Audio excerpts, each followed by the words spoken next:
The bandit threat is so severe, yet this boy still goes hunting in the mountains. It seems he remains unaware. What a pitiful soul!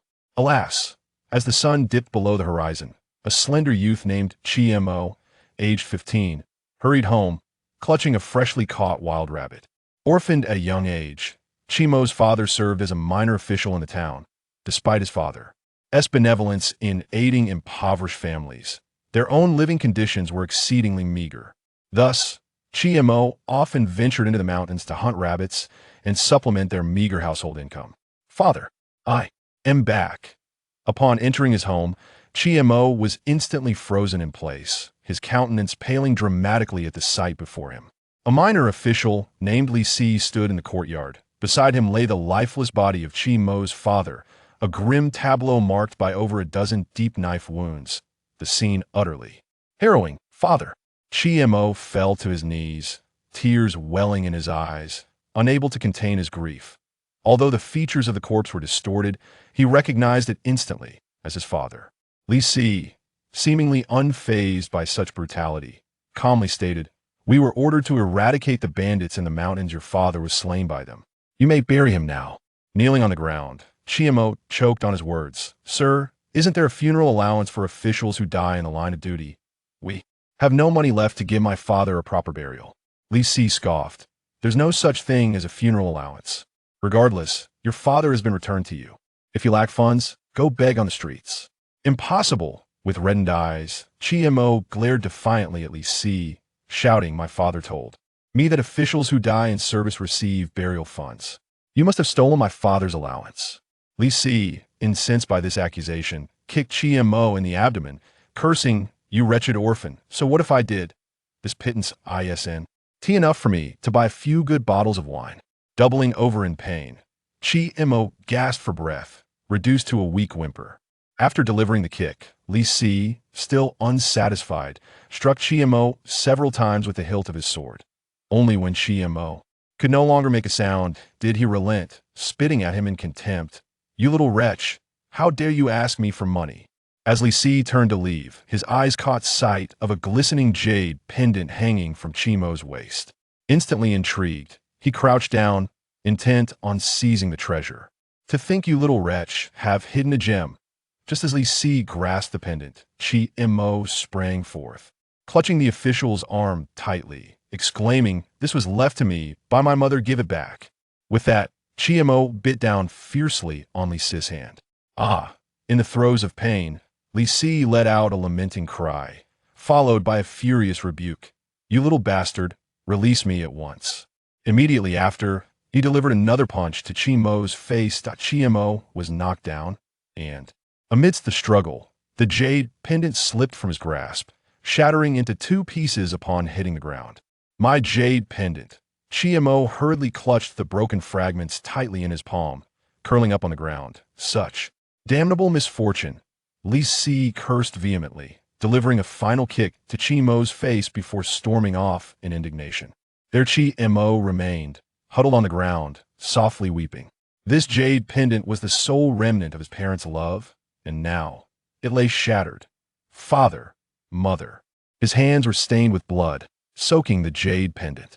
At that moment, the pendant unexpectedly emanated a few glimmers of pearly light, accompanied by a gentle warmth. Wrapped in this warmth, Chimo was astonished to discover that his wounds were gradually healing. "What is happening?" As he opened his hand in disbelief, he found that the pendant had miraculously restored itself to its original state, with a crystal-clear dewdrop resting upon it, untouched by blood. Curiously, Chimo gently touched the dewdrop with his finger, and to his amazement, the droplet instantly melted into his body upon contact. His injuries healed rapidly, and not only that, Chimo could distinctly feel an increase in his strength. It dawned upon him that this jade pendant was indeed a treasure, potentially akin to the magical artifacts of the celestial beings described in folklore. With this thought, he carefully tucked the pendant away within his garments. Chimo, unbeknownst to him, a somewhat plump middle-aged woman had appeared at the doorway, her face etched with concern as she gazed at Chimo, her eyes filled with compassion. "Chimo, I have some money here for you. Take it to give your father a proper burial." Beside her stood a charming young girl, holding onto the doorframe, her large eyes blinking innocently at Chiamo. Chiamo quickly shook his head, saying, Aunt Zhao, there's no need. I have enough money to bury my father. Besides, your family isn't well off either. Ling Dang is still young and needs proper nourishment to grow, and she must attend school as well. Please keep the money for her. Upon hearing this, Aunt Zhao's expression fell, and she scolded, Take it. I know whether you have money or not. My family has some savings, enough for Ling Dang's needs. That scoundrel in office truly lacks decency after all the care your father extended to him. He treats you this way. Seeing Aunt Zhao's unwavering stance, Chi Mo finally relented. He accepted the coins, kneeling on the ground to bow 3 times earnestly, saying, Aunt Zhao, I promise I will find a way to repay you. Aunt Zhao shook her head, saying, No need for that. Your father has helped us plenty. Assisting you is the least we can do. Now go and prepare for your father's burial. Wait here, I will send my husband to lend you a hand. With that, she turned to leave. Aunt Zhao turned and left, returning to her home. The young girl approached Chiamo and comforted him in a sweet, childlike voice. Brother Chiamo, why don't you live with us from now on? I will take good care of you, just like Uncle Chi. The girl's name was Zhao Mingyue, affectionately known as Belle, and she was Aunt Zhao's daughter. Little Belle then produced an egg from somewhere, carefully peeled it, and held it to Chiamo's lips, saying, Brother Chiamo, this is especially for you. Please eat. Chiamo accepted the egg and managed a smile that was not particularly pleasant, replying, Thank you, Little Belle. I'm fine, so there's no need to worry about me. Before long, Aunt Zhao arrived with the father of Little Belle. He was a straightforward and earnest farmer, typically a man of few words, yet today, he conversed unexpectedly much with Chima. Little Mo, from now on, you shall live with this uncle. Your father was a good man, respected by everyone in the town. In time, you shall also be rewarded. Tears glistened in Chima's eyes as he nodded in response, one word at a time. With the man's assistance, Chima laid his father to rest in the cemetery outside Chishui town. He kept vigil by the grave throughout the night, weeping until dawn broke the following day. Little Belle navigated the rugged mountain path, a bamboo basket cradled in her arm, eventually finding her way to the cemetery. From the basket, she produced a bowl of white rice and a plate of fragrant dishes, her tender voice calling out to Chima, Brother Chima, I've brought you lunch. Chima, his expression stern, queried, Did you sneak out here alone? And no. Little Belle quickly shook her head. My mother sent me. Chima remained silent, simply gazing at her. Little Belle then pouted, her voice tinged with sorrow. I was worried you'd be hungry here all alone, so I came while my parents were busy working. Seeing her distressed demeanor, Chima found it hard to scold her further. He gently ruffled her hair, apologizing. I misjudged you. Thank you, Little Belle. However, I have enough provisions for the next few days. I want to go hungry. This place is far from town, and you must come here alone again, understood? With that, Little Belle's frown transformed into a smile, understood, Brother Chima. She perched herself on a stone, resting her chin on her small hands, watching Chima eat. Once he finished, she collected the dishes and said, My father mentioned that there have been fierce bandit troubles on the mountains outside our town lately. You shouldn't stay here. Let us go back together. Chima replied, You should return first, Little Belle. I need to keep vigil for my father for 7 days before I can leave. Little Belle puffed up her cheeks, unwilling to return just yet. After contemplating for a while, her large, glistening eyes sparkled with an idea. She feigned fear, saying to Chima, Brother Chima, it's too far from town. I'm scared to go home alone.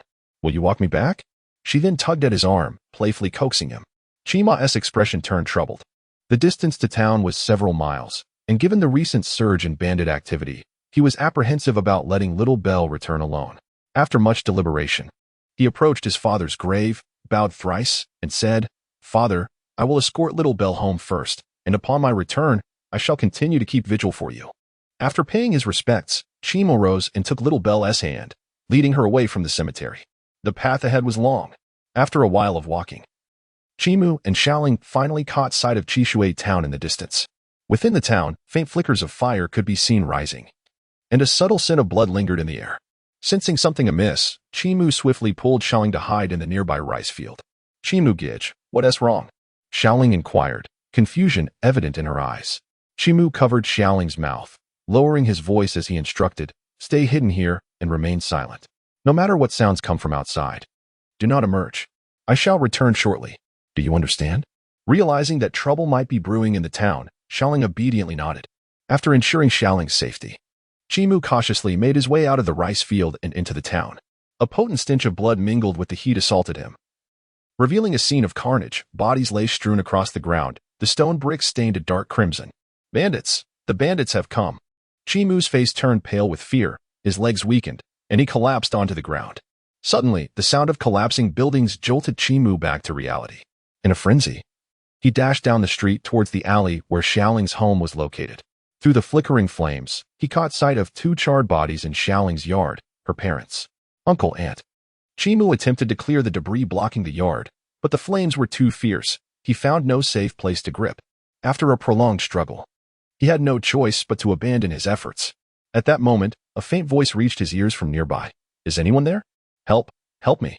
Startled by the plea, Chimu followed the sound and ultimately discovered a survivor beneath the rubble. It was Li Si, the clerk who had returned Chimu's father just the day before. He was trapped under a broken beam, flames creeping ever closer, threatening to engulf him.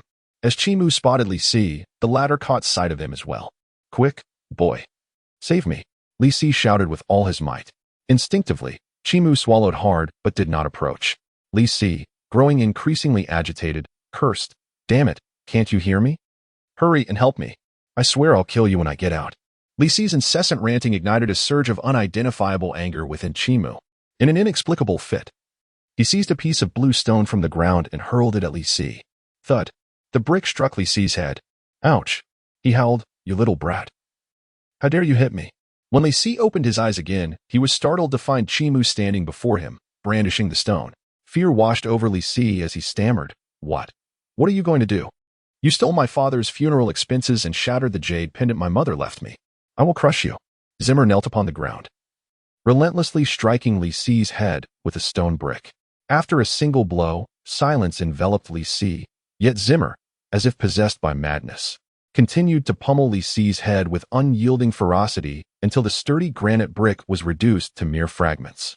When he regained his senses, Zimmer was seized by a wave of nausea. Li Si's skull had been shattered into a pulp, and Zimmer was splattered with blood. Dizziness engulfed him, akin to awakening from a haunting nightmare. In a daze, Zimmer unfastened the dagger from the lifeless Li Si and secured it to his own waist for protection. No sooner had he completed this grim task than he was startled by the thunderous sound of hooves approaching from outside the town. He hurriedly concealed himself amidst the ruins, peering cautiously at the throng of figures passing nearby. This was a band of masked ruffians, each wielding a dagger at their side. Instinctively, Zimmer covered his mouth, scarcely daring to breathe. It was only when the clatter of hooves faded into the distance that he felt safe enough to emerge from his hiding place. Suddenly, a thought struck him. Little Belle. In a frenzy, he bolted from the town and plunged into the rice fields where Little Belle had sought refuge. Yet, all he found was a patch of trampled straw, devoid of life. Little Belle, where have you gone? Zimmer's heart sank as he stared blankly at the flattened straw. Those bandits must have taken her. He yearned to rescue Little Belle, but he was merely a teenager. How could he possibly confront such brigands? Then an idea dawned upon him, his jade pendant. He swiftly retrieved the pendant from his possession, cradling it in his hands, and fervently whispered, Oh, jade pendant. Little Belle has been taken by bandits. If you are indeed a talisman, grant me the strength to save her. Miraculously, a droplet of dew began to coalesce on the pendant, seeping into Zimmer's grasp. This time, he felt a surge of strength coursing through him, and his senses sharpened significantly, allowing him to perceive the rustling of the wind and the chirping of insects in the rice fields with crystal clarity.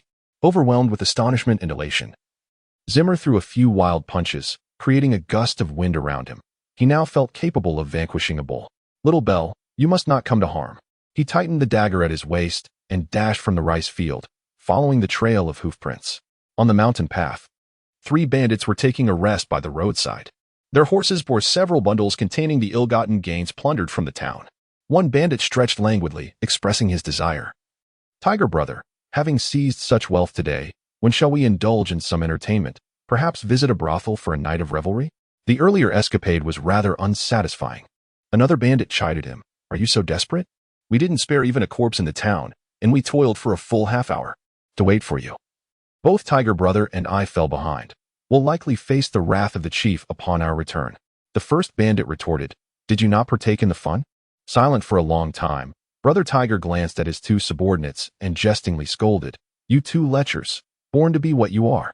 This time, we made quite a haul. When the big boss rewards us, I shall take you to the county town for a 3-day revelry. The two bandits shrank back, a bit sheepish. The one who initiated the conversation chuckled awkwardly and said, "Brother Tiger, I need to relieve myself. I'll be back shortly." With that, he slipped into the woods. Having found a secluded spot, he had barely unfastened his trousers when he suddenly felt a chilling sensation around his neck. Realizing something was amiss, he instinctively opened his mouth to call for help. However, before he could utter a sound, a blade had already sliced across his throat, rendering him incapable of more than feeble whimpers. Perhaps due to his prior experience with bloodshed in the town, GMO remained remarkably calm this time. He covered the bandit's mouth and plunged a knife into his heart. The bandit, who still clung to life, widened his eyes in disbelief, staring incredulously at this youthful boy not yet shed of his childishness. How could he possibly meet his end at the hands of a mere child? Once assured that the bandit was lifeless, GMO cautiously laid the body down on the ground, careful not to make a sound. After a moment, the waiting bandits grew impatient with their comrade's absence. The leader instructed one of the younger fellows, "Go check on him. Why is he taking so long?" The summoned bandit chuckled. He must still be indulging himself. That rascal is likely sneaking away in the woods to relieve his urges. I'll call him back. With that, he too ventured into the thicket. As he pushed aside the branches obstructing his view, he was met with the sight of his companion sprawled on the ground, blood pouring from his neck and chest. Terrified, he stumbled back a few steps, shouting, "Brother, we've been ambushed." No sooner had the words left his lips than a glimmering blade hurtled toward him from the woods. In a panic, the bandit barely managed to evade the lethal strike, though the blade still met his shoulder, severing even the scapula. "My arm!" he screamed, a sound akin to a pig being slaughtered echoing through the mountains. Following that horrific cry, he succumbed to the excruciating pain and lost consciousness. GMO would not let him escape. With another swift thrust, he ended the bandit's life. The commotion naturally alarmed the bandit leader, who unsheathed his cowtail knife without hesitation, vigilantly scanning the woods from which the screams had emanated. Soon, he spotted a slender youth, no more than 15 or 16, emerging from the thicket, wielding a cowtail knife. Upon seeing Chimo's face, the leader was taken aback. These two fools, dead at the hands of a mere boy. What an embarrassment! He did not believe Chimo could defeat him in a fair fight. The demise of those two dimwits was solely due to Chimo's cunning. After all, Chimo was just a frail, scrawny lad. "Where's the little bell?" The bandit leader, taken aback, exclaimed, "What nonsense is this little bell? I will kill you." In the next moment, he took a step forward, covering a distance of over 10 feet, with his blade aimed directly at Chimo's face. Chimo hastily retreated several steps, narrowly evading the fierce strike. Immediately after, he launched a cunning upward slash at an awkward angle, targeting the bandit leader's lower body. Having previously hunted wolves in the mountains, Chimo's agility and reflexes surpassed even those of the bandits. His strike was exceptionally treacherous. With a single blow, he drew blood, yet unfortunately, it did not inflict a critical injury. He merely grazed the bandit's upper thigh. In pain, the bandit leader flailed his knife wildly. Chimo quickly dodged, but still, the blade grazed his arm, causing blood to flow profusely. He resembled a poised predator, maintaining a safe distance while fixated on his prey, waiting for the opponent to exhaust their strength and bleed out, to strike with lethal precision. Perhaps due to the severity of Chimo's strike, the bandit leader soon became disoriented from blood loss, and his attacks grew feeble. Recognizing his opportunity, Chimo tightened his grip on the knife and plunged it into the bandit leader's chest. With that blow, the bandit leader was stripped of all combat capability. Chimo stepped forward, resting the blade against the bandit leader's throat, and coldly inquired, "Where is the little bell?" Coughing, the bandit, aware of his impending demise, chose not to plead for mercy. Instead, he revealed a sinister smile. "Heh, I know nothing of your little bell, but if she is a person, she might have already perished beneath my blade." Upon hearing the news of the little bell's demise, Chimo felt as though he had been struck by lightning. His complexion paled considerably, and his eyes reddened. Within a mere 2 days, he had lost his father, his town, and the Zhao couple. The little bell was his last concern, and now, even she seemed to be lost. "I will kill you," Chimo warned, delivering a decisive strike to the bandit leader's neck, severing his head from his body. Chimo collapsed to the ground, weeping. If only he had not insisted on returning to the town, if only he had not allowed the little bell to be alone, perhaps she would still be alive. In the clouds, 2 elegantly dressed young men and women rode on swords, accompanied by a little girl of about 5 or 6 years. The woman furrowed her brows. Her tone filled with sorrow. The villages and towns within dozens of miles have been slaughtered. These bandits are truly beasts. As they passed through several villages and towns, all had been mercilessly bloodied. The only living soul they encountered was the little girl, whom the woman had just rescued from a rice field. The girl blinked her large eyes, meticulously observing the ground as if afraid of missing something. Suddenly, her eyes brightened as she pointed excitedly at a figure by the mountain and exclaimed, "Sister in green, brother with the sword. Brother Zimmer is right there. I must go find Brother Zimmer." The three of them landed. "Brother Zimmer." The little bell eagerly leaped down from the flying sword and embraced Keimer. Keimer, caught off guard, turned her head back. Upon seeing the little bell, she felt a momentary daze. Was she dreaming, or had an illusion manifested before her? He pinched his thigh, and upon feeling the pain, he finally realized that the little bell before him was not merely a figment of his imagination. "Little bell, I am relieved to see you unharmed." He embraced the little bell tightly. After a long while, Keimer finally released the little bell and, with a hint of reproach, inquired, "Little bell, why didn't you stay safely hidden in the rice paddies? Where have you wandered off to? Do you have any idea how much I worry about you?" Little bell wiped the tears from her face, feeling aggrieved, and said, "It was the fairy sister who discovered me and mentioned taking me to cultivate." "Fairy sister?" It was then that he noticed that accompanying the little bell were two remarkably poised young men. Song Jian scrutinized Chi-Mo for a moment, then cast a glance at the headless corpse by the roadside, inquiring, "These individuals are bandits, are they not? Did you slay them?" Zimmer shielded the little bell behind him and replied, "It is I." A flicker of astonishment flashed in Song Jian's eyes. A mere mortal child had single-handedly slain 3 ferocious bandits, displaying physical prowess and courage far surpassing that of the average person. However, it was a pity that his innate abilities were rather mediocre, and he had already surpassed the optimal age for awakening his potential, making it improbable for him to traverse far along the path of cultivation. Thus, there was no necessity to bring him back to the mountain. Song Jian exchanged a glance with the figure in green beside him. After a brief moment of silent communication, they swiftly reached a mutual understanding. Song Jian spoke, "We are cultivators from Huangzhou Mountain, and to you mortals, we are akin to deities. This young girl by your side possesses exceptional innate talent and is an excellent candidate for cultivation. She may accompany us to the mountain for training." "If I go with you to the mountain, what about my brother Zimmer?" The little bell hid timidly behind Chi-Mo, gazing at the concealed sword. She was reluctant to part ways with Chi-Mo. He approached the little bell, crouched down, and revealed a charming smile, saying, "Little bell, not everyone is destined to ascend the mountain to cultivate immortality. Your brother's innate talent is rather ordinary, and he has already surpassed the prime age for unlocking his potential. Even if I were to take him back to Huangzhou Mountain, he would still be unable to pass the entrance examination, and at that time, he would remain unable to accompany you." Upon finishing her words, she cast a meaningful glance at Chi-Mo, for her statement was not solely directed at the little bell, but also intended for Chi-Mo. There exists a distinction between the immortal and the mundane. The moment the little bell embarked on her path to immortality, it was destined that she would sever all ties with the mortal realm. If Chi-Mo genuinely wished for the little bell's well-being, he ought to possess self-awareness and not hinder her journey toward becoming an immortal. Chi-Mo understood Qin Yi's intention clearly. He crouched down and earnestly said to the little bell, "Little bell, heed the words of the fairy sister. If you ascend the mountain to cultivate your immortality, you will never go hungry again, and you can soar through the skies like fairy sister. How delightful that would be." The little bell obstinately declared, "I wish to ascend the mountain alongside Brother Zimmer."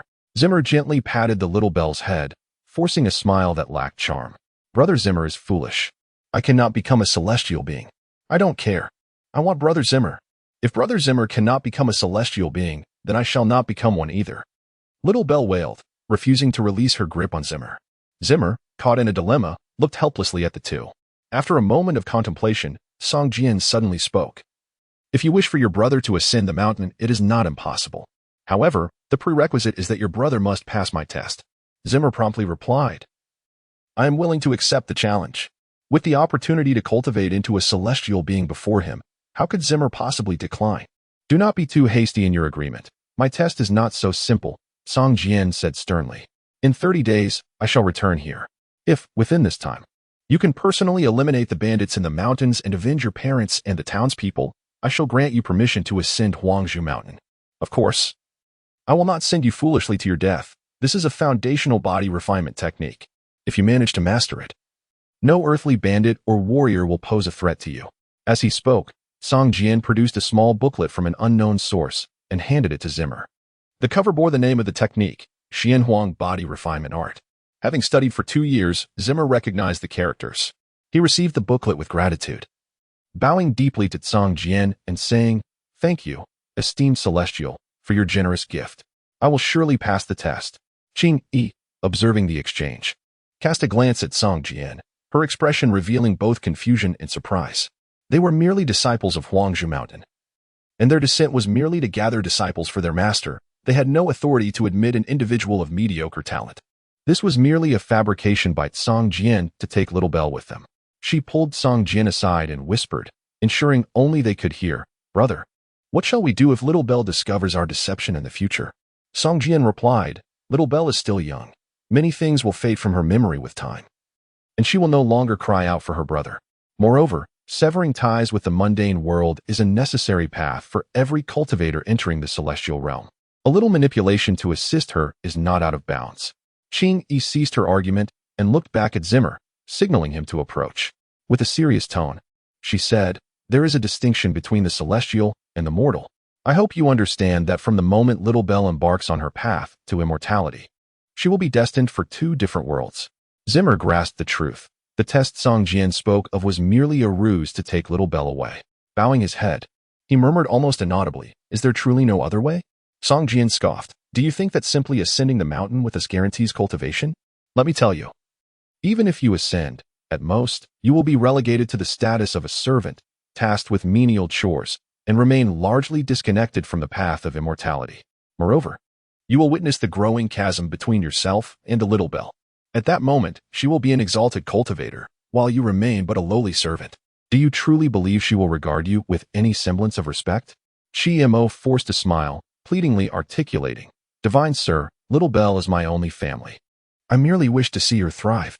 I am more than capable of laboring, willing to undertake any arduous task, be it fetching water or chopping wood. I would even scoop dung if you would permit me to ascend the mountain.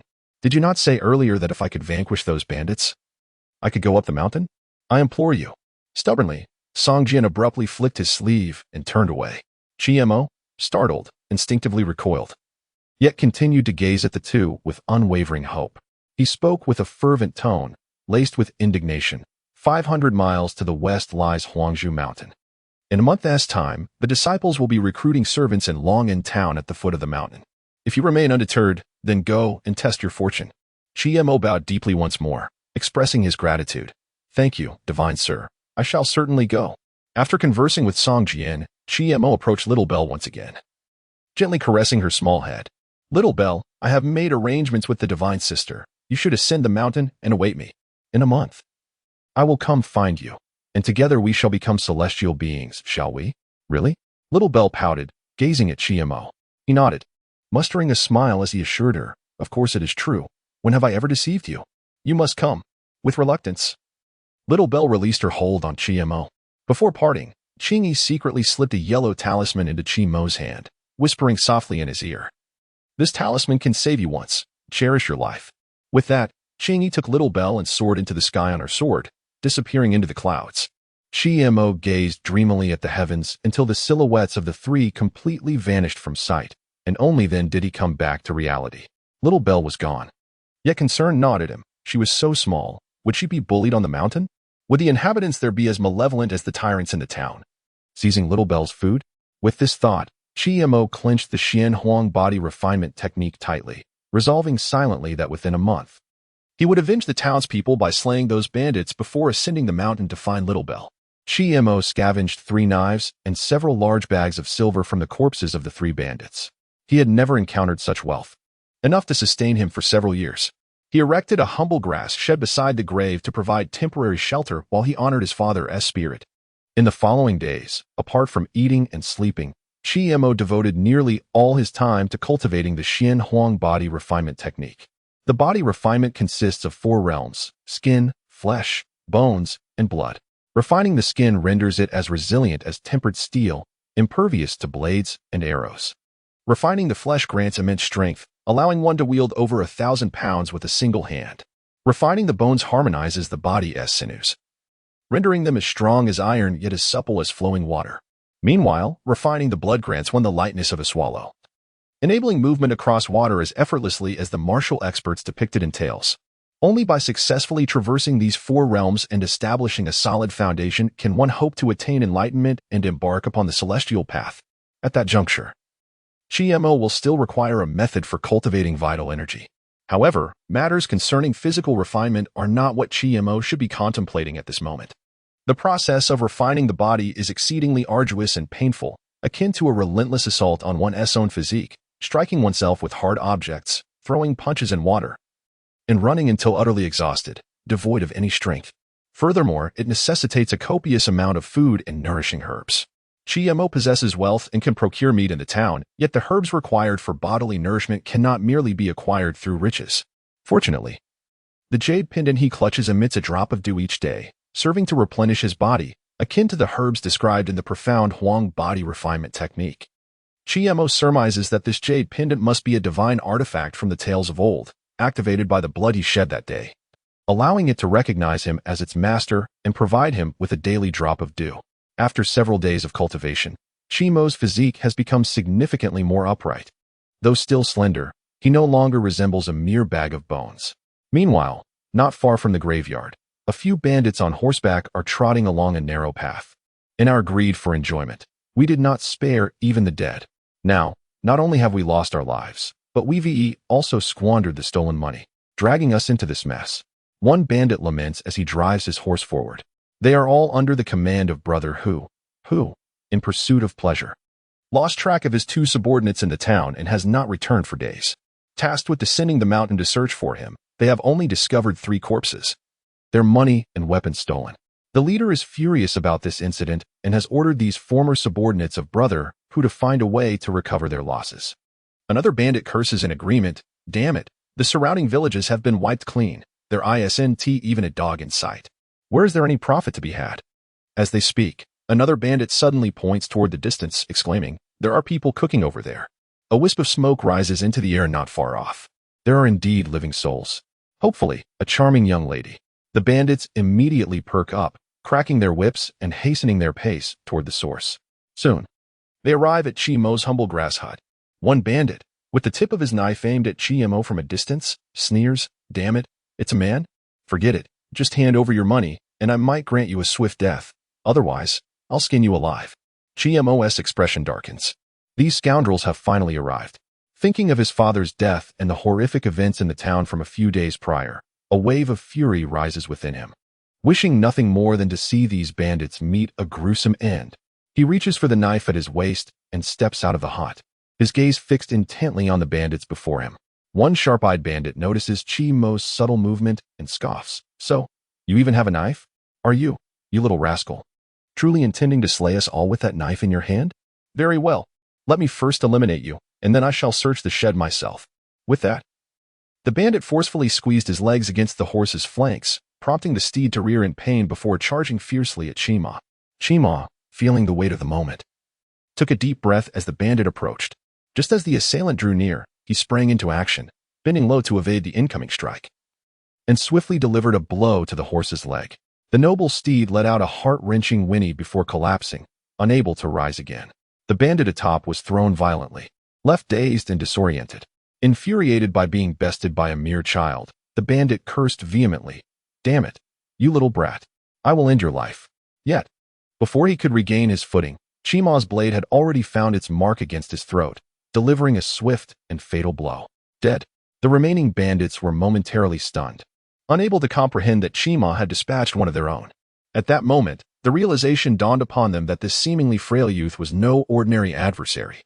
"Let us all attack together and finish him off," they shouted, rushing in unison at GMO, their blades flashing like lightning in a chaotic frenzy. GMO hastily defended himself with his knife, but lacking martial training, he soon bore several shallow cuts from their onslaught. "What is happening?" The bandits exchanged glances, their hands trembling from the impact of their strikes, yet only managing to inflict minor wounds upon GMO, hardly even grazing bone. To his astonishment, GMO discovered that he had only sustained slight flesh wounds, with minimal blood loss. "Has my skin hardening technique reached its pinnacle?" he mused, momentarily distracted by his newfound realization. Seizing the opportunity while the bandits faltered, Chima leapt high and brought his blade crashing down upon one of the bandits' heads. Another life extinguished. It was only then that fear began to seep into the hearts of the remaining bandits. Our blades cannot harm him? A demon. There's a demon among us. Terrified, the bandits sought to flee. Chima, however, was not inclined to grant them that mercy, swiftly dispatching several more as they attempted to mount their horses. Yet, one bandit managed to escape on horseback, and despite Chima's desire to pursue, his own speed was no match for the galloping steed. Leaving him helpless to watch the bandit flee, it became clear that he could not linger in this area any longer. He needed to gather his belongings and depart swiftly. As he contemplated his next steps, Chima rummaged through the fallen bandit's possessions, uncovering only a handful of scattered silver coins and a finely crafted jade bracelet. This bracelet was undoubtedly worth a considerable sum. With great care, he stowed the bracelet away. Its presence among the bandits suggested that its owner had likely met their demise, prompting Chima to decide to keep it for the time being, intending to sell it when an opportune moment arose. He required resources for his training, necessitating a substantial intake of meat, which, in turn, required funds to procure. Zimmer spent half a day organizing his belongings, intending to seek refuge in the county town. The town was guarded by soldiers, and the bandits dared not brazenly enter to pillage and kill. After another hour of travel, he finally reached the outskirts of the county. He looked up at the plaque inscribed with the words Baymaxian, and a sense of relief washed over him. He felt secure at last. Upon entering Baymaxian, Zimmer sought out a pawnshop, hoping to sell a bracelet. The shifty-eyed pawnbroker examined the bracelet closely, scrutinizing Zimmer for a considerable time before finally inquiring, "Where did you acquire this bracelet?" "A family heirloom." Zimmer did not speak the truth, for he believed that such a statement would carry greater persuasion. "A family heirloom?" The pawnbroker tucked away the bracelet, a glint of cunning flashing in his eyes. He circled around Chimo twice and exclaimed sternly, "I suspect this is something you have pilfered. You have come here today with the intention of disposing of stolen goods, have you not? I must inform you that this bracelet originally belonged to me. It was taken by bandits outside the city, and merely a few days have passed before it found its way into your possession." Zimmer hastily retorted, "It is not mine. I retrieved it from the deceased bandit." "Clearly, you are the one seeking to claim the bracelet for yourself, fabricating lies in the process. How dare you continue to argue?" The pawnbroker lunged fiercely at Keimer. In a moment of desperation, Keimer forcefully shoved aside the elder of the pawn shop and fled through the door. The pawnbroker burst out onto the street, shouting, "Catch the bandit! Hurry, someone, apprehend the bandit!" His voice soon stirred the soldiers in the county town. However, these soldiers were merely ordinary individuals with rudimentary training, incapable of outpacing the already accomplished Chimo, who had mastered the art of skin refinement. Chimo evaded capture within the city for a considerable time, finally managing to elude his pursuers. He concealed himself in an alley for an extended period, and when the commotion outside gradually subsided, ultimately yielding to silence, he let out a slight sigh of relief. It seemed that remaining in Bama County was no longer an option. He needed to seek another refuge. Just after he had left the city, a soldier clad in armor suddenly obstructed his path. "I knew you would escape the city." Zimmer took a step back and defended himself, saying, "I am not a bandit. It is the pawnbroker who sought to steal my bracelet that has falsely accused me of being a brigand." The soldier revealed a sinister grin, reminiscent of those bandits. He sneered, "Of course I know. How could a mere child, with not a hair on his body, possibly be a bandit? However, as long as I perceive you as a bandit, that is sufficient. By eliminating you, I could proudly present your severed head to claim credit, garnering both rewards and accolades for my deed. Who would care what your true identity is? In Bama County, the threat of banditry is grave. Should he succeed in slaying a bandit, it would undoubtedly be a significant achievement. More importantly, he has discovered that Zimmer's bag is filled with numerous items, surely containing valuables. By eliminating Zimmer, all these treasures would rightfully belong to him. With this thought in mind, he swiftly drew the dagger from his waist and struck towards Zimmer. Zimmer swiftly drew a knife from his bag, ready to counter the fierce strike aimed at him. Clang! The two blades collided, and Zimmer's knife was forcefully cleaved, leaving a gash, while the soldier's weapon remained unscathed. What a formidable blade! Zimmer marveled internally. The soldier attacked again, delivering a devastating blow that shattered Zimmer's knife. Almost immediately, the soldier struck at an exceptionally acute angle, landing a blow directly upon Zimmer's chest, knocking him to the ground. Seeing Zimmer's motionless form, the soldier chuckled, saying, "Heh, I'll claim your head for a reward." He approached Zimmer, poised to deliver the final blow, when, to his horror, Zimmer suddenly opened his eyes. Gripping the broken knife tightly, and lunging towards his own throat. Thud! The blade pierced the soldier's neck. The soldier's hands fell limply to his sides, and the warm blood splattered across Zimmer's face, the pungent scent of iron assaulting his senses. Since his first kill, Zimmer had grown remarkably composed in the face of such brutality. Fortunately, he had attained the pinnacle of skin refinement. Although the soldier's blade had penetrated flesh, it had not reached bone, and with Zimmer's current physique, he would recover swiftly. Uncertain whether he was crying or laughing, he gazed at the soldier's lifeless body and muttered, "I once believed you would march against the bandits to restore peace for the people, yet you are no different from those outlaws, only concerned with your own interests." Utterly indifferent to the plight of the common folk, he took the soldier's dagger and secured it to his waist. Despite having shattered his own weapon, this dagger remained intact, far superior to the one Zimmer had wrested from the bandits. In addition, he discovered a basic manual on swordsmanship upon the soldier's person. Through this battle, Zimmer realized that the rudimentary skills he had honed while hunting in the mountains were of no consequence against true masters. To possess the strength to contend with them, he must pursue martial or mystical arts. Of course, the latter was reserved for cultivators, a path Zimmer had not yet contemplated. For now, possessing this introductory sword manual should suffice for self-defense. After disposing of the corpse, Zimmer deliberated extensively before deciding to retreat into the mountains. For both the bandits and the soldiers sought to capture him, well versed in the terrain from his frequent hunts. He was confident that even the bandits hiding in the mountains would be unable to locate him. Meanwhile, the bandit had returned to the hills, resembling a ghost in his frantic escape into a cave. Before he could catch his breath, he was knocked to the ground by a one-eyed, scarred bandit. "In such a hurry, are you rushing to the afterlife? What of your money?" This one-eyed bandit, known as the One-Eyed Wolf, was the deputy leader of the gang. Breathlessly, he stammered, "Deputy. Deputy leader, it's bad. There's a monster. A monster killed brother who and stole our silver." The One-Eyed Wolf angrily exclaimed, "What utter nonsense. In this desolate place, where could a monster possibly emerge? It's one thing to fail to seize the money, but to concoct such a ludicrous excuse to deceive me is tantamount to courting death. Young master, I assure you, I am not lying." The bandit lamented. "The creature resembles a child, yet is impervious to blades and bullets. Our weapons dulled against him, and he merely suffered a scratch. It is utterly uncanny." "What?" The One-Eyed Wolf's expression grew grave as he muttered to himself, "Impervious to weapons? Could he be a body-refining practitioner? Yet, he is merely a child and must possess limited abilities. Take me to him. I wish to confront this monster you speak of personally." Days later, within the bandit's stronghold, one of the outlaws rushed in, kneeling before the One-Eyed Wolf. "Young master, we have scoured the nearby towns and found no trace of that boy. Even the local officials are now hunting for him. I suspect he has taken refuge in the mountains." The One-Eyed Wolf, clearly exasperated, retorted, "Then why are you still wasting time? Hurry and search the mountains." The bandit hesitated, fear creeping into his voice as he cautiously inquired, "Young master, are we truly pursuing this? Oh no, this child? He is far too formidable. He is impervious to our weapons. How could we possibly contend with him?" The recollection of that day, when Chiemo endured multiple cuts without a reaction, made him tremble uncontrollably. If blades could not slay him, what else could he be but a monster? "Fool!" The One-Eyed Wolf scolded. "How could the weapons of mere mortals harm a practitioner? I shall accompany you in the search. Even if we must dig 3 feet into the earth, we will unearth him." Yes, in truth, the One-Eyed Wolf was also a body-refining practitioner.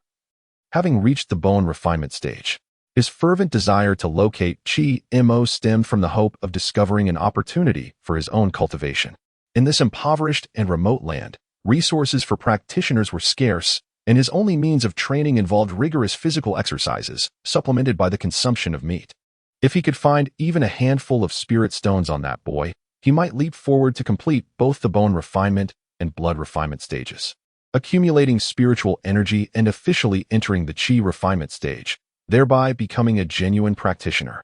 The temptation was simply too great. Meanwhile, in the depths of the mountains, beside a secluded lake, stood a humble thatched hut. Chiemo had been residing there for the past few days, having stumbled upon it during a hunting expedition. The hut contained very little: a set of bamboo furniture and a wooden bed. Within, Chiemo also discovered several transparent stones, resembling crystals. Remarkably, whenever he returned from hunting or training and touched these stones, their initially icy surfaces warmed, as if a mysterious energy flowed through his hands into his body, alleviating his fatigue and simultaneously enhancing his physical constitution. The only regret is that the energy of those stones is not infinite. There are only 5 in total, and Zimmer has already utilized 2. He deduces that this grass hut and the stones within must have been left behind by some practitioner. After replenishing his energy with the stones, Zimmer took a deep breath and murmured to himself, "The energy from the stones has not only nourished my flesh but has also seeped into my bones. This should be a sign of bone refining. According to the principles of the Xianyuan body refining technique, I must have reached the pinnacle of flesh refining and officially entered the realm of bone refining. I am quite satisfied with this progress. After all, it is said that those celestial beings spent decades, if not centuries, honing their skills. Once I step into the blood refining realm, I shall seek vengeance against those bandits. I believe that day is not far off." Just then, a chilling howl of a wolf echoed from outside the hut, causing the small structure to tremble slightly. Have they found this place? Zimmer thought, but this time, I shall not cower. He immediately steeled himself, retrieving the specially crafted steel knife he had taken from a soldier, and gripped it tightly. Zimmer stepped out of the grass hut. Outside, a colossal one-eyed black wolf, towering even above a horse, crashed through the trees of the mountain, fixating its eerie, glowing green eyes on Zimmer. Zimmer had encountered this black wolf on numerous occasions. During their first encounter, the wolf had ambushed him, only to be left with one eye gouged out by Zimmer. Since then, it had relentlessly pursued him. Due to Zimmer's lack of strength, he had always been the one fleeing, managing to retaliate only occasionally, relying on his agility to evade the wolf and return to his hiding place. However, every cloud has a silver lining, and through this ordeal, Zimmer's combat skills had improved remarkably. The black wolf, observing Zimmer before it, lowered its body, adopting a predatory stance. It was no longer an ordinary beast. It had absorbed the essence of heaven and earth, making it a formidable creature in the mountains. Yet, this human had dared to blind it in one eye, an unforgivable offense. The wolf felt an insatiable urge to kill Zimmer to quench its fury. Zimmer tightened his grip on the knife and took a deep breath. This time, he had no intention of fleeing. He resolved to confront the black wolf directly. With that thought, he surged forward, his legs exploding with power as he dashed toward the wolf, closing the distance in an instant, and then struck down with his blade. Having practiced basic swordsmanship, Zimmer's knife skills had improved significantly. This strike landed squarely on the black wolf. Thud. The steel knife met the wolf's body, producing a dull thud, reminiscent of a blunt object striking flesh and bone. The wolf merely lost a few tufts of fur, its skin remaining unbroken. Zimmer had exerted only 30% of his strength, testing the limits of his newfound power against the formidable beast. However, even with merely 30% of its strength, it was sufficient to inflict pain upon the black wolf. Enraged, it violently shook its head, casting Zimmer aside before leaping into the air, its massive form lunging towards Zimmer with lethal intent. Zimmer, feeling the weight in his legs, delivered a powerful downward strike with his blade, aimed directly at the wolf's head. This blow finally drew blood. The black wolf collapsed to the ground, swaying dizzily for a moment before regaining its footing. Its vitality was remarkably resilient. Despite the grievous wound on its head, deep enough to expose bone, it still managed to stand. However, it was acutely aware that prolonging the confrontation with this human would only lead to its demise. Thus, it chose to flee, darting into the forest without a backward glance. Regrettably for the wolf, Zimmer was unwilling to grant it such an opportunity. He pursued with his steel knife in hand, delivering a brutal slash to the wolf's leg, severing one of its hind limbs. The wolf, now crippled, tumbled several times before crashing against a sturdy tree trunk, coming to a halt. Lying on the ground, it watched as Zimmer approached, devoid of its former ferocity, instead resembling a submissive dog, wagging its tail as if pleading for mercy. Wolves are more cunning than foxes, and one must never trust a wolf that has attained such intelligence. With that, Zimmer raised his steel knife high and delivered a decisive blow to the wolf's neck, severing its head from its body. After vanquishing the black wolf, Zimmer expertly skinned it. The hide was remarkably tough, surpassing the strength of a soldier's armor. Although ordinary weapons posed little threat to Zimmer, he resolved to fashion garments from the wolf's hide, as additional protection would undoubtedly enhance his chances of survival in battle. In the ensuing days, aside from hunting, Zimmer devoted nearly every moment to honing his swordsmanship. Yet, he noticed a marked decline in his rate of progress. With a hint of regret, he murmured to himself, "Without the black wolf as a sparring partner, my training has stagnated.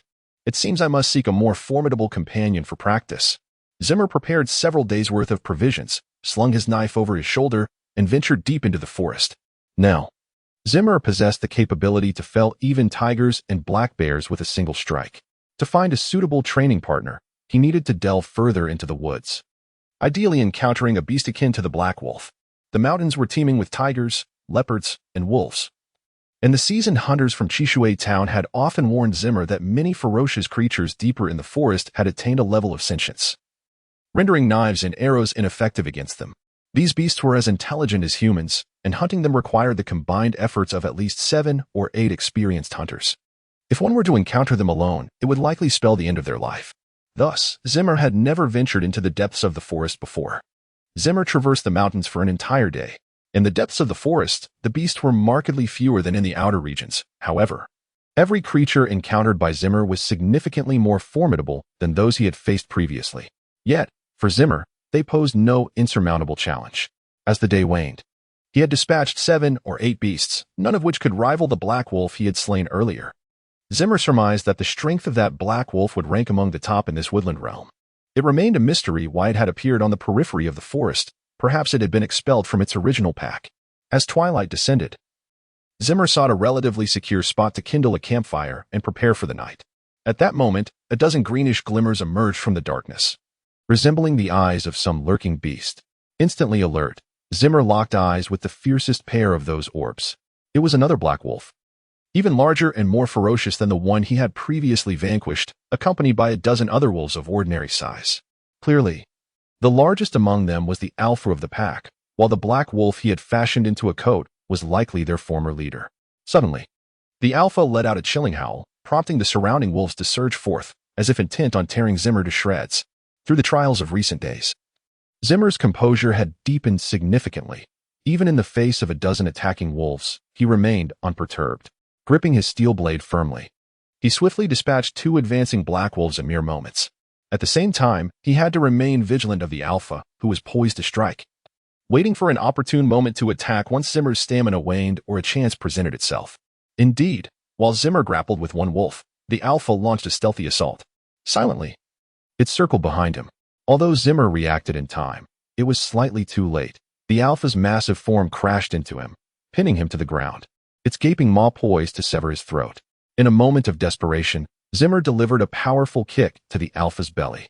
The strength one exhibits when faced with life-threatening peril is formidable, and Zimmer was no exception. This forceful blow sent the alpha tumbling, crashing heavily to the ground. Seizing the opportunity, Zimmer sprang to his feet, retrieved his fallen steel blade, and struck at the alpha. The wolf howled in anguish as Zimmer's blow carved a deep gash into its flank. Enduring the pain, the alpha retreated, shielded by the remaining black wolves, who warily circled around it, gradually backing away. Injured, the alpha and its pack intended to flee. However, Zimmer was resolute in not allowing them to escape so easily. To eradicate the threat completely, he did not wish to be haunted by the black wolves for days on end as before. He quickly brandished his blade and pursued them relentlessly.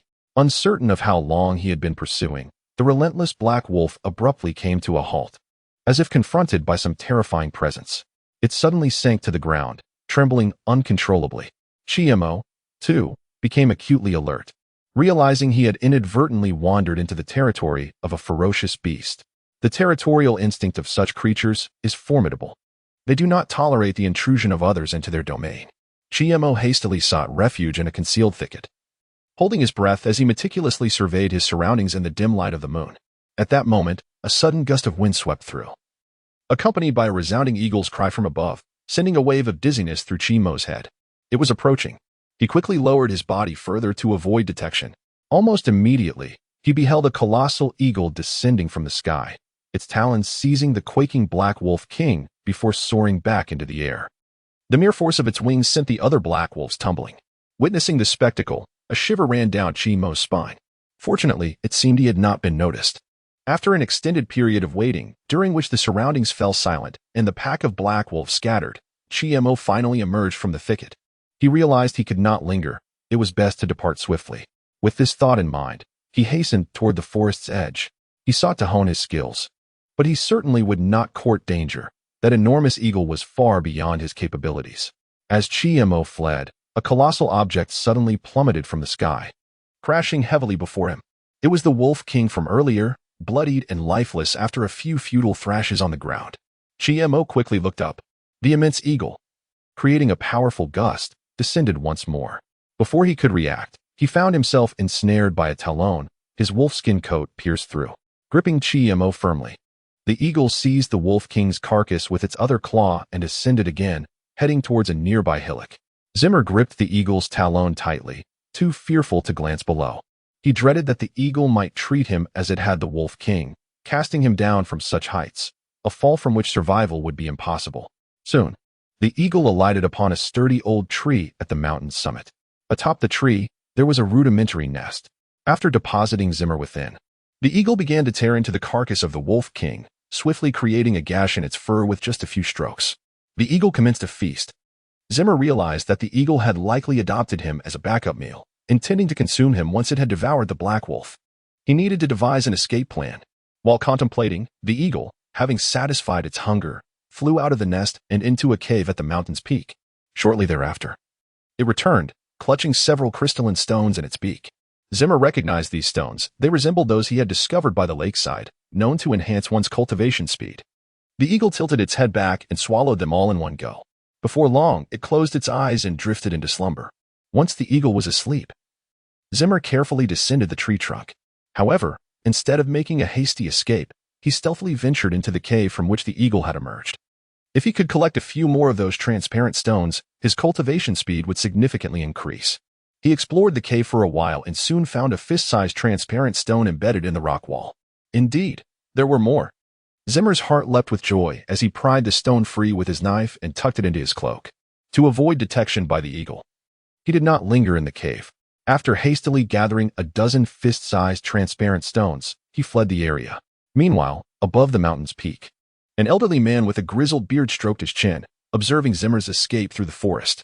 He nodded with a smile, murmuring to himself, "To remain so composed in the face of a blood refinement realm Gale Eagle demonstrates commendable courage and meticulousness.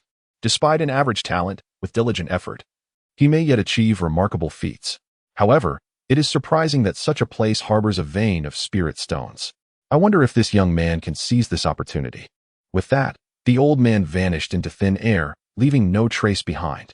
Zimmer, oblivious to the presence of this ethereal figure, returned to his humble grass hut as dawn broke. Though he had narrowly escaped the clutches of the eagle, he felt no fear. Instead, he was filled with exhilaration.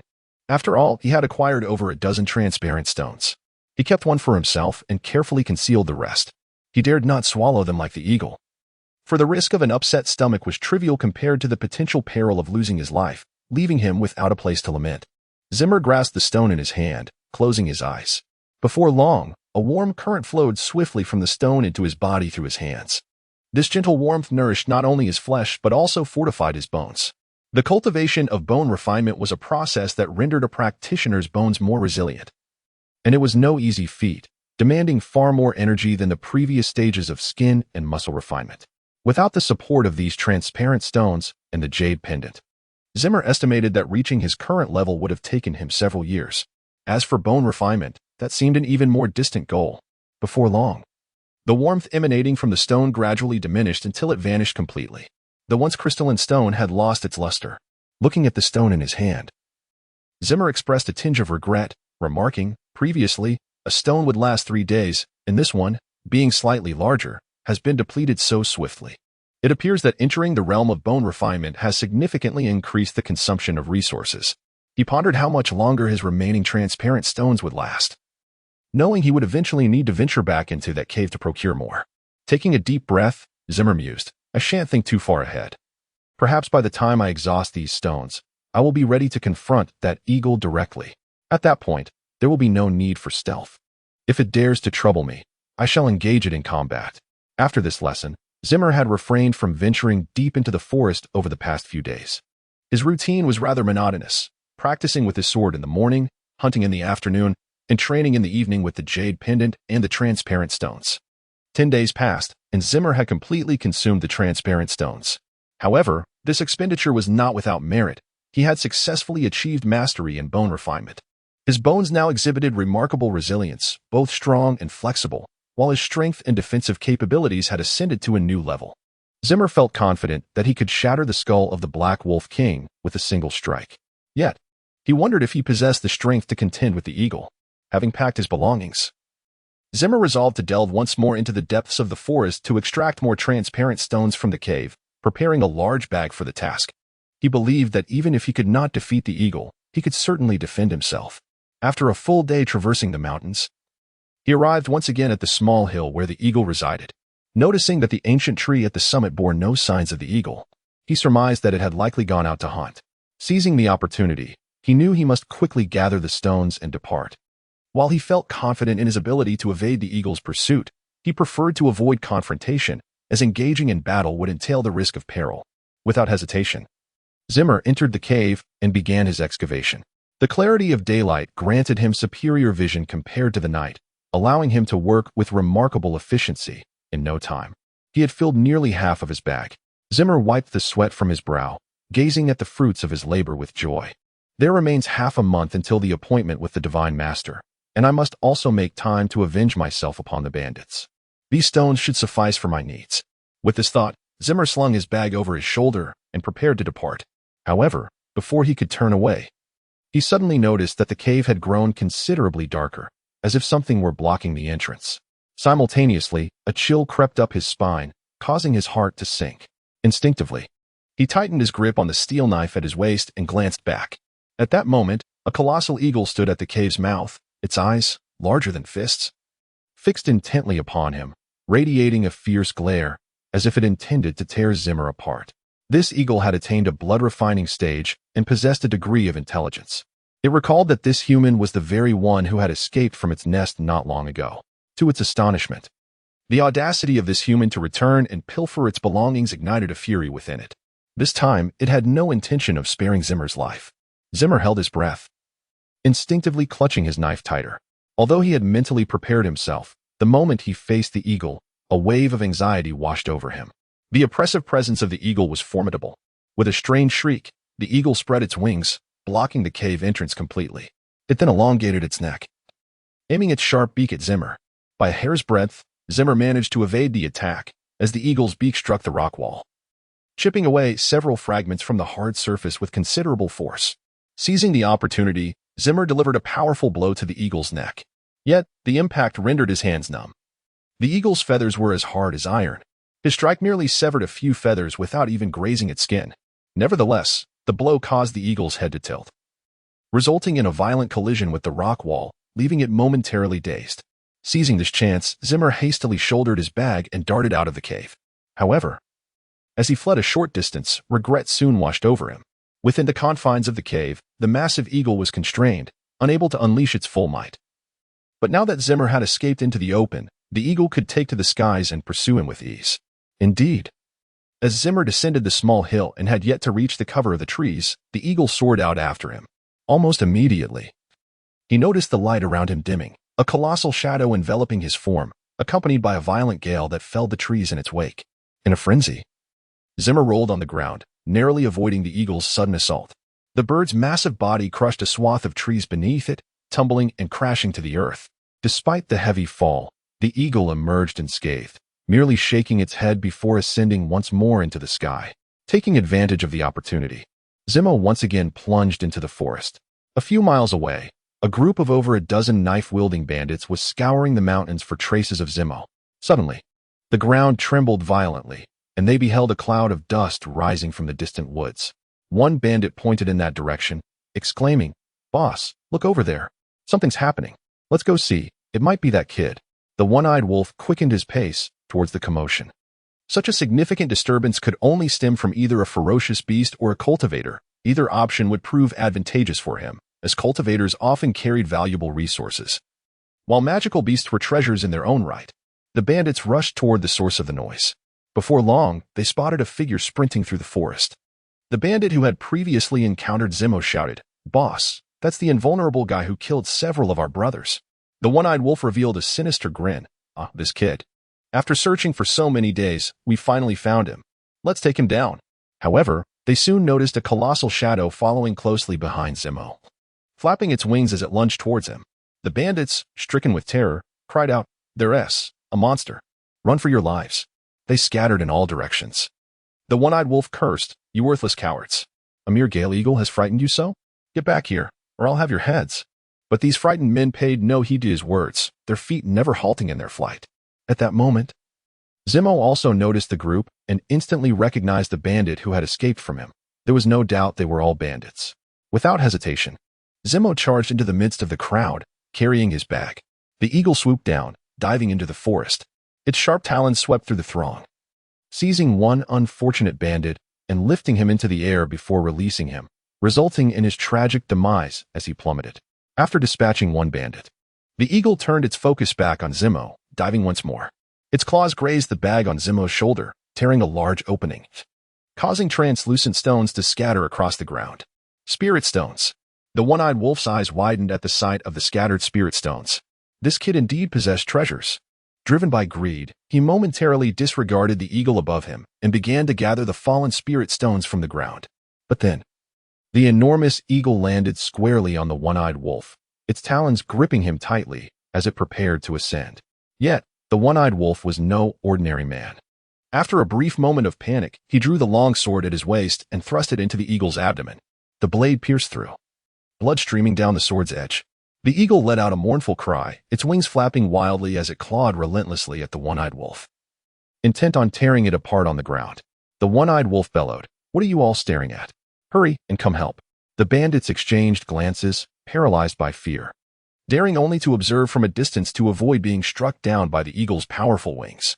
Zimmer also halted his escape, concealing himself in the shadows as he watched the fierce struggle between man and bird, ready to seize an opportunity. He had no intention of letting either the bandits or the eagle escape, for if one survived, his own future would be bleak. After a brutal struggle for survival, the one-eyed wolf's garments were shredded, bloodied, and battered, numerous wounds exposing bone. The eagle, too, fared poorly. Much of its plumage on its belly and chest had been severed, blood streaming from its injuries, one claw having been severed by the wolf's strikes. Zimmer recognized that his chance had arrived. Without a moment of hesitation, he sprang from the underbrush, leaping high to plunge his blade into the eagle's eye. The eagle, caught off guard and fixated on the one-eyed wolf, emitted a pitiful scream as it thrashed its head about, attempting to dislodge Zimmer and the knife embedded in its eye. Yet, the more it struggled, the deeper the blade plunged, ultimately piercing its brain. After a final, feeble flutter, the eagle succumbed to silence, slain by Zimmer's hand. With the eagle vanquished, Zimmer turned his gaze towards the one-eyed wolf, now a bloodied mess, his eyes filled with murderous intent. The one-eyed wolf, sensing danger, hastily retreated, stammering, I still have many brothers under me. If you kill me, you won't escape. I can forego these spirit stones. I'll leave right now." But Zimmer harbored no intention of sparing the one-eyed wolf. His voice was frigid as he spoke, each word deliberate. "You killed my father and annihilated my entire town. You bandits deserve to die." The one-eyed wolf suddenly comprehended that this youth was a survivor from the obliterated village. It was unclear what fortune had befallen him, enabling him to become a cultivator. Just then, Zimmer charged forward with his blade raised. The one-eyed wolf, having been maimed by the earlier eagle, was unable to evade Zimmer's strike, gritting his teeth to raise his sword in defense. Clang! In a single blow, Zimmer forcefully sent the one-eyed wolf's sword flying. The impact caused several fresh wounds to erupt from the already battered arm of the wolf. At that moment, the one-eyed wolf finally felt fear. He threatened Zimmer. "My father is a chi refinement cultivator. If you kill me, you won't fare well either." Zimmer retorted, "Even if I don't kill you today, do you think he would spare me?" His resolve was unyielding. Today, he would eliminate this bandit, avenging his father and the people of his town, ensuring that no future threats remained. The one-eyed wolf howled with desperation, declaring, "If that is the case, I shall die alongside you." In an instant, he charged at Zimmer with reckless abandon, unarmed and wild. Zimmer furrowed his brow and swung his blade once more. The edge pierced the wolf's flesh, eliciting a spray of crimson blood. Yet, the one-eyed wolf paid no heed to his grievous wounds, delivering a powerful strike to Zimmer's chest. Though the wolf was on the brink of collapse, he was still a practitioner of the bone-refining realm, and his strike was formidable enough to send Zimmer staggering back several paces, his internal energy surging dangerously, nearly forcing him to spit blood. Moreover, that was not the full extent of the blow. Zimmer suddenly felt a searing pain radiating from the spot where the wolf had struck him, akin to a branding iron pressed hard against his chest.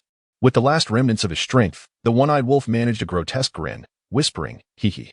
With this life-binding talisman embedded in you, no matter how far you flee, my father will find you and subject you to 1,000 tortures. Even if I am doomed today, you shall not escape unscathed." Zimmer paid no mind to the wolf's words, stabbing repeatedly into his abdomen until the wolf's laughter faded into silence. The one-eyed wolf lay dead. Zimmer kicked the lifeless body aside and surveyed the trembling bandits around him with a gaze as cold as ice. Without a moment's hesitation, he drew his blade and advanced toward the trembling outlaws. The bandits attempted to flee, but before Zimmer, a cultivator of formidable prowess, escape was an impossibility. In that moment, Zimmer resembled a hunting tiger, and each bandit he caught was doomed to a gruesome fate. None of the dozen or so bandits who had accompanied the one-eyed wolf escaped. They all fell beneath Zimmer's blade. Once the last of the bandits had been slain, Zimmer became acutely aware of the sharp pain coursing through his body. The reckless battle had inflicted numerous injuries upon him, though fortunately, none were severe. What truly troubled Zimmer was the impact of the one-eyed wolf's strike on his chest.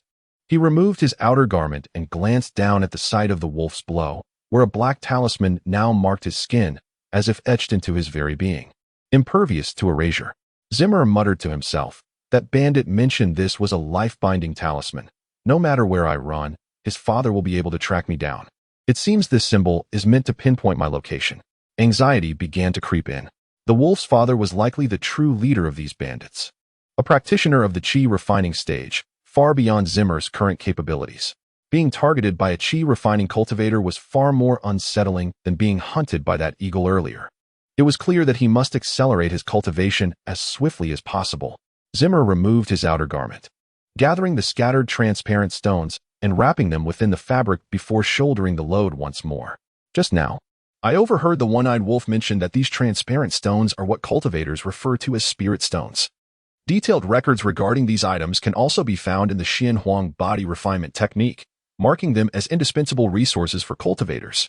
After collecting the spirit stones, Mo searched the bodies of the bandits once more. On the one-eyed wolf, he discovered a yellowed book, its cover inscribed with the 3 characters, sword grinding technique. Mo opened this manual and began to read intently. It is a cultivation method encompassing techniques from the body refinement stage to the chi refinement stage. The more he read, the more exhilarated he became. With this technique, he stood a chance to awaken his potential and reach the chi refinement stage. Of course, all of this hinged on his ability to survive the pursuit of that bandit leader. He did not have the luxury of time to scrutinize it further. He carefully tucked away the manual and discreetly took the sword that the one-eyed wolf had been carrying. Earlier, when Mo's steel knife clashed with this sword, his blade had been left with a deep gash, while the sword remained unscathed, clearly indicating its superior quality. Mo was unaware of the distinctions between wielding a knife and a sword. He simply believed that as long as it could kill, it sufficed. After gathering his belongings, Mo swiftly departed from the scene and returned to his hiding place in the thatched hut, where he began to practice diligently. He had no intention of fleeing. The bandits could track his location, and no matter where he ran, they would find him. Instead, he deemed it wiser to invest time in cultivating his strength. After all, the stronger he became, the greater his chances of survival amid the bandits' relentless pursuit. Meanwhile, in a bandit stronghold situated 100 miles from the battlefield, a gaunt and elderly man, resembling a hunchbacked serpent, was raving madly while clutching a broken wooden talisman. Beneath his feet lay several unfortunate bandits, who had met their demise at his hands. He was known as Guoshan Feng, the leader of the stronghold, and also a cultivator at the first level of chi refinement. The bandits huddled in the corners, trembling in fear as they gazed at Guoshan Feng. Too terrified to utter a word, his face contorted in madness, he roared, "Who is it? Who killed my son? Even if you flee to the ends of the earth, I will find you and make you suffer 1,000 deaths." The wooden talisman in Guoshan Feng's grasp was a treasured artifact he had purchased at a great price, marked by a drop of the one-eyed wolf's blood. Once the one-eyed wolf perished, the talisman would shatter. One bandit, shrinking back in trepidation, stammered with a quavering voice, "Boss, the life-seeking talisman has reacted." "What?" Guoshan Feng spun around abruptly, his serpent-like eyes fixated on the bandit, bellowing, "What are you waiting for? Release the life-seeking talisman immediately. Gather your weapons, and follow me to avenge your young master." In the thatched hut, Mo sat cross-legged on a wooden bed, with the sword grinding technique and several spirit stones laid out before him. This tome simultaneously records the cultivation methods for both the body refinement stage and the chi refinement stage.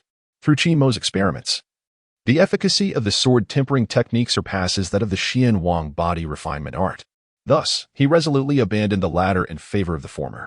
This is a sword cultivation technique, which also encompasses a sword technique that, while not particularly profound, is well suited for a novice like Chiemo. Now possessing an ample supply of spirit stones, Chiemo no longer had to practice with the same frugality as before. Upon returning to his humble abode, he had already expended 5 spirit stones in just one day. Chiemo sighed deeply, murmuring to himself, "At long last, my blood refinement realm has stabilized, and I should be even more formidable than the average practitioner at this stage." Each day, Chiemo nourished his body with the dewdrops coalesced from the jade pendant. Furthermore, he could distinctly perceive that these dewdrops not only enhanced his cultivation, but also improved his physical constitution, making his practice increasingly effortless over time. The only concern that weighed on Chiemo's mind was the impending arrival of a band of bandits. Even though he was stronger than the average cultivator at the blood refinement stage, he knew he stood no chance against a practitioner at the chi refinement stage. After all, the so-called body refinement stage merely signifies individuals with slightly superior physiques. Only upon awakening their meridians and entering the chi refinement stage can they truly be considered cultivators. At that moment, Chiemo suddenly noticed a yellow talisman fluttering in the air outside his thatched hut, drifting toward his direction. Recognizing the potential danger, Chiemo swiftly leaped from his bed, grasping his long sword in hand. This talisman was likely drawn by the life-threatening talisman affixed to him. Indeed, as Chiemo anticipated, the appearance of the talisman was swiftly followed by a throng of bandits armed with blades, emerging from the woods in pursuit of the talisman. Among them, leading the charge, was the hunchbacked, gaunt old man, Guoshanfeng. With a piercing voice, Guoshanfeng shouted, "The rascal who killed my son is in that house. Whoever captures him shall be rewarded with 1,000 taels of silver and 2 lovely maidens."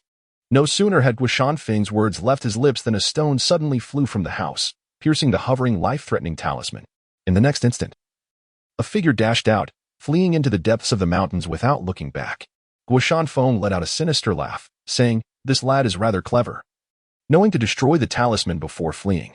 However, does he think he can escape from my grasp so easily?" With a sudden intake of breath, Guoshanfeng's legs pressed against the ground, propelling his body forward like a leopard ready to pounce. Instantly, tremendous force erupted beneath his feet, creating 2 deep craters in the earth as he shot forth, covering a distance of over 10 zhang in the blink of an eye. The gap between the 2 narrowed significantly. Chiemo continued to sprint into the depths of the forest, confident that once he reached the heart of the mountains, his knowledge of the terrain would allow him to easily elude the bandits. However, he had underestimated the capabilities of a practitioner at the chi refinement stage. Suddenly, Zimmer felt a chill run down his spine. Instinctively sensing danger, he swiftly changed direction, narrowly evading the sword that had been hurled at him from behind. What a close call! However, before Zimmer could catch his breath, the long sword thrown by Guoshanfeng seemed to come alive, altering its course mid-air and continuing its pursuit towards him. This was the prowess of a chi refining stage cultivator. Although Guoshanfeng lacked the ability to fly with his sword, the rudimentary technique of sword manipulation was well within his grasp, making it a lethal weapon for assassination. In a moment of panic, Zimmer could only raise his own sword to deflect the incoming projectile. He intended to flee further, but at that instant, Guoshanfeng had already caught up. Unexpectedly, he whipped out a small flying sword from his sleeve, grazing Zimmer's ankle. A jolt of excruciating pain surged through Zimmer, causing him to collapse to the ground, his right foot completely incapacitated. A cold dread gripped his heart. Was he truly destined to perish here? "Father, I'm powerless." Unable to avenge you, Guoshanfeng sheathed his flying sword and approached Zimmer, a sinister grin spreading across his face. "You thought you could escape after killing my son? Now I shall sever your tendons and ligaments, and we shall see how you flee. I will kill you now, in vengeance for my son." Just as Guoshanfeng prepared to deliver the fatal blow, a bandit rushed in, carrying a large sack. "Boss, I found this at the hiding place of the brat. It seems to be quite valuable. Please take a look." Guoshanfeng glanced into the sack, which was brimming with spirit stones. So many spirit stones? His eyes widened in astonishment. If he could absorb all these stones, his cultivation would surely advance further. Regaining his composure, Guoshanfeng reined in his murderous intent, a glimmer of greed flickering in his eyes as he inquired of Zimmer, "Where did you acquire these spirit stones? Are there any other treasures besides these?" Even in the face of death, Zimmer displayed no fear, instead offering a chilling smile. "Do you wish to know? I could certainly tell you, but you must pay with your life." At these words, Guoshanfeng seethed with rage. He summoned his flying sword anew, severing Zimmer's remaining tendons and ligaments with a cold voice. "If you choose not to speak, I have plenty of methods to make you comply. Take him back to the camp. I will personally interrogate him." With that, Guo Shanfeng struck Zimmer on the forehead, knocking him unconscious and hoisting him over his shoulder. Meanwhile, the white-bearded elder observed everything from above, his gaze utterly indifferent. With a hint of regret, he sighed. "Since he has failed my trial, this must be his fate. It is a pity for such a promising seedling. Every individual has their own destiny. Though I hold great admiration for Zimmer, if he cannot survive this tribulation, there would be no reason for me to take him under my wing. I shall not intervene, for in the eyes of a cultivator, the life and death of a mortal is of little consequence." Something feels amiss. The elderly man with a white beard suddenly realized that Chima's injuries were healing at an astonishing rate. Even the severed tendons of his hands and feet showed signs of regeneration, and his physique was gradually strengthening. A knowing smile crept across the old man's face as he mused to himself. It seems that the spirit jade has begun to work its magic. If he can seize this opportunity to recover fully and advance into the chi refinement stage, he may yet stand a chance against that little thief. If you can survive this ordeal, I shall make an exception and take you as my disciple. When Chima woke, he found himself in a rudimentary prison cell, situated within a bandit's hideout. Aside from himself, several other captives were present, primarily young women, along with an elderly man sporting a well-groomed goatee, who was the proprietor of the pawn shop in Bayma County. The pawnbroker lay on the ground, battered and bruised, resembling a lifeless dog. "Where is my jade pendant?" Chima suddenly recalled the precious item and instinctively reached into his bosom, only to be met with excruciating pain in his wrist, rendering his hand unresponsive. It dawned on him that his tendons had been severed by the bandit known as Guo Shanfeng. He pressed his forearm against his chest, only to find the space where the pendant once rested now empty. Despair washed over Chima. Guo Shanfeng, the bandit, had undoubtedly stripped him of all his valuables upon bringing him here, and the treasured jade pendant would have been no exception. Without it, Chima's chances of survival dwindled to nothing. Just as despair threatened to engulf him, the jade pendant inexplicably reappeared at his chest. A surge of joy filled Chima. Could it have hidden itself within my body? After a moment of elation, he quickly covered the pendant with his arm to prevent its discovery by others. Fortunately, the bandit stationed at the door was dozing off, and the other captives remained oblivious to Chima's predicament. "Conceal," Chima silently commanded, and the pendant vanished into thin air once again. Indeed, as long as the pendant remained, hope was not lost. However, before he could fully savor this moment, Guo Shanfeng suddenly appeared outside the cell, striding directly towards Chima. Upon seeing that Chima had regained consciousness, Guo Shanfeng's already fearsome countenance twisted into an even more terrifying expression. "You brat. Since you are awake, get up and prepare to be beaten." With that, he unsheathed a whip from his waist and lashed it mercilessly across Chima's body, leaving him with deep, painful welts. Chima let out a heavy groan but gritted his teeth, enduring the agonizing pain without a sound. After the whip struck him, he felt not only the intense pain but also an insatiable itch, as if swarms of ants were crawling over his wounds. He longed to scratch at the irritation, but his hands would not obey him, forcing him to endure the torment. It soon became clear to Chima that Guo Shanfeng had coated the whip with some sort of substance. The wind over the mountain sneered. "Ha ha, young one, are you feeling an unbearable itch? Let me tell you, this is my unique poison. It will not take your life, but it will torment you day by day, making your existence worse than death. Reveal the treasures you have hidden and the source of those spirit stones to me, and I may grant you a merciful end.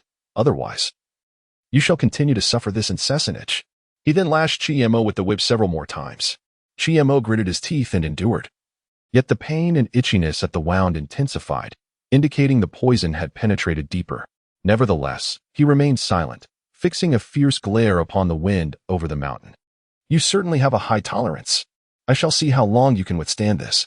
Tomorrow, I will return to whip you again, ensuring you yearn for death." The wind over the mountain secured the whip back at his waist, locked the cell door, and turned to leave. Once he departed, a warm surge flowed through Chimo's chest, beginning to mend his injuries. Though the recovery was slow, he could distinctly feel the change. He understood that the jade pendant was working its magic. However, he found it peculiar that this time, it was the pendant itself, rather than the dew it had gathered, that was aiding his recovery. "Are you all right, little brother?" From the adjacent cell, a delicate young girl, pale yet graceful, gazed at Chimo with concern.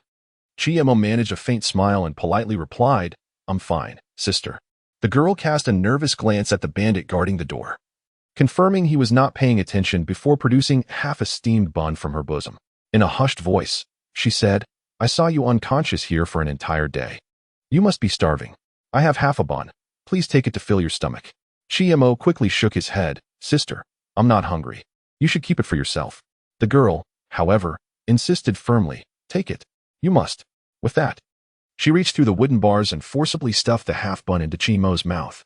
Given his current cultivation level, going without food for 3 to 5 days would not pose a problem, yet the sensation of hunger was unpleasant. After consuming the bun, Chiemo felt somewhat better. The bun was dry, and there was no water to drink, but Chiemo relished it nonetheless.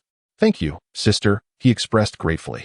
The girl looked at him earnestly and said, I overheard the wind over the mountain say he desires something of yours. These bandits are greedy beasts. You should give them what they want if it means preserving your life. Chiemo replied with a bitter smile, I killed his son. They will not let me go no matter what. Upon hearing his words, shock etched itself across the girl's face. This youth did not seem to be jesting. It was said that the one-eyed wolf was invulnerable. How could someone so young have slain such a beast? She found it utterly astounding. Before long, another bandit entered the cell, taking the girl from the adjacent room away. Not long after, the girl was brought back, disheveled and bearing fresh bruises. She curled up in the corner, her vacant eyes glistening with tears. Chiemo could surmise the horrors she had endured at the hands of the bandit who had taken her. He wished to offer her solace, yet found himself at a loss for words. After much contemplation, he finally spoke. Sister, do not worry. I shall ensure their demise. The girl remained silent. Instead, it was the pawnbroker from another cell who interjected, mocking her. Ha! You wretched little brat. You escaped from my shop and even killed a soldier.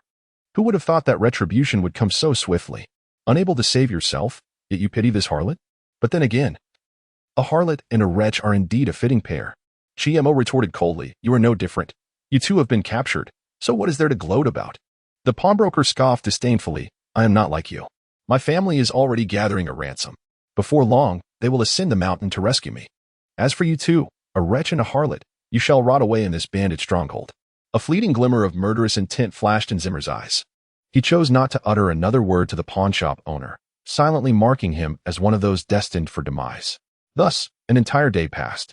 To Zimmer's astonishment, he discovered that, aside from his hands and feet, which had yet to fully recover, most of his other injuries had healed significantly. Even the unbearable itch from the peculiar poison had been alleviated by the jade pendant. Moreover, the gentle warmth emanating from the pendant had greatly enhanced Zimmer's physical constitution. Not only had his cultivation and blood refinement progressed, but his strength and defense had also seen a notable improvement. Strangely, however, once Zimmer's injuries began to mend, the enhancements to his physique and cultivation gradually ceased. Yet, Zimmer remained undeterred, reassuring himself, in 2 or 3 days, my hands and feet will be fully restored. By then, my strength should surpass what it is now, perhaps even allowing me to confront Guo Shanfeng directly. Lost in thought, another bandit entered the cell. This one was tasked with delivering food. He distributed 2 corn buns to the pawnshop owner and the captured maidens, but none were afforded to Zimmer. The pawnshop owner intended to keep Zimmer as leverage for ransom, while the maidens were to be kept nourished for their amusement. Zimmer, however, was different. He was destined to perish sooner or later, and perhaps he wouldn't even have to wait for starvation. Guo Shanfeng would likely lose patience and kill him outright. After the food delivery, Guo Shanfeng arrived promptly. He gazed at Zimmer with a mixture of surprise and avarice, sneering, it's only been a day, and your injuries have nearly healed. You truly possess some fortune. But tell me, can you rid yourself of the poison from the whip? Is your tongue as stubborn as your body? I shall torment you until you relent. Guo Shanfeng unleashed a flurry of lashes upon Zimmer, each strike more forceful than the last, even employing spiritual energy. The excruciating pain reignited the insufferable itch that coursed through Zimmer's body. Yet again, Zimmer refrained from crying out in agony. Gritting his teeth, he fixed a frigid glare upon Guo Shanfeng and retorted, if you have the capability, then kill me. Guo Shanfeng chuckled darkly, kill you? Huh, that would be far too merciful. With a final, furious lash, Guo Shanfeng turned and departed. As with the previous day, the moment Guo Shanfeng left, warmth began to radiate from Zimmer's chest, aiding his recovery while simultaneously bolstering his physique and cultivation. He felt akin to a raw iron ingot, repeatedly hammered by Guo Shanfeng, yet recovering each time, growing even stronger than before.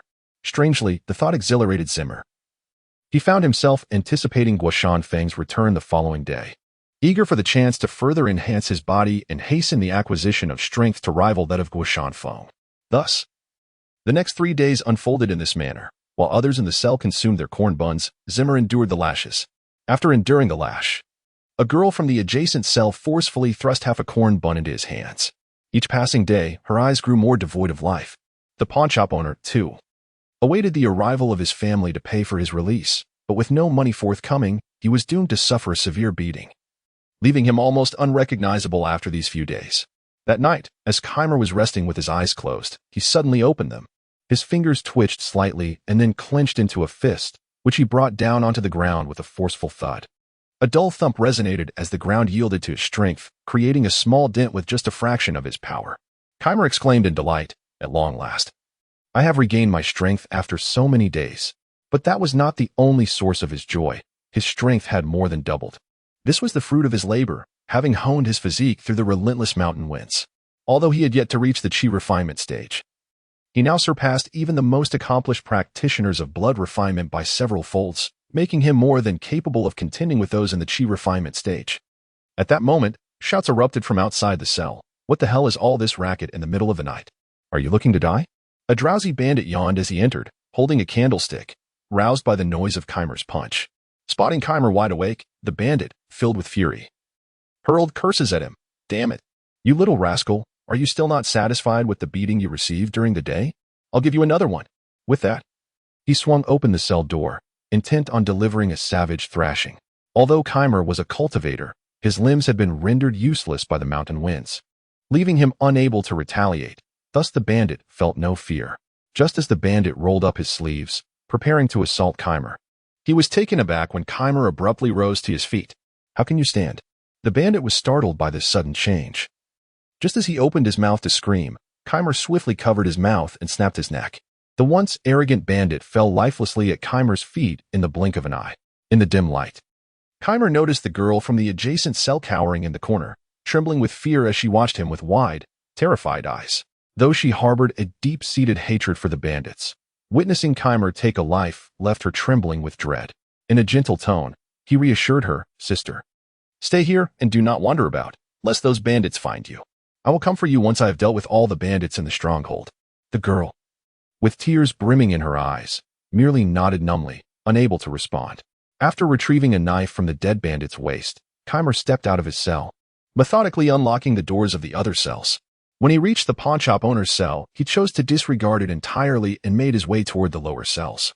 Upon witnessing the scene, the pawnshop owner hastily exclaimed, "Young man.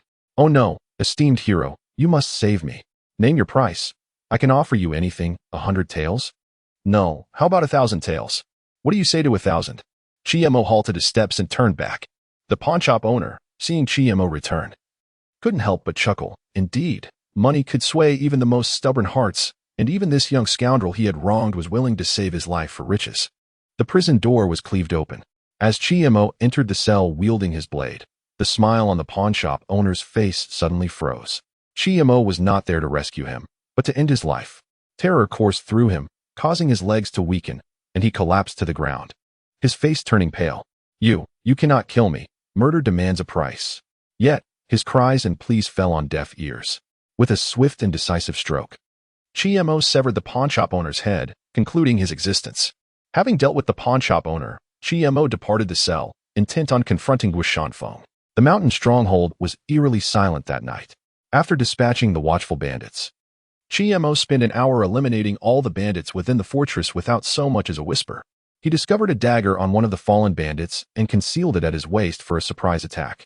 Before long, he found himself outside the chamber of the stronghold's leader, Guishanfeng.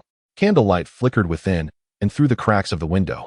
Chiemo observed Guishanfeng seated on his bed, immersed in cultivation, ethereal currents swirling around him. Beside him lay a pouch of spirit stones, undoubtedly pilfered from Chiemo, with a noticeable portion already consumed over the past few days. With utmost caution, Chiemo pushed the door open and stepped inside, advancing towards Guishanfeng. He then brought his blade down heavily upon Guishanfeng's neck. Guishanfeng let out a piercing scream, his eyes snapping open as he unleashed a forceful palm strike towards Chiemo's chest. Chiemo was hurled backward by the impact, crashing through the wall of the room and soaring several yards through the air before barely managing to halt his descent. Blood trickled from the corner of Chiemo's mouth as he braced himself against the ground with his blade, rising once more. He had underestimated the power of a chi refinement stage cultivator. Not only did his strike fail to claim Guo Shanfeng's life, but it had also provoked a retaliatory blow. The force of that palm strike left Chi Mo feeling as though his bones might shatter. And had it not been for the past few days of rigorous training, Guo Shanfeng's strike alone could have been fatal. A resounding crash echoed through the ruins of the room. Guo Shanfeng clutched his neck with one hand, while the other gripped a green longsword, his eyes blazing with fury as he glared at Chi Mo. He could hardly fathom that Chi Mo, whom he had incapacitated by severing his tendons, could recover so swiftly in just a few days. Either his physique was extraordinary or he had stumbled upon some fortuitous opportunity. Yet, none of this mattered now. For Guo Shanfeng's sole desire was to eliminate him. The blade that GMO swung towards his neck not only inflicted severe injuries, but also disrupted his cultivation, leading to a chaotic flow of energy within him. If he did not promptly regulate his breath, it would inevitably harm his meridians. Guo Shanfeng swiftly unsheathed a flying sword from his sleeve, directing it straight towards GMO's throat. Having learned from past experiences, GMO remained considerably calmer this time. He positioned the blade horizontally across his chest and suddenly exerted force, forcefully deflecting the flying sword away. He then charged once more at Guo Shanfeng. Seeing this, Guo Shanfeng bellowed in anger, "You reckless fool, dare you engage me in close combat?" The clash of blades resonated. To Guo Shanfeng's astonishment, GMO's strength and speed were surprisingly comparable to his own. Despite his chaotic energy and grievous injuries, he was still a genuine chi refining stage cultivator. Slaying a blood refining stage cultivator was akin to crushing an ant. With the assistance of the flying sword, he managed to barely suppress GMO. What infuriated Guo Shanfeng was GMO's tenacious fighting style, akin to a slippery loach, elusive and difficult to shake off. GMO's strategy was simple: to drag the battle out. As Guo Shanfeng lost blood or suffered from chaotic energy, the victor would inevitably be GMO. Guo Shanfeng's impatience grew. This battle needed to be resolved swiftly. Otherwise, he risked being countered by this mere blood-refining stage cultivator. Resolving to end it quickly, he held nothing back. Spirit Serpent Sword Technique. With a thunderous roar, Guo Shanfeng retracted the flying sword and unleashed his full strength with the long sword in hand. Employing a cunning and treacherous swordplay. Caught off guard, GMO was struck in the shoulder by a sword thrust. Blood splattered. The pain momentarily stalled GMO's movements. And Guo Shanfeng seized the opportunity. With a sinister grin, he shouted, "No matter how talented or fortunate you are, today you shall perish at my hands." In an instant, Guo Shanfeng executed a lightning-fast strike. Before the sword even touched GMO, he felt a sharp sting on his skin. As if the wind generated by the blade would pierce through him, GMO hurriedly raised his blade to defend. Yet the ordinary iron knife was as worthless as scrap metal against Guo Shanfeng's longsword. It barely withstood the blow before being cleaved in two. There was no escape from this strike. A smile crept upon Guo Shanfeng's face. He envisioned GMO's demise beneath his sword. However, at that precise moment, a luminous barrier suddenly rose from beneath GMO's feet, enveloping his body. Guo Shanfeng's full-force strike halted merely 3 inches from GMO. This was a protective talisman from the Celestial Sister. Zimmer suddenly recalled the talisman bestowed upon him by the Celestial Sister that day. This talisman had been meticulously sewn into the crevices of his shoe insole and sole, thus evading the grasp of the mountain wind. In an instant, this barrier unleashed a tremendous rebounding force, dislodging the long sword from the hands of the mountain wind and propelling him backward several paces. The mountain wind exclaimed, "What on earth is this?" After repelling the sword, the protective barrier generated by the talisman shattered. Although its protective effect was fleeting, it sufficed, without a moment's hesitation. Zimmer drew the dagger concealed at his waist and plunged it into the wound on the mountain wind's neck, piercing through completely. The mountain wind's gaze instantly grew vacant, and he staggered backward several steps. A trembling finger pointed weakly at Zimmer before he collapsed in front of him, filled with resentment. The dagger slipped from Zimmer's grasp, and he gasped heavily, one hand pressing against the wound on his shoulder, a pallid smile gracing his face. He knelt upon the ground, crying out to the heavens in a frenzy, "Father, uncle, aunt, I have finally avenged you." Zimmer wept for a long while. At that moment, gentle footsteps echoed nearby. Zimmer abruptly lifted his head, reclaimed the dagger from the ground, and thrust it towards the source of the sound. However, to his horror, the dagger halted mid-air, as though an invisible wall stood before him, resisting all his efforts to advance. Then, that figure raised a hand and with a mere flick, sent Zimmer's dagger flying into the void. Yet, After disarming Zimmer, the figure did not strike again. He stroked his beard and chuckled. "Little one, fear not. I am no bandit, but rather one who has come to present you with a great opportunity." The figure was an elderly man with white hair and beard, clad in a black robe, exuding an air of a reclusive sage. Zimmer, sensing no immediate threat, lowered his hostility. Naturally, he did not fully trust the old man's words. Yet he understood that, given the old man's prowess, if he truly wished to take Zimmer's life, resistance would be futile. Thus, he found no reason to deceive himself. Noticing Zimmer's silence, the old man remained unperturbed, simply smiling as he introduced himself. "I am Yun Songlong, the third elder of the Broken Sword Mountain, here to investigate the theft of the sword refinement technique." With that, Yun Songlong gestured lightly towards the corpse of the mountain wind, and an aged tome flew forth from the garments of the deceased, landing in his hands. The mountain wind was originally a menial worker of Broken Sword Mountain, who, after stealing the technique, fled here and became a bandit. Although the sword refinement technique is not an advanced skill, this matter pertains to the dignity of Broken Sword Mountain and must be addressed with utmost seriousness. Upon hearing Yun Songlong's words, Zimmer instinctively swallowed hard and took a step back. He too had practiced the sword refinement technique, and it was possible that Yun Songlong might decide to eliminate him as well. Observing Chimo's reaction, Yun Songlong smiled faintly and remarked, "Our Duanjin Mountain is not an unreasonable sect. The theft of martial arts by the Guashan bandits is a grave offense. Yet your acquisition of the Mo Jianju from these brigands is indeed your fortune. If you choose to practice it, I shall not hold it against you." Only then did Mo breathe a sigh of relief. He bowed respectfully to Yun Songlong and said, "Thank you, venerable sage. Do not mention it." Yun Songlong waved his hand dismissively, then inquired with keen interest, "Young one, would you consider becoming my disciple at Duanjian Mountain? Our sect far surpasses the likes of Huanghushan and your own Qianyuan kingdom by 1,000-fold. I assure you, should you join my ranks, within a century, you shall at least attain the Golden Core stage." Upon finishing, Yun Songlong placed his hands behind his back, revealing a cryptic smile. He harbored no doubt that Mo would accept, for the reputation of Duanjian Mountain was indeed illustrious. Not only was Huanghushan insignificant in comparison, but even the vast Qianyuan kingdom paled beside the enormity of Duanjian Mountain. Mo politely declined, saying, "Venerable sage, I appreciate your generous offer, but I have already made an agreement with the people of Huanghushan, and Little Belle has also gone there. I promised her that I would seek her out." "What?"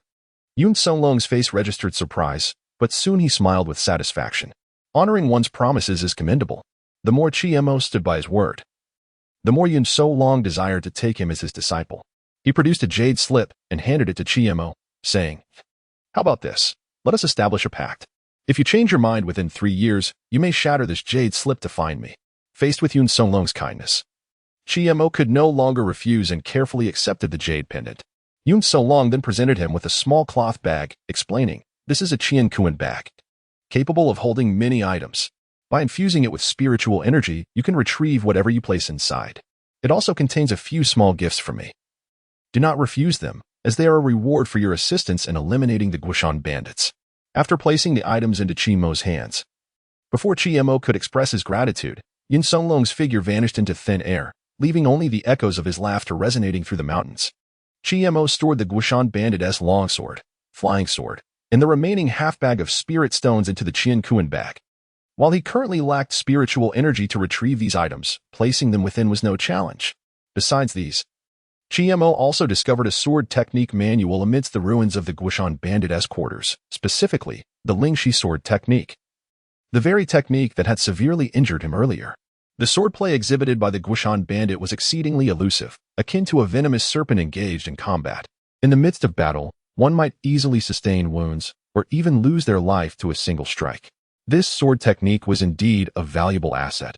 Presently, Mo primarily relied on reckless slashing with his blade, utilizing instinct and experience for evasion and defense, lacking any semblance of strategy. If he could master the serpent sword technique, his combat prowess would undoubtedly soar to new heights. After stowing away the swordsmanship manual, Mo returned to the prison, liberating all those who had been captured by the bandits. The young girl residing in the cell adjacent to Mo's finally revealed a long-awaited smile. Her voice hoarse as she addressed him. "Thank you, little brother." Mo replied, "It's nothing, sister. We are all in this predicament together, and it is only right that we care for one another." He led them down the mountain, Just before parting, GMO suddenly called out to the girl, "Sister, you must promise to survive." She turned back, her smile radiant. "You too." GMO smiled in return, standing at the road's edge, waving heartily at her. After bidding farewell to the girl, GMO set forth towards the grave of his father. Kneeling before the tomb, he spoke with a smile, "Father, I am about to journey to Huangju Mountain, the renowned mountain of immortals, where divine beings reside. Although I will merely be working as a servant, I have heard that if one works diligently, even a servant may have the opportunity to learn skills from the immortals above. Father, I shall take my leave now. Please bless me from the heavens." With that, GMO bowed 3 times before rising to depart. He did not head directly to Huangju Mountain. Instead, he visited a small hillock, excavating 2 large bags of spiritual stones. Once everything was prepared, he set off, traveling westward towards Longtan Town at the foot of Huangju Mountain. Above the bandit stronghold, Yun Songlong stood amidst the clouds, gazing at Chimo's receding figure, murmuring to himself, "Little one, our fated bond as master and disciple shall not end so easily. One day, you will surely step into the gates of my Duanjue Mountain." He then glanced down at the bandit stronghold, now littered with corpses, and smirked, "I almost forgot about you." With that, Yun Songlong raised his hand, and a colossal hand-shaped shadow loomed over the stronghold. He gently pressed down just half an inch, and the enormous silhouette descended with a force that shook the mountains, crashing down upon the stronghold. In an instant, the entire peak sank several feet, sending up a cloud of dust, while the stronghold was reduced to mere ruins beneath that descending hand. Having completed this feat, Yun Songlong smiled with satisfaction, his hands clasped behind him, as he floated gracefully in pursuit of Chimo's departing figure. For 3 full days, Zimmer traversed the winding mountain path towards the west. At last, he arrived at the foot of a towering peak, where a quaint town came into view. Above the town, the occasional figure of a sword-wielding cultivator glided through the air, ascending into the depths of the mountains, disappearing from sight. Zimmer noticed a stone tablet by the roadside, inscribed with 3 bold crimson characters, Dragonpool Town. A surge of joy filled Zimmer's heart upon seeing the tablet. After an arduous journey of 3 days, he had finally reached his destination.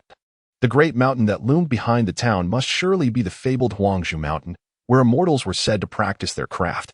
As Zimmer stepped into the town, he observed that it was significantly larger and more prosperous than Chishui Town, bustling with vendors hawking their wares and elegantly dressed young ladies and gentlemen. The children of affluent families were not locals. They had come specifically to seek enlightenment from the immortals. If fortune smiled upon them, and they caught the eye of a celestial being on Huangju Mountain, it would be a monumental stroke of luck.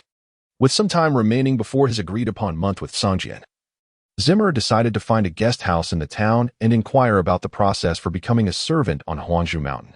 While dining in the guest house's hall, a youth clad in fine garments and bearing a sword unexpectedly took a seat beside Zimmer.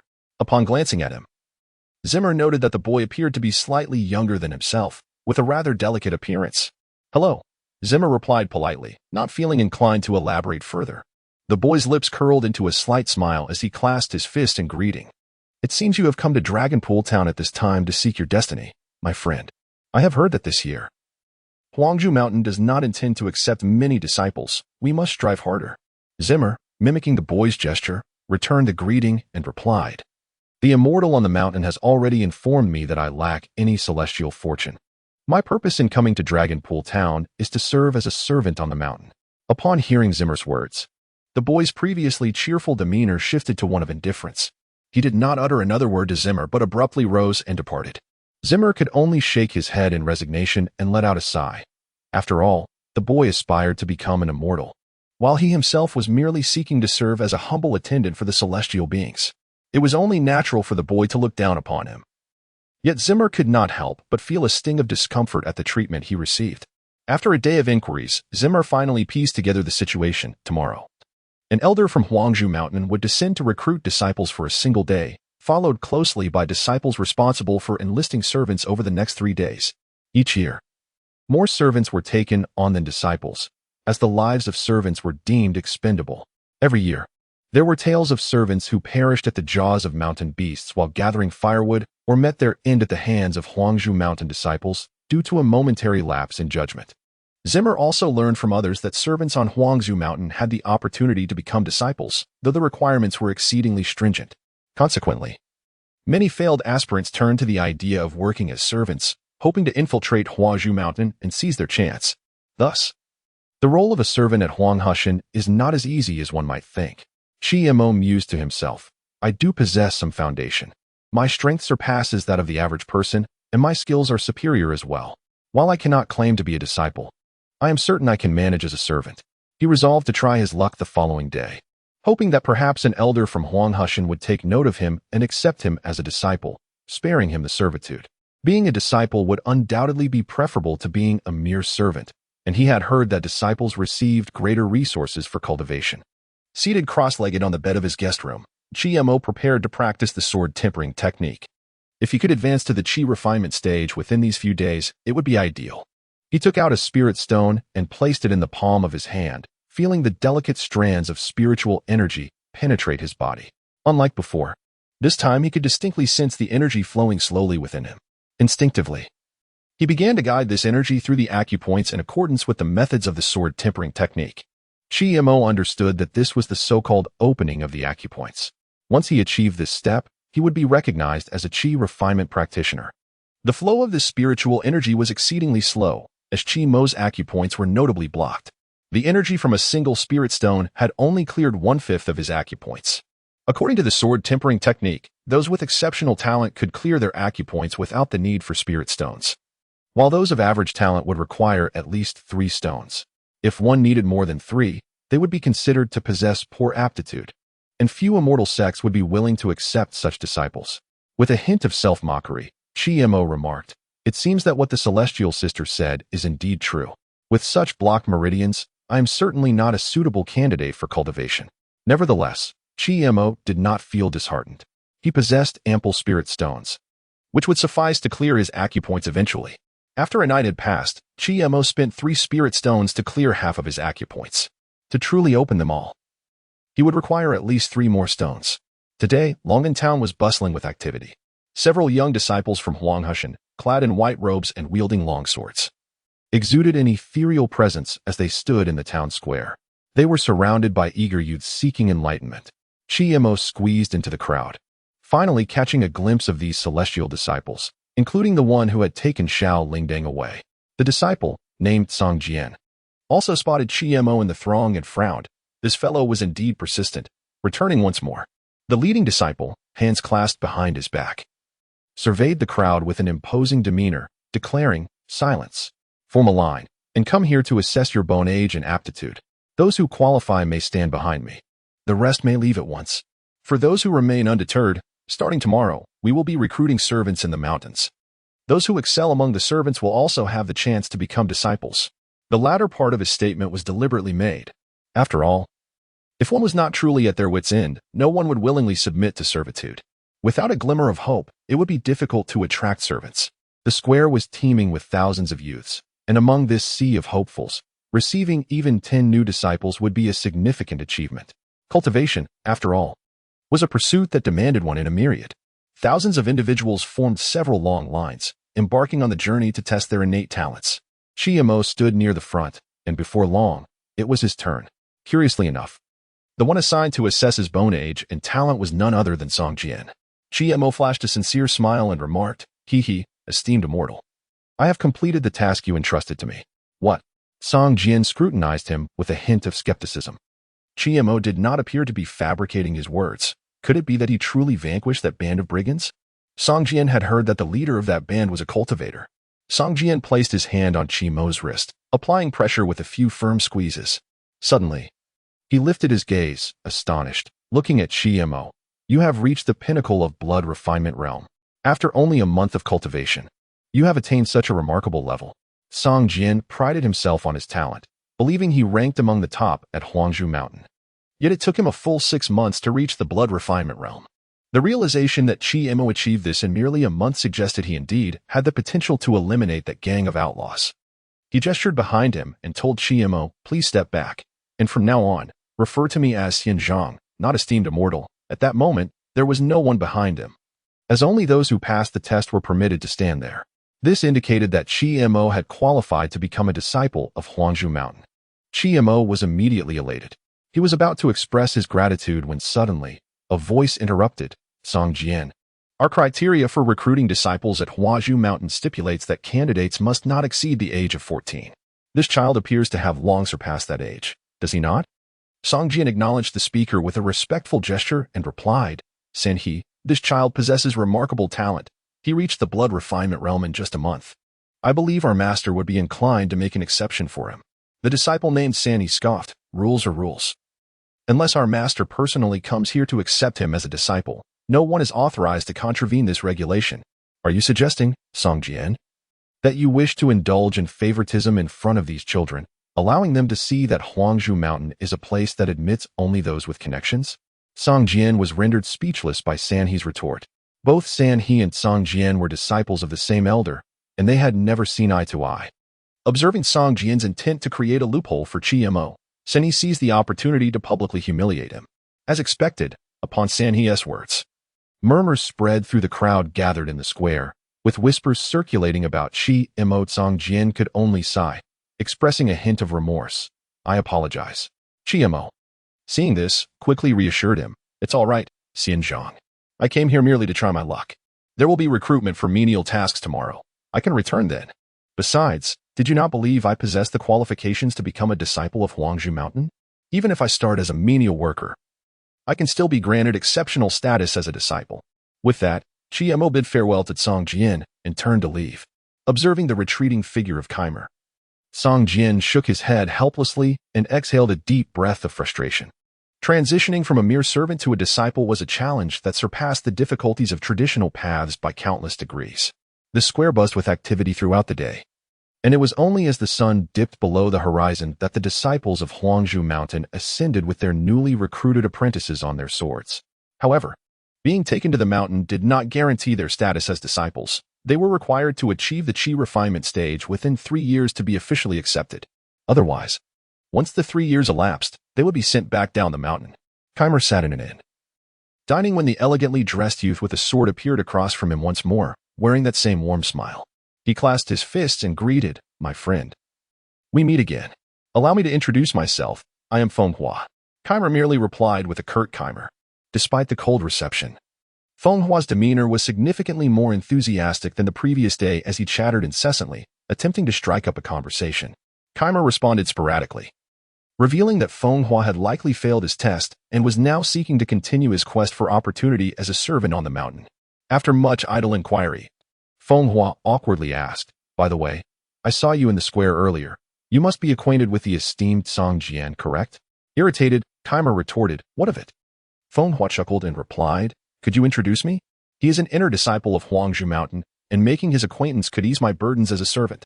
Who knows? I might even leverage his influence to become a formal disciple. If that is your desire, forge your own connections once we reach the mountain. Keimer said curtly before rising to ascend the stairs. Keimer held little regard for Feng Hua, wishing to steer clear of such opportunistic individuals to avoid unnecessary complications. It was only after entering his room that Feng Hua scoffed derisively, muttering under his breath, even with connections, he couldn't become a disciple. What audacity to act haughty towards me. Once back in his room, Keimer resumed his efforts to open his meridians. He resolved to complete this task by nightfall.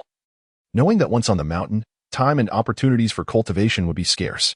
As the night deepened, Keimer had already expended 3 spirit stones. Yet he remained just shy of success. However, he did not succumb to discouragement.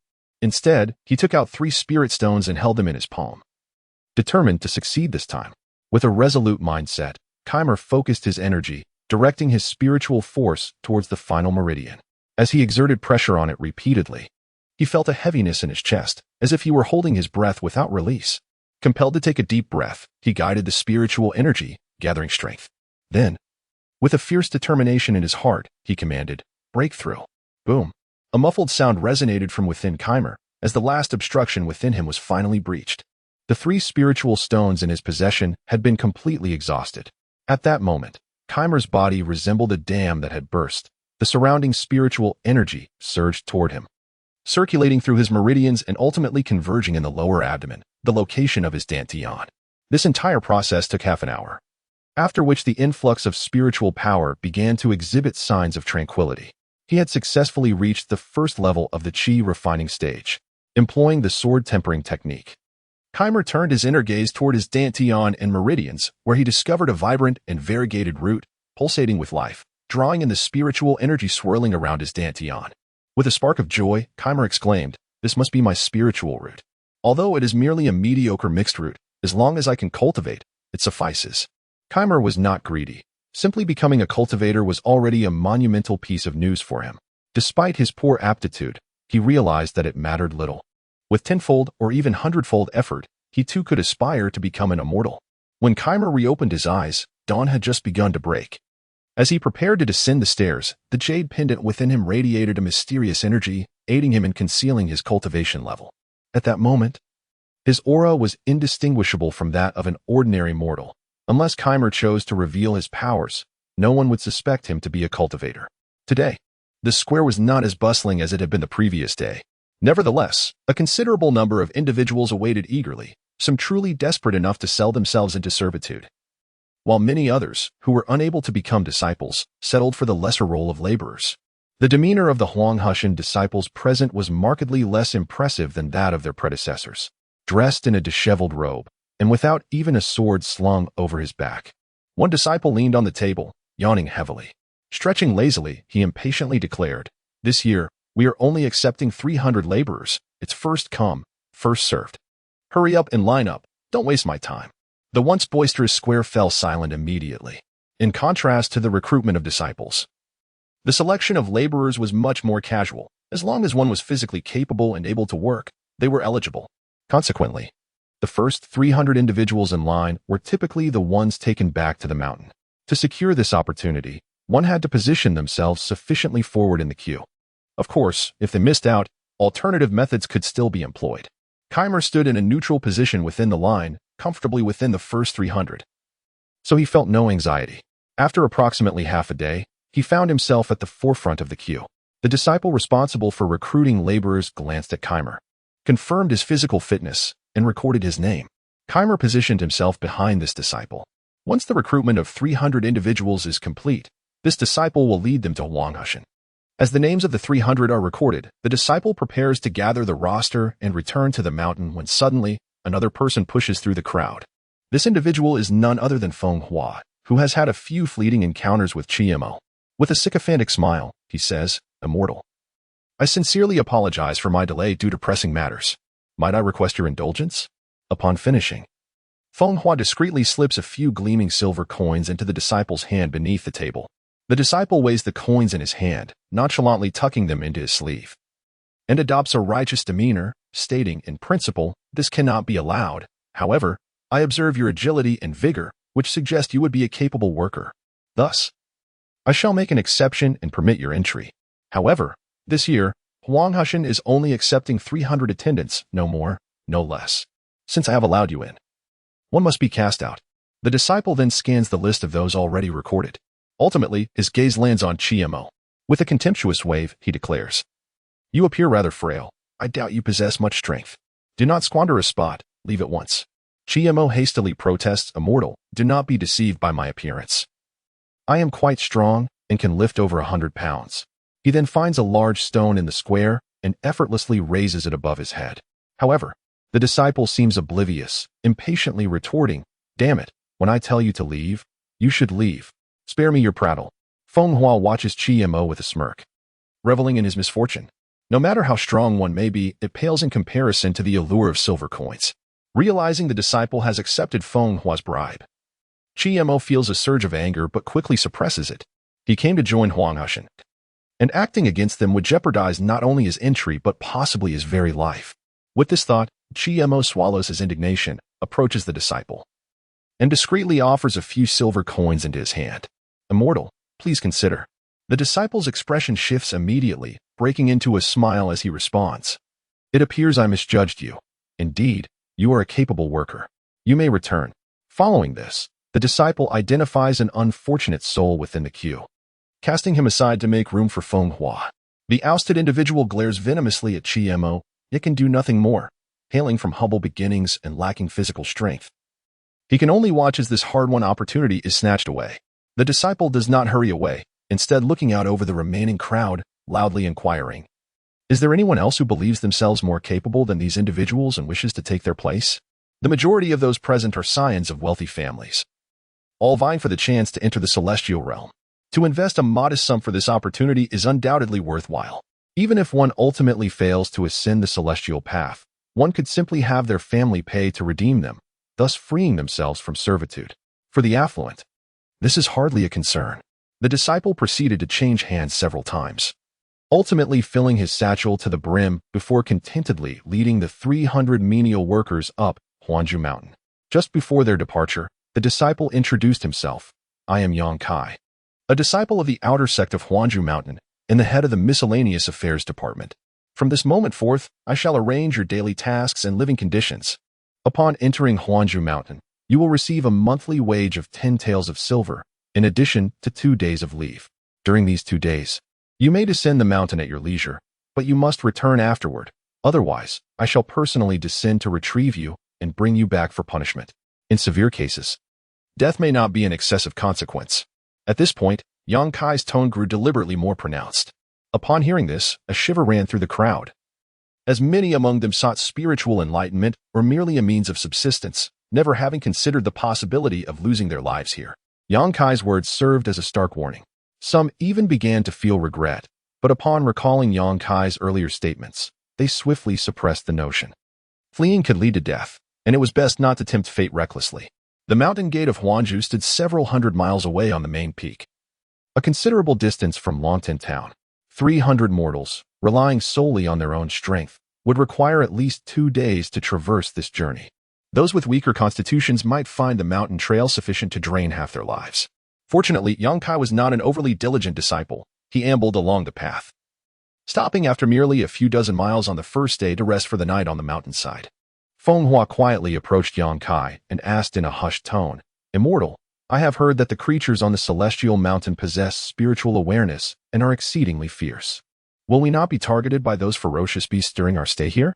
What are you afraid of? Yang Kai scoffed. If the sky were to fall, I would bear the brunt of it. Even if there were indeed demonic beasts, I could slay them with a single sword. With that, he drew an iron sword from his waist pouch and brandished it with considerable swagger. Chiemo sat nearby, quietly observing Feng Hua and Yang Kai. Having entered the chi refining stage, his auditory and perceptual faculties surpassed those of ordinary individuals. He had clearly heard every word exchanged between the two. The spiritual energy in this place was far more abundant than that in the secluded mountains where Chiemo had previously hidden, indicating that the fauna here were more susceptible to absorbing this energy and transforming into demonic beasts. With over 300 individuals present, their objective was grand, making them vulnerable to sudden attacks. Within a short span of an hour, Chiemo had already spotted several ferocious beasts lurking around the mountain paths, poised to strike. Thankfully, although these creatures were stronger than ordinary predators, they had yet to reach the threshold of becoming demonic beasts. Consequently, when confronted with such a large crowd, they dared not act recklessly and could only observe from a distance, searching for isolated targets. However, before long, these demonic beasts scattered in panic, as though they had encountered something terrifying. The underbrush beside the mountain path rustled as trees toppled, and the sound of rustling leaves filled the air. Suddenly, a blood-curdling scream erupted from the edge of the crowd. A figure was seized by a larger shadow, its head bitten off in an instant, succumbing to a swift demise. There are demons! Someone shouted in terror. Instantly, chaos ensued among the others. Some fled uphill, others downwards, while a more rational group huddled close to Yang Kai. For only he, a disciple of Huangju Mountain, could potentially ensure their safety. Upon seeing a shadow larger than a fierce tiger, even Yang Kai felt a deep shock. Damn it, just as I feared, I actually encountered one. He had traversed this mountain path countless times without incident, yet today, Feng Hua's ill-omened inquiry had led to this dire confrontation. Yang Kai had not even reached the chi refining stage. He was merely a blood-refining cultivator, having resigned himself to the prospect of never becoming a formal disciple and sought to profit before descending the mountain, which led him to take on a leadership role in the Miscellaneous Affairs Office. Earning money was one thing, but he had no intention of risking his life. As he contemplated fleeing back into the mountains, Feng Hua suddenly clung to his leg. This pampered young master had never witnessed such a bloody scene. He wailed, tears streaming down his face, Immortal, there really are demonic beasts. Quickly use your sword to slay it. Damn it, let go of me. After cursing, Yang Kai kicked Feng Hua in the stomach and dashed away. Yet, he had scarcely taken 2 steps when he abruptly realized that the enormous demonic beast had, unbeknownst to him, set its sights on him, blocking his path with alarming speed. It was a black bear, its speed and strength terrifyingly formidable. Although merely a blood-refining cultivator, its innate power as a beast far exceeded that of human cultivators at the same level. Its senses were exceptionally acute. Recognizing that this human was the strongest among the 300 individuals, undoubtedly, his flesh would provide the greatest sustenance. Thus, Yang Kai became its prime target. The black bear let out a thunderous roar. With a single furious roar, Yang Kai was utterly terrified, nearly collapsing to the ground in fright. Following the terrifying cry, the black bear charged brazenly towards him. In a moment of desperation, Yang Kai had no choice but to muster his courage and raise his sword in defense. He struck fiercely at the bear's head, severing a large patch of fur and skin, but his sword shattered upon impact. Yang Kai was sent tumbling to the ground, rolling several times before finally lying there, blood trickling from the corner of his mouth. Meanwhile, the bear, bloodied and with eyes ablaze, was enraged by the injury it had sustained. Although the wound was not grievous, it was sufficient to incite its fury. From a distance, Chiemo observed the unfolding chaos without any intention of intervening, as he wished to conceal his cultivation level from the lowly servants, to avoid future complications. He intended to take advantage of the turmoil to escape, ideally reaching Huangzhou Mountain. Seizing the opportunity while everyone's attention was fixated on Yang Kai and the bear, Chiemo slipped away from the crowd, making a beeline for the mountain.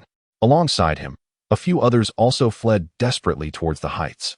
Perhaps driven by the instinct for survival, they covered several miles in just an hour. Once assured that the bear was not in pursuit, they cautiously paused to catch their breath. Chiemo blended seamlessly back into the crowd, feigning exhaustion. Having survived the ordeal, some expressed their relief, saying, "It seems that the immortal has managed to hold the bear at bay. It should not have followed us." Others, however, whispered in trepidation, "We cannot ascertain whether the immortal is a match for the bear.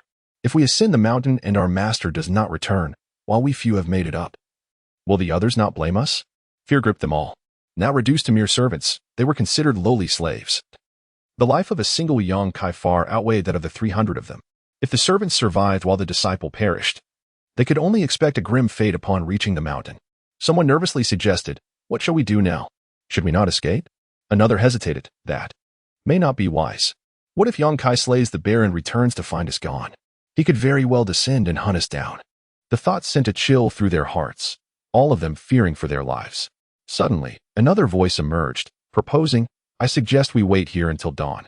If, by morning, Yang Kai has not returned, we shall retrace our steps. If we encounter him, that would be ideal. If not, we shall each descend the mountain."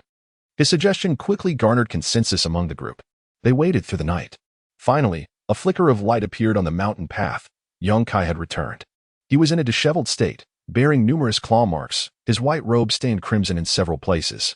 Yet, by fortune, he had survived. To survive, he exhausted 3 protective talismans and employed over a dozen subordinates as human shields, narrowly escaping the jaws of the black bear. As for the remaining subordinates, their fates were left to chance. Upon seeing those who sat idly awaiting him, Yang Kai was suddenly consumed by rage, exclaiming, "You all fled so quickly, as if racing to be reborn. Line up properly to receive your punishment." After that, Yang Kai drew the whip at his waist and struck one of the unfortunate subordinates. Crack! The wretched subordinate was immediately lashed, his skin opened and blood drawn, issuing a mournful cry that nearly caused him to faint. The other subordinates, witnessing this scene, dared not entertain thoughts of escape, promptly lining up one by one to face Yang Kai's whip. Though he struck with considerable force, he was still measured. A single lash would inflict pain lasting 10 days to half a month, yet it would not break bones. Chiemo also received a lash, but it was merely a superficial wound, causing no significant injury. Following this incident, Yang Kai cast aside his previous lethargy. Under his coercion, the group traveled day and night, completing what was originally a 2-day journey in just a day and a night. Not far away, wisps of azure smoke rose gently, accompanied by the sounds of a refreshing breeze and faint swordplay echoing from within the mountains. From a distance, beneath the smoke and clouds, several palatial structures nestled deep in the mountains could be seen. With green tiles and soaring eaves, they exuded an impressive and ethereal aura. Upon spotting this hidden palace, Yang Kai felt invigorated and called out to the panting crowd behind him, "Hurry up! Ahead lies the mountain gate of my esteemed Huangzhou Mountain." Upon hearing this, the group mustered their strength, taking a deep breath as they exerted themselves to climb the mountain. After ascending for 100 zhang, they finally reached a vast clearing that had been deliberately carved out at the end of the rugged path. An ancient and colossal stone gate towered at the entrance, inscribed with 3 prominent characters, Huangzhou Mountain. Outside the gate, 2 disciples clad in white and bearing long swords stood guard, their expressions haughty. Upon seeing Yang Kai and his entourage of subordinates, they frowned and inquired, "You were tasked with bringing 300 subordinates, yet there are barely 30 here. Where are the others?" Yang Kai immediately displayed a look of embarrassment, his face contorted with difficulty as he replied, "Brother, it is not that I was negligent, but rather that I encountered a formidable beast on the mountainside that shattered 3 of my protective talismans. I could barely safeguard myself, let alone attend to them. Look at these injuries. Had it not been for the protective talismans bestowed by the sect, I might not have returned at all." With that, Yang Kai discreetly retrieved a spirit stone from his sleeve and slipped it into the hand of the guarding disciple. After accepting the spirit stone, the disciple waved his hand and said, "If the elders inquire, you shall explain it to them yourself. We are short-staffed this year, so you will have to find a way to manage." "Thank you, brother." Yang Kai gestured to the throng of menial workers behind him, signaling them to follow. Mo entered Huangzhou Mountain with the crowd, his curiosity piqued by the surroundings. Every sight was novel to him, the towering palaces reaching heights of 100 zhang, the glazed tiles gracing the rooftops, and the disciples practicing swordplay in the dojo. Surely, even the imperial palace of the Qianyuan kingdom could not compare to this grandeur. Yet, this was merely a tentative conjecture. He had never laid eyes upon a palace before. Yang Kai led Mo and the others to a relatively modest building, which served as the quarters for the menials. Within the grandeur of the mountain gates, it appeared somewhat simple, however, compared to Mo's previous dwelling. It was a significant improvement. The dormitory for the menials housed 2 individuals per room, and Mo's roommate was a frail boy hailing from humble beginnings, named Zhang Chengkai. Mo's task was to venture into the mountains to gather firewood, requiring him to collect at least 300 jin daily. The mountains were home to man-eating beasts. Should one be careless while chopping wood, they might meet a dire fate. Once one fell into the status of a slave, they were no longer considered human, and their very life belonged to their master, not to themselves. Moreover, should any other urgent tasks arise, they must be completed promptly, or else the consequences would not merely involve a deduction in wages. One could fear being beaten or maimed by the disciples of the mountain in a fit of rage. At that point, one would be cast out of the mountain gates, with their survival left entirely to fate. After arranging work and accommodations, Yang Kai inquired, "Do you all understand what you are to do? From now on, do not expect me to remind you. If you slack even for a moment, you will regret it." Just as Yang Kai was about to depart, Mo hastily stopped him, retrieving a silver coin from his sleeve and placing it in Yang Kai's hand. In a hushed tone, he asked, "Senior, do you know of a young female disciple who arrived a month ago? She appeared to be only 7 or 8 years old. Brought here by Master Tsangjian and Master Qingyi. Her name is Zhao Mingwei." Yang Kai, a man whose primary concern was monetary gain, though somewhat irksome, was easily swayed. "Zhao Mingwei?" He furrowed his brow, pondering for a moment before weighing the silver coin in his hand. "I vaguely remember. A month ago, Brother Tsangjian did bring back a little girl, but she has already been personally accepted as a disciple by the Mountain Lord, holding a status higher than that of inner disciples. As a menial, you will certainly not have the chance to see her." Mo pressed further. "Then how might one meet her?" Yang Kai replied with impatience, "Unless she comes to see you, but the workload for direct disciples is immense. They scarcely have time to eat, let alone spare a moment to meet you. Alternatively, you would need to become an inner disciple to have any chance of encountering her. However, becoming an inner disciple is no easy feat. An outer disciple, have little hope. Do not even think about your status as a menial." Mo persisted, "I have heard that menials have the opportunity to become disciples of Huangzhou Mountain. What must one do?" Yang Kai scoffed disdainfully, to be frank. Since the establishment of Huangzhou Mountain, only one person has ever transitioned from menial to disciple. To become a disciple of the Huangzhou Mountain, one must achieve the Qi refinement stage before the age of 16 and earn the favor of an inner sect elder to qualify as an outer sect disciple. As for the more distant inner sect discipleship, one should not even entertain such thoughts. Although attendants can cultivate the Xianwang body refinement technique, lacking any resources for training means that, regardless of talent, reaching the bone refinement stage before the age of 20 would be remarkable. As for the Qi refinement stage, that remains an unattainable dream. After speaking, Yang Kai departed without further ado.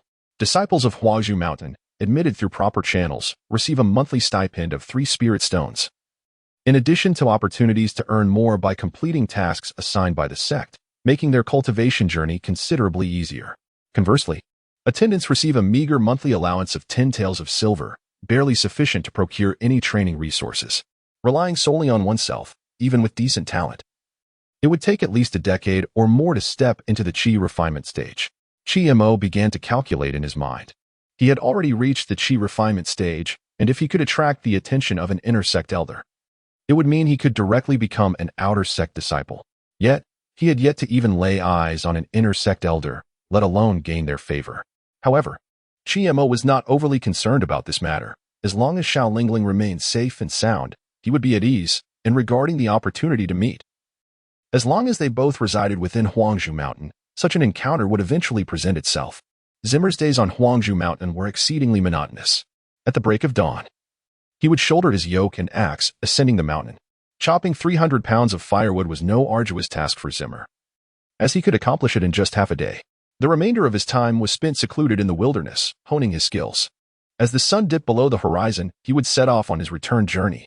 For the past few days, the jade pendant continued to condense a drop of dew each day. However, these droplets failed to enhance Zimmer's cultivation, merely bolstering his physical constitution as before.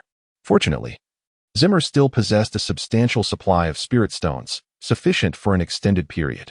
As the sun descended, Zimmer slowly opened his eyes and exhaled a long breath of stale air, lamenting, "Ever since I entered the chi refining stage, my cultivation speed has slowed by more than tenfold. At this rate, reaching the second level of chi refining will require several months.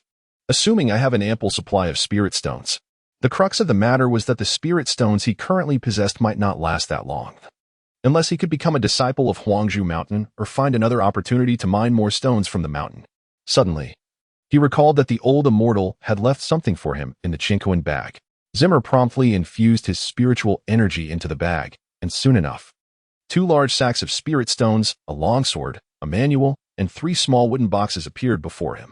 The sword and manual had been seized from the hands of the mountain wind, while the spirit stones were those Zimmer had unearthed himself. Undoubtedly, the old immortal's gift to him consisted of the 3 wooden boxes, each inscribed with 3 ancient characters, gathering chi pill. Zimmer placed all the other items back into the Chinquan bag, leaving just 1 small box. He had heard from the disciples of Huangzhou Mountain that the gathering chi pill was instrumental in aiding body refining practitioners to open their meridians and could also enhance the cultivation of chi refining practitioners. He hoped it would not disappoint him. Without hesitation, Zimmer swallowed the gathering chi pill. As the pill settled in his abdomen, he felt a warm current gradually spreading throughout his body. With the aid of the gathering chi pill, all of Zimmer's meridians opened up, allowing the natural spiritual energy of heaven and earth to flow unimpeded into his body. After circulating through the meridians guided by the sword polishing technique for a full cycle, it then flowed into his dantian. This process was unprecedentedly pleasurable, and his cultivation speed surged, far surpassing the rate at which he absorbed spirit stones. Zimmer voraciously absorbed the spiritual energy of the world. After an hour, he distinctly sensed the rate of absorption beginning to wane until it eventually settled into tranquility. His aura had significantly strengthened. Overjoyed, Zimmer clenched his fist, feeling the abundant spiritual energy within him, exclaiming to himself, "The second level of chi refining. The gathering chi pill is indeed a remarkable treasure. Consuming just this 1 pill equates to months of arduous cultivation with spirit stones." Regrettably, he only possessed 3 gathering chi pills. Zimmer decided not to consume all 3 at once, intending to wait until he reached the 8th level of chi refining before using the remaining 2 to achieve the 10th level in a single leap. A valuable treasure ought to be preserved for the most arduous challenge. Alas, darkness has descended. Chi Mo hastily shouldered the firewood and sprinted towards the gates of Huangzhou Mountain. He was not keen on facing punishment. Although Yang Kai's whip lacked strength and could not inflict pain upon Chi Mo, he feared the deduction of wages more than anything else. By the time Chi Mo returned to the miscellaneous office, the night had fully enveloped the surroundings. Yang Kai stood inside, wielding his whip and a ledger, calling out names. Those who had failed to complete their tasks or caught Yang Kai's disfavor faced lashes and wage deductions. Upon seeing Chi Mo, breathless and laden with firewood, rush in, Yang Kai furrowed his brow and, without a word, struck Chi Mo with his whip. After momentarily relieving his frustration, he inquired, "You consistently return the latest. Where have you been idling? Chimo, stifling his irritation, replied, Master, I encountered a tiger on the mountain and evaded it for half the day before escaping. Here's the firewood I gathered today. Please have a look. Yongkai glanced at the firewood on Chimo's back. Despite Chimo's habitual tardiness, he consistently fulfilled his duties, performing better than most of the other laborers. Glaring at Chimo with hostility, Yongkai impatiently waved him off, stating, Let this be the last time. Now be gone. Chimo finally set down the firewood and retreated to his quarters. Having only been there for 3 days, Chimo had already heard of a fellow laborer who had been beaten to death by the disciples of the mountain. For those like them, offending the disciples was utterly unacceptable. Otherwise, even if they were killed, no one would advocate for them. If a laborer dared to retaliate, they would be besieged by the disciples of Huangzhou Mountain, possibly even provoking the elders to intervene personally. Thus, despite Chimo's strength surpassing that of most outer disciples, he refrained from clashing with Yongkai unless absolutely cornered. Upon returning to the dormitory, he found Zhang Qingkai sprawled on his bed, his gaunt face devoid of color. Gasping weakly, his back bloody and raw from the lashes. His frail constitution had rendered him slow at work. In just 3 days, he had endured 2 beatings. And today he had received 3 lashes, nearly costing him his life. Seeing Chimo enter, Zhang Qingkai feebly inquired, Did you also receive a beating? I have some herbs from the foot of the mountain in my backpack that are quite effective for treating wounds. Please take some for yourself. Chimo smiled and declined, saying, No need. I have tough skin. His lashes cannot hurt me. With that, he shrugged off his outer garment, turning to show Zhang Qingkai his back, which bore only a faint red whip mark, devoid of swelling or bruising. The mark had nearly faded away, and he would recover by morning. Observing Chimo's vibrant demeanor, Zhang Qingkai realized that Chimo was indeed unscathed. After a lash from Yongkai, who would not writhe in pain? Yet here was Chimo, full of vigor. There was no one else in the entire miscellaneous office who could match him. Zhang Qingkai, an honest and kind-hearted individual, took pleasure in sharing anything he deemed good with Chimo, be it herbs or meals. Although Zimmer did not accept Zhang Qingkai's benefits, he had always kept these matters in mind. Zimmer said, I possess great strength and can gather more firewood. You should rest well tomorrow, and I shall help you with your share. No need, Zhang Qingkai quickly shook his head. You would take an entire day to gather 300 caddies of firewood. I do not wish to burden you. I will rise early tomorrow and should be able to gather enough. With that, they decided to retire early for the night, and Zhang Qingkai extinguished the candle. Before dawn the next day, Zhang Qingkai set off for the mountains, carrying his axe and a yoke, limping along. Shortly after his departure, Zimmer also ascended the mountain. For him, there was little distinction between gathering 300 caddies and 600. It would not even take half a day. He intended to dedicate the remaining time entirely to his cultivation. Without the use of chi-gathering pills, Zimmer's progress was painstakingly slow. And after the better part of the day, there was hardly any notable advancement. However, he remained undeterred. For his cultivation speed surpassed that of the vast majority of disciples at Huangzhou Mountain. Take that bandit, Guoshan Feng, for instance, over 50 years old and barely at the first stage of chi refinement. As long as he practiced daily, a breakthrough would inevitably come. As dusk fell, Zimmer returned to the miscellaneous office, shouldering 2 heavy loads of firewood. At that moment, he found Zhang Qingkai crouched in a corner. Trembling and beseeching with a voice choked in tears, Immortal, I assure you I will gather 300 caddies of firewood tomorrow. Please spare me this time. Yongkai, wielding a whip, shouted in anger, How many chances have I given you? You gather but a few paltry branches each day, barely enough to boil a pot of water. Yet you dare to plead for mercy. As he spoke, he raised his whip to strike. However, at that instant, Yongkai felt a powerful force grip the whip, preventing him from bringing it down. Turning around, he saw Zimmer firmly grasping the whip's tail with one hand. Zimmer pointed to the 2 heavy loads of firewood at his feet and declared, Zhang Qingkai's 300 caddies of firewood, along with mine, are all right here. Yongkai glanced at the wood, then at Zimmer, snorting derisively, You chopped this for him? Zimmer replied, He gathered it himself. I merely carried it back for him. Consider yourself fortunate, Yongkai retorted with a cold snort before swinging the whip again, startling Zhang Qingkai. Then, addressing Zimmer, he said, Since you are so capable, I shall assign you an additional task tomorrow. If you fail to complete it, both of you shall feel my whip. Zimmer supported Zhang Qingkai back to their quarters. A faint, strained smile appeared on Zhang Qingkai's pale face as he said, Thank you. Zimmer replied with a smile, No need for gratitude. We are all impoverished souls seeking a livelihood, and it is only right that we support one another. Zimmer had always been this way. Those who treated him well would receive double the kindness in return, while those who wronged him would be repaid 100-fold. Yang Kai assigned Zimmer the task of delivering meals. It sounded simple, yet from the tone of the older workers in the miscellaneous office discussing the matter, Zimmer sensed that this job was far more complex than he had initially imagined. 3 meals a day must be delivered punctually to the back mountain. Failing to do so, even once, could result in a whipping and a reduction of wages, or worse, a brutal death at the hands of Yang Kai. Before Mo arrived, many laborers had perished while delivering meals to the back mountain, not due to Yang Kai's wrath, but because they vanished upon entering, never to return. Occasionally, a fortunate few would escape, yet they emerged maddened and were ultimately expelled from the mountain. Of course, Mo, having just arrived at Huazhu Mountain, was oblivious to these grim tales. Early one morning, he ascended the back mountain with a hatchet and a food box, intending first to deliver breakfast and then gather firewood for the day. The back mountain was perpetually shrouded in mist, dense with towering pines and cypresses. Such an ethereal locale often harbored fierce beasts, compelling Mo to tread cautiously. Halfway up the mountain stood a cave known as Yunyan Cave, Mo's destination. Initially, he could discern his path, but as time passed, he realized he seemed to be wandering in circles, making no progress toward Yunyan Cave. It dawned on him that he had likely stumbled into an illusionary maze. No wonder the laborers feared delivering meals here. If one could not find their way out, they would surely starve. However, Mo remained unperturbed. He summoned his spiritual energy, dispersing the surrounding mist. Yet, at that moment, the fog coalesced once more, transforming into a resplendent white tiger that crouched before him. Mo swiftly drew his sword from his storage bag, his gaze fixed warily upon the tiger. With a ferocious roar, the white tiger lunged at him. Mo brandished his sword, exclaiming, "Spirit Serpent Sword Technique." The sword whirled in an intricate arc, striking with precision at the tiger's throat.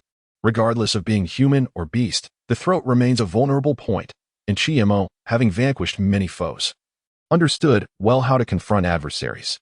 With a single stroke, Mo pierced the white tiger, which then dissipated into mist. Just as he prepared to advance, a figure suddenly emerged from the fog, hovering before him. An elderly man clad in white stood there, exuding an otherworldly aura. Although he did not possess the inscrutable depth of Yun so long encountered in the bandit den, he nonetheless commanded Mo's respect. Mo positioned his sword across his chest, cautiously regarding the old man. Yet, the elder had no intention of attacking. Instead, he inquired, "Has Huangzhou Mountain truly dispatched a formal disciple to deliver meals?" Mo replied, "I am not a disciple, merely a laborer." "A laborer?" As soon as the old man's words fell, Mo felt a sudden gust of wind rush towards him. And before he knew it, the elder stood directly in front of him. The old man extended a frail hand, gripping Mo's arm with surprising strength. Mo quickly concealed his jade pendant, masking his cultivation level. In the presence of such a powerful being capable of determining his fate, such subterfuge was futile. It was perhaps wiser to be forthright, as it might afford him a sliver of hope. The elder, astonished, remarked, "A laborer at the second level of Qi refinement? Your talent is rather mediocre. At such a young age, how have you attained such skill? What fortunate encounter have you experienced?" Mo did not respond. The old man inquired further, "What brings you to Huangzhou Mountain?" Mo replied candidly, "My sister is here, so I came." The old man ceased his questioning, instead fixing Mo with a gaze that seemed capable of piercing one's very soul. After a moment, he released Mo's arm and stated, "You may leave after placing the meal down." Mo refrained from asking further questions and, after setting down the food box, turned to depart. As he observed Mo's retreating figure, the old man stroked his beard, a mysterious smile appearing on his otherwise inscrutable face, though his talent appears lacking. This young lad possesses remarkable skill and character that stand out among his peers.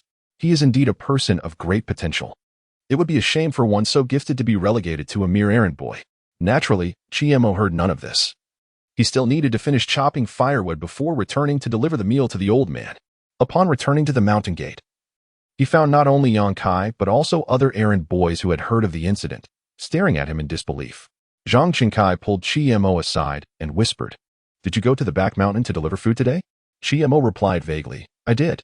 There was an old man in white with a white beard. After I set down the meal, he let me go. That old man was incredible. He can even fly without standing on a sword." "Oh. And there's a white tiger in the mountains," Curiously, when the old man appeared, the tiger dissipated like mist. He must truly be a celestial being. He refrained from sharing the details of the events in the back mountain with Zhang Chenkai.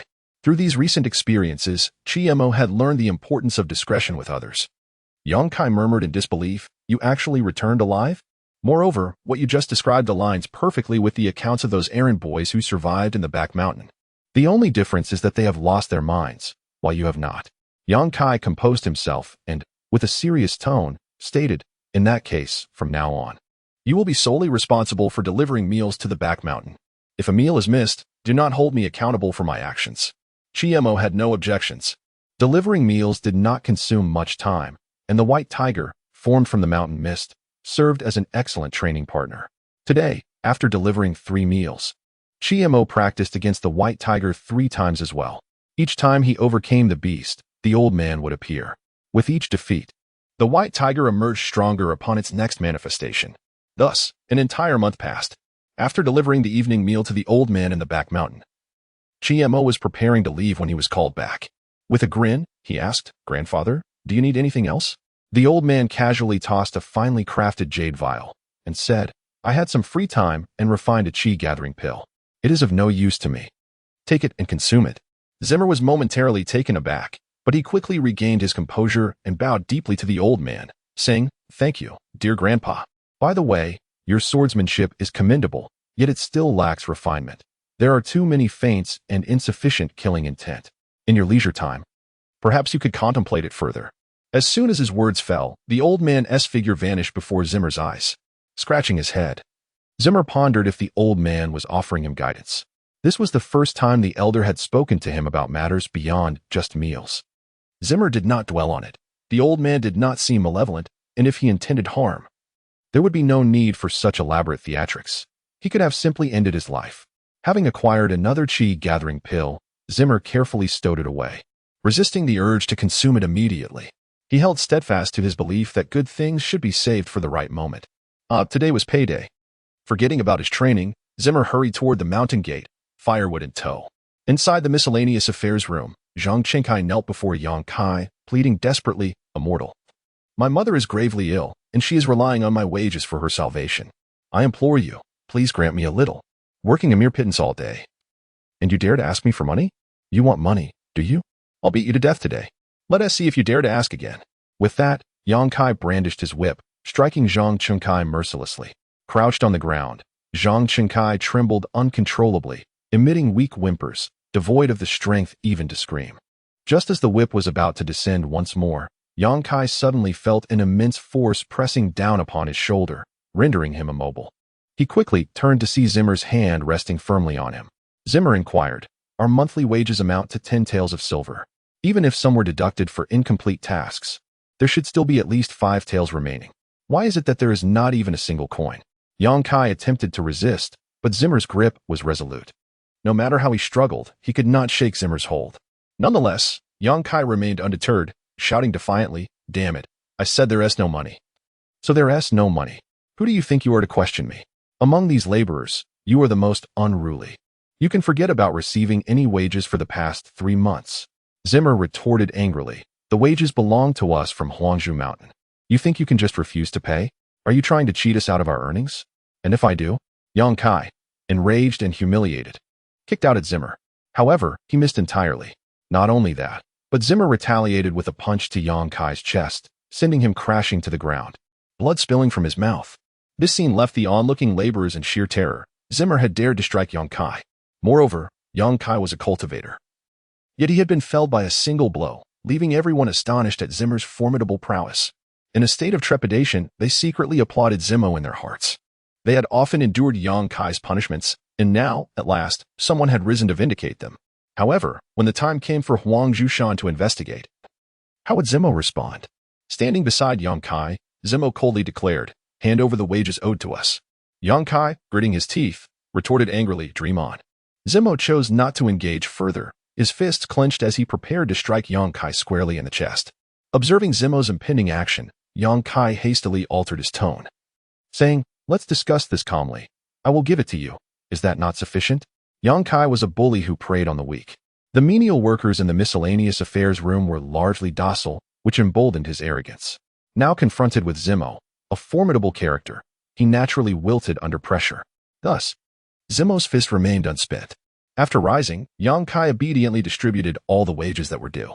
Not only had he been concocting excuses to withhold the workers' payments, but he had also surreptitiously deducted 5 taels of silver from each individual under the pretext of a protection fee each month. His ill-gotten gains from this scheme amounted to several hundred taels, funds he intended to take down the mountain for his retirement. Initially hesitant to accept the money, the menial workers, emboldened by the sight of Zemo and Zhang Chengkai collecting their dues first, gradually found the courage to claim their rightful wages. Once the distribution of wages concluded, the workers dispersed in haste, unwilling to linger for even a moment. Upon returning to the dormitory, Zhang Chengkai suddenly knelt before Zemo. Weeping as he said, "Zemo, brother Zemo, thank you. I truly did not know what to do. My mother requires a substantial amount of money for her treatment. If you had not assisted me in reclaiming these wages, she would have had no choice but to await her demise at home." With that, he bowed deeply before Zemo, striking his forehead thrice against the ground in gratitude. Keimer promptly helped him up and said, "What are you doing? That Yang Kai might retaliate against us. Quickly take the money down the mountain to your mother for her treatment and return in 2 days." According to the regulations of the miscellaneous affairs room, after the wages were distributed, there would be a 2-day holiday. Many of the attendants had already descended the mountain in advance that evening. Zhang Chengkai hastily asked, "What will you do if I leave?" Keimer patted Zhang Chengkai's shoulder and reassured him, "Don't worry, Yang Kai is no match for me." Yang Kai was merely a practitioner at the blood refining stage, having never even stepped into the chi refining stage. If Keimer truly wished to eliminate him, a single palm strike would suffice. "Take care of yourself." Zhang Chengkai gritted his teeth, slung his bag over his shoulder, and rushed out of the miscellaneous affairs room. Meanwhile, Yang Kai returned to his dwelling, seething with rage. He paced back and forth in his room, growing more indignant with each passing moment. There had been other attendants who dared to challenge him, but they were merely hot-headed individuals lacking true skill, many of whom he had defeated. And those who survived were often left incapacitated. Yet, this Keimer was different. He was not only spirited, but also more formidable than Yang Kai himself. Should he report this matter to the elders? After much deliberation, Yang Kai ultimately dismissed the thought.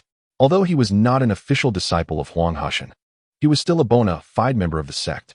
He could not bear the humiliation of informing the elders that he had been bested by a mere attendant. As he pondered this, a figure unexpectedly entered his courtyard. "Yang Kai, where is the money for this month? Why must I come here every time?" Upon hearing the voice, Yang Kai quickly stepped outside to greet the newcomer.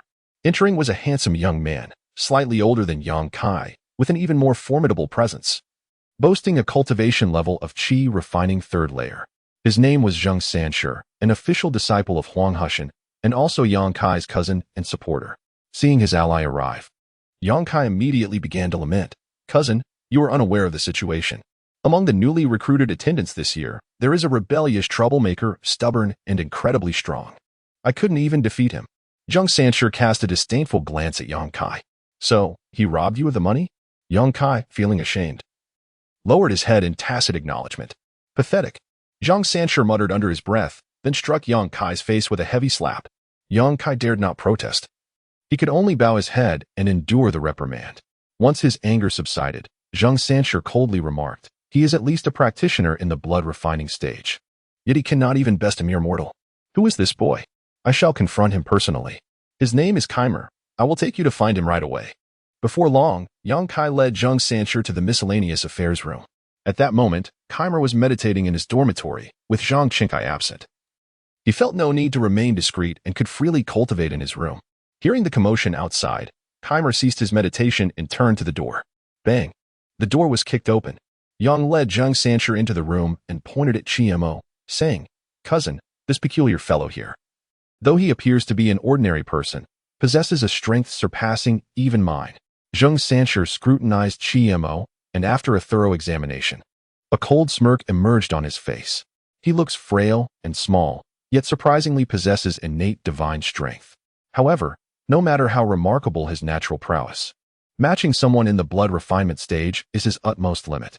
You can never be a match for a practitioner in the Qi refinement stage. Zheng Sanshi had already harbored intentions of killing Chiemo. For a disobedient dog, eliminating it is the most effective solution to prevent chaos from ensuing. Chiemo leaped off the bed, staring at Zhang Sanshi as if facing a formidable foe. He sensed an unprecedented pressure emanating from this man, whose aura was even stronger than that of the white tiger formed from the mountain mist. The true extent of their strengths could only be revealed through actual combat. Mo dared not underestimate the situation. He swiftly drew an iron sword from his Qiankuan bag to confront Zhang Sanshi. In a life-and-death moment, survival was paramount. The repercussions of revealing his cultivation could be addressed after overcoming this immediate threat. Upon sensing the surge of spiritual energy within Mo, Zhang Sanshi was initially taken aback, only to realize, "I thought you were truly an anomaly. It turns out you are a concealed practitioner." He then suspected Mo to be a spy sent by another sect, concluding that even if he killed him, no one would hold him accountable. With that, Zhang Sanshi gathered his spiritual energy, and his sword unsheathed itself, transforming into a streak of light aimed at Mo. However, in a mere exchange, Zhang Sanshi's sword was deflected by Mo. His cultivation level was not particularly high. While he could dispatch an ordinary person or a practitioner in the body refinement stage with his sword technique, facing Mo, who was also in the Qi refinement stage, he found it far-fetched to expect a swift victory. Regaining his sword, before Zhang Sanshi could mount another attack, Mo had already positioned himself before him, thrusting his iron sword at an extremely awkward angle towards Zhang Sanshi's chin. Startled, Zhang Sanshi hurriedly swung his sword to block, but lost his balance and fell to the ground. After a couple of exchanges, Mo discerned Zhang Sanshi's level. He was merely a practitioner with a facade of cultivation and little practical combat experience, no better than a street thug. Having chosen to engage, Mo held nothing back, seizing the opportunity to stab at Zhang Sanshi's heart once more. Just then, a booming voice rang out, and Mo's iron sword was suspended in midair, as if gripped by an unseen powerful hand, unable to advance or retreat. "Stop!" A middle-aged man with graying temples appeared in the room, his expression grave and imposing without any display of anger. "You must be Mo. Show mercy when you can, since you've already taught him a lesson. Let it end here." Despite facing such an inscrutable powerhouse, Mo displayed not an ounce of fear in his eyes as he coldly declared, "If I do not slay him, he will inevitably kill me." Returning to his senses, Zhang Sanshi hastily scrambled to his feet, retreating behind the man and pointing at Mo, exclaiming, "Elder, this Mo is a spy from another sect, masquerading as a servant to gather intelligence on our Huangzhou mountain. Quickly eliminate him." The man in question was none other than the outer elder, Li Haoran. Li Haoran replied coldly, "Do you require my guidance on how to act?" However, Zhang Sanshi was about to protest further. Yet, upon encountering Li Haoran's frigid gaze, he swallowed the words that nearly escaped his lips and dared not utter a sound. Li Haoran exhaled deeply, stating, "Let this matter rest. No further inquiries are permitted. Should I discover any of you daring to stir trouble again, do not blame me for my ruthlessness." He glared at Yang Kai and Zhang Sanshi. Though they wished to voice their objections, the fury etched on Li Haoran's face silenced them, and they begrudgingly retreated from the affairs room. Mo found himself perplexed, unable to comprehend why this outer elder would come to his aid, as he did not know Li Haoran. Once Yang Kai and Zhang Sanshi departed, Li Haoran reigned in his fury and, with his hands clasped behind his back, addressed Mo. "Yang Kai's oppression of the servants and his corrupt practices are indeed wrong. However, according to the rules of Huangzhou Mountain, irrespective of their numerous faults, it is not within your purview as a servant to take action against them." Mo retorted, "If I do not retaliate, they shall surely kill me. If I fight back, at least I can drag them down with me. Since death is inevitable, I might as well take a couple of them with me." For a moment, Li Haoran found himself at a loss for words to counter Mo's reasoning. After much contemplation, he waved his sleeve in annoyance and declared, "This shall not be repeated. Should I discover you laying hands on the disciples of Huangzhou Mountain again, I will not be so lenient." With that, he turned and departed. Mo remained bewildered, unable to fathom the motive behind Li Haoran's assistance. Nevertheless, it spared him considerable trouble. Outside the mountain gate, amidst a grove of bamboo, Li Haoran respectfully bowed to a figure within the thicket, stating, "Elder Lin, I have rescued that lad named Mo. His strength is indeed impressive, surpassing that of the majority of outer disciples. Should I discreetly nurture him?" The figure, an elderly man with a white beard, was the same person Mo had encountered while delivering meals on the back mountain. "No need," the elder shook his head. "I wish to see how far he can advance on his own. If he can meet the criteria for entry into the inner sect within 3 years, I may consider accepting him as my disciple." achieving the standards for intersect admission within 3 years? Li Haoran was taken aback. He had not anticipated Elder Lin's lofty expectations for a mere servant. Typically, newly admitted disciples begin as unnamed students, and reaching the Qi refinement stage within 3 years earns them the title of official outer disciples. Upon reaching the 5th level of Qi refinement, one acquires the qualification to retrieve a sword from the sword storage pavilion on Huangzhou Mountain. Securing a sword from this esteemed pavilion grants one the opportunity to join the inner sect, provided that an elder from the inner sect is willing to take the individual under their wing, thereby making them a formal disciple. The most formidable challenge in becoming an inner sect disciple lies not in cultivation, but rather in the acquisition of a sword from the sword storage pavilion and gaining the approval of an elder. The vast majority of disciples from Huangzhou Mountain falter at this juncture.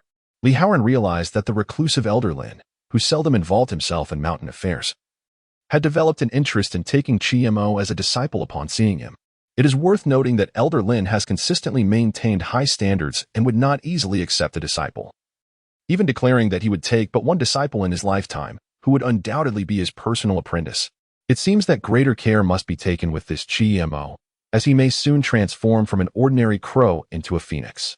Li Haoran then inquired, Elder Lin, should we first extricate Qi from the miscellaneous affairs and grant him the status of an outer sect disciple? There is no rush. Let us observe for now. No sooner had he spoken than the elder vanished, leaving Li Haoran standing in place. He gazed in the direction where the elder had disappeared and sighed deeply, pondering. Is this lad truly so extraordinary? Even Elder Lin ventured from the back mountain for him. It seems I must ensure that the lad overseeing the miscellaneous affairs exercises greater restraint, lest his negligence implicate me. Meanwhile, at Yang Kai's residence, Yang Kai was in a state of agitation, desperately trying to comprehend why Li Haoran would protect that mere servant. Frustrated, he exclaimed, Cousin, I cannot swallow this. You cannot swallow it. Zheng Sancher sneered, Fool. Even if you cannot, you must force yourself to accept it. Do you truly believe that Elder Li would arbitrarily shield that servant? He must be acting under the directive of some inner sect elder. Otherwise, why would he involve himself in such trifling matters? Zheng Sancher was still somewhat apprehensive. Li Haoran's intervention was not merely to safeguard Qi, but also to protect himself. Without Li Haoran, Zheng Sancher would have likely met a grim fate. Yang Kai, trembling with fear, asked, Cousin, are you suggesting that Qi is favored by some inner sect elder who intends to take him as a disciple? Zheng Sancher retorted, if that were not the case, what else could it be?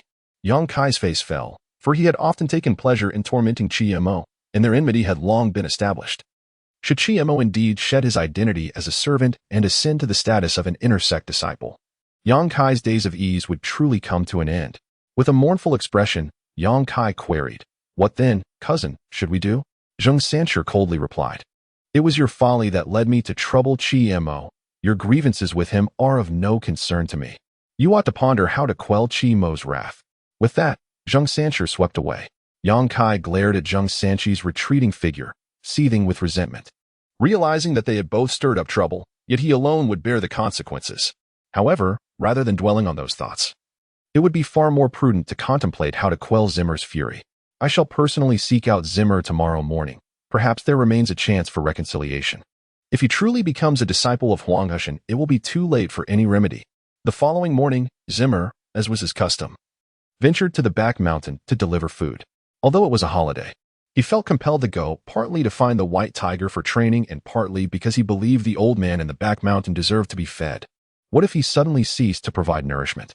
Although cultivators can endure hunger, managing without food for 10 days or more is feasible. As Zimmer entered the maze of the back mountain, the white tiger suddenly leapt from the forest, charging directly at him. Its speed had more than doubled since their first encounter, but Zimmer was prepared. He swiftly leaned back, allowing the tiger to soar past him. In the next instant, Zimmer exerted force in his waist and stood upright. Turning around, he thrust his sword forward. This strike was impeccable in speed, force, and accuracy. After a month of practice with the white tiger, Zimmer's swordsmanship had significantly improved, becoming both quick and effective. However, this single strike transformed the white tiger into a swirling mist. The spirit snake's sword technique you practice emphasizes cunning and surprise.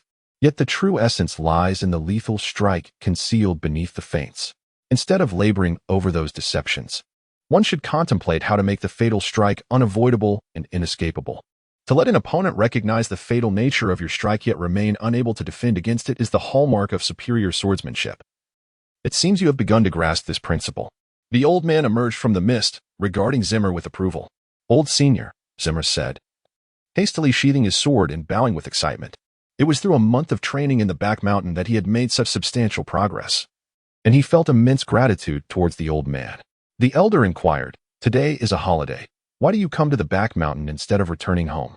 Zimmer scratched his head and replied, "I feared you might go hungry, so I ascended the mountain to bring you food. Besides, even if I descended, I have nowhere to go. It is better to train here. I have heard that even menial workers have a chance to become disciples of Huang Hushan. Though the opportunity is slim, I wish to give it a try." The elder asked again, "Do you truly desire to become a disciple of Huang Hushan?" Zimmer nodded and said, "My sister is within the inner sect of Huang Hushan, and she is still young. If no one looks after her, I fear she may be bullied on the mountain. I have heard the disciples say that to see her, one must at least become an inner disciple." The elder nodded in approval, recognizing the sincerity in Zimmer's eyes. He was not deceiving him. Moreover, it is only natural for menial workers to aspire to become disciples, and for mortals to seek to become cultivators. The elder saw nothing amiss in this ambition.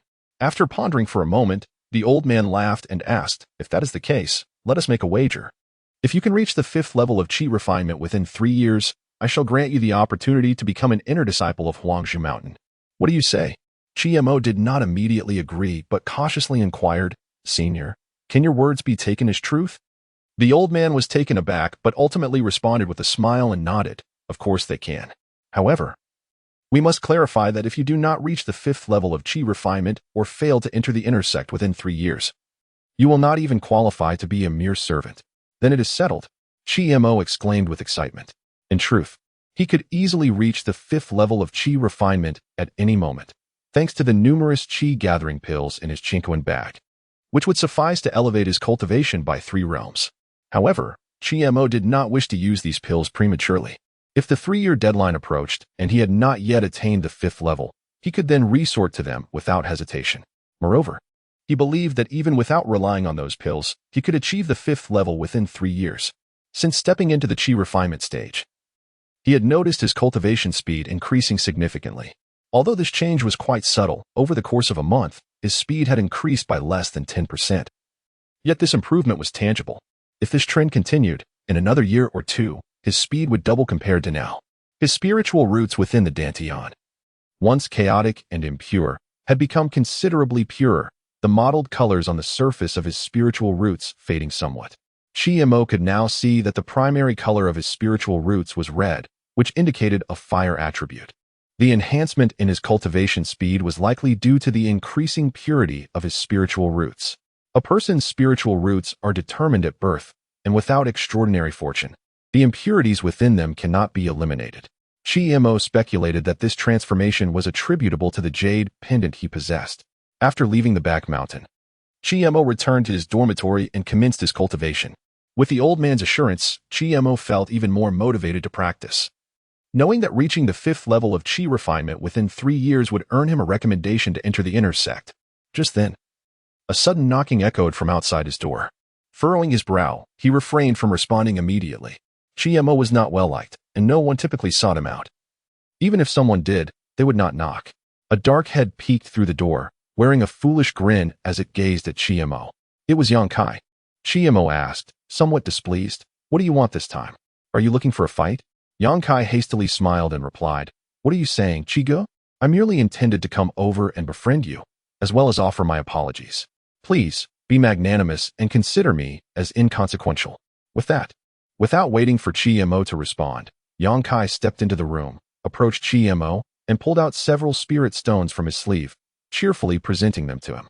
Chiemo glanced at the spirit stones, and then at Yang Kai, asking suspiciously, "What does this mean?" Yang Kai chuckled softly and said, "Brother Chi, these spirit stones are what I have accumulated over the years. I have never been willing to use them, but today, I present them all to you." The collection amounted to over a dozen stones. In an effort to curry favor with Chiemo, Yang Kai had reluctantly parted with half of his savings. Feeling a pang of anguish in his heart, Chiemo quickly grasped Yang Kai's intentions. It was undoubtedly due to Li Haoran's defense of him last night that Yang Kai had come to believe in his significant status. prompting him to ingratiate himself to avoid future retribution. Chi-Mo was not one to be polite and promptly accepted all the spirit stones, stowing them in his cosmic bag. After all, free spirit stones were too good to pass up. This modest sum would suffice for several days. Upon witnessing Chi-Mo accept the stones, Yang Kai felt a twinge of pain but secretly breathed a sigh of relief. The willingness to accept gifts indicated that the rift between them might be mending. Rubbing his hands together, he inquired with a smile, "So, Brother Chi, what do you think?" Chi-Mo interjected, "In the future, be a bit more courteous to the menial workers. Avoid resorting to violence or deducting their pay. And remember, if you dare utter a single word about my status as a cultivator, I shall not let you go unscathed. Rest assured, I will keep my lips sealed." Yang Kai earnestly patted his chest in assurance. Chi-Mo, disinterested in lingering on Yang Kai, withdrew a spirit stone, cradling it in his hand. "What are you still doing here?" "I intend to cultivate now." "Understood. I shall take my leave." Yang Kai, perceptive to the situation, promptly exited Chi-Mo's quarters. His anxious heart finally found solace. After today's encounter, Chi-Mo was unlikely to trouble him further. Even if their relationship remained strained, it would at least not worsen to the point of provoking Chi-Mo's ire. Wait a moment. What if Xing Sanshur was mistaken? What if Chi-Mo had not actually caught the attention of an intersect elder, and elderly simply happened to intervene in this trivial matter? Would I not be at a significant loss? The thought caused Yang Kai to wince again. Yet, he dared not approach Chi-Mo to reclaim the spirit stones. After all, Chi-Mo was immensely powerful. Even Xing Sanshur could not best him, let alone himself. If, in a fit of rage, he were to take Yang Kai's life, that would indeed be a grave loss. Yang Kai, though valuing wealth above all else and not particularly astute, understood a simple truth: one's life is more precious than anything.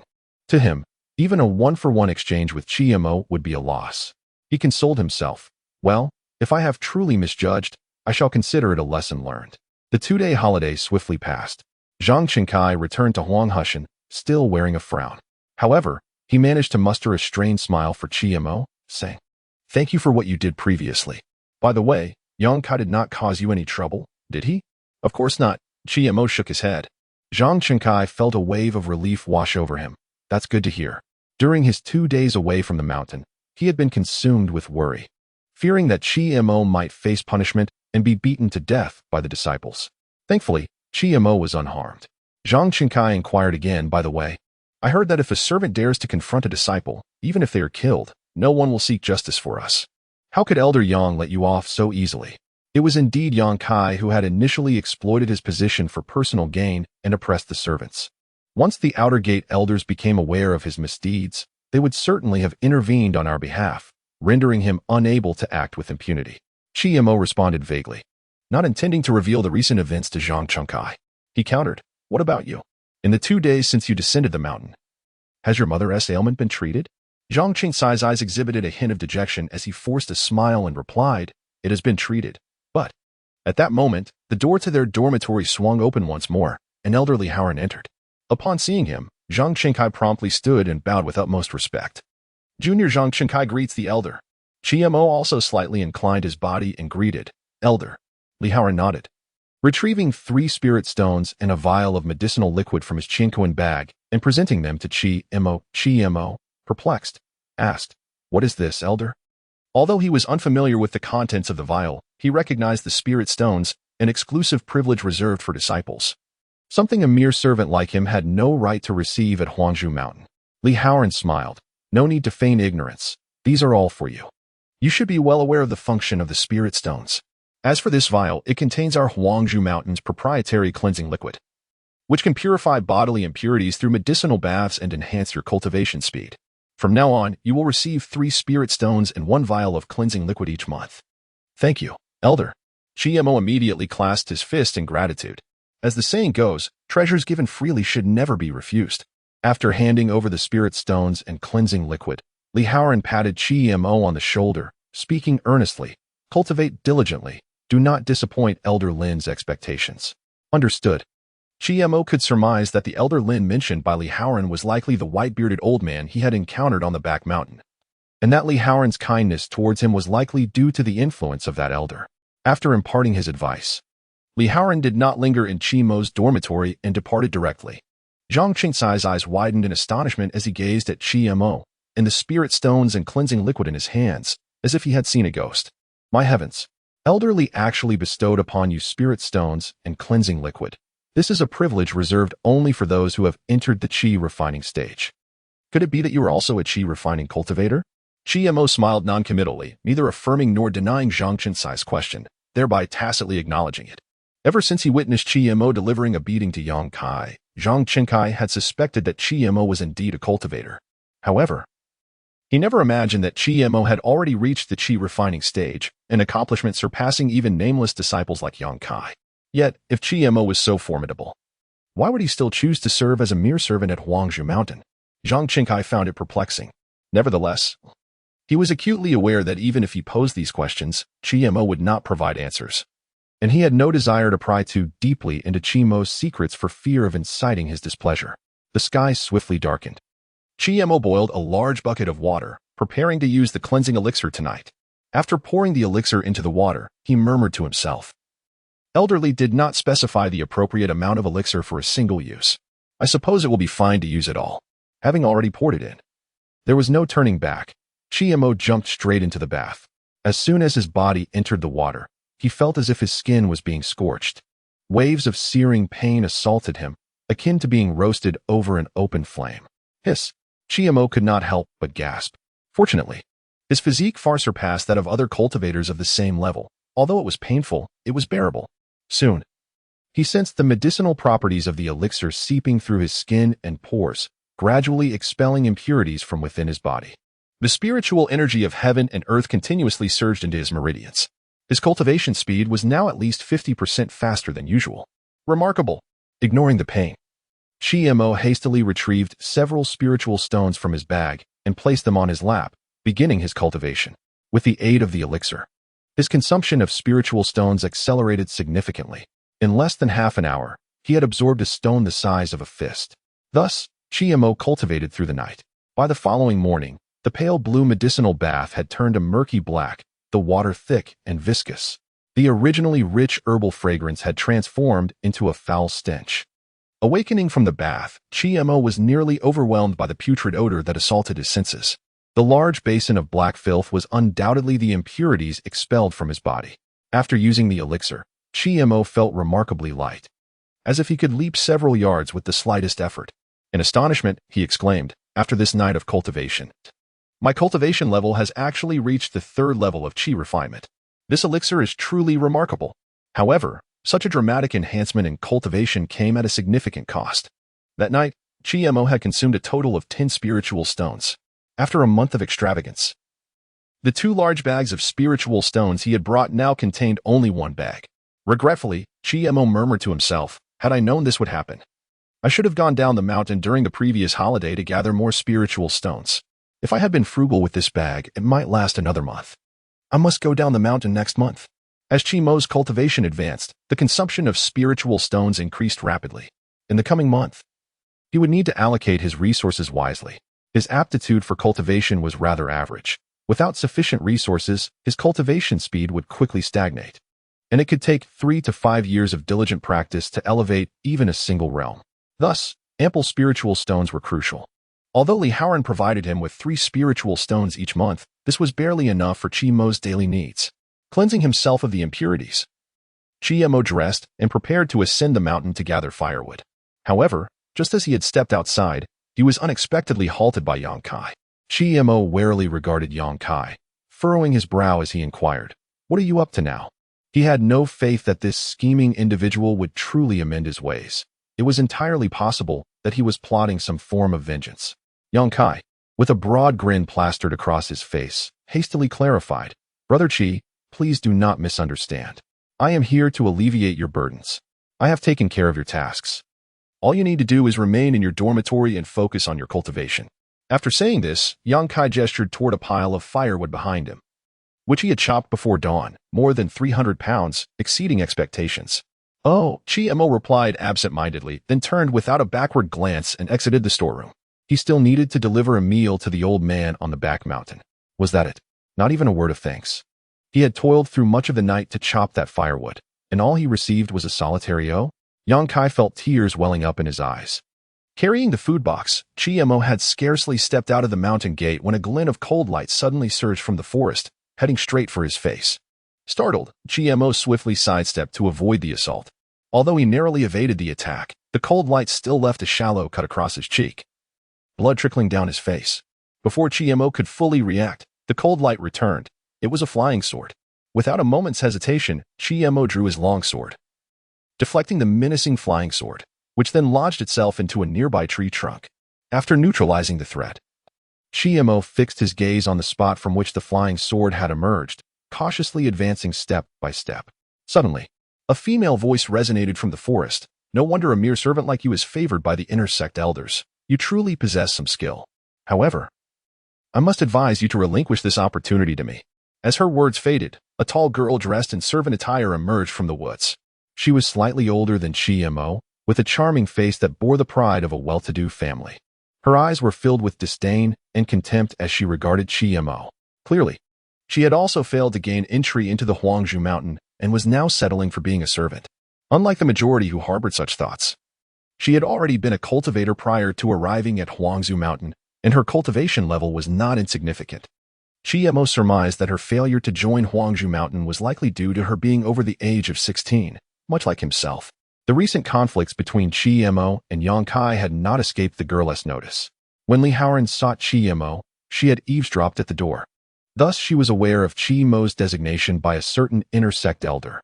Chimo replied, I do not comprehend your words. Furthermore, even if I were to decline the opportunity you speak of, it would not necessarily fall into your hands. In the face of this girl, whose aura was slightly stronger than his own, Chimo exhibited no signs of panic. Rather, he remained composed. The girl snorted coldly and declared, in that case, I shall kill you. He uttered not a single word of superfluity and, with a swift draw of his sword, advanced towards the young girl at an astonishing speed. In the blink of an eye, he thrust his sword forward with a ferocity akin to a serpent striking from its lair, catching her completely off guard and executing the maneuver with an extraordinarily cunning angle. The girl, taken aback, quickly regained her composure, seeming to ride the winds as she gracefully retreated, evading the lethal strike with remarkable ease. This technique was known as the wind spirit step, though not particularly difficult to master.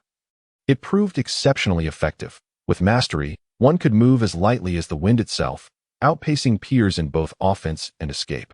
Zemo's speed had already surpassed that of his contemporaries, yet in the face of the girl's wind spirit step, he appeared somewhat sluggish.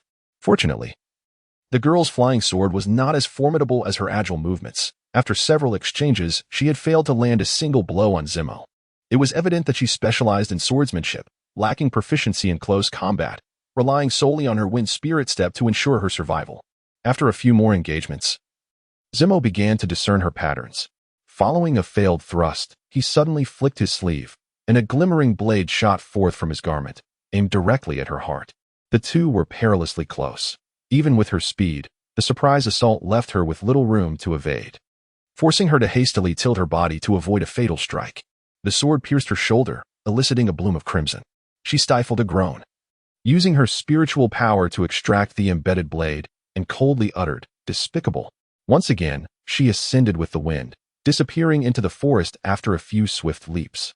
Zemo, wishing to pursue, found himself significantly outpaced, resigned to mutter under his breath, "You initiated the ambush, and yet you have the audacity to call me despicable.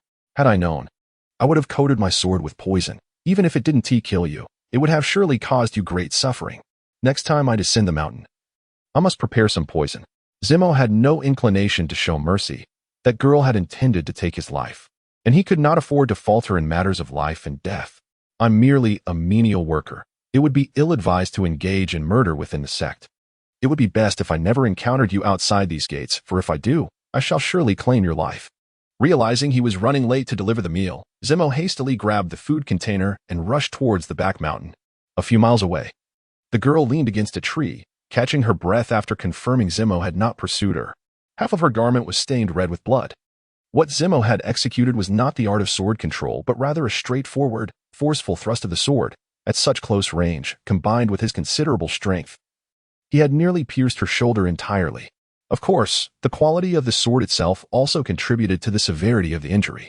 She removed her outer garment and retrieved a small vial of medicinal powder from her storage bag, gritting her teeth against the pain as she applied it to her shoulder. It was indeed quite remarkable. Upon the application of the medicinal powder, the grievous wound, deep enough to reveal bone, began to heal at a visibly remarkable pace. Before long, it was entirely restored to its original state. However, the young lady's complexion remained alarmingly pale. A flicker of fury flashed in her eyes as she muttered to herself. Who would have thought that such a formidable flying sword could be wielded by a mere servant of poverty? If I had not fled swiftly, I might have truly met my demise at his hands today. The memory of Chi Mo's gaze upon her stirred a twinge of terror within her. He truly intended to kill her. Yet, amidst her fear, she quickly regained her composure. Just wait and see. Next time, I shall not be defeated by you again. The opportunity to transform from a mere servant into a disciple shall undoubtedly be mine, and mine alone. Upon arriving at the back mountain, Chi Mo, as was his custom, engaged in a spar with the white tiger before calling out into the mist that enveloped the depths of the mountain, "Old senior, I have brought you your meal." Before long, the figure of the old man emerged from the swirling fog. "You've reached the 3rd level of Chi refinement? Impressive." The old man regarded Chi Mo with a nod of approval, surprised by the speed of his cultivation. He had anticipated that Chi Mo would require at least 6 months to elevate his realm. Chi Mo, not wishing to conceal the truth, candidly replied, "The outer sect elder provided me with a vial of cleansing essence, which I consumed, allowing me to achieve the 3rd level of Chi refinement." "You used it all?" The old man's tone carried a hint of astonishment. Chi Mo, feeling somewhat sheepish, scratched his head and countered, "Old senior, could you have done otherwise?" The old man fell into a contemplative silence. The vial of cleansing essence was meant to last a month. Even disciples with robust constitutions typically required a week to utilize it fully. If consumed too rapidly, the potent essence could potentially harm one's meridians. Suddenly, the old man grasped Chi Mo's wrist, causing him to wince in discomfort, yet he did not withdraw his hand. After a brief moment, the old man furrowed his brow again, emitting a soft sigh of surprise. He murmured, "Remarkably, your meridians show no signs of injury. What kind of monstrous constitution is this? To have just reached the Chi refinement stage, and yet your meridians and physique are already so formidable? Even for those not specializing in body refinement, one's physique typically improved gradually with cultivation. However, Chi Mo's physical prowess far exceeded that of his peers, rivaling even those in the foundation establishment stage." Which was the source of the old man's astonishment.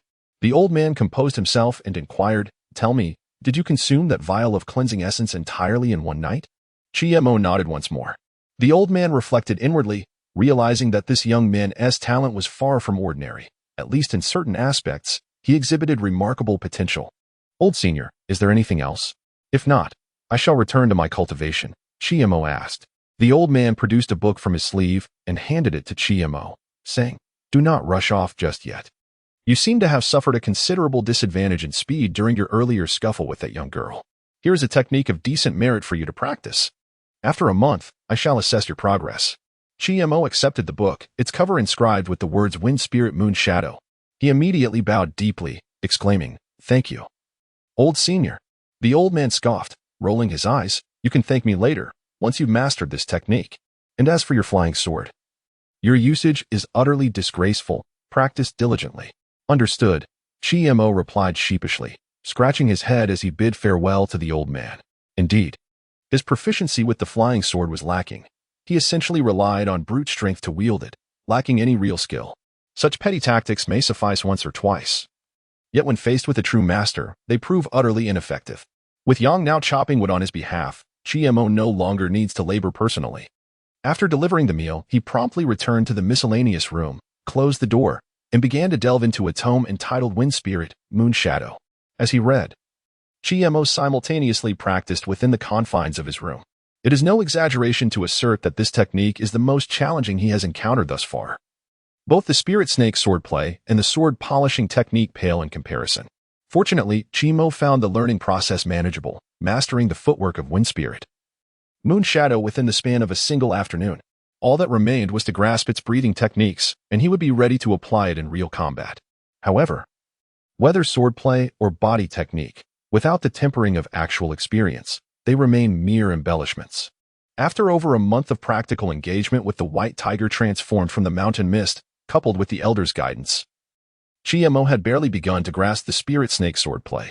The profundity of wind spirit, moon shadow exceeds that of the spirit snake swordplay, suggesting that mastering it will demand even more time. Then there was the flying sword. Previously, Chiemo had concealed the flying sword within his sleeve for surprise attacks. Without dedicating time to its practice, he placed the sword upon the table, then summoned his spiritual energy, attempting to levitate the sword before him.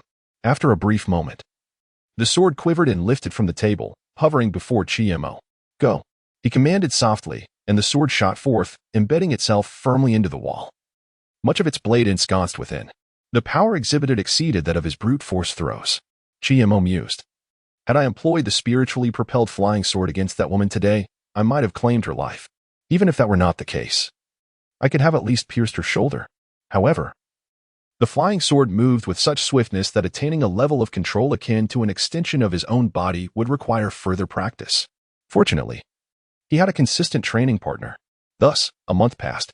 In the back mountains, Chiemo was surrounded by 2 flying swords, his form akin to a bird dancing in the wind, playfully toying with the white tiger before him, occasionally leaving a few scratches upon its hide. Provoked by such mockery, the white tiger let out a furious roar, its speed surging dramatically, its aura intensifying. Its claws swiped past Chiemo, shredding his clothing, yet he emerged unscathed. Chiemo swiftly distanced himself, fingers weaving intricate seals, summoning the flying swords back to his side. Following this, he leaped and delivered a powerful kick to the hilt of one sword. The combination of his physical strength and the enhancement of spiritual energy propelled the sword's speed and might to a new echelon, penetrating the white tiger's form with lightning speed, firmly pinning it against a massive boulder behind. The white tiger dissipated, transforming back into the mountain mist. Chiemo exhaled in relief. This marked his first victory over the white tiger using solely body techniques and flying swords. The old man reappeared, stroking his beard with a chuckle. "Ha. You clever lad, compensating for the inadequacy of your flying sword's lethality with the strength of your own body." After observing for 2 months, the old man noted that, aside from Chiemo's rather mediocre cultivation aptitude, he excelled in many other areas. His grasp of martial techniques and his on-the-spot reactions in combat surpassed those of ordinary cultivators by a significant margin. With proper guidance, he was certain that Chiemo could achieve remarkable feats, at the very least reaching the Golden Core stage. Moreover, by that time, Chiemo would undoubtedly rank among the most formidable Golden Core practitioners in terms of combat prowess. Chiemo grinned. Senior, you suggested I defeat this white tiger using both my flying sword and body techniques. Surely that is not against the rules?" The old man nodded, conceding, "For now, I shall let it slide. Your body techniques are, after all, adequately practiced. As such, I grant you permission to descend the mountain for 2 days." "Thank you, esteemed elder," Chiemo exclaimed with excitement, bowing deeply. His supply of spirit stones had dwindled to nothing just days prior, and without descending the mountain to replenish them, his cultivation progress would come to a halt. Bidding farewell to the old man, Chiemo bypassed the miscellaneous room and made his way down the mountain via a small path at the rear. Unbeknownst to him, as he traversed through Longton town on his descent, a shadow silently followed behind. With the enhancement of his cultivation, Chiemo's speed had significantly increased, enabling him to cover several hundred miles in just half a day. He first arrived at the cemetery outside Chishui town to pay his respects at his father's grave, before continuing towards the forest where the spirit stone mine was located. Fortunately, the mine had not been discovered by others. However, since the death of the fierce wind eagle, other beasts had quickly claimed the territory. The creature he encountered was not particularly formidable, merely at the bone refinement stage, and Chiemo effortlessly dispatched it, locating the entrance to the cave atop a small hill. Speaking to himself, Chiemo remarked, "It's quite troublesome to make this round trip every month. I must take more this time." With that, he retrieved a pickaxe from his bag and began to excavate vigorously within the cave. His spatial bag was ample, measuring a full yard in width, and Chiemo intended to fill it with spirit stones, ensuring he would have enough to last him for at least half a year. Just as Chiemo was engrossed in his work, a tall figure suddenly flitted past the entrance of the cave, armed with a long sword. She fixed a menacing gaze upon Chiemo's back, her movements swift as the wind. In an instant, she stood before him, bringing her sword down with lethal intent towards his neck. However, at that moment, a flash of cold light sliced through the air, sending her sword flying and embedding it into the adjacent stone wall. Immediately, Chi turned, his own sword aimed at the intruder's throat, determined to strike decisively. Startled, the figure hastily retreated, but Chi sword tip still grazed her throat, drawing a thin line of blood. The figure retreated with the wind, landing at the cave's entrance, eyes wide with lingering dread as she stared at Chi. It was only then that Chi recognized her. She was the very same girl who had attempted to ambush him on the mountainside days prior. In the heart of the young girl, tumultuous waves surged. It had only been a month, yet Chi prowess had astonishingly escalated. Not only had he mastered the art of flying swords, but he had also nearly claimed her life with a single strike. It is worth noting that she had devoted herself to rigorous cultivation for an entire month, striving to elevate her skills to the 4th level of Chi refinement, all in pursuit of ensuring her victory. Faced with the overwhelming power of Chi, a sense of retreat began to blossom within her. However, Chi would not grant her such an opportunity. With his sword in hand, he advanced once more, his movements as ethereal and agile as the wind, surpassing her in speed. What struck her with profound dread was the uncanny similarity between his movements and her own. In shock, she exclaimed, "How do you know the wind spirit step?" Chi offered no response. His sword, in conjunction with the flying swords at his side, launched an assault from 3 directions, leaving her with no avenue for escape. Just as Chi believed he was on the brink of victory, an immense force suddenly erupted from the girl, repelling Chi and the 2 flying swords away.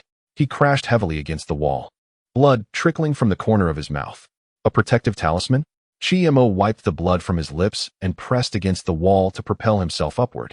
As he prepared to launch another attack, a terrifying pressure enveloped the cave, rendering him breathless and immobile. Then, an enraged voice echoed, "Young man, show mercy when you can." A burly middle-aged man stepped into the cave. With each stride he took, the ground trembled slightly, amplifying the oppressive aura he exuded. Nevertheless, Chi remained defiant, his eyes filled with stubbornness. "If I do not kill her, she will kill me. Why is she not showing mercy?" The middle-aged man gazed down at Chi, snorting dismissively, "This world is inherently unjust. My lady's life holds greater value than yours. Thus, while she may take your life, you may not take hers. Abandon your cultivation, and I shall spare you." Chi let out a bleak laugh. "Such is the nature of this world. The strong survive, while the weak face a fate beyond their control. You want me to abandon my cultivation? I might as well die," he bellowed. With that declaration, Chi once again summoned his sword, propelling himself toward the girl behind the man, determined to take her down with him if death was to be his fate. "Such a young age, yet your heart is so malicious. I cannot allow you to live." The man scoffed. He gathered his spiritual energy, channeling the essence of heaven and earth into his fists, causing the rubble on the ground to tremble slightly. Under the terrifying pressure, Chi found it increasingly difficult to breathe, yet his resolve to kill remained unshaken. He clutched his sword, undeterred and undaunted. Boom! The sound of the man's fist produced a deafening sonic boom, carrying immense power as it bore down upon Chi. The collision between his fist and Chi-Mo's sword resulted in an instantaneous shattering of the blade, the residual force sending Chi-Mo hurtling, crashing violently against the rock wall, his body nearly embedded within it. His right arm, wielding the sword, was shattered by an overwhelming force.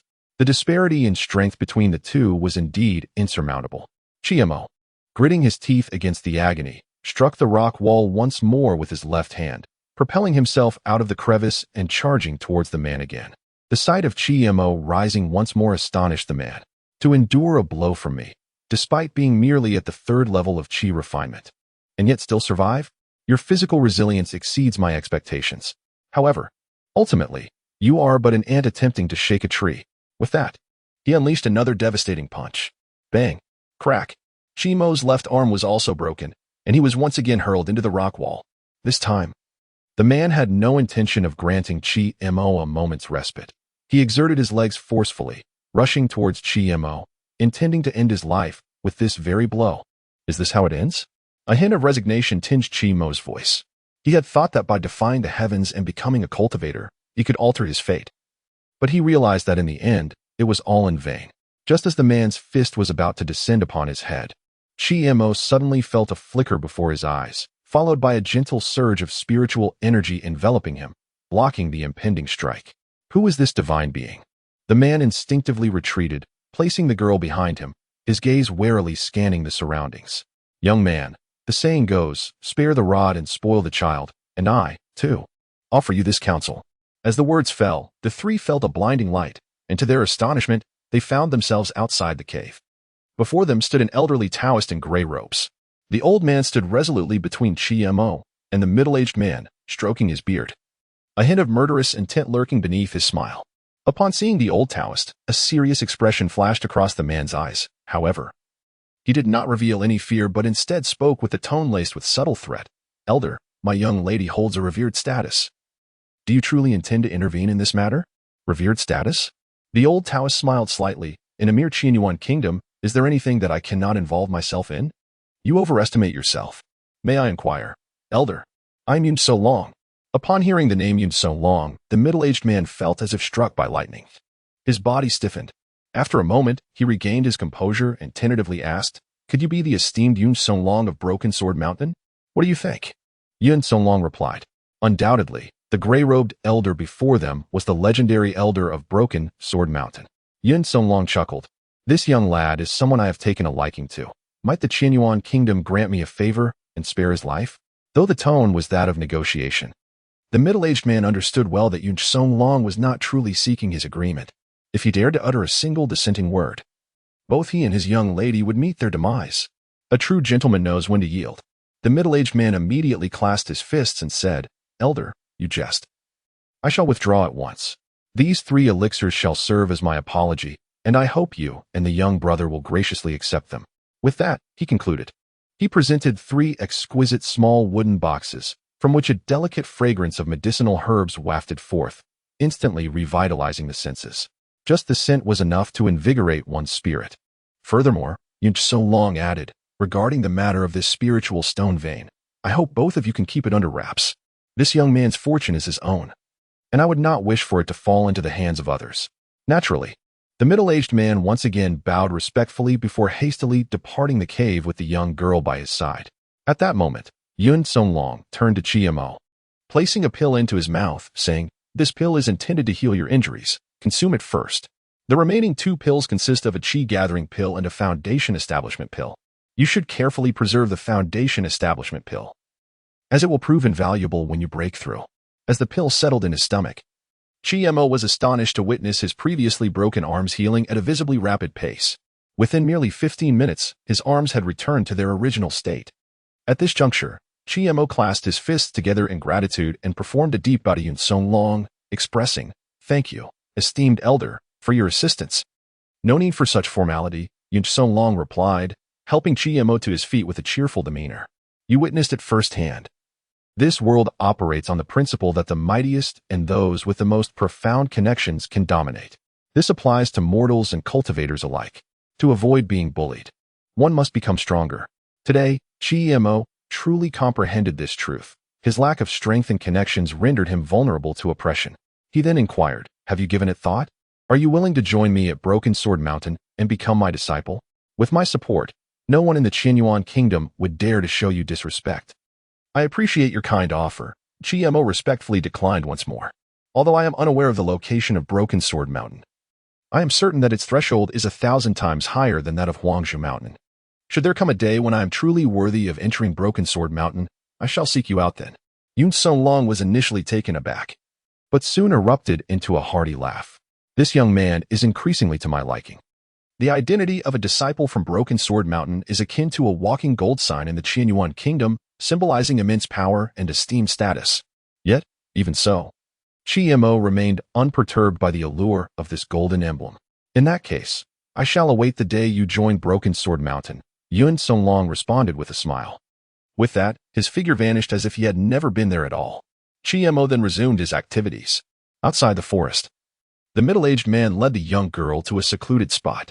Ensuring the area was devoid of onlookers, he suddenly knelt before her. In a grave tone, he declared, Your Highness, I apologize for arriving late to your rescue. I humbly request your punishment. The young girl, named Su Qingyu, exuded an air of unparalleled pride as she gazed down at the kneeling man. She held a revered position as the 9th princess of the Qianyuan kingdom.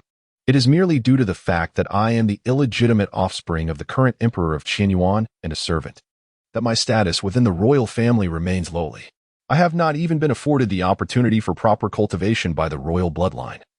Thus I have resorted to the desperate measure of concealing my identity to seek knowledge at Huanghushan. Yet, to my dismay, I find myself lacking the qualifications to become a formal disciple, relegated instead to the role of a menial worker. With a hint of frustration, Su Qingyu inquired, "Does that old man possess such significant influence? Why did you not simply eliminate him? Do you understand that he nearly took my life just now?" The middle-aged man offered a wry smile and replied, "Your Highness, it is not that I am unwilling to avenge you. Rather, it is because Yun so long, in terms of both strength and background, far surpasses our Qianyuan kingdom. Not only I, but even the entire royal family and the kingdom itself, pale in comparison before him. Easily extinguishable with a mere flick of his finger. Is he truly that formidable?" Su Qingyu's expression darkened. The man continued, "To my knowledge, the legacy of Duanjin Mountain has endured for millennia, and Yun Songlong holds a position of great esteem among its elders, possessing cultivation at least at the Yuaning stage." Yuaning? Su Qingyu's eyelids involuntarily twitched. The current emperor of Qianyuan and the lord of Huanghushan have scarcely attained the golden core stage. A practitioner of the Yuaning stage could single-handedly obliterate any superpower within the borders of Qianyuan, including the royal family. I implore you, Your Highness, to keep this matter strictly confidential. If, by chance, you let slip even a word and attract the attention of Duanjin Mountain, your life would be in grave danger. Su Qingyu's countenance had grown increasingly grim.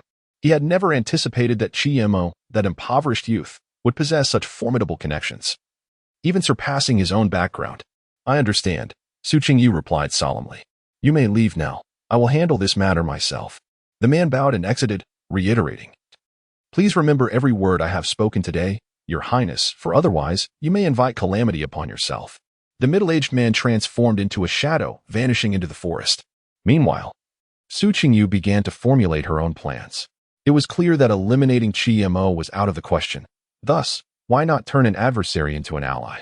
A youth worthy of the elder from Duanjin Mountain personally intervening to save him is undoubtedly destined for significant achievements. Forming a bond with him could prove advantageous.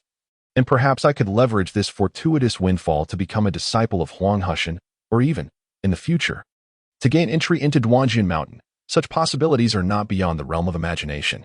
To entertain a more cautious perspective, even if I cannot befriend Qi, I must at least quell his murderous intent. This individual is truly terrifying.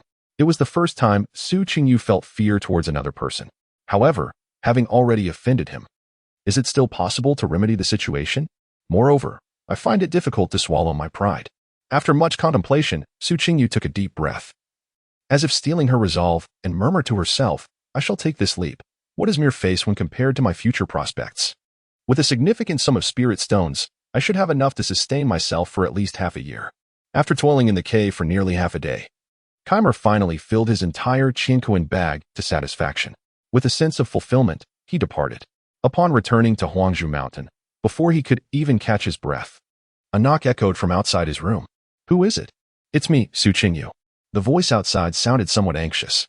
Although Keimer was unfamiliar with the name Su Qingyu, he recognized the voice immediately.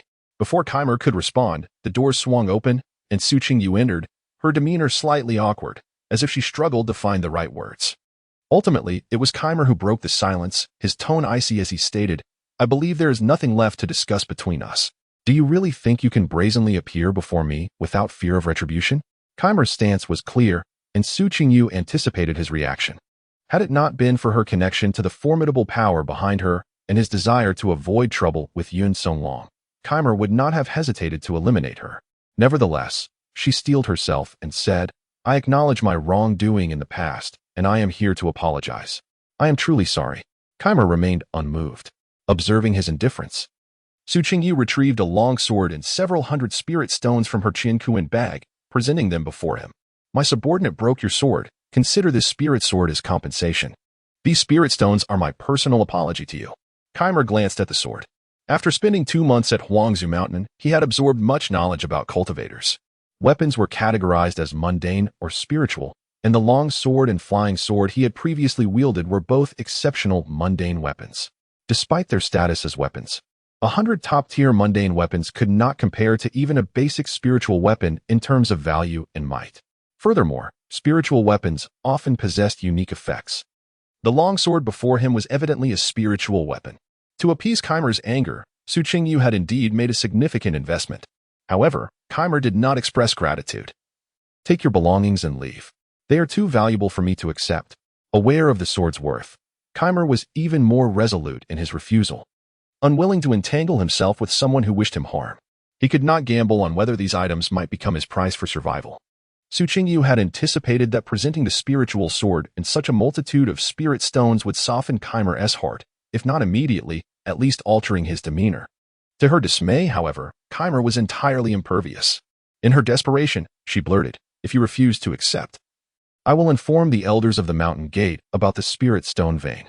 If they learn of this, you will lose your claim to it. You dare." A flicker of murderous intent ignited in Keimer's eyes.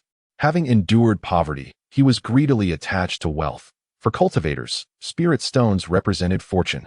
His gaze was that of a predator, and under his intense scrutiny, Su Qingyu felt an unsettling chill creep into her heart. With tears welling in her eyes, she spoke with profound indignation. "If you refuse, then so be it. Why must you be so fierce?" Chiemo replied coldly, "I am not as fierce as you were when you brandished your sword at me. Take your belongings and leave. I do not wish to see you again." With her possessions in hand, Su Qingyu departed in a dejected manner. At that moment, Chiemo finally exhaled a breath of relief. That was a spirit sword. It is said that even the most inferior spirit sword is worth over 10,000 spirit stones, and when calculated in gold and silver, its value is incalculable. Undeniably, Chiemo was deeply tempted. However, he was also acutely aware that Su Qingyu's sudden shift in attitude was merely due to her desire to curry favor with Yun Songlong, hoping to win him over through her connection with him. Ultimately, it was a transaction of interests. Chiemo had no desire to become embroiled in such dealings. Fearing the potential repercussions, even if Su Qingyu's offer was undeniably alluring. In another dormitory, Su Qingyu sat fuming by the bedside. That Chiemo was nothing more than a lowly commoner with a bit of fortune. How dare he treat her with such disrespect? She had always been proud, never lowering herself in such a manner except in the presence of her father, yet she had not anticipated being met with such coldness after extending her warmth. This Chiemo, how utterly ungrateful. Su Qingyu took a deep breath and muttered softly to herself, "I refuse to believe that I, a princess, cannot manage a mere impoverished commoner." The following morning arrived, and it was once again time for the menial labor.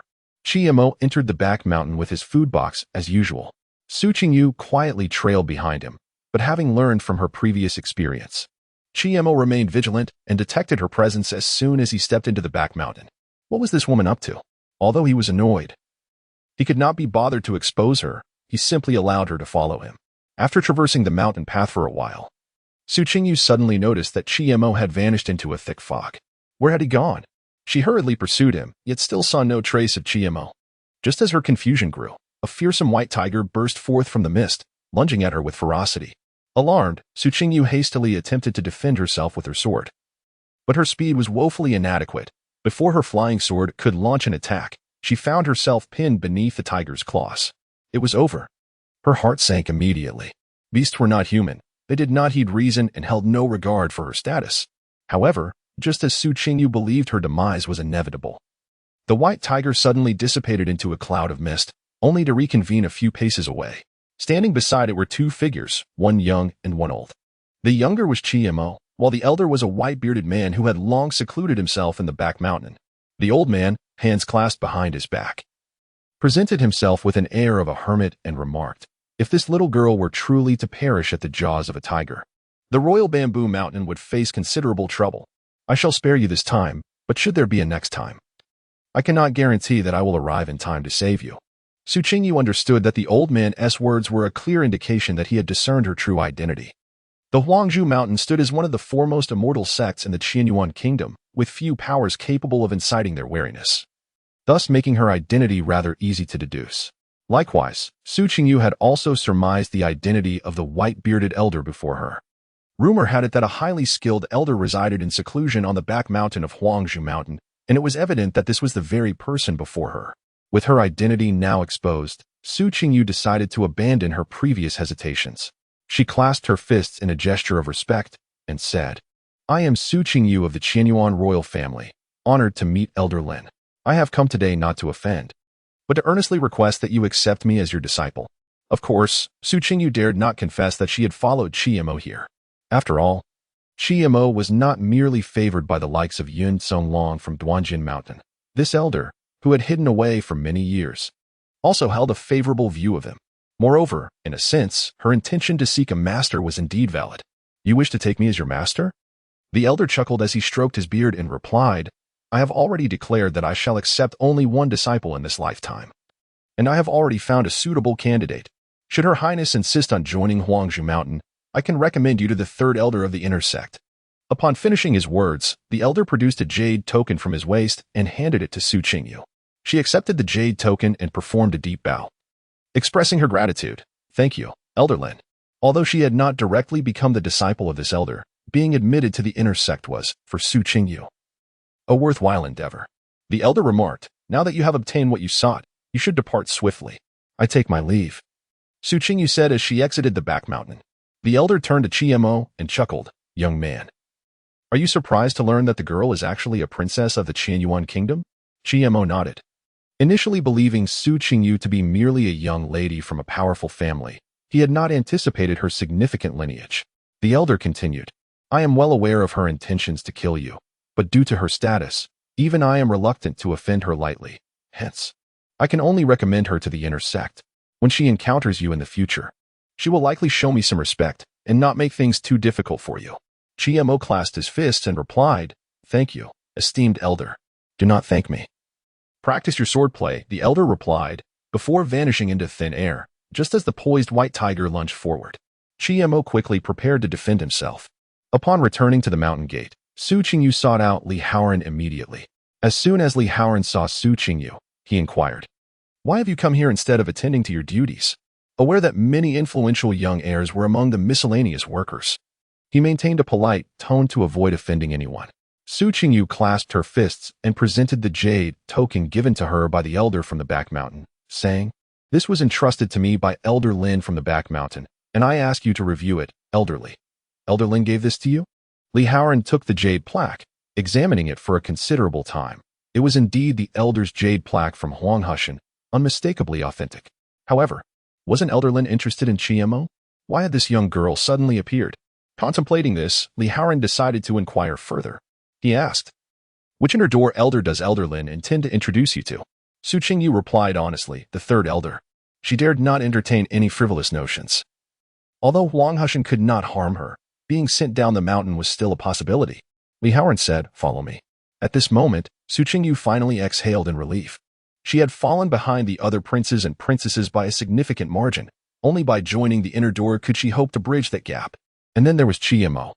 At some point, she had come to regard him as a personal obsession. In terms of wealth, background, and status, she was far superior to that commoner. Mo Su Qingyu was confident that once she entered the inner door, it would not be long before she surpassed him in strength. That lowly peasant, who once threatened her with a sword, would inevitably bow before her one day.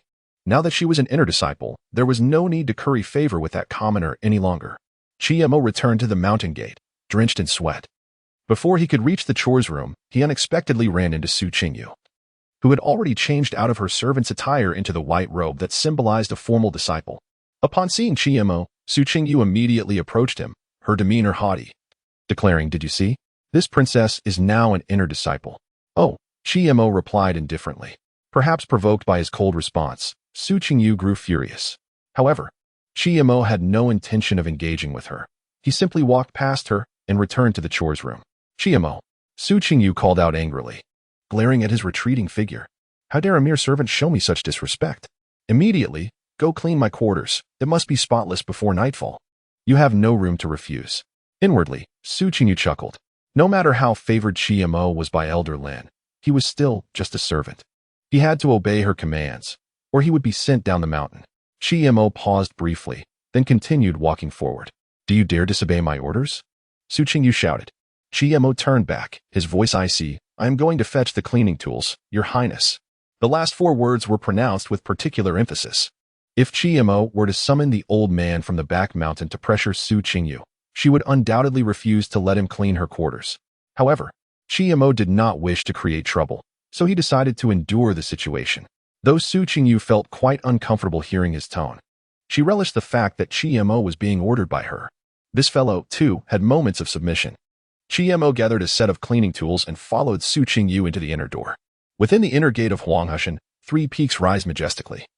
With Su Qingyu's abode nestled among them at the least prominent, the Yuhuang Peak. Despite its humble rank, it remains a coveted sanctuary that countless outer disciples strive to access in vain. Accompanied by Chiemo, Su Qingyu led him to a secluded bamboo grove, gesturing towards a somewhat antiquated 2-story building within the courtyard. This is it.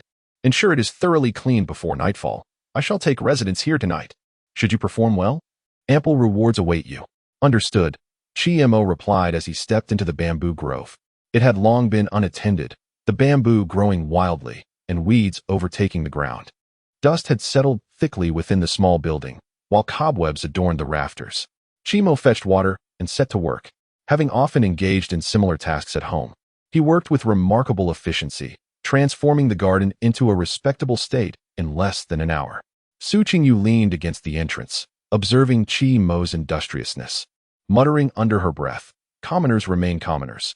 How they throw themselves into labor. Just wait until I give you a taste of hardship.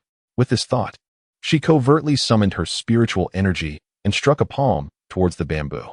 Boom!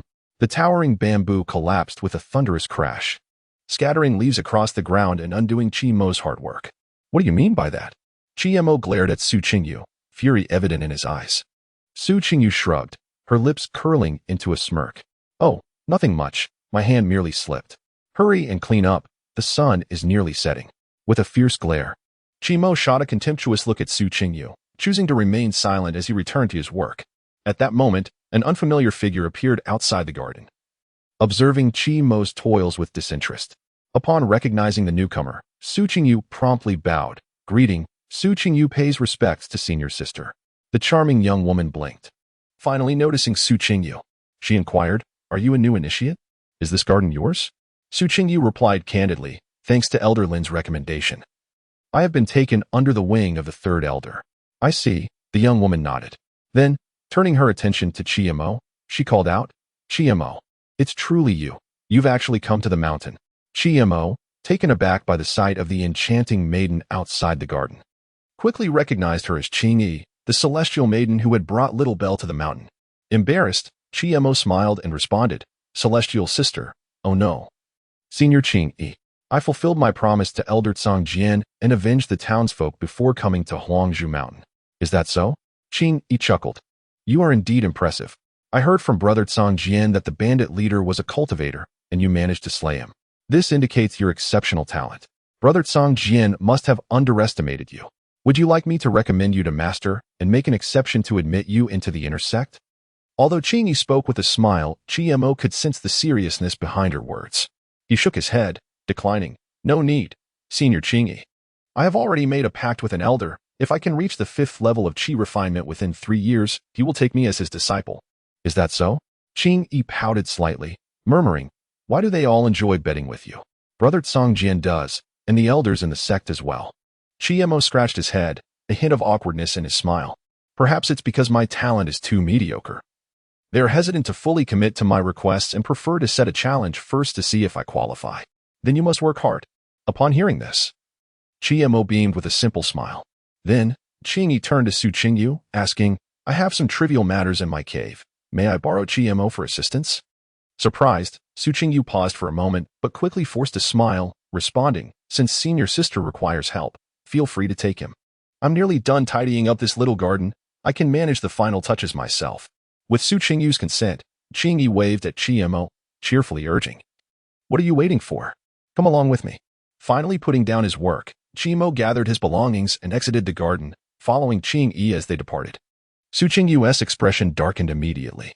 This wretched man always seemed to have someone to assist him wherever he went.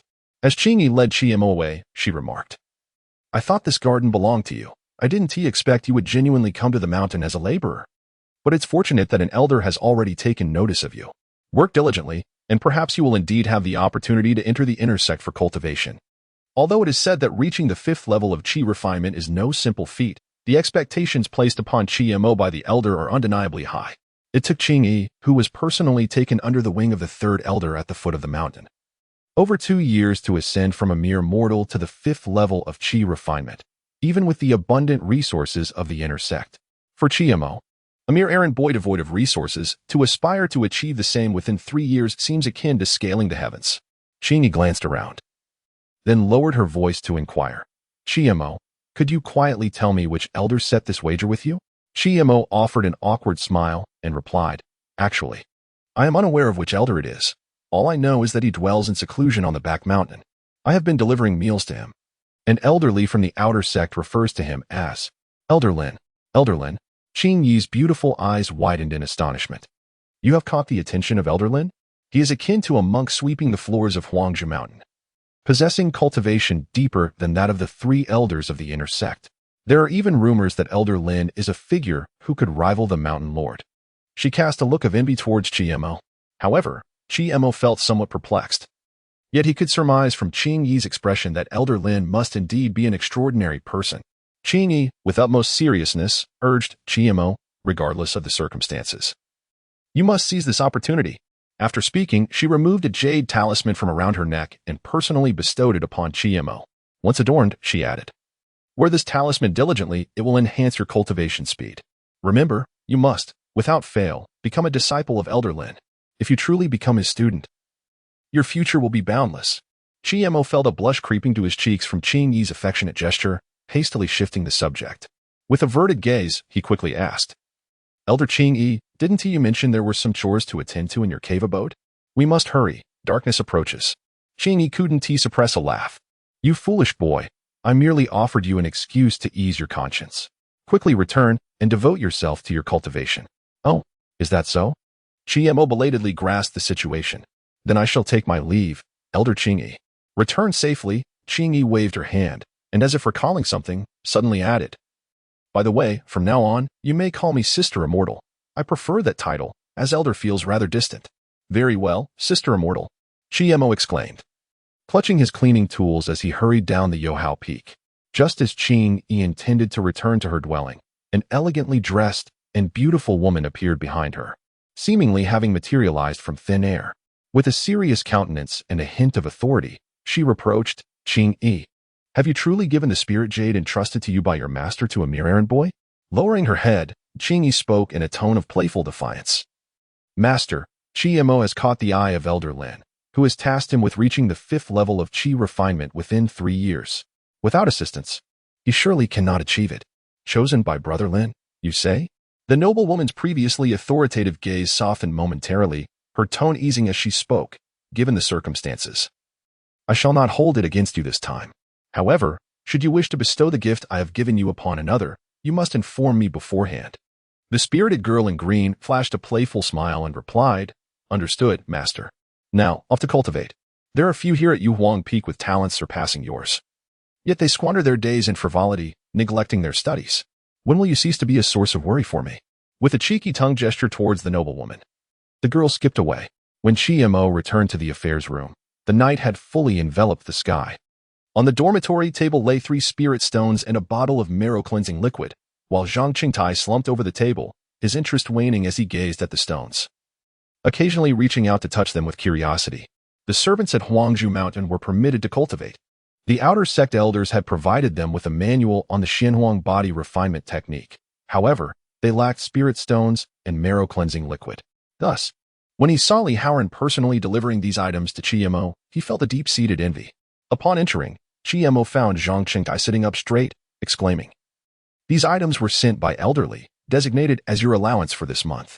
I see, Chiemo replied, taking the marrow-cleansing liquid and pushing one of the spirit stones towards Zhang Qingtai. I have plenty of spirit stones. Take these 3 for yourself. Zhang Qingtai glanced at the spirit stones, unable to suppress a gulp, but quickly shook his head resolutely, saying, This is far too valuable. For commoners like us, a single spirit stone could purchase my very life. I cannot accept such a gift. Chiemo insisted, There is no need for hesitation. Take them. We servants also have the opportunity to become disciples of Huangzhou Mountain. Make the most of your cultivation. Who knows what might come of it? Furthermore, chopping wood on the mountain requires strength, and you can barely manage 300 pounds. I would rather not be burdened with your firewood every day. Upon hearing this, Zhang Qingtai timidly accepted the 3 spirit stones.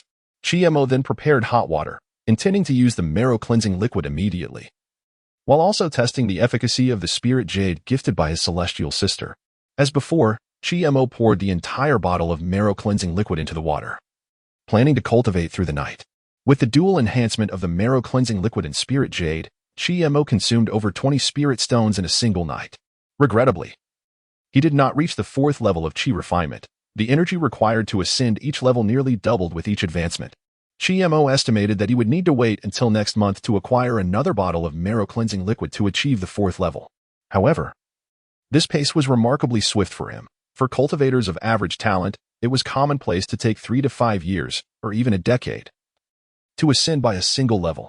In comparison, Chi-Mo's progress was notably rapid. The only aspect he found challenging was the rate of resource consumption. The spirit stones vanished faster than flames consumed kindling. Fortunately, Chi-Mo truly possessed a mind. Otherwise, the expense of merely reaching this level would have drained his entire fortune. This time, the bathwater for Chi-Mo was not as foul and unbearable as on the previous occasion. After the last cleansing ritual, the impurities within Chi-Mo's body had been largely eliminated, resulting in a less pronounced effect this time. After soaking in the medicinal liquid for an entire night, Chi-Mo felt a delightful lightness in his body, accompanied by a slight increase in strength. This sensation was unprecedentedly pleasant. Once dressed, Chi-Mo cautiously concealed the spirit jade within his garments, muttering to himself, "This spirit jade has undoubtedly accelerated my cultivation speed by at least 10%. It truly is a remarkable treasure, and I must safeguard it well to prevent it from being taken by others." A 10% increase may seem modest, yet its impact was remarkably significant. For a practitioner like Chi-Mo, who possessed only average talent, even a slight enhancement in cultivation speed was a considerable achievement. Chi-Mo cherished this piece of spirit jade not only for its extraordinary effects but also because it had been gifted to him by the celestial sister. Just as he stepped outside, he collided with Su Qingyu. She glared at him, hands on her hips, and haughtily demanded, "Why did you leave without finishing the garden yesterday?" Chi-Mo retorted, "Did you not say yourself that you could finish the remaining chores on your own? What need was there for me to stay?"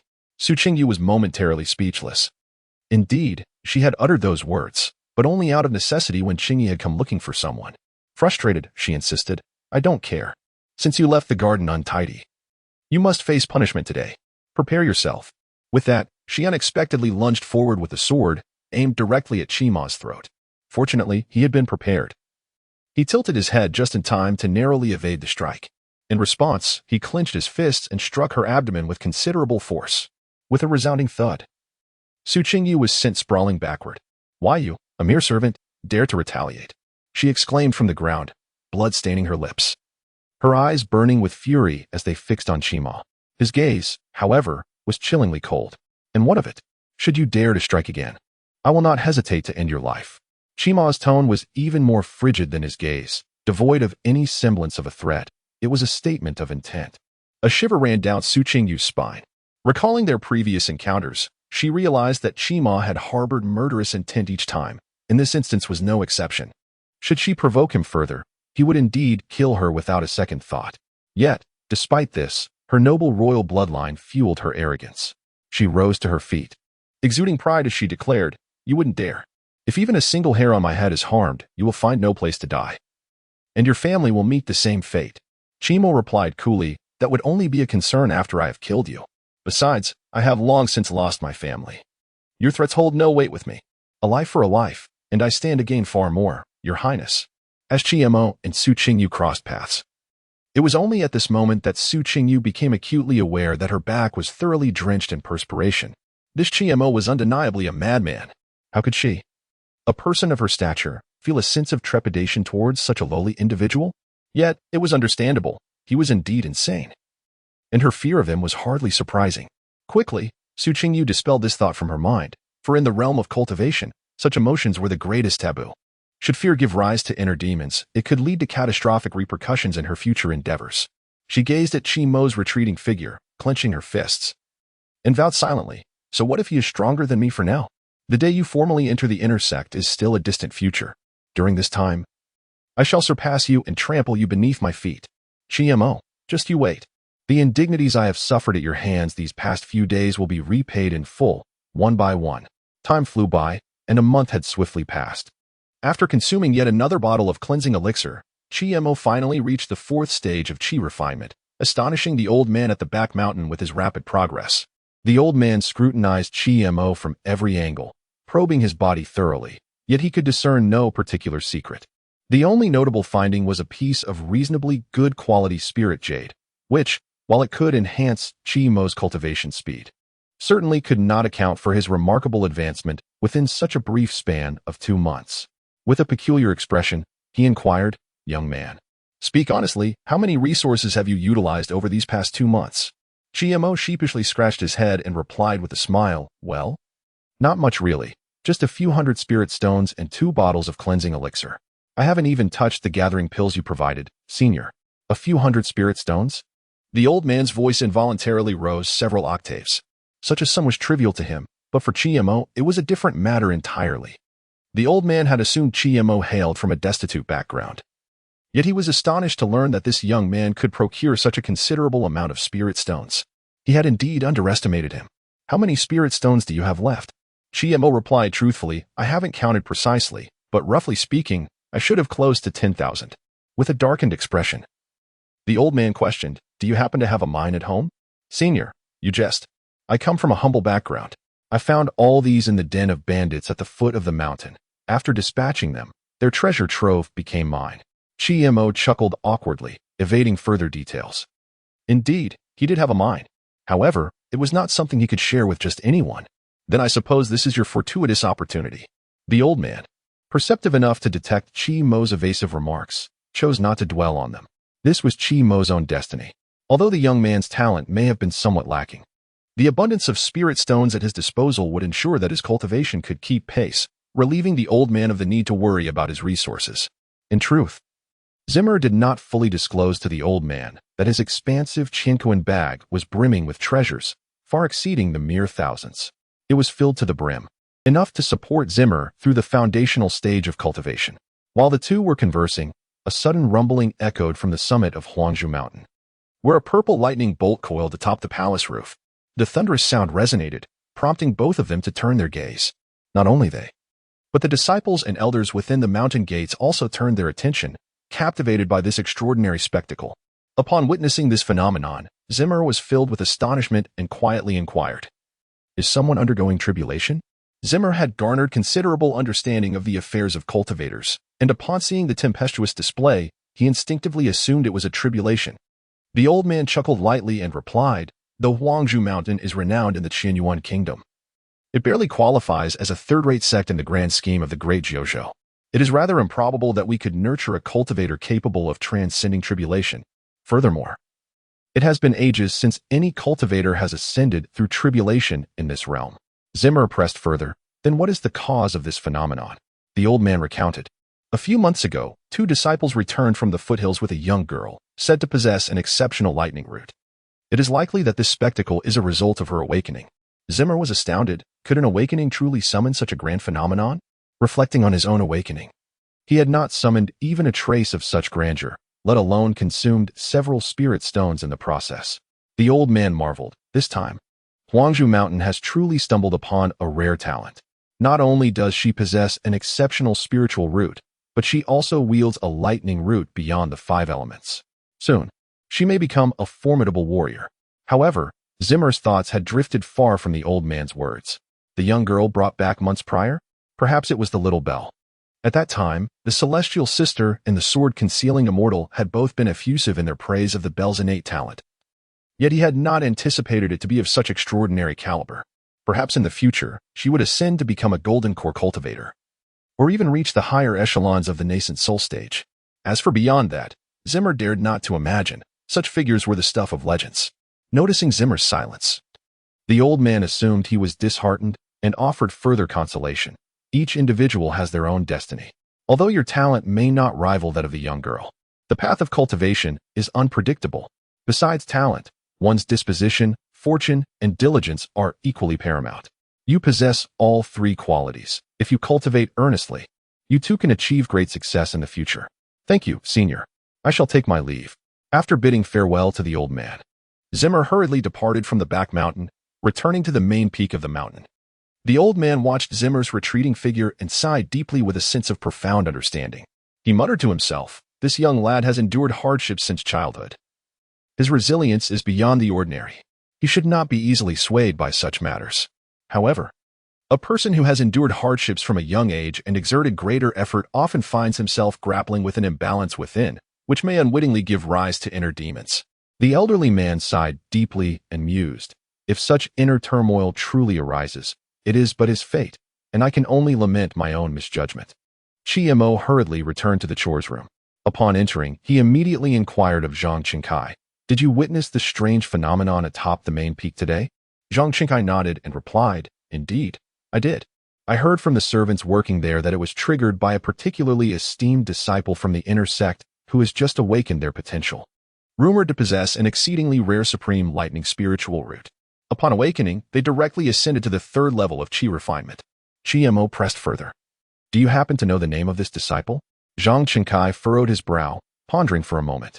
After some time, he murmured, "I believe it was Zhao. What was it? Zhao Minghua." With this reminder, Zhang Qingkai suddenly clapped his hands and exclaimed, "Yes, it was Zhao Minghua. But how do you know? Weren't you delivering meals to the back mountain?" I just knew it had to be her." Chiemo rejoiced. Observing Chiemo's near-manic laughter, Zhang Qingkai felt a twinge of concern. He cautiously asked, "Chiemo, are you all right?" "Of course. I'm perfectly fine." "Zhao Minghua, do you realize she is my sister?" I can hardly contain my joy. "That's your sister?" Zhang Qingkai asked, bewildered. He had never heard Chiemo mention her. Though it was no surprise, if Chiemo was so remarkable, his sister must be exceptional as well. What puzzled Zhang Qingkai was why someone as capable as Chiemo did not follow in her footsteps to become a disciple of Huangzhou Mountain, but instead chose to be a servant. Wasn't he that merely seeking hardship? Chiemo patted Zhang Qingkai on the shoulder excitedly, saying, "You should also devote yourself to your cultivation. Who knows, you might truly have the chance to become a disciple of Huangzhou Mountain. Once you become a practitioner, it would be a leap to success for us." Zhang Qingkai smiled politely. If it were possible, he too would aspire to be a practitioner, but he had heard that throughout the years, only one servant had transitioned to become a disciple at Huangzhou Mountain. For a group of individuals with mediocre talent who had missed the prime age for cultivation, achieving the Qi refinement stage without resources was exceedingly difficult, unless one stumbled upon a fortuitous opportunity. Otherwise, it was a dream, far from reality. Since his cultivation level had already been revealed, Chiemo decided to forego further concealment and began to cultivate openly in front of Zhang Qingkai. As night transitioned into dawn, Chiemo was roused by the sound of hurried footsteps, accompanied by the voice of a young girl, still tinged with childish innocence. It was not Yang who called others downstairs to work, but rather the innocent voice of a young girl. Chiemo discerned that this voice belonged to Xiao Lingdang. "Brother Chiemo." Xiao Lingdang dashed into Chiemo's dormitory and hugged him tightly while he was washing up. Chiemo playfully pinched her cheek and, with a tone laced with admonition, inquired, "Little girl, why have you come here instead of diligently practicing?" Xiao Lingdang beamed with a captivating smile, her large eyes sparkling as she replied, "Master granted me a day off, and Sister Qingyi mentioned you had arrived at Huangzhou Mountain, so I came to find you." Releasing her grip on Chiemo, she bounced over to the side of his bed and began to survey her surroundings with a hint of disappointment. After a moment of observation, she pouted and said, "Brother Chiemo, you truly have come to Huangzhou Mountain to do menial tasks. You are clearly so talented. I thought you would surely become a disciple. Oh, by the way, I will ask Master to take you as a disciple. He will definitely agree." With that, Xiao Lingdang took Chiemo's hand, eager to lead him to the mountain's master. However, Chiemo chuckled and replied, "Xiao Lingdang, there's no need for that. An elder has already expressed a willingness to take me as a disciple, provided I pass his test." Upon hearing this, Xiao Lingdang's face lit up with joy. "Really? That's wonderful. But what kind of test does that elder have for you?" "Xiao Lingdang has become quite formidable now. I can surely help you, Brother Chiemo." Chiemo affectionately ruffled her hair and said, "This is Brother Chiemo's test. How could I possibly share it with you? If the elder discovers that someone is assisting me, he certainly would not want to accept me." "All right then," Xiao Lingdang pouted, relinquishing that line of thought. In truth, the old man on the back mountain would not mind whether anyone assisted Chiemo as long as Chiemo fulfilled his requirements. Chiemo refrained from disclosing details to Xiao Lingdang, knowing she would likely offer her precious elixirs and spirit stones, which could hinder her own cultivation. He did not wish to impede her progress. Furthermore, he was not in dire need of cultivation resources at the moment, possessing 4 Qi gathering pills, a foundation establishment pill yet to be utilized, and a bag brimming with spirit stones. It would not be an exaggeration to say that Qi Mo's current cultivation level was nearly entirely built upon these resources. With a mischievous grin, he said, "Hee hee. Xiaolingdang, your brother is quite formidable now. I am currently a 4th-level Qi refinement practitioner, surpassing many outer disciples. I knew it. Brother Qi Mo is the most powerful." Xiaolingdang clapped her hands in cheer. Still young, Xiaolingdang's thoughts were innocent and unguarded. She did not intentionally conceal her own cultivation level. Just yesterday, she had opened her meridians, and by absorbing the spiritual energy from the heavens and earth during this process, she had directly reached the 3rd level of Qi refinement, a talent that could only be described as extraordinary. Though Xiaolingdang's cultivation is not yet on par with Qi Mo's, her innate talent, coupled with the personal guidance of the Lord of Huanghushan, will surely enable her to catch up to, and perhaps even surpass, Qi Mo in due time. If Qi Mo wishes to prevent Xiaolingdang from lagging behind, he must exert himself with renewed vigor. He desires to safeguard Xiaolingdang, this sister who is as dear to him as family. Soon, Qi Mo packed his belongings and prepared to head to the cafeteria for a meal, with Xiaolingdang trailing behind him like a devoted shadow. Curiously, she inquired, "Brother, where are you going?" Qi Mo replied, "I am off to work. There's an elderly gentleman on the back mountain, the elder I mentioned to you, who awaits my arrival each day for his meal. If I delay, he shall go hungry. I will accompany you." After they collected their meals from the cafeteria, they ascended the back mountain. As they walked, Qi Mo cautioned, "Xiaolingdang, I must inform you that the elder on the back mountain cherishes tranquility. Once we arrive, please be obedient, do not wander about, and refrain from making a commotion, understood?" Xiaolingdang chirped back, "I will listen to Brother Qi Mo." Not long after, Qi Mo led Xiaolingdang through the misty expanse of the back mountain. Just as he intended to draw his sword from his Qianquan bag to confront a looming white tiger, Xiaolingdang suddenly cried out, "Brother Qi Mo, be careful." Before the words had fully escaped her lips, Qi Mo witnessed a surge of purple lightning emanating from her palm, striking towards the misty apparition before them. The violet spark enveloped the creature, and before the white tiger could fully materialize from the fog, it emitted a pained howl as it was dispersed by Xiaolingdang's powerful strike. Xiaolingdang's unexpected prowess startled Qi Mo. How could this little girl possess such formidable strength? Protectively positioning herself before Qi Mo, she fixed her determined gaze upon the mist, assuring him, "Do not fear, Brother Qi Mo. Xiaolingdang will protect you." Quickly, Qi Mo pulled Xiaolingdang back, explaining, "This is merely a guardian spirit of the misty formation in the back mountain, and also my training partner. Having defeated it, there is no need for such caution." As he spoke, the figure of the elder appeared quietly amidst the fog. His gaze fell upon Xiaolingdang, and his expression grew increasingly intrigued. This young girl truly possessed remarkable talent. With the elder's cultivation, he could easily discern her true potential. Stroking his beard, he chuckled. "A top-grade lightning spiritual root? Young lady, you must be the disciple who attracted the extraordinary phenomenon yesterday, correct?" "Indeed, you are exceptional." Xiaolingdang politely bowed to the elder, saying, "Disciple Zhao Mingyue pays her respects to the elder." "There is no need for excessive formalities," the elder replied with a smile and a nod. "A top-grade lightning spiritual root is a rarity even among the foremost sects of the great Jiuzhou. Truly, Huanghushan has stumbled upon a treasure this time." The elder inquired further, "Young lady, what is your relationship with Qi Mo, and why have you come with him to seek me?" Little Bell replied truthfully, "Keimer is my brother. We grew up together in Qishui town, but later, the townsfolk were all slaughtered by bandits, leaving only my brother and me. Fortunately, we encountered Sister Qingyi and Brother Songjin from Huanghushan." After finishing her words, Little Bell flashed a mischievous smile and, in a charming tone, added, "Elder, my brother Keimer is truly remarkable. He has defeated many bandits. Please, I implore you, accept him as your disciple." "You little girl." The old man chuckled, saying, "Rest assured, I will certainly take your brother as my disciple, but not just yet. He must first pass my test." With that, the elder cast a meaningful glance at Keimer.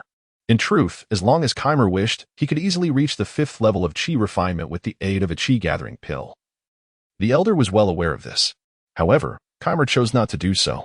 He could anticipate that as one's cultivation level increased, the speed of training would slow down significantly, and each Qi-gathering pill could elevate one's cultivation by 1 level, making it more advantageous to use them later rather than sooner.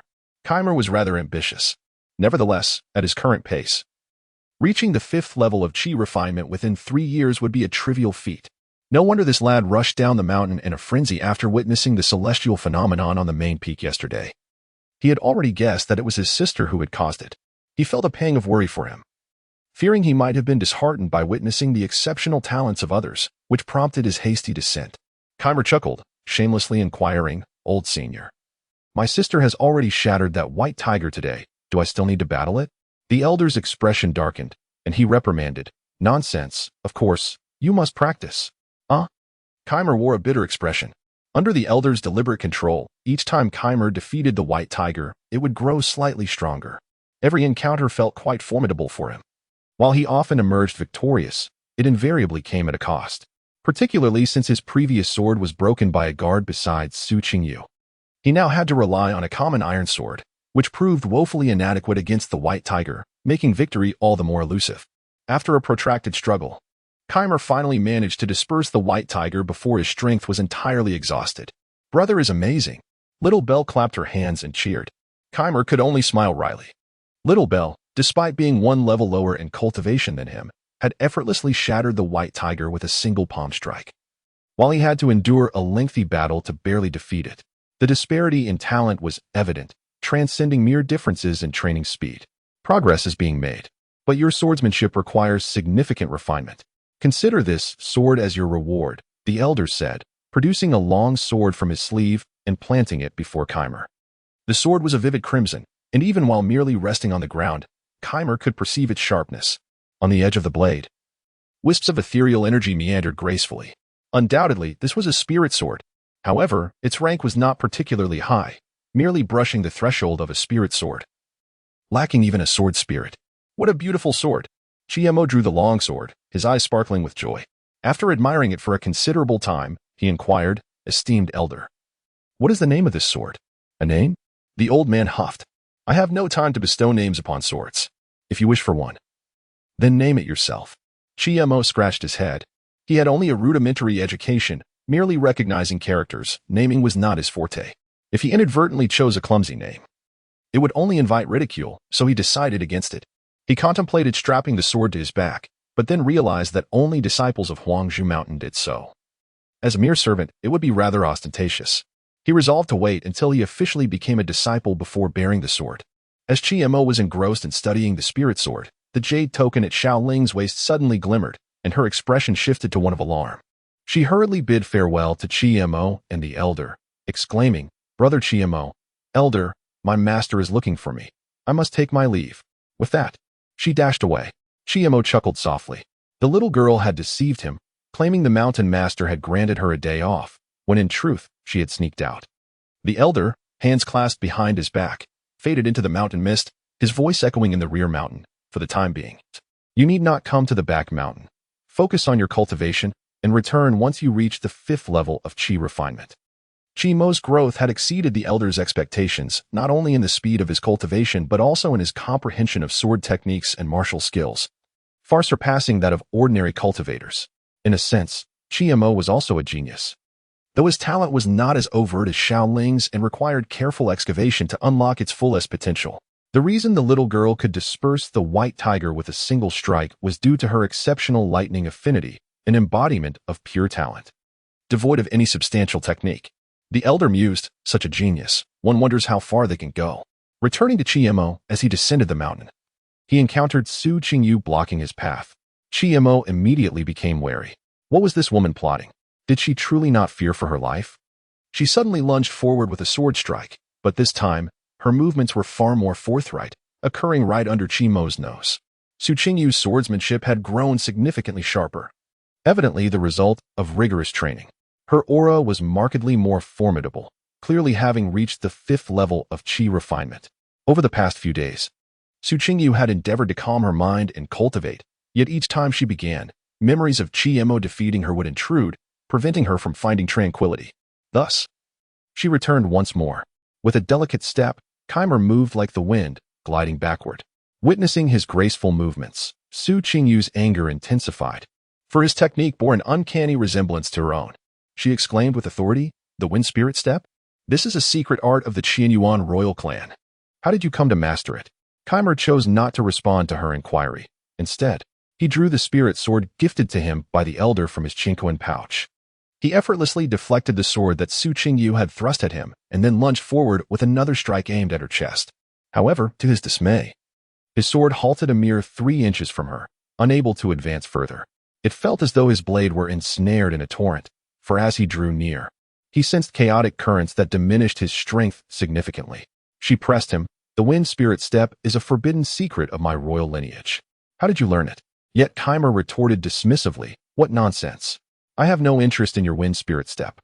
Su Qingyu declared arrogantly, if that is the case, then I shall defeat you and interrogate you at my leisure. Do you truly believe that I can be bested by you now? During her time within the inner sanctum of Huangzhou Mountain, Su Qingyu had made unprecedented progress. Under the guidance of the third elder at Yohao Peak, she received exceptional attention and personal instruction. This advancement was not solely in her cultivation, but also encompassed significant improvements in combat techniques and prowess, things she had never encountered within the royal confines.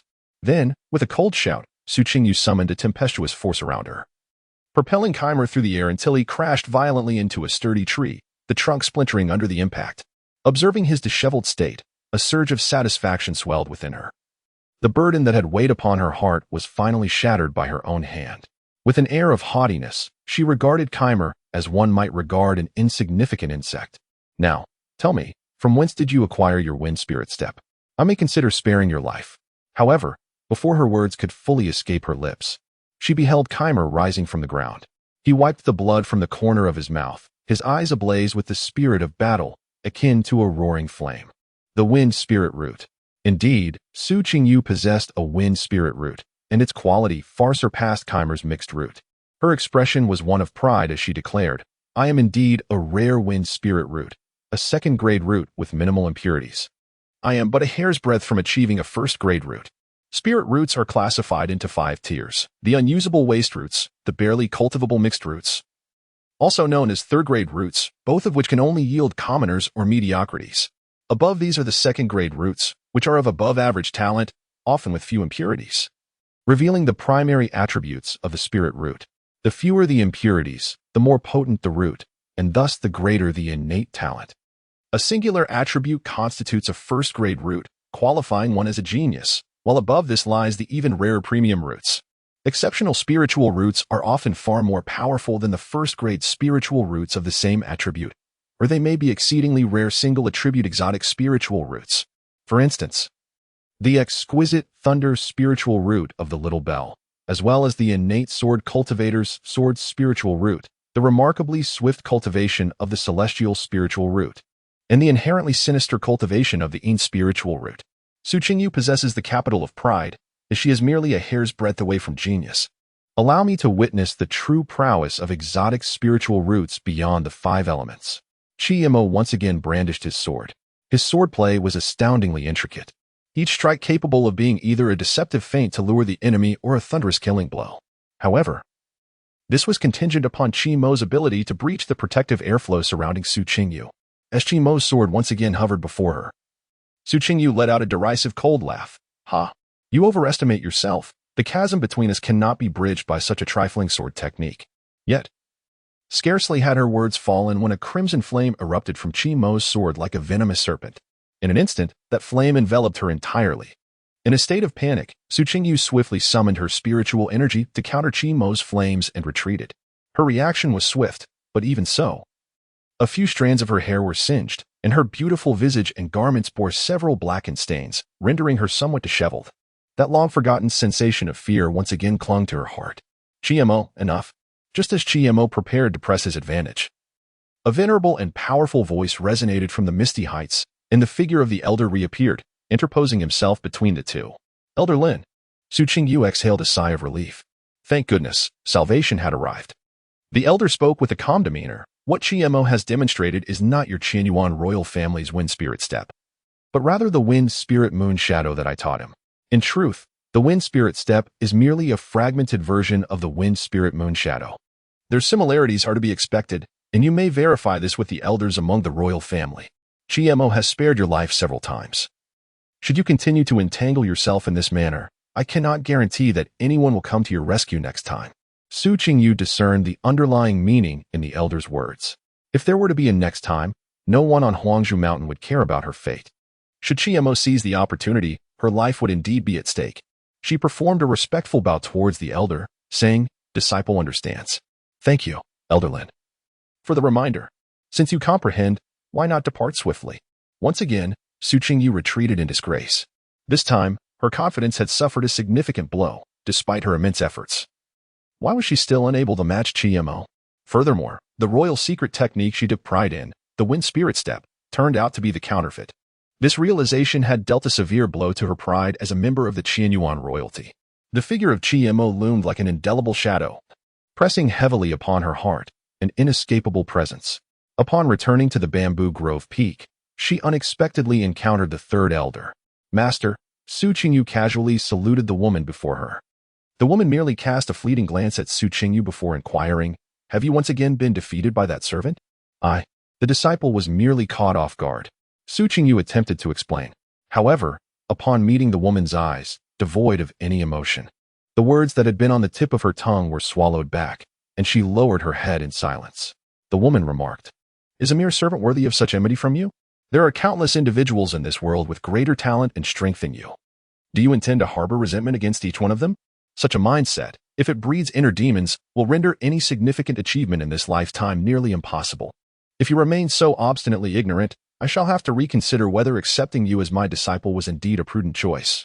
Su Qingyu could only suppress the anger within her. Her voice tinged with a hint of reluctance as she softly replied, "The disciple acknowledges her error.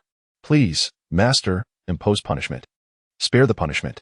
For the next few days, stay at the Bamboo Grove Peak and focus on your cultivation. You may leave when you can calm your heart, otherwise." With that, the woman turned and departed. "My spiritual root is of the fire element. But does this classify as a mixed spiritual root or a second-grade fire spiritual root?" In the dormitory, Chiemo sat cross-legged with closed eyes, introspecting within his dantian. His spiritual root remained a chaotic amalgamation, yet it had improved significantly since its initial awakening, with the red hue representing the fire attribute now occupying the majority. This was why he could summon flames today, a capability reserved for those with a manifest primary attribute in their second-grade spiritual roots. However, Chiemo acutely sensed that his spiritual root paled in comparison to Su Qingyu's. Thus, he firmly believed his root remained a mixed one rather than an authentic second-grade fire root. The jade pendant he possessed continuously enhanced his physique and the quality of his spiritual root. Although this process was exceedingly gradual, the improvements were tangible each day. Chiemo mused, "If only I could elevate my spiritual root to a first-grade fire root or even an exquisite fire root level. How much faster would my cultivation progress be?" Yet, such thoughts remained mere fantasies. Perhaps, once his spiritual root reached a certain threshold, the pendant would lose its efficacy, or the time required for enhancement might exceed his lifespan. Ultimately, transitioning from a barely cultivable mixed spiritual root to a first-grade or even exquisite fire root was undoubtedly a formidable challenge, potentially requiring decades or even centuries. Nevertheless, while his current spiritual root may not rival a second-grade one, it surely surpassed the capabilities of an ordinary mixed root. After all, Chiemo had never heard of any practitioner with a mixed spiritual root being able to manifest their root's attribute. Just as Chiemo was engrossed in his cultivation, the door to the dormitory was suddenly flung open, causing him to snap his eyes wide open. A strikingly handsome man, adorned in resplendent golden attire and possessing a youthful visage despite his flowing white hair, entered the dormitory of Chima, standing before him in silence. An aura of danger emanated from this individual, whose formidable strength was palpable. Fortunately, there seemed to be no overt hostility directed towards Chima. After regaining his composure, Chima rose from his bed and performed a respectful bow to the man. The man inquired, "Do you recognize me?" Chima shook his head, replying, "I do not. But it is evident that you are a remarkable senior, undoubtedly of high standing, deserving of my reverence." The man offered a faint smile, leaving Chima uncertain whether it was an acknowledgement or a mocking gesture. Chima pondered to himself, this individual must possess considerable influence, likely affiliated with Su Qingyu. It was said that members of the royal family had an affinity for golden garments. Could he be here to advocate on behalf of Su Qingyu? The man chuckled. "That makes sense. As a mere servant, it is normal for you not to recognize me. I am Huangfu Yu Tian, the master of Huanghushan, and Xiaoming Yu as Menor." Upon hearing the title of Mountain Master, Chima's heart raced. This was indeed a person of great significance atop Huanghushan. Why would such an eminent figure come to meet a lowly servant like him? Was it perhaps related to the little bell? With that thought, Chima hastily asked, Master, has something happened to the little bell? She is unharmed, Huang Fu Yuntian reassured him. I have heard some matters concerning you and Zhao Minghua. Her talent is exceptionally remarkable. Even I must concede to her abilities. However, in a certain sense, your talent is commendable as well. Many inner disciples require 3 to 5 years to master the techniques of agility and swordplay, yet you achieve proficiency in merely a month. But I wish for you to understand that skills such as sword techniques are ultimately secondary. For cultivators, their cultivation level is paramount. A servant with an inferior spirit root, even if fortunate, is unlikely to achieve great success in this lifetime. Regardless of whether you consider yourselves siblings or something else, you and Zhao Mingyue are destined to inhabit different realms. Perhaps you do not perceive this yet, but one day, you will find yourself unable to keep pace with her, drifting further apart. For cultivators, the most crucial task is to sever ties with the mundane. At this juncture, Huang Fu Yutian cast a meaningful glance at Chima, the implication of which was unmistakable. Similar sentiments had been expressed to Chima by Tsang Jian before his ascent to the mountain, albeit in a more forthright manner. Sooner or later, he would become a burden on the little bell's path of cultivation. Huang Fu Yuntian did not wish to see his prized disciple encumbered by an unremarkable companion. Thus he resolved to personally visit Chima. For the little bell, the sooner this bond was severed, the better it would be. I can restore your freedom, grant you a life of wealth, or offer you several thousand spirit stones, making you a formal disciple of Huang Hushan. All these are within my power. As for what you need to do, it should require no elaboration from me. He gazed calmly at Chima. Regardless of whether Keimer wishes to remain a monk or descend the mountain to become a wealthy individual, Huang Fu Yutian is capable of fulfilling his desires. If Keimer possesses the wisdom of a discerning individual, he would be unwise to dismiss such favorable terms. In Huang Fu Yuntian's perspective, the endeavors he currently engages in are destined to transpire. He merely hastens the arrival of that day. After a prolonged period of contemplation, Keimer performed an elaborate bow to Huang Fu Yuntian. Huang Fu Yuntian chuckled. It appears you have come to a realization. Keimer responded, Master of the Mountain, I have indeed come to understand. Should I ever become a burden to Little Bell, I will not require your urging to descend the mountain. I shall do so of my own volition. However, as of now, I have not hindered Little Bell, and I believe I shall continue not to do so in the future. Suddenly, the smile on Huang Fu Yuntian's face froze. He was taken aback by Keimer's unexpected reply. Stubborn and unyielding. A flicker of malice ignited in Huang Fu Yuntian's eyes. Instantly, Keimer felt the air around him grow heavy and frigid, making even the act of breathing an arduous challenge. Yet, despite this oppressive sensation, Keimer remained resolute, defiantly gazing at Huang Fu Yutian. Huang Fu Yutian raised his hand high above his head, filled with a desire to strike down this insolent youth in order to clear a path for his beloved disciple's ascension. Nevertheless, he ultimately refrained from delivering the blow. The potential consequences of Little Bell discovering Keimer's demise could prove detrimental, perhaps affecting her state of mind. Beyond that reason, he did not wish to undermine someone's dignity. Do you truly believe that your meager efforts can bridge the chasm that lies between you and her? When the day arrives that you recognize the vast gulf separating you, you will comprehend just how ludicrous your current self truly is. With those words, Huang Fu Yuntian swept away, the malevolence dissipating. Keimer exhaled a sigh of relief, for in that fleeting moment, he had genuinely felt the specter of death looming over him. Reflecting on this, Keimer unconsciously clenched his fists. The more Huang Fu Yutian looked down upon him, the more fervently he vowed to prove his worth. Is the disparity between genius and the ordinary truly so vast? Keimer remained uncertain. However, he had witnessed countless mediocrities among cultivators. Individuals who spent their lives unable to attain the level he currently possessed, some even failing to awaken their potential, like the outer disciple Yang Kai, or the bandit Shan Feng who perished at his hands. Keimer had already surpassed them by a considerable margin, perhaps due to Huang Fu Yuntian's deliberate scrutiny following that fateful conversation. The number of disciples seeking Keimer's assistance surged. Occasionally, even in the dead of night, individuals would specifically request Keimer's presence for tasks. His time for rest and cultivation dwindled to a mere fraction. Consequently, his progress in cultivation slowed, his efficiency dropping to less than a third of what it had been before. Nonetheless, Keimer gritted his teeth and endured. After all, he was merely a lowly servant at present, lacking the standing to resist. Once one reaches the 5th level of Qi refinement and earns the recognition of the elder from the back mountain, all dilemmas shall be effortlessly resolved. During this time, Huang Fu Yuntian sought out Qi Mo repeatedly, employing both intimidation and persuasion, all in an effort to persuade Qimo to depart from Huangzhou Mountain. Nevertheless, out of respect for the little bell and the elder from the back mountain, he refrained from taking any drastic measures against Qimo. As the end of the month approached, Zhang Qingkai did not hastily depart this time. Instead, he stood before Qimo, hesitating and stuttering, appearing as if he were struggling to find the right words. Qimo furrowed his brow and inquired, "What troubles you now?" Since Qimo had provided Zhang Qingkai with 3 spirit stones, the latter had seldom encountered any grievances as his cultivation had advanced, enabling him to work more efficiently, thus sparing him from further troubles with Yang Kai. After much hesitation, Zhang Qingkai finally managed to utter, Qimo, could you lend me some money? I promise to repay you once my wages come in next month." His gaze was cast downward, not daring to meet Qimo's eyes. Were it not for dire necessity, he would never have sought Qimo for financial assistance. Qimo quickly discerned the situation. It was likely that Zhang Qingkai's mother required funds for her medical treatment again. A monthly wage of 10 taels of silver is substantial, yet for Zhang Qingkai, it was far from sufficient, as his mother's medical expenses and daily sustenance all demanded financial resources. After a moment of contemplation, Qimo refrained from immediately providing the money. Instead, he suggested, "I do have some funds available. How about this? Since we have a holiday, I shall accompany you back home. Perhaps I may be of assistance." Qimo was not unwilling to help Zhang Qingkai. Rather, he believed in the necessity of caution. He was willing to lend money, but only if Zhang Qingcai's previous assertions were indeed truthful.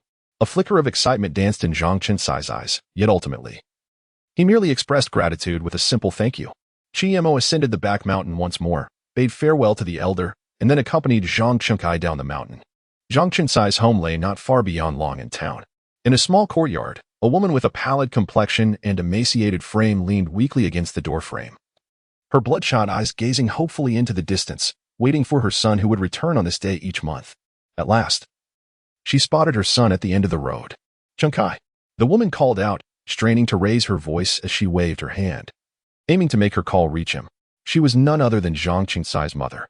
Upon hearing his mother's call, Zhang Qingkai hastened his pace and rushed towards her, with Qimo following closely behind. The courtyard of Zhang Qingcai's home appeared quite dilapidated, with wild weeds growing haphazardly and farming tools gathering dust in a corner. Clearly, the inhabitants of this abode had not tended to their surroundings for quite some time, nor had they engaged in agricultural work. Currently, the only resident of this courtyard was Zhang Qingcai's mother. Zhang Qingkai relieved himself of the burdens he carried, shedding the submissiveness he had once exhibited on the mountain. With a cheerful demeanor, he addressed his mother. "Mother, I have returned. Here are the medicinal herbs I purchased from the town, sufficient for several days of your treatment. The doctor assured me that with 3 more months of medication, you shall recover," he continued, "and here is some money for you to keep. Once the medicine is finished, remember to buy more. Do not skimp, for I earned a considerable sum while laboring on the mountain." With that, Zhang Qingkai pressed several taels of silver into his mother's hands. These coins, of course, were lent to him by Qimo. His own earnings had long been spent on medicine and staples in the town. His mother accepted the silver, her eyes filled with sorrow as she gazed at her son. Had it not been for her illness, she would never have allowed her son to sell himself into servitude, to toil for such meager returns. Each time she saw Zhang Qingkai's brave smile, her heart ached. Yet, she refrained from voicing her concerns, instead offering a grateful smile and nodding. Good. My son has made something of himself, able to provide for the family. Come inside so I can see if you've grown taller." She ushered Zhang Qingkai into the house. At that moment, he remembered to introduce Qimo to his mother. "By the way, mother, this is Qimo, a friend I met on the mountain. He is quite remarkable. I have received much care from him during my time there." Only then did his mother notice the young man standing beside her son. She immediately grasped Qimo's hand, expressing her heartfelt gratitude. "Young man, thank you. My son is still young and inexperienced. I hope you can be patient with him." Qimo smiled and replied, "Auntie, Zhang Qingkai often helps me. We support each other. He is quite talented, too.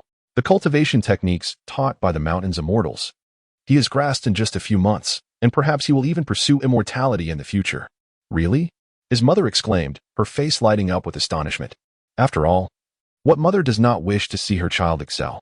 In this world, becoming a disciple of an immortal and training on the mountain holds far greater promise than merely holding an official position. Zhang Qingkai felt a bit embarrassed and smiled shyly. He had already reached the realm of body refinement, without the 3 spirit stones that Chiemo had given him. He could not have imagined how long it would take to attain even the skin refinement stage, let alone his current level. The thought of truly becoming a cultivator was far beyond his aspirations. He was simply content with having reached the body refinement stage. Just as the mother and son exchanged pleasantries, the door was suddenly kicked open with a forceful crash, the impact reverberating through the room, followed by a wave of strong alcohol fumes wafting in. A burly figure, reeking of drink, stood in the doorway, a wine jug in hand, and shouted, "You sickly wretch. Where's the money you promised? It's been days.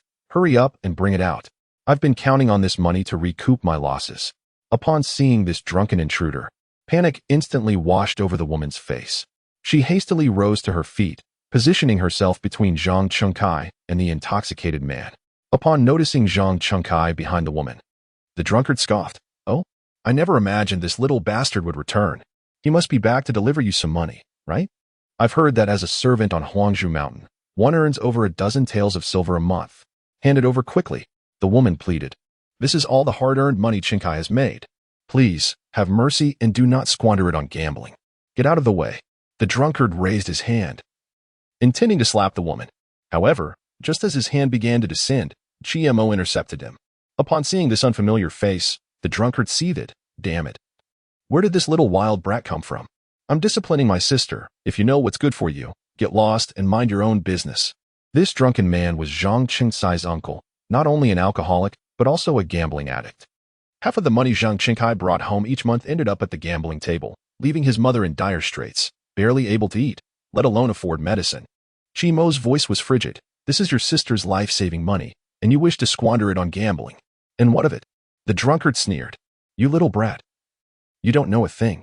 Once I recoup my losses, not only will I buy her medicine, but I could even secure her life." With that, he attempted to shake Chiemo off. Alas, Chiemo was a cultivator, and the drunkard's feeble strength was no match for him. With a slight exertion, Chiemo brought the drunkard crashing to the ground. The drunkard, in pain, cried out, "You blind little brat, let me go, or I'll make you regret it." Yet Chiemo appeared deaf to his pleas, refusing to loosen his grip and instead increasing the pressure. Gradually, the drunkard's shouts of curses and moans transformed into feeble cries for mercy. "Don't you dare hesitate." Chiemo finally released the drunkard, delivering a swift kick to his back, sending him sprawling out the door. After all, he was Zhang Chengsai's uncle, and Chiemo deemed it inappropriate to go too far. Thus, he merely imparted a lesson. Humiliated, the drunkard fled, but not before threatening Chiemo and Zhang Chengsai's mother. "You little brat. I swear I will have someone break your arm today. And you too. Just wait." Once the drunkard departed, the woman broke into tears, collapsing onto the table, coughing heavily. Zhang Chengkai quickly assisted her to the bed and tucked her in with a blanket. After tending to her, he mustered a faint, forced smile, saying apologetically, "I'm sorry you had to witness this.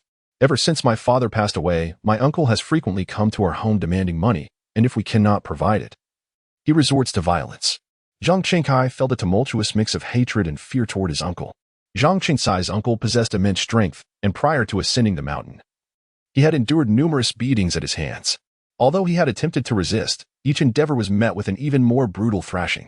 On one occasion, his uncle broke Zhang Chengsai's calf. Had it not been for the kindness of a compassionate soul in town who provided medical assistance, he would have likely lived his life as a cripple.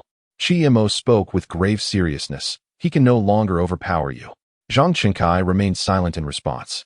Chiemo chose not to elaborate further. If Zhang Chengkai failed to recognize this fundamental truth, then the 3 spirit stones Chiemo had bestowed upon him would be better off fed to a dog. Before long, the drunken man indeed returned, accompanied by a few menacing henchmen and a young man with a fierce appearance and an ostentatious demeanor. The young man was named Xie, a casino owner in Long'an town, and also the debtor of the drunken man. The drunken man once again burst into Zhang Chengsai's home, pointing at those present with a sycophantic grin directed at Xie. "Brother Xie, this is my sister's family. Do not be deceived by their humble abode. Her son works as a laborer on Huangzhou Mountain, earning over 10 taels of silver a month, which is sufficient to repay your debt. However, this mother and son seem to have summoned some oddity. He appears small and frail but possesses considerable strength. I must trouble you to take matters into your own hands." "Oh?" Xie's wolf-like gaze fixated on Chiemo. He quickly discerned the truth. With a cold smirk, he remarked, This is no mere oddity. Rather, he is a laborer from Huangzhou Mountain. After all, even laborers there can cultivate physical techniques. This lad has at least reached the body refinement stage. Otherwise, it would not be so easy for him to defeat you. Despite knowing that Qi Mo was a cultivator, Xie Xinyu showed no sign of retreat. Instead, his eyes brimmed with disdain. How could one who had established himself in Longtan Town be an ordinary individual? Qi Mo was a cultivator. Did that imply Xie Xinyu was not as well? Moreover, Xie Xinyu had trained on Huangzhou Mountain and was a bona fide third-tier qi refiner. Xie Xinyu stepped forward, his voluminous garments billowing in the gusts of energy.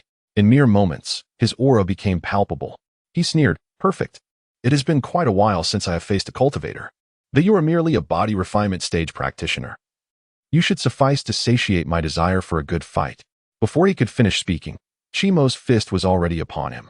In the face of this aggressive strike, Xie Xinyu remained dismissive, leisurely raising his hand to block the blow. However, he soon regretted underestimating his opponent. As their fists collided, a resounding crack echoed through the air. Qi Mo's punch twisted Xie Xinyu's forearm, exposing the grisly white bone beneath the flesh, transforming the scene into a horrific spectacle. Qi Mo's voice resonated in Xie Xinyu's ear. "Who told you that I am merely a body refinement stage practitioner?" It was at this moment that Xie Xinyu finally realized how foolish his earlier assumptions had been. He naturally assumed that this fellow was merely a menial worker at Huangzhou, and that his cultivation certainly could not reach the qi refinement stage. Yet, the reality proved him mistaken. This young man was an extraordinary practitioner, a fourth-level cultivator of the qi refinement stage. He could not possibly be just a menial worker. He was a disciple of Huangzhou, and his combat prowess ranked exceedingly high among the outer disciples of the mountain.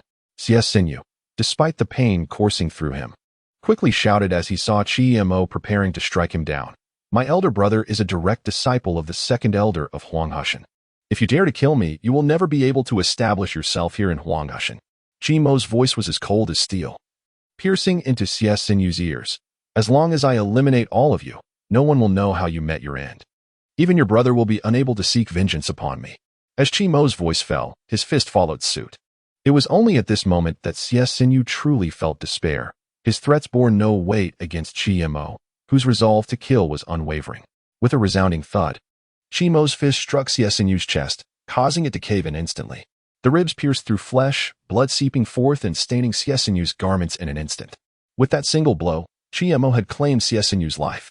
The onlookers could scarcely breathe, their expressions pale with shock, especially Zhang Chengkai and his daughter, who were utterly terrified. They were mere mortals, unaccustomed to such a gruesome spectacle. After dispatching Xie Xinyu, Qi Mo showed no hesitation. He swiftly drew a flying sword from his sleeve, and in the blink of an eye, he eliminated the remaining henchmen, leaving only Zhang Qingsai's inebriated uncle. The drunken man, paralyzed by fear, collapsed on the ground, a yellow liquid trickling down his pants as tears streamed down his face. How could he have fathomed that this unassuming youth possessed such formidable power, capable of easily subduing a cultivator like Xie Xinyu? "Oh, divine being! I was coerced by Xie Xinyu. I never intended to trouble this family. I promise I shall never disturb them again. Please, spare my life," the inebriated uncle beseeched, repeatedly bowing his head to the ground. His terror rendered him desperate, pleading for Qi Mo to grant him mercy. Qi Mo, however, paid him no heed and turned his gaze toward Zhang Chengkai, casually discarding the long sword onto the ground. The implication was unmistakable. Sensing the shift in atmosphere, the drunken man clutched Zhang Chengkai's leg, wailing, "Chengkai, I am your uncle. You cannot commit such an unthinkable act." Even he, despite his foolishness, recognized that his fate now rested in Zhang Chengkai's hands. Should Zhang Chengkai harbor thoughts of vengeance, he would have no escape. After much hesitation, Zhang Chengkai finally drew a deep breath, steeling himself as he unsheathed the long sword embedded in the earth, advancing step by step toward his drunken uncle.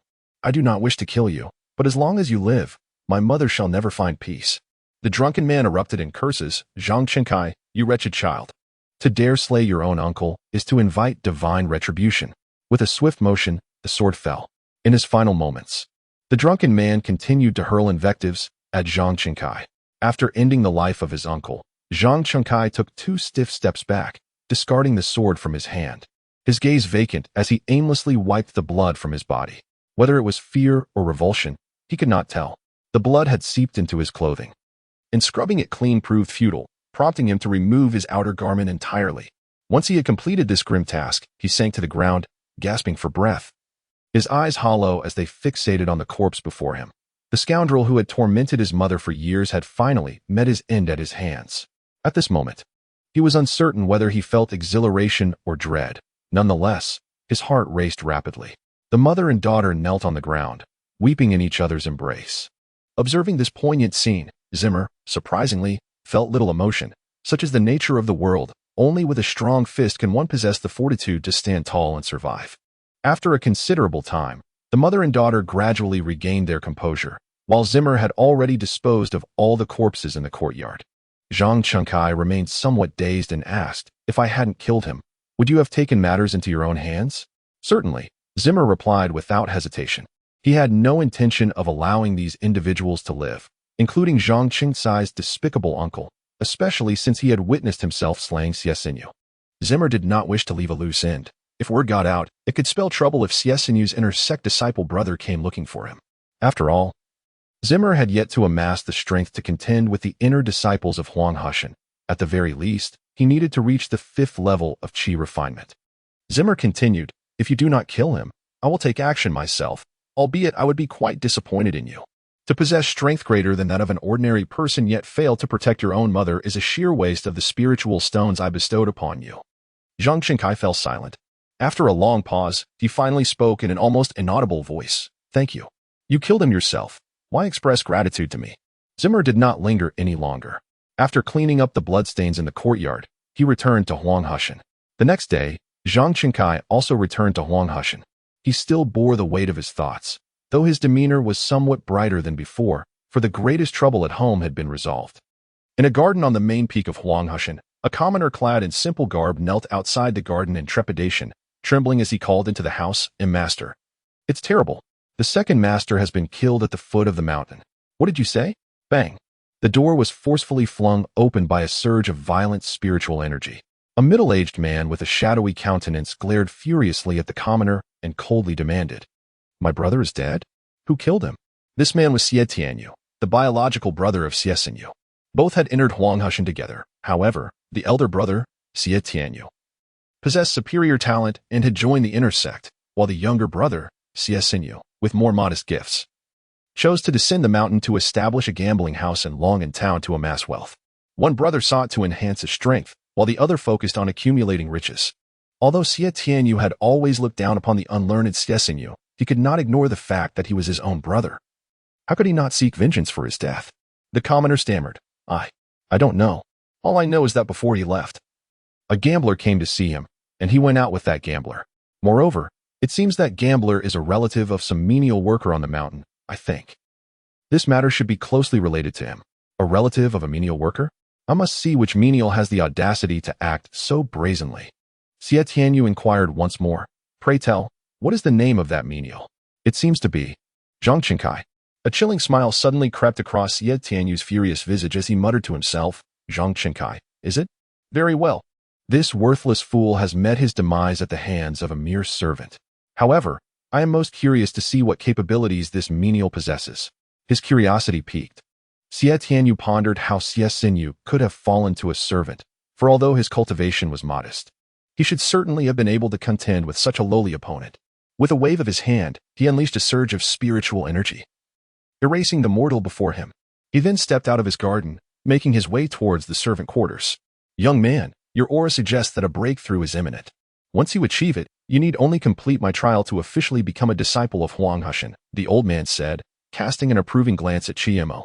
Chiemo smiled faintly, wiping the sweat from his brow, and respectfully clasped his hands, assuring, "Rest assured, esteemed elder, I shall pass whatever trial awaits." "Huh.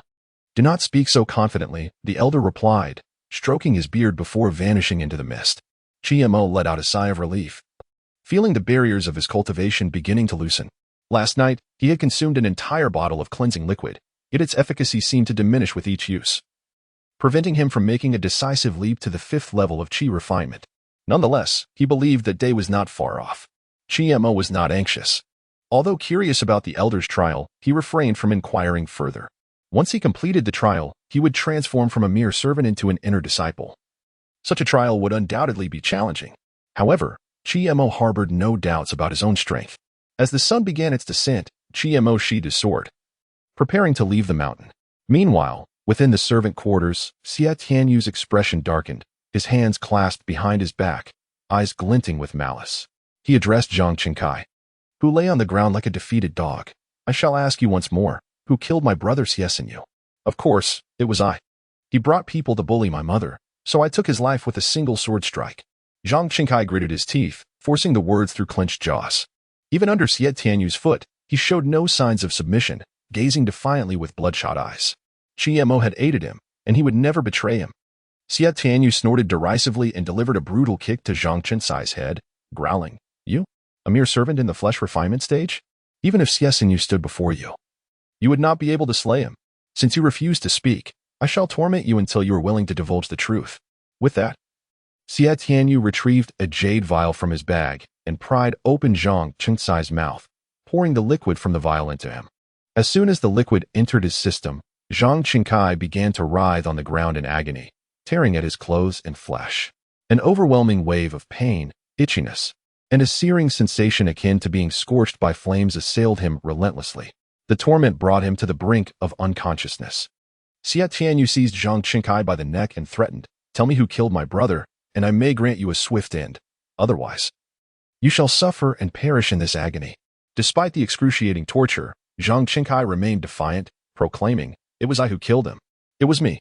Xie Tianyu, consumed by rage, retorted, You foolish wretch, you refuse to speak, do you? Then I shall take you down the mountain and force you to witness your mother's death at my hands. You will experience the pain of losing a loved one. You dare. Zhang Qingsai's eyes blazed with resentment, wishing he could devour Xie Tianyu whole. Xie Tianyu sneered, Dare? What is there for me to fear? With that, he dragged Zhang Qingkai, intending to leave his dormitory. Just then, the door swung open, revealing Chi-Mo standing at the entrance. He regarded Xie Tianyu and declared, I am the one who killed your brother. If you seek retribution, come find me. Bullying a mere cultivator of the flesh refining stage is hardly a feat.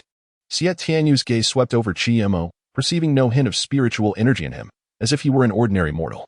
Another fool seeking death. In a fit of impatience, Xie Tianyu unleashed a palm strike, intending to end Chi-Mo's life without hesitation. Sensing the oncoming force, Chi-Mo slightly bent his knees and retaliated with a punch that shattered the palm strike. Spiritual energy surged from within him, and his aura ascended dramatically, reaching the 4th level of Chi refining. Chi refining 4th level? Xie Tianyu quickly deduced that this servant must possess some means to conceal his true power. Indeed, he could easily have killed Xiesinyu, but how could a mere servant attain such cultivation? Dismissing these thoughts, Xie Tianyu's eyes brimmed with murderous intent as he summoned his flying sword, aiming directly for Chi-Mo's brow, while bellowing, If that is the case, then you shall descend to the Yellow Springs and accompany my brother in death.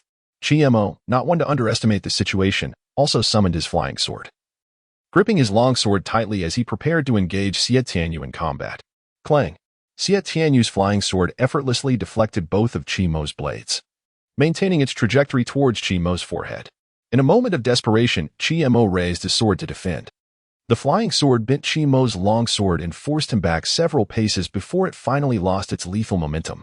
After just one exchange, Chi-Mo found himself at a disadvantage. Xie Tianyu's cultivation far surpassed his own, having reached the 6th level of Chi refining. He actually managed to block it? Xie Tianyu was taken aback. Although he had not exerted his full strength, he had certainly not held back.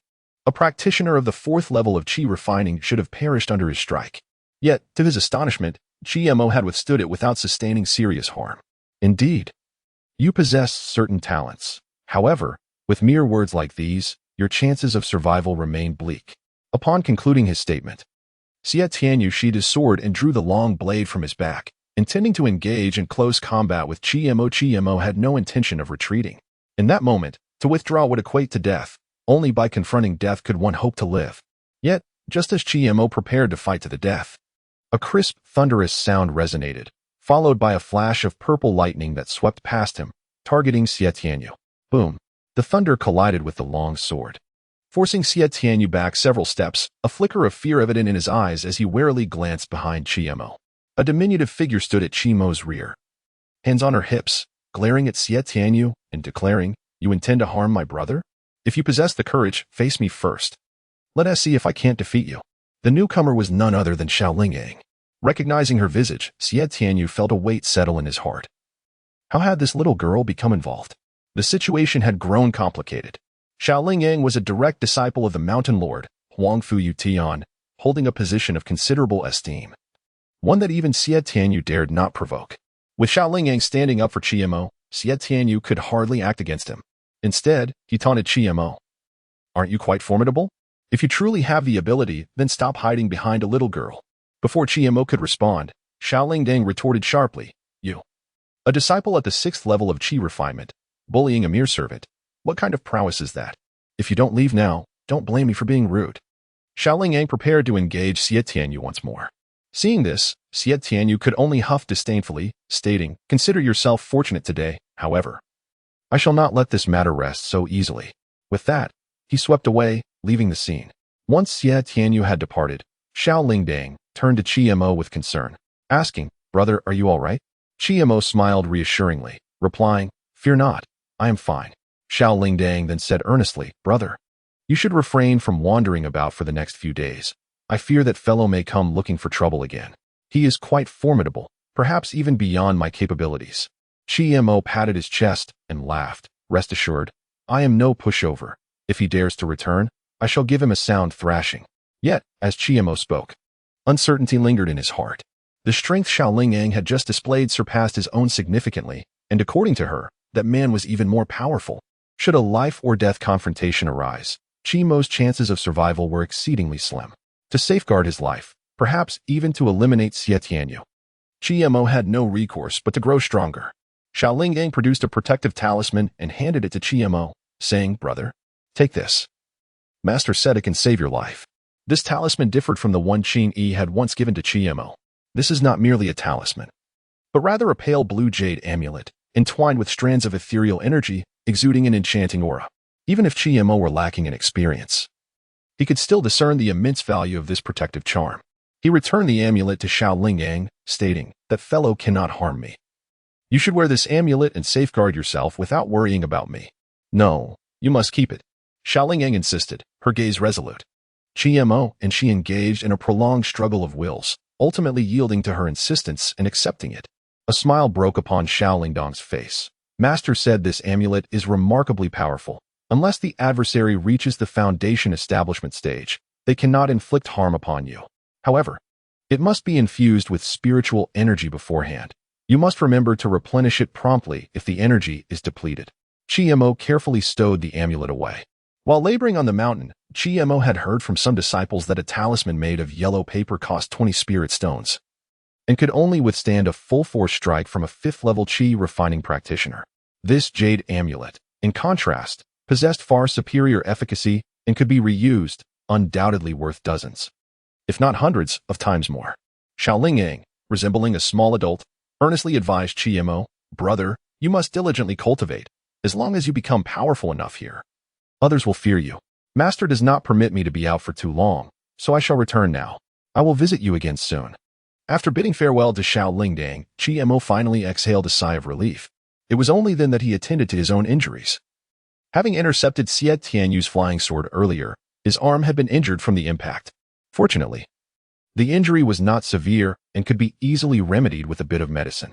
At that moment, Zhang Qingkai, still shaken, spoke up, Chiemo, I am sorry. Chiemo had drawn the ire of Xie Tianyu in an effort to assist Zhang Qingkai, and thus bore the brunt of this unwarranted calamity, leaving Zhang Qingkai feeling remorseful. Chiemo replied, There is no need for apologies. I killed his brother, so it is only natural for him to seek revenge. However, Zhang Qingkai hesitated, wishing to say more, but Chiemo had already settled into a meditative position on the bed, commencing his cultivation. Not wanting to disturb him, Zhang Qingkai fell silent. Xiaolingyang's words rang true. In this realm, strength commanded respect. It was a simple yet profound truth. Therefore, Chiemo resolved to intensify his training with fervor. Spirit stones flowed like water, and in a brief span, he consumed over 30, finally achieving the 5th level of Qi refining, fulfilling the expectations set by the old man in the back mountain. Yet, Chiemo did not intend to halt his progress there. He produced a gathering Qi pill and swallowed it whole. Previously, he had been reluctant to use these pills to maximize their effects, but now, at this critical juncture of life and death, he would no longer be parsimonious. After all, no matter how many resources he amassed, they were of little use without life to enjoy them. The ethereal energies of heaven and earth surged into Qi Mo's being like a great tide, and at that moment, his aura began to ascend steadily, reaching the threshold of the 6th level of Qi refinement in just an hour. Qi Mo clenched his teeth, fervently gathering the celestial energies, launching repeated assaults against that barrier. Continuous breakthroughs placed a significant burden on Qi Mo's meridians. With each impact, traces of blood seeped beneath his skin, staining his garments crimson. For practitioners of mediocre talent, each step forward is akin to scaling the heavens. In this moment, Qi Mo found himself in the same predicament. This was his final opportunity. As the effects of the Qi gathering pill began to wane, he gritted his teeth, consolidating all remaining spiritual energy for one last, desperate charge at the barrier. Boom. Qi Mo's spirit jolted violently. The tumultuous flow of spiritual energy within him suddenly calmed, and his aura began to slowly retract. Though serene, it had deepened significantly. The 6th level of Qi refinement had finally been attained. When I was at the 4th level of Qi refinement, I could exchange blows with that Xie Tianyu. Now, should I encounter him again, victory is assured. Qi Mo joyfully opened his eyes, and the night had deepened. Meanwhile, in Xie Tianyu's small garden, he wore a dark expression, seething with impotent rage. How could Zhao Mingwei, that little girl, defend that servant? She had disrupted my plans at a critical moment. Bang! He slammed his fist onto the table. The sturdy wooden surface splintered under the force, scattering wood shavings across the ground. Although Little Belle possessed extraordinary talent, her cultivation was still nascent, and she lacked practical experience. She was not truly a match for Xie Tianyu. He understood this well. What troubled him was Little Belle's identity. She was a direct disciple of the Mountain Lord, Huang Fuyu Tian. If anything were to befall her, even if Xie Tianyu had 10 lives, it would not suffice to escape Huang Fuyu Tian's wrath. However, this did not mean that Xie Tianyu relinquished his intent to eliminate Qi Mo merely a servant, he thought. As long as an opportunity presented itself, killing him would be effortless. No need to rush it today. As dawn broke, Qi Mo ascended the mountain with his food box as usual. Yet, before he reached the back mountain, he suddenly sensed a chill creeping up his spine, prompting him to instinctively sidestep. In the next moment, he saw a flying sword slice through his clothing, narrowly missing him. Without a moment's hesitation, Qi Mo retaliated, sending forth a flying sword in the direction from which the attack had come. Clang! With a crisp sound, Qi Mo's sword was deflected, embedding itself into a tree trunk. A figure emerged from the thicket. It was none other than Xie Tianyu, who had clashed with Qi Mo the day before, now brandishing his sword. His murderous intent fixed upon Qi Mo also regarded Xie Tianyu with unwavering focus, but this time, his gaze reflected not the trepidation of yesterday, but an unrelenting killing intent.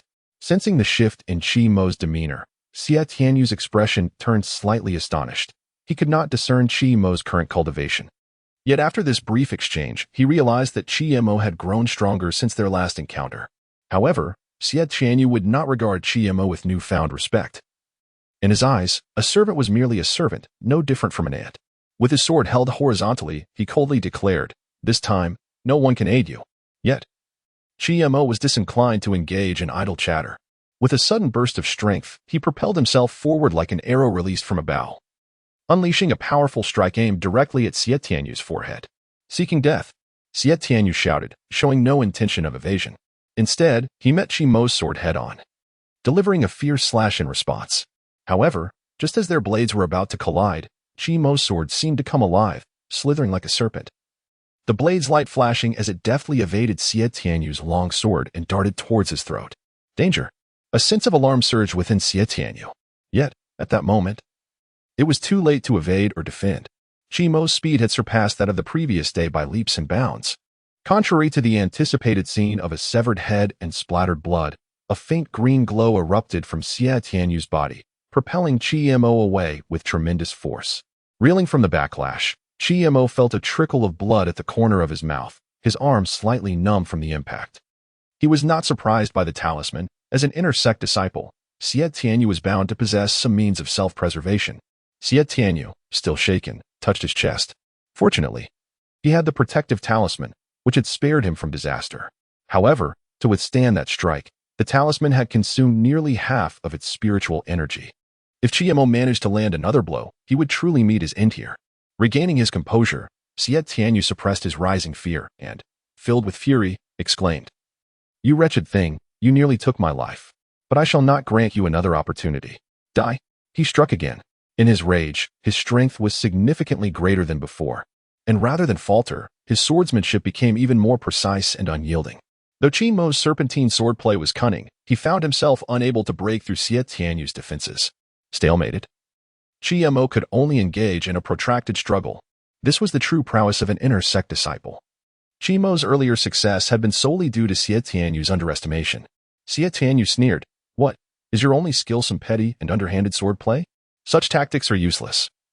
Without them, your sword is rendered meaningless. Is your ability limited to this? I am far beyond your reach." With that, Xie Tianyu suddenly unleashed a cold strike. His momentum soaring once more, as a fierce sword energy surged towards Qi Mo with overwhelming force. Qi Mo, however, abruptly halted his movements, abandoning the struggle.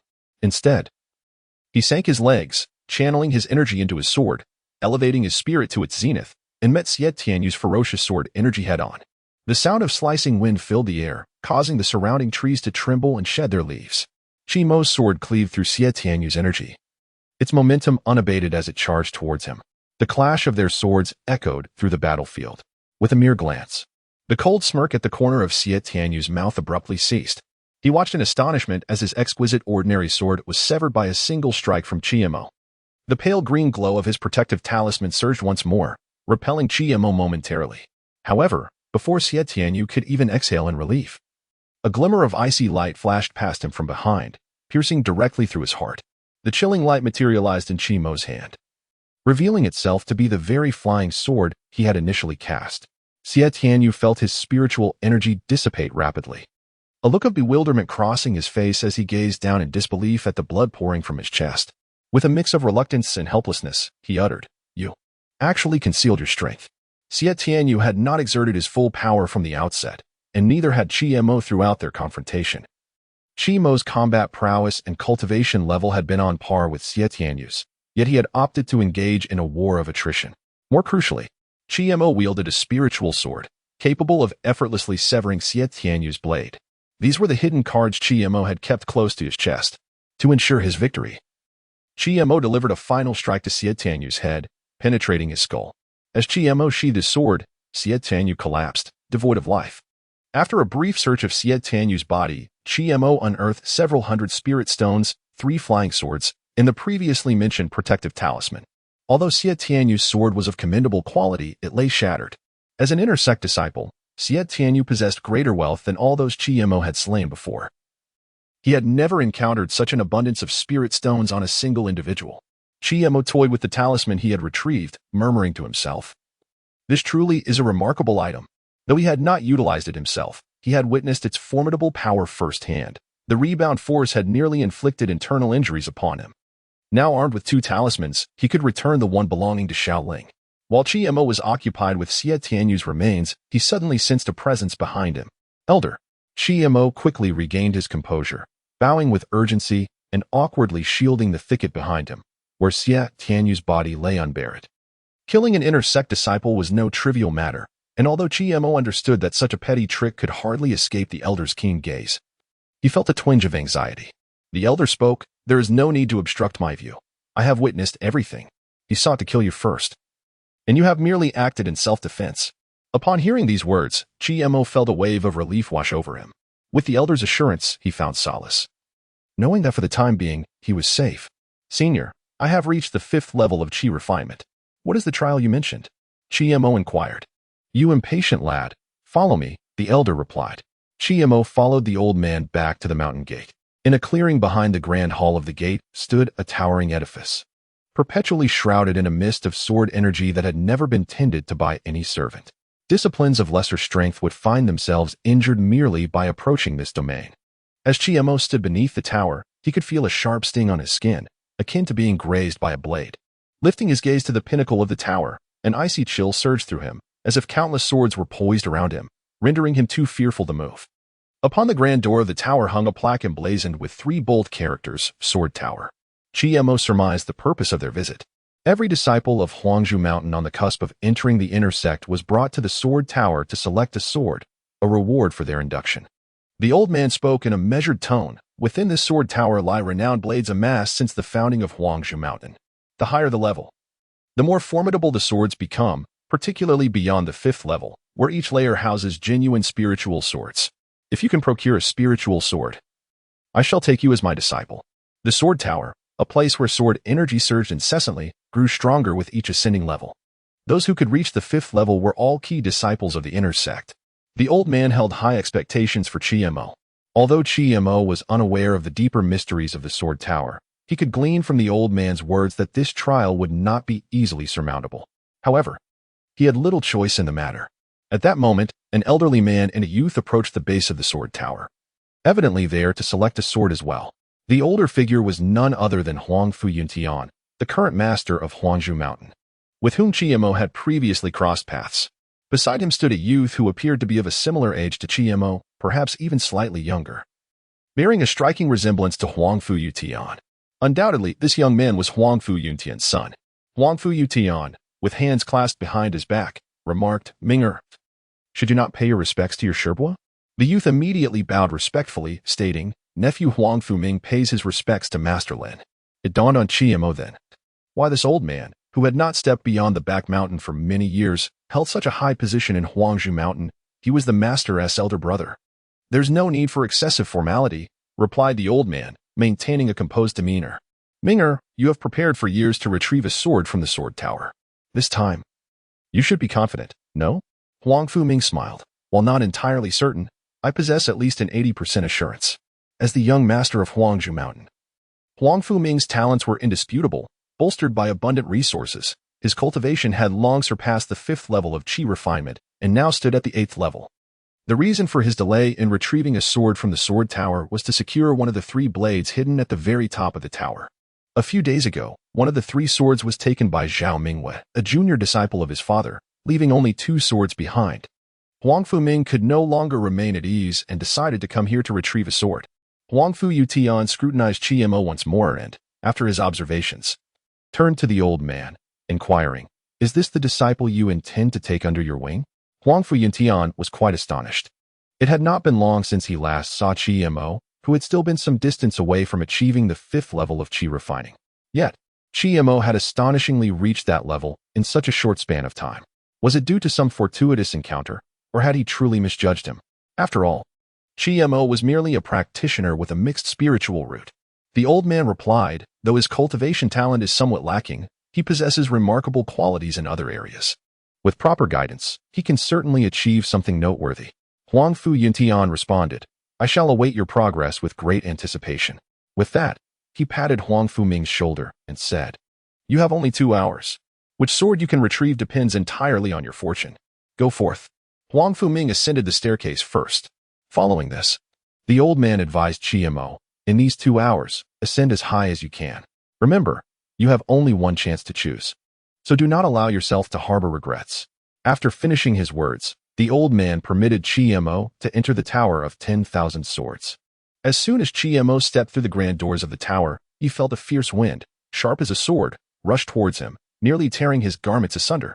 Even on the 1st floor, the pressure was palpable. The 1st level housed thousands of swords, each of commendable quality. However, regrettably, all of them were merely ordinary swords, lacking any spiritual essence. Chiemo soon spotted Huangfu Ming on the 1st floor, who had already reached the staircase and showed no intention of lingering. Huangfu Ming also noticed Chiemo, his gaze filled with disdain. Being of noble birth, he naturally looked down upon someone like Chiemo, who donned the garb of a servant. After a cursory glance, Chiemo proceeded to the 2nd floor. This time, Chiemo had a clear objective. The sword he retrieved here must not be inferior to the one bestowed upon him by the old man. Otherwise, his journey would have been in vain. The better the sword, the higher the level it resided at, and to acquire a spiritual sword, one had to ascend at least to the 5th floor. Thus, Chiemo understood that he needed to reach the 5th level at the very least. Upon arriving at the 2nd floor, Chiemo felt the sword chi around him intensify, stinging his skin. Nevertheless, this posed little difficulty for him. Gritting his teeth, he continued his ascent. He persevered until he reached the 4th floor, where he encountered Huangfu Ming once again. Huangfu Ming appeared to be in slightly better condition, moving with ease, merely utilizing his spiritual energy to shield himself from the surrounding sword chi, thus avoiding any pressure or harm. Chiemo followed suit. finding himself considerably more at ease. Upon noticing that Chi Mo had followed him, Huang Fuming's eyes flickered with a hint of surprise. Clearly not anticipating that a mere servant could keep pace with him, Huang Fuming halted and addressed Chi Mo, stating, "The 5th level lies ahead, where only spirit swords reside. Even if by some stroke of luck you manage to ascend to the 5th level, retrieving a spirit sword would be beyond your reach, and you would likely suffer severe injuries in the attempt. It would be prudent to stop here and avoid leaving empty-handed." Although his words appeared to be a kind warning, the tone was laced with derision. As the young master of Huangzhou Mountain, Huang Fuming held a disdainful view of Chi Mo, the lowly servant. The very thought of such a person attempting to accompany him to the sword tower was a disgrace to this sacred site. Nevertheless, Chi Mo seemed oblivious to Huang Fuming's remarks, continuing his ascent to the 5th level, brushing past him. For reasons unknown, Chi Mo sensed hostility emanating from Huang Fuming, prompting him to refrain from engaging in unnecessary conversation that could lead to trouble. Witnessing Chi Mo's complete disregard for him ignited a flicker of anger within Huang Fuming. However, he chose not to react immediately, instead following Chi Mo up to the 5th level. Eager to witness the moment this lowly slave was crushed by the overwhelming sword energy of the sword tower. Upon reaching the 5th level, Chi Mo distinctly felt the sword energy intensifying around him. The protective spiritual energy he summoned barely held for a moment before being nearly entirely dispersed by the onslaught of sword energy, with several particularly potent waves piercing through his defenses and breaking his skin. Chi Mo couldn't help but gasp in astonishment. The spirit swords were indeed formidable. In this 5th level, merely 10 swords were housed, yet the sword energy they emitted surpassed that of all the mundane swords from the previous 4 levels combined. The chasm that separated mundane swords from spirit swords was insurmountable, akin to the divide between mortals and cultivators. Approaching one of the swords, Chi Mo drew forth his own blade for comparison. "Inferior to mine," he mused, shaking his head in dismay. He continued to compare each sword, ultimately discovering that all the blades on the 5th level were slightly inferior to his own, leaving him somewhat disheartened. Thus, he turned his gaze towards the 6th level. "I suppose I must ascend another level. The swords here are somewhat lacking," Chi Mo murmured to himself. Just as he prepared to move towards the 6th level, he noticed that Huang Fuming had not followed but was instead standing at the base of the stairs, quietly observing him. Huang Fuming had been watching Chi Mo intently since he began selecting swords. Initially, he assumed that Chi Mo would halt his progress here. Yet it became evident that he intended to pursue the 6th level. This realization marked the first occasion Huang Fuming felt a sense of threat emanating from this lowly servant. It is worth noting that the sword tower consists of only 7 levels. At the pinnacle, the 7th level, even Huang Fuming harbored doubts about his ability to ascend. Should he fail to reach the 7th level, while Chi Mo managed to attain the 6th, it would imply that he was no different from this lowly servant. This notion was intolerable to the proud Huang Fuming. He could not bear the thought of being bested by a mere servant, even if they were evenly matched. "Enough," he bellowed. "This is not a place for you. You lack the qualification to ascend." However, Chi Mo showed no intention of retreating. He retorted, "As long as one enters the sword tower, there exists the opportunity to continue climbing. By what right do you impede my progress?" Huang Fuming scoffed. "Simply because you are nothing but a servant. Do you truly believe that being favored by Master Lin grants you instant elevation? Let me enlighten you. Being accepted as his disciple is already a stroke of fortune. Do not indulge in further delusions. You may take the swords of the 5th level at your leisure, but do not think you can ascend beyond this point. Do you wish to fight me?" Chi Mo's eyes reflected no fear. He merely gazed steadily at Huang Fuming. A flicker of surprise crossed Huang Fuming's face. He had not anticipated this servant would dare to provoke him so audaciously. He abruptly raised his hand, gathering spiritual energy, yet after much hesitation, he ultimately refrained from attacking Chi Mo. Even if he were to defeat or even kill Chi Mo, what would it amount to? It would merely be a futile expenditure of energy, and should he overexert himself, he might find himself unable to reach even the 6th level. He needed to conserve his strength to challenge the 7th level. In the end, he merely scoffed, "Do not blame me for not warning you. The 6th level swords are not so easily claimed." With that, Chi Mo continued his ascent towards the 6th level. Huang Fuming's expression darkened further as he muttered to himself, "I shall see how long you can endure." This fellow was already struggling at the 5th level. How much strength could he possibly have left? As Chi Mo climbed halfway up the stairs, he distinctly felt the pressure emanating from above multiplying exponentially. His once relatively effortless strides began to grow increasingly labored. With each step forward, he nearly expended his entire strength. His protective spiritual energy felt as fragile as paper. easily shredded by even a casual sword chi, leaving cuts upon his skin. After merely 3 more steps, Chi bore several fresh wounds upon his body.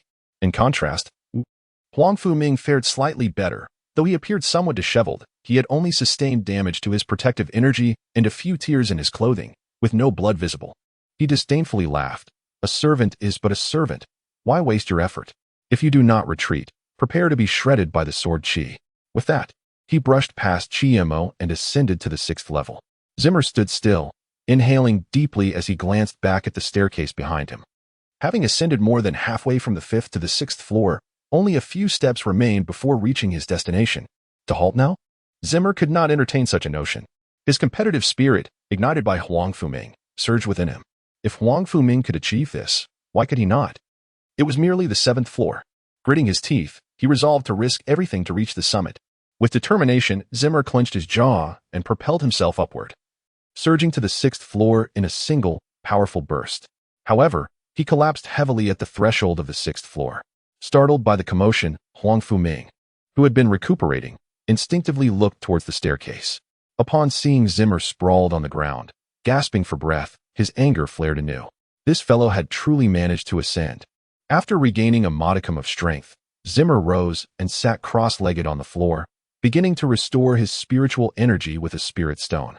The sword energy on the 6th floor was formidable. Even seated here, he had to ceaselessly expend energy to barely withstand its onslaught. Fortunately, his recovery rate surpassed the rate of consumption. As he observed Zimmer meditating with closed eyes, Huang Fuming felt a pang of anxiety. Why was this guy not selecting a sword? Was he contemplating a challenge to the 7th floor as well? This could not stand. I must surpass him. With this thought, Huang Fuming's composure began to waver, and he hurriedly closed his eyes to commence his own recovery. However, influenced by his agitation, his spiritual energy remained turbulent, yielding little progress despite his efforts. It was merely the 7th floor. I am a practitioner of the 8th level of chi refinement. Surely I cannot be daunted by a few sword energies. Huang Fuming scoffed. He opted not to continue recovering his energy, but instead chose to ascend the steps directly towards the 7th floor. Meanwhile, Zimmer slowly opened his eyes and sighed with relief. Speaking to himself, at last, I have completed my recovery. Unexpectedly, amidst such high pressure, I find my cultivation has progressed, a pleasant surprise indeed. However, for now, let us ascend to the 7th floor. Zimmer had recovered sufficiently and embarked on the arduous ascent to the 7th level. Each step toward this destination proved to be an immense challenge for him. Upon reaching the staircase, he spotted Huang Fuming, who had commenced his climb half an hour earlier. Yet had only traversed half the distance. The once ethereal Huang Fuming was now a shadow of his former self. His hair was disheveled, his garments shredded by sword energy, and stained with blood, presenting a most disheveled appearance. Witnessing Huang Fuming in such a pitiful state compelled Zimmer to take a deep breath. There was no doubt that Huang Fuming possessed superior cultivation, and if he struggled so greatly on this ascent, how could Zimmer possibly fare any better? However, this thought flitted through his mind only briefly before he cast it aside. To succumb to fear before the battle is a grave error. What Huang Fuming could not achieve did not imply that Zimmer would falter as well. Resolute in his determination, Zimmer boldly stepped onto the first step toward the 7th level. Yet, as he made that initial step, a sensation akin to countless blades mercilessly striking his calves overwhelmed him. In mere moments, his pant leg was soaked in crimson. Upon finally standing on the first step, the weight of pressure intensified. Amidst the searing pain, blood mingled with sweat streamed down Zimmer's body. At that moment, he comprehended why it had taken Huang Fuming a full half-hour to ascend only halfway. Each step here was akin to scaling the heavens. Nevertheless, this realization did not deter Zimmer. Having set foot on this step, retreat was not an option. He would either reach the 7th level or remain here, empty-handed. Just then, the jade pendant resting against his chest, which had long lain dormant, radiated warmth once more, nurturing Zimmer's body. Gradually, his injuries began to mend under the soothing warmth. He felt the burden lighten considerably. Overjoyed, Zimmer recalled the significance of the pendant, which had once again proven invaluable. Summoning his strength, he took a second step. As he ascended to the next level, the intensity of the sword energy surged significantly. However, with the pendant's assistance, the sword energy no longer posed a substantial threat to him. Zimmer climbed 3 more steps before the immense pressure became palpable again. At this juncture, Huang Fuming was merely 5 steps away, seated on the staircase to recuperate. Watching Zimmer approach steadily, A flicker of anxiety reignited within Huang Fuming. How could this fellow ascend faster than he had moments ago? With his cultivation level, how could he possibly be outpaced? Noticing that 6 more steps lay ahead, Huang Fuming inhaled deeply and took another step forward. But as he did, the overwhelming pressure became unbearable, and he coughed up blood. A surge of frustration welled within him as he muttered under his breath, "Damn it. How did that little girl manage it? A mere 4th level of chi refinement. And yet she reached the 7th level in just an hour and even retrieved a sword." When Huang Fu Yuntian initially conveyed this news to Huang Fuming, he harbored doubts about the veracity of the rumors surrounding the arduous ascent of the 7th level. However, it now seemed that he had been woefully naive. The 7th level of the 10,000 Swords Tower was not a mere myth. Rather, it was the sheer terror of Zhao Mingyue's strength and talent that rendered what appeared insurmountable to others merely trivial for her. This disparity in innate ability was stark. Just as Huang Fuming intended to take a brief respite for recalibration, he was astounded to discover that Qi Mo was now a mere 4 steps away from him. In the time it took Huang Fuming to advance 1 step, Qi Mo had ascended 2. A wave of fury washed over Huang Fuming. It was one thing for that girl to surpass him, but how could this lowly servant achieve such feats? In an instant, anger and envy consumed his thoughts. He disregarded the notion of continuing his ascent, and instead turned to unleash a powerful strike aimed at sending Qi Mo tumbling down the steps. The attack was executed with startling swiftness. Qi Mo barely had time to react before the force of Huang Fuming's palm surged towards him, only to be met by a pale green glow that enveloped Qi Mo. A protective talisman? Huang Fuming was taken aback, but it was too late. The luminous barrier completely negated his attack, even injuring him in the process. With a cough, Huang Fuming expelled another mouthful of blood, and before he could mount a counteroffensive, his legs gave way beneath him, causing him to tumble down to the 6th level. Qi Mo glanced back at Huang Fuming, his eyes ablaze with murderous intent.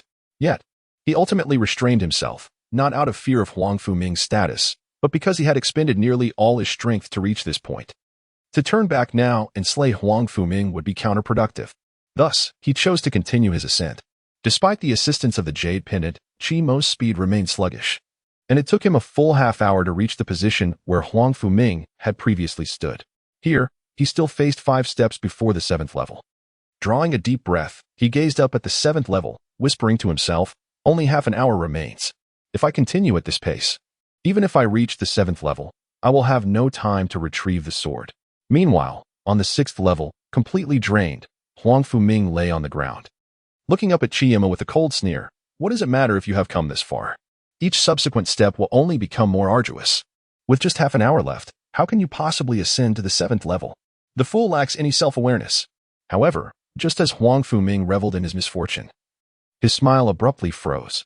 Is this lad out of his mind? Qi Mo, seemingly possessed by madness, disregarded the menacing sword aura surrounding him, throwing all caution to the wind as he charged towards the 7th level. The 5 steps were traversed in the blink of an eye, but the cost was steep. Qi Mo collapsed at the threshold of the 7th level, bloodied and battered, continuously spewing forth blood. Upon him were etched over a dozen deep sword wounds, visible down to the bone. Even that jade pendant could not mend Qi Mo's injuries in time, though he lay here motionless. The sword energy from the 7th level surged relentlessly, etching new scars upon his body. Struggling, Qi Mo rose from the ground. The vast expanse of the 7th level contained merely 2 swords, yet they exuded an extraordinary power. One sword was enveloped in raging flames, its sword energy erupting like a fire dragon, while the other radiated a crystalline brilliance, emanating a chilling frost. Each of these swords surpassed the spirit sword Qi Mo currently wielded in strength. Outside the sword tower, Huang Fu Yuntian, brimming with confidence, questioned the elder, senior brother. "The 2 hours are nearly up. Why has your disciple not emerged? Could it be that he desires to ascend the 7th level?" The elder chuckled. "That lad appears unassuming. Yet his ambition rivals that of any genius on the mountain. Is that so?" Huang Fu Yuntian replied with a faint smile, realizing he had underestimated the little servant, who indeed possessed remarkable qualities. However, ascending the 7th level is not merely a matter of ambition. True potential and strength dictate a cultivator's limits. Otherwise, one's aspirations may soar higher than the heavens, while their life remains as fragile as paper. What truly concerned Huang Fu Yuntian was the current state of Huang Fuming. Given his prowess, reaching the summit of the 7th level should have been a trivial matter. He should have already achieved it. Yet why had he not emerged by now? Was there some unforeseen mishap? Despite his worries, the tower mark had yet to arrive, and even Huangfu Yutian, as the mountain lord, could not rashly enter the sword tower to investigate. As seconds ticked by, finally, a figure emerged from the grand doors of the sword tower. Upon seeing the newcomer, a glimmer of joy flickered in Huangfu Yuntian's eyes as he stepped forward, asking, "Ming'er, what have you gained? Did you ascend to the 7th level and retrieve the Fulong sword?" "Let me see." Huangfu Ming immediately displayed a look of shame. In response to Huangfu Yuntian's inquiry, he reluctantly produced a sword from his bag and presented it to him. Upon seeing the sword, the smile on Huangfu Yuntian's face froze. "This? You did not ascend to the 7th level? How is this possible?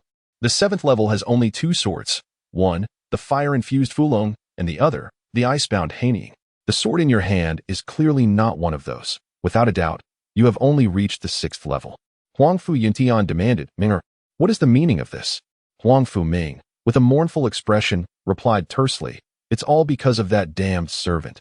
Had it not been for him, I would not have fallen to the 6th level when I was but a step away from the 7th. "What?" Huangfu Yuntian's expression darkened. "Are you saying that it was that servant who caused your fall from the 7th level?" "Indeed." Huangfu Ming gritted his teeth in response. Huangfu Yutian was instantly consumed by fury. This servant is utterly ungrateful. "Senior brother, your disciple is indeed a despicable individual. You must provide me with an explanation regarding this matter." The old man's expression darkened as well. However, instead of hastily defending Chiemo or accepting responsibility, he replied, "We shall wait for Chiemo to return before addressing this issue. If he truly is at fault, I will certainly provide you with an explanation. What more is there to discuss?" Huangfu Yutian bellowed. "My son has fallen from the 7th level because of him. If he is not responsible, then who could be?" The old man remained silent, for he did not believe Chiemo to be such a person. If what Huangfu Ming claimed was accurate, then Chiemo's involvement in the fall was purely in response to being provoked first. Seeing the old man's lack of response, Huangfu Yuntian could only snort coldly. "Very well. I shall see what kind of tale that brat can weave." Time passed swiftly, and after 2 hours, Chiemo finally emerged from the sword tower at the very last moment. He had transformed into a ghastly figure, covered in countless wounds and scars. His clothing had been nearly incinerated by the Fulong sword, with most of the blood on him having dried up. Grasping the hilt of the Fulong sword, his right hand was charred black, the skin cracked, revealing the flesh beneath, a sight both disturbing and lamentable. As he reached the entrance, Chiemo, drained of strength, managed a miserable smile before collapsing heavily before the old man. The old man gently exerted his energy to lift Chiemo's body. With a smile of satisfaction, he said, "You truly managed to bring back the Fulong sword. I did not misjudge you. Even the cold shadow and purple lightning, which were also on the 7th level, cannot compare in quality to this sword. This blade is the mightiest of all in the sword tower, aptly named, as it has once slain a true dragon. Spirit swords are categorized into superior, middle, and inferior grades. The swords stored on the 5th and 6th levels are inferior spirit swords, while the 3 swords on the 7th level are genuine middle-grade spirit swords, aside from the Mountain Lord and the Elder's swords. These are the only 3 middle-grade spirit swords in the entire Huangzhou Mountain. The Fulong sword is particularly unique. It was once a true superior spirit sword, but has since degraded to a middle grade due to damage to its spirit and the passage of time. Nevertheless, it remains vastly superior to ordinary middle-grade spirit swords." Upon seeing the Fulong sword, both Huangfu Yuntian and his son displayed unmistakable astonishment. Could it be that this boy truly retrieved it? This sword was meant for his son, Huangfu Ming. For it, both Huangfu Ming and Huangfu Yutian had made extensive preparations, investing over a decade of effort. Yet now, they could only watch helplessly as it fell into another's hands. Huangfu Yuntian's expression darkened further as he lowered his voice, furiously growling, "Senior brother, surely it is time for you to provide me with an explanation. Your disciple, in his quest for the Fulong sword, has harmed my son and transgressed the rules of my Huanghushan. I demand that he surrender the Fulong sword and renounce his cultivation, only then may I spare his life." Yet the old man retorted that the truth of the matter remains uncertain, questioning your haste. "Do you seek merely an excuse to seize the Fulong sword from my disciple?" Huangfu Yuntian, enraged, declared, "At this juncture, you still wish to protect him?" With that, he dramatically raised his sleeves, unleashing 7 flying swords that erupted from his robes, their sword energy radiating fiercely, rendering the surrounding area barren for over 10 paces. Even the fierce sword energy within the sword tower recoiled from its brilliance. In stark contrast, The old man remained unperturbed, soaring into the air with Qima. Displaying no intent to linger, I have stated that should Qima confess to having cast Huang Fu Ming from the 7th tier, I shall provide you an explanation.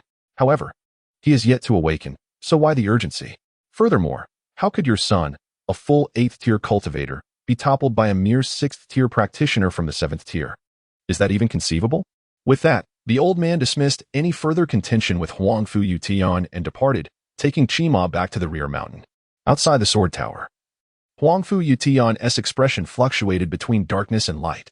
Every time Huang Fu Ming witnessed this demeanor, an inexplicable fear welled within him, prompting him to whisper, "Father, you shameful wretch, return and contemplate your actions." Upon awakening, Qima found himself lying on a bamboo bed within a cave, enveloped in an unusual tranquility. The only sound being the gentle whisper of the wind outside. Cautiously attempting to move, he was immediately assailed by intense pain from the nearly 100 wounds on his body, nearly causing him to lose consciousness once more. The injury sustained atop the sword tower had yet to fully heal. Any significant movement would cause his wounds to reopen. How long have I been unconscious? Qima pondered as he carefully rose from the bed and exited the cave. Outside, a churning sea of clouds lay before him, through which he could gaze down upon the grand entrance of Huanghushan. This was the rear mountain, the secluded haven of the old man. After his fall into unconsciousness, he had been brought here. Now that you have awakened, it is time to commence your cultivation, came the old man's voice from the mountain path. Turning to look, Qima saw the old man returning with a freshly slain beast. Respected elder, Qima greeted hastily. The old man chuckled. Foolish child, still failing to address me properly? Qima paused, then quickly responded, Master. Satisfied, the old man nodded in approval. Having met his requirements, Qima was now officially his disciple. Lin Chamen smiled and said, after our long acquaintance, you may not yet know my name. I am Lin Changmen, the Grand Elder of Huanghushan. By seniority, even Huang Fu Yintian must address me as senior brother. When you venture out, do not forget my name. The disciple shall remember, Qima replied, nodding earnestly. Lin Chamen casually discarded the beast he had been holding, then drew forth a sword-like aura with his fingers, eviscerating the creature and extracting a crimson orb from its entrails.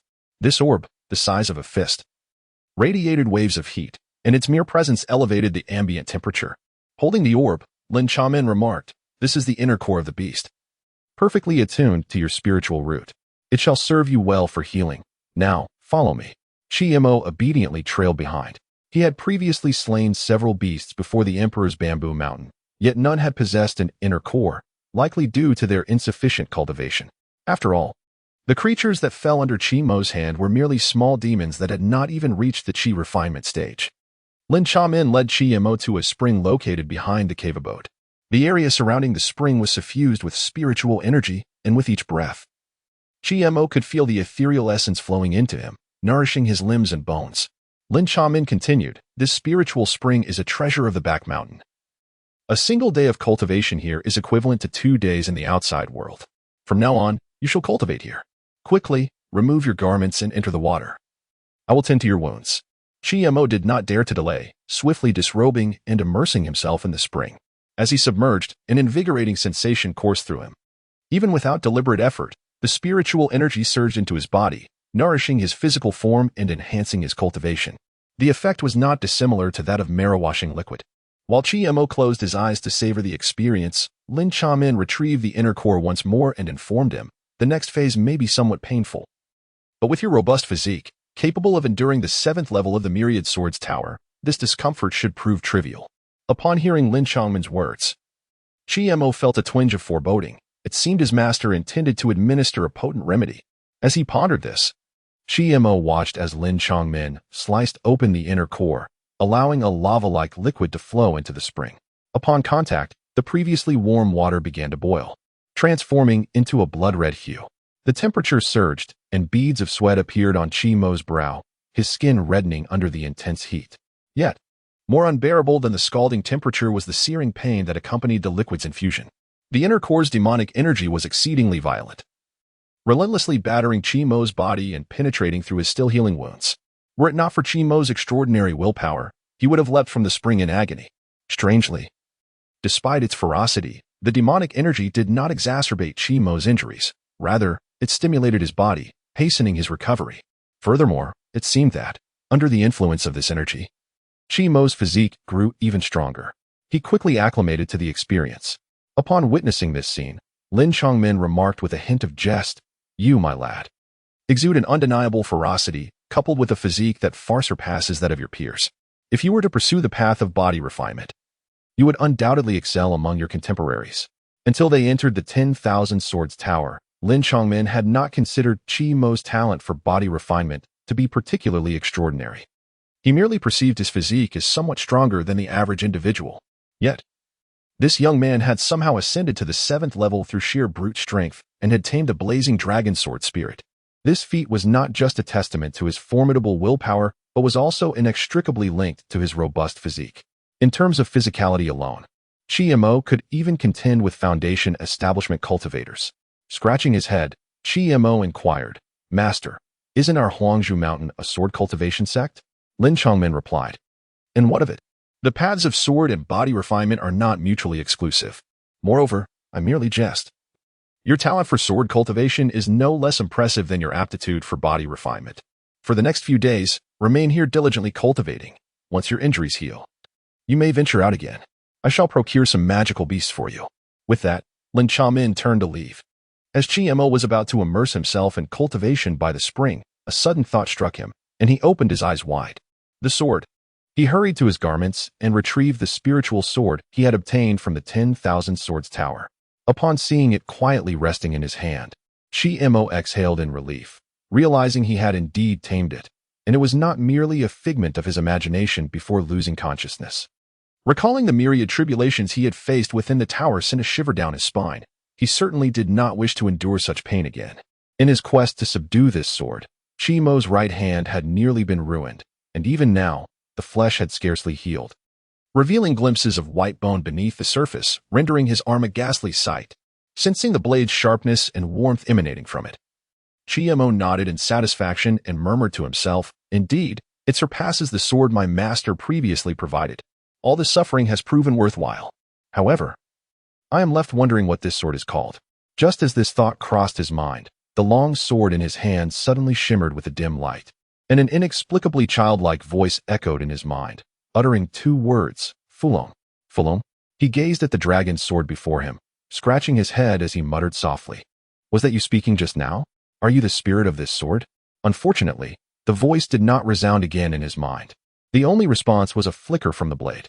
Qi Mo smiled and declared, "Fulong, I shall remember that. From this day forth, you are my sword." After admiring the Fulong for a moment, he carefully returned it to its sheath. At the summit of Huangzhou Mountain, within a secluded cave, Huang Fuming sat cross-legged, facing the stone wall. Although several days have passed since the incident at the sword tower, the flames of anger in his heart remain unquenched. The coveted dragon sword, which was so nearly within his grasp, was unexpectedly seized by that mere servant. Furthermore, he had not even managed to acquire another sword from the 7th level. Each time he reflects upon this, Huang Fuming feels a surge of indignation, and his murderous intent towards Qi Mo reaches its zenith. Outside the cave, the voice of Huang Fu Yutian echoed, "The 7-day deadline has arrived. How much longer do you intend to linger here?" Huang Fuming's body stiffened abruptly, and he hastily rose from the ground, respectfully bowing to Huang Fu Yutian. "Father, you have arrived." Huang Fu Yutian gazed at Qi Mo. His eyes filled with a complex array of emotions, and he let out a long sigh, resignation, and disappointment, though he did not articulate it. Huang Fu Yuntian's sentiments pierced Huang Fu Ming's heart like sharp needles.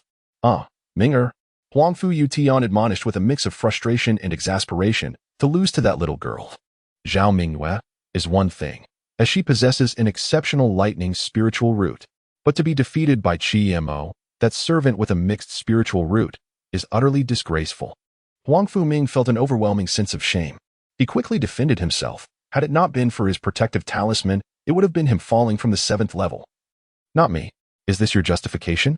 Huang Fu Yuntian was almost amused by his son's audacity. He understood Huang Fu Ming all too well. Even though he had not witnessed the events within the sword tower, he could surmise what had transpired. Qi Mo must have excelled, inciting Huang Fu Ming's envy, leading him to secretly sabotage Qi Mo, only to find himself injured by Qi Mo's protective talisman instead. With a heavy sigh, Huang Fu Yuntian remarked, "Well, what is done is done. Although the dragon sword is not yours at present, it remains within my Huang Bamboo Mountain. However, The mention of the dragon sword ignited Huang Fuming's ire, and he contemplated arguing further with Huang Fu Yutian. Yet, a single glare from his father compelled him to silence. I am not impatient. Why are you? Huang Fu Yutian reprimanded. As long as the dragon sword resides in Huang Bamboo Mountain, there exists a chance for it to return to you. You are the young master of Huang Bamboo Mountain. Should you fear that your own possessions may fall into the hands of others? Upon hearing this, Huang Fuming's spirit soared. It seemed that Huang Fu Yuntian had already devised a plan to assist him in reclaiming the dragon sword. Huang Fu Yuntian continued, this matter cannot be rushed. As the young master, if you desire the dragon sword, you must obtain it honorably, lest you become the subject of ridicule. Next year marks the Tianjiao Conference of Qianyuan Kingdom. To select exceptional disciples for participation, Huang Bamboo Mountain will choose the finest among its students in 6 months. This selection will inevitably require martial engagement, and such encounters will not be without bloodshed. Having spoken, Huang Fu Yuntian cast a meaningful glance at Huang Fuming. Huang Fuming immediately grasped the implications, a glint of malevolence flickering in his eyes. If he were to eliminate Qi Mo during the selection process within the gate, the Fulong sword would rightfully come into his possession. The Celestial Heroes Assembly was one of the grandest events in the Qianyuan Kingdom, necessitating the selection of the most exceptional talents, a contest of martial prowess that was undeniably fitting.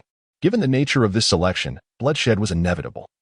It was quite normal for 1 or 2 individuals to fall by accident. No one would dare to voice any objections. Huang Fuming, filled with excitement, proclaimed, I shall prepare at once. Wait. Huang Fu Yuntian called out to him. He then retrieved a chilling long sword from his chinquan bag and thrust it into the ground before Huang Fuming, saying, Remember, this cold shadow sword was taken by you from the 10,000 sword tower, and it is not a gift from me. Do you understand? Upon seeing the cold shadow sword, Huang Fuming could not help but swallow hard, overjoyed as he exclaimed, Thank you, father. This sword is indeed the last one from the 7th level of the 10,000 sword tower, one of only 3 intermediate-grade spiritual swords within it. Only he and his father, along with Lin Chamin and his disciples, were aware of the sword's acquisition. Lin Chamin, however, had always been indifferent to such matters. Even if Huang Fu Yuntian were to empty the entire 10,000 sword tower, Lin Changmin would remain unconcerned. Thus, the disciples within the sect and the other elders would remain oblivious to this occurrence. Even if they were aware, they would not dare to speak of it. After handing over the sword, Huang Fu Yutian waved his hand, urging, Enough, return and train diligently. In 6 months, you must reclaim the Fulong. I will not disappoint your expectations. Father, Huang Fuming replied earnestly, clasping his fist in respect before departing. As he watched Huang Fuming leave, a barely perceptible glimmer of murderous intent crossed Huang Fu Yuntian's eyes. This young man named Qi Mo had truly underestimated him, repeatedly defying his expectations, even managing to eclipse Ming. Huang Fu Yutian was characterized by his arrogance and intense jealousy, traits he shared with Huang Fuming. He could develop an unfounded loathing for an individual, even harboring murderous thoughts, especially towards Qi Mo, whom he regarded as a lowly servant. Yet, due to his status and pride, he refrained from taking action himself. Allowing someone like him to possess the Fulong was an affront to the millennia-old legacy of Huang Bamboo Mountain. Nevertheless, the Fulong sword ultimately belonged to Huang Bamboo Mountain, not to a mere lowly servant. With that, Huang Fu Yutian abruptly swept his sleeve, stirring the winds. He ascended into the clouds, his figure gradually disappearing into the mist. Before long, half a month had elapsed. Qi Mo stood in an open area outside the cave on the back mountain, vigorously practicing a set of punches. This form lacked any real lethality but was perfect for strengthening the body. After a month of recuperation, Qi Mo's injuries had fully healed. It appears your physique is indeed stronger than that of the average person, had it been anyone else. Such severe wounds would likely have required at least a month's rest to fully recover. Lin Chamin had unknowingly positioned himself behind Keimer. With a chuckle, Keimer scratched his head and remarked, It is all thanks to my master's spiritual spring and inner elixir. Not only has my injury fully healed, but my physical strength exceeds what it was before. Lin Chamin, too, observed this transformation. Keimer's physique now resembled that of a humanoid beast, in terms of raw physical power. He even surpassed cultivators in the foundation establishment stage. Lin Chamin smiled and said, Now that your injuries have completely healed, you can begin preparing for what lies ahead. Master, what is it? Keimer inquired, sensing the gravity in Lin Chamin's tone. However, having spent the past few days in secluded cultivation on the back mountain, He was unaware of any significant happenings within the sect. There is a grand event in the Qianyuan kingdom known as the Tianjiao Conference. In preparation for this occasion, our Huanghushan will select suitable disciples from within the sect, presenting you with an exceptional opportunity. If you can distinguish yourself at the Tianjiao Conference, the rewards and fame you garner will benefit you for a lifetime. At this point, Lin Chongmen's gaze toward Keimer brimmed with anticipation. As his sole disciple, all of Lin Chongmen's hopes rested upon Keimer, and he held unwavering confidence in him. The resilience and character Keimer exhibited were qualities that distinguished him from other young cultivators. Master, do you wish for me to participate in the selection at Huanghushan? Keimer asked. Of course. There remains half a year until the selection. Ample time for you to prepare. Given your current level, you will be quite competitive within the inner sect of Huanghushan. You are unlikely to encounter any formidable opponents, aside from a few of the Elder's direct disciples. However, anything could happen in these 6 months. A new genius may emerge, so it is prudent for you to prepare thoroughly. Keimer clasped his fist in agreement. The Tianjiao conference was unfamiliar to him, yet Lin Chongmen's description stirred his interest. To stand out at the conference would yield substantial rewards. For someone like Keimer, who hailed from humble beginnings, this was an undeniable temptation. Without a family to support him and limited resources, he understood that every opportunity required relentless effort to secure. Thinking along these lines, Lin Chongmen continued, You possess considerable talent in swordsmanship. Go to the library and select a few techniques or suitable sword manuals. The ones you currently use are somewhat inadequate. With that, Lin Chongmen handed Keimer a jade token.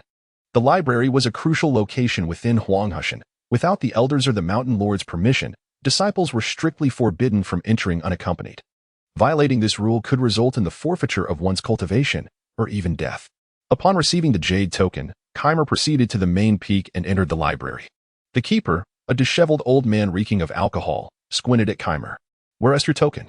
The old man grumbled, his eyelids drooping. Keimer presented the token with both hands and said, Please, esteemed elder, take a look. The elderly man took the jade tablet, glanced at it, and his previously drunken demeanor seemed to sharpen slightly. He murmured to himself, Lin Chongmen, that old fellow has actually taken on a disciple, and a mixed spiritual root at that. Mo appeared somewhat awkward. A mixed spiritual root merely indicated that one had just crossed the threshold necessary for cultivation. Had he gone through conventional channels, Huanghushan might not have even considered admitting him. It was no wonder the old man expressed surprise. However, he did not inquire further, simply returning the jade tablet to Mo with a wave of his hand, saying, all right, step inside. You have only 1 hour, and may borrow at most 2 books. They must be returned within a month, otherwise you'll face the sect's regulations. Understood? The disciple understands, Mo replied. After taking the jade tablet, he proceeded to the 2nd floor. The old man, seemingly disinterested, scrutinized Mo, smacking his lips and muttering to himself. Lin Chongmen's judgment is certainly not poor. There must be something unusual about this lad.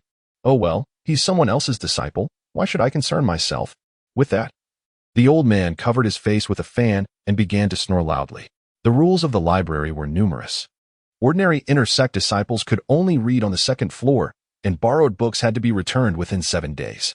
In contrast, direct disciples like Mo enjoyed more leniency, allowed access to the 3rd floor, where books could be borrowed for a month.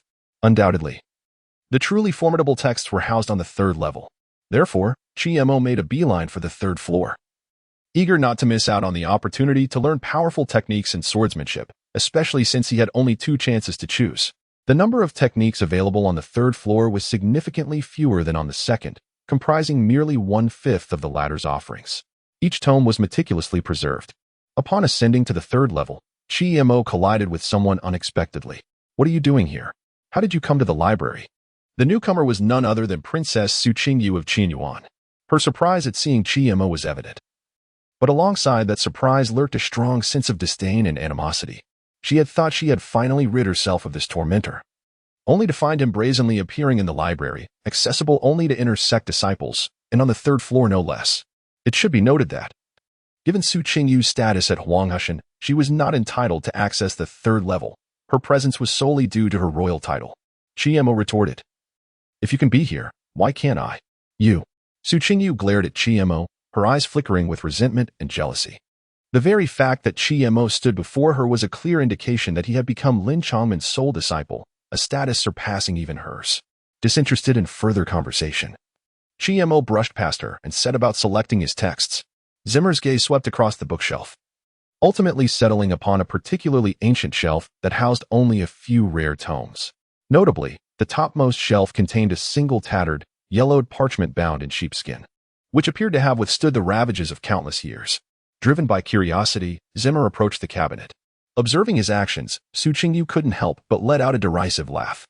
This lowly servant truly had no sense of his own limitations. On the same third tier, the martial arts manuals were ranked in accordance with their prowess. And the cabinet Zimmer stood before displayed the highest caliber of tomes from Huangzhou Mountain. While these manuals were undeniably powerful, they all harbored exceedingly high cultivation thresholds.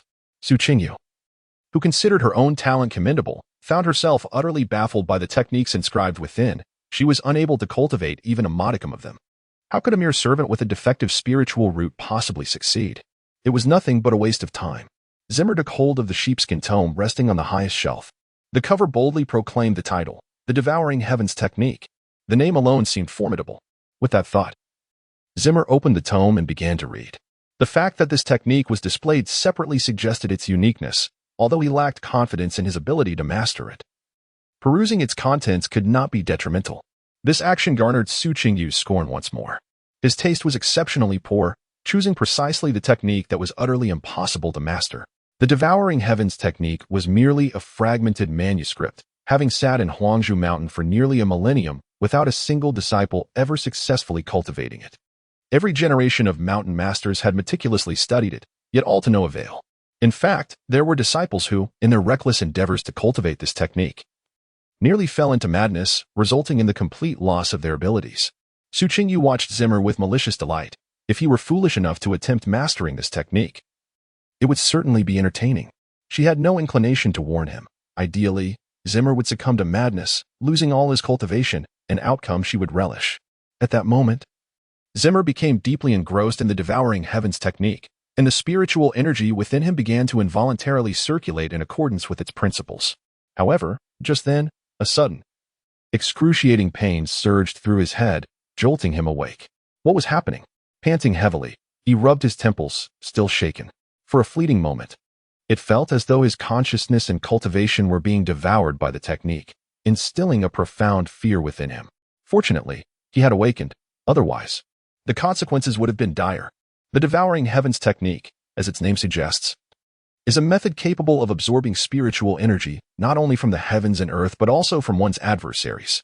Should one cultivate it to perfection, it would indeed embody its name, power to devour the heavens.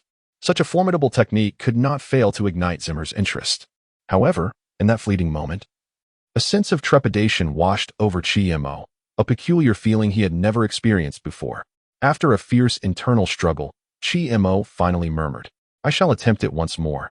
If it proves futile again, I will seek alternative methods." After all, the allure of the Devouring Sky technique was simply irresistible. With this thought, Chi-Mo settled cross-legged and closed his eyes within the library, commencing his cultivation of the Devouring Sky technique with renewed vigor. Thanks to his previous familiarity, his manipulation of spiritual energy this time was markedly more adept. Yet, having learned from past lessons, Chi-Mo did not fully immerse himself in the practice. Should anything seem amiss, he would forcibly halt his cultivation, even at the risk of injuring his meridians. Before long, that strange sensation reemerged. The spiritual energy within Chi-Mo's dantian began to bizarrely spiral into a vortex, disrupting the previously orderly flow. In an instant, a searing pain akin to being skinned alive surged through his limbs and bones. It felt as though countless knives were slicing through his flesh, bones, and meridians, bringing him to the brink of agony. In a panic, Chi-Mo sought to terminate his cultivation. However, at that moment, the jade pendant concealed on him emitted a radiant glow, firmly restraining his meridians. No matter how much he struggled, he could not cease the flow of energy within him. Taken aback, Chi-Mo exclaimed, "What is happening? The pendant is preventing me from halting my practice?" He had never encountered such a situation before. Regardless of how anxious he felt, he could not alter his predicament, forced to watch helplessly as the pendant and the vortex wreaked havoc within his body. Fortunately, the power of the pendant continued to safeguard his meridians, ensuring that, despite the tumultuous energy, he sustained no injury. Outside Chi-Mo's consciousness, in the library, Su Qingyu observed his drenched brow and pallid complexion with a cold smirk. This fool has truly begun his cultivation. At this rate, he is surely on the brink of madness. She relished Chimo's plight, yet did not divert her full attention to him, instead focusing on selecting her own techniques. Having already spent a significant portion of her time, she had no leisure to watch Chimo's struggles. Thus, after a full half-hour, the tumultuous energy within Chimo began to wane, and at that moment, the energy in his dantian finally coalesced into a vortex. The excruciating pain within him began to ease. At last, Chimo exhaled a sigh of relief. Had he actually succeeded in cultivating it? A profound sense of gratitude washed over him. Without the pendant's assistance, he might have been utterly consumed by that vortex, leaving him a mere husk of his former self. In such a scenario, not only would he fail to master the devouring sky technique, but he would also be fortunate to escape unscathed. However, what puzzled Chimo was that the vortex within his dantian appeared to be incomplete, as if it were missing a fragment. It seemed that this devouring the heavens technique was merely a fragmented version, yet it was still functional, so he decided to practice it for the time being. With this thought in mind, Chimo began to actively absorb the surrounding spiritual energy of heaven and earth. The commotion caused by Chimo undoubtedly caught Su Qingyu's attention once again. She had just finished selecting 2 volumes from the library and was about to leave when she noticed that the spiritual energy within Chimo had calmed down. And he had even begun to cultivate right there. This left her both perplexed and astonished. Could he really have mastered it? That seemed impossible. The devouring the heavens technique was something that even the mountain master and that prodigious disciple with the supreme lightning root had failed to master. How could a mere servant accomplish it? Yet, the scene before her compelled Su Qingyu to believe that Chimo had truly succeeded in mastering the technique. With this realization, a surge of jealousy ignited within Su Qingyu, and a fierce glint flashed in her eyes. He had only just begun to master the devouring the heavens, his aura still unstable. If she were to interrupt his cultivation at this moment, even if it did not lead him to a state of madness, it would at least cause him to lose all his hard-won progress. With this thought, Su Qingyu instinctively glanced around to ensure there was no one else nearby. Once satisfied, she gathered her spiritual energy in her palm and stealthily approached Chimo from behind. Then, she struck down with her palm. However, before her hand could land on Chimo's back, she was astonished to discover that an inexplicable force had inexplicably drawn her spiritual energy from her body and surged into Chimo's being. Su Qingyu exclaimed, "What kind of arcane technique is this?" In a state of panic, she attempted to withdraw her hand. Yet, that pulling force suddenly intensified manifold, firmly anchoring her palm onto Chimo's back. Immediately thereafter, her spiritual energy began to surge uncontrollably, wildly flowing through her arm into Chimo's body. Su Qingyu's complexion turned deathly pale. She tried to retract her hand, but the force persistently tugged at her arm, rendering her incapable of exerting any strength, leaving her helplessly bound by this strange energy emanating from Chimo. To her utter despair, she realized that her own cultivation had begun to regress. The painstakingly acquired 7th level of Qi refinement was swiftly being surrendered to Chimo. "Elder, save me." In her desperation, Su Qingyu cast aside her pride and cried out for help. As her voice echoed, the disheveled old man materialized out of thin air, striking her wrist with his palm, freeing her from the grip of the force. At that moment, Chimo jolted awake. What is happening? In front of Chimo, the old man who guarded the library no longer exhibited the drunken demeanor. Instead, he gazed at the parchment in Chimo's hands with utmost seriousness. This is the devouring the heavens, surviving a great calamity. As Su Qingyu regained her senses, a wave of terror washed over her upon the realization that her cultivation was teetering on the brink of the 6th level of Qi refinement. Had the disheveled old man arrived a moment later, she would have plummeted to the 6th level. It was all due to Chimo that she had suffered such misfortune. The thought ignited a fire of jealousy within her. Thus, Su Qingyu turned the tables and addressed the old man. "Thank you, esteemed elder, for your timely rescue. Chimo has been practicing demonic arts and even attempted to usurp my cultivation. I beseech you to take my side." What? Chimo was utterly baffled. When had he ever taken her cultivation? And what was this about practicing demonic arts? Enough. The old man flicked his sleeves and reprimanded Su Qingyu. "In light of your status as a princess of the Qianyuan kingdom, I shall grant you one chance, but let this be the last time." But Su Qingyu wished to protest further, yet upon witnessing the old man's unyielding demeanor, she could only begrudgingly silence herself. He had witnessed everything that transpired. His lack of intervention did not imply ignorance. Reluctantly, Su Qingyu conceded, "I acknowledge my wrongdoing." The old man replied, "Since you are aware of your fault, you should hasten to depart from the library." Yes. Just as Su Qingyu was about to leave, The old man called out to her once more. Wait, he continued. You must also return the 2 manuals you just took, and for the next decade, you are forbidden from entering the library. At those words, Su Qingyu felt a heaviness in her heart. The library was unlike any other place on Huangzhou Mountain. Here, only the old man held authority. And even the mountain lord could not rescind this edict. 10 years. Whether she would still be on Huangzhou Mountain a decade hence was uncertain. This decree effectively severed her ties with the library, which, it should be noted, held collections that rivaled even those of the Qianyuan royal family. Performing a deep bow, Su Qingyu pleaded, I am willing to accept any other punishment. I implore you, esteemed elder, to reconsider your command. A flicker of anger flashed in the old man's eyes as he retorted, Do I need to repeat myself? Upon hearing this, despair welled within Su Qingyu. And she could only utter, I take my leave. With that, she left the library in a dejected manner. Meanwhile, Chiemo remained perplexed, wondering what had just transpired and what trouble Su Qingyu had stirred up this time. Before he could inquire, the old man fixed Chiemo with a peculiar gaze and asked, Young man, have you mastered the technique on this parchment? Chiemo scratched his head and tentatively responded, Yes, but is it not allowed to practice? The old man smacked his lips, his expression inscrutable, and replied in an oddly peculiar tone, You, a mere boy, have actually mastered a fragmentary technique that has not been successfully practiced in nearly 1,000 years. No wonder that girl attempted to ambush you, only to have you siphon away a level of her cultivation. At that moment, Chiemo finally understood. Su Qingyu had indeed intended to launch a surprise attack on him. However, upon reflection, I realized that my cultivation speed had surged remarkably, even reaching the 7th level of qi refinement. Could it be attributed to absorbing Su Qingyu's cultivation? This celestial devouring technique is indeed formidable. Just as Chiemo was savoring this thought, the disheveled old man's gaze inadvertently fell upon the Fulong sword on Chiemo's back. When Chiemo ascended the stairs, he had not noticed it. But now he could discern that this sword was, in fact, the Fulong. Although Su Qingyu did not recognize the sword, the old man certainly did. Enlightened, he remarked. No wonder that old rogue Lin Chongmen took you as his disciple.